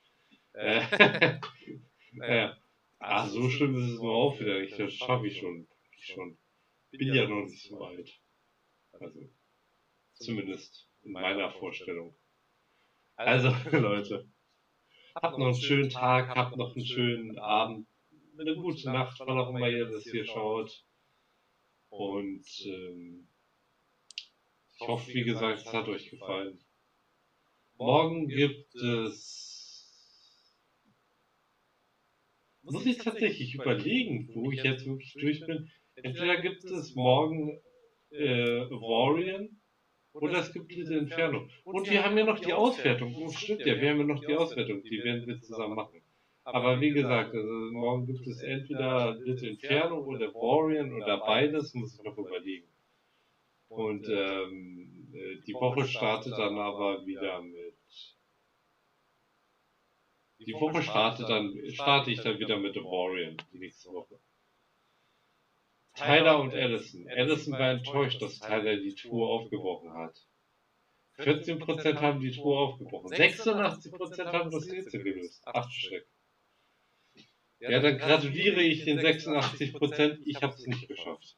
Beziehungsweise ich habe vielleicht auch einfach nicht die Geduld dafür aufgebracht. Allison wurde durch Toms Aussage beeinflusst. 63%, darunter auch ich, haben Toms Aussage geglaubt. 37% haben der Erinnerung der Zwillinge geglaubt. Die Zwillinge haben auf ihr Band vertraut und ihre Stimme behalten. 3% konnten mit der Stimme abschließen. 97% hielten an ihrer Stimme fest. Das sind 97% gehört. Ja, ganz ehrlich, muss ja nicht zwangsweise was Schlimmes sein. Also warum nicht behalten? So stehen sie immer noch in Verbindung zueinander. Solange nichts Schlimmes passiert, wie dass sie jetzt plötzlich beim Geschlechtsverkehr sich durch die Stimme hinweg gegenseitig anstöhnen oder so, ist ja noch alles gut. Und Eddie Brown. Eddie war erleichtert, dass Allison die Verantwortung für Mary Anns Tod übernommen hat. Mary Ann hieß sie so. Was hatte ich gesagt? Anne Mary? Genau, andersrum. Mary Ann. 67% haben die Wahrheit gestanden. Dazu gehören auch 4. Und 33% haben nicht die Wahrheit gestanden. Sam Kansky. Sam hat sich von Allison verstanden gefühlt. 28% haben Sam mit seiner Sucht konfrontiert. Und 72%, darunter auch ich oder wir, haben Sams Geschichte angehört. Ja, ich finde, dazu muss man gar nicht mehr so viele Worte verlieren. Und Michael fühlte sich mit Tyler näher. 68% haben Michael geküsst, 32% haben Michael nicht geküsst. Ja, ich fand, das konnte man schon machen. Ich weiß nicht, ob die 32% noch irgendwelche näheren Hintergründe hatten, das nicht zu tun. Wie gesagt, hinter dieser Transgender-Geschichte stehe ich und ich finde zwar das mit diesem Divers, ja, also diese ganzen Geschlechter, die man irgendwie, Twitter ist doch da, glaube ich, ganz extrem, was man da alles nicht an Geschlechter annehmen kann. Irgendwelche Leute, die sagen, ich fühle mich wie ein U-Boot oder sowas, das verstehe ich nicht. Also, wie kann man sich wie ein U-Boot fühlen oder wie kann man sich wie ein Tier fühlen? Das kann mir ja meinetwegen, ich mache mich auch nicht drüber lustig, ja, das kann mir meinetwegen mal irgendjemand in die Kommentare zu diesem Spiel erklären, wenn er bis jetzt geschaut hat oder zu dieser Stelle vorgesprungen ist, wie das geht. Wie kann man sich denn wie ein U-Boot fühlen oder wie kann man sich denn wie ein Tier fühlen? Irgendjemand, der sagt, ich fühle mich wie, keine Ahnung, ich fühle mich wie ein Nashorn oder ich fühle mich wie ein Elefant oder ich fühle mich wie ein Pferd. Ja, aber wie? Ich will es ja verstehen, wisst ihr? Ich will mich ja nicht drüber lustig machen. Ich will es verstehen. Ich will ja Dinge in meinem Leben verstehen. Gut, wie hatte eine Kollegin von mir vor kurzem gesagt, wenn du zu viele Fragen stellst oder zu viele Dinge erfährst, könnte es sein, dass andere Leute dich aufgrund deines Wissens versuchen auszunutzen.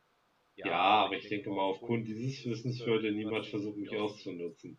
Also wenn irgendjemand sich so fühlt, ja, wenn irgendjemand sich nicht als Mensch fühlt, sondern als etwas anderes, und der sieht das hier, dann kannst du mir das gerne mal erklären, wie du das meinst, wenn es dir nicht unbehaglich dabei vorkommt, wie du dich fühlst, wie du darauf gekommen bist, dich so zu fühlen, wie sich das mal entwickelt hat, irgendwie sowas ganz kurz beschrieben.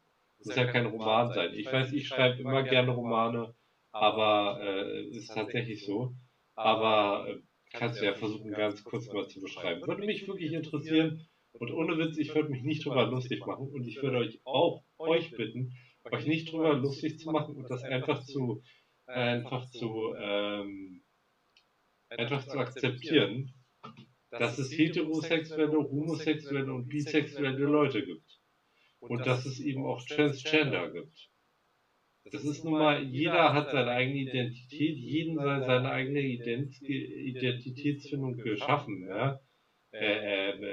Nicht geschaffen, seine eigene Identitätsfindung gegönnt.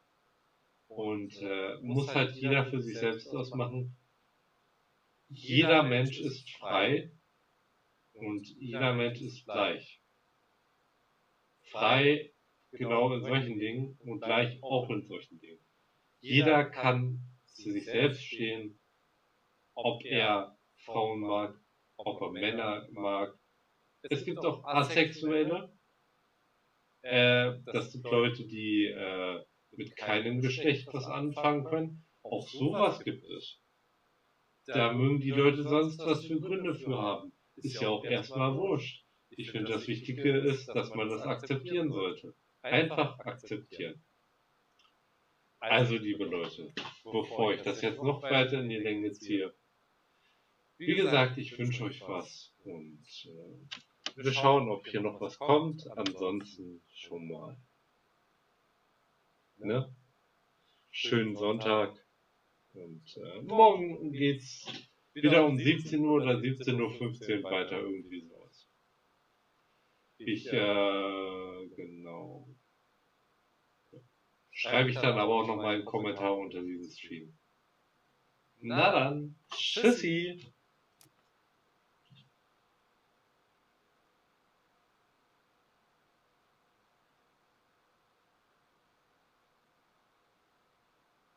Oh, okay.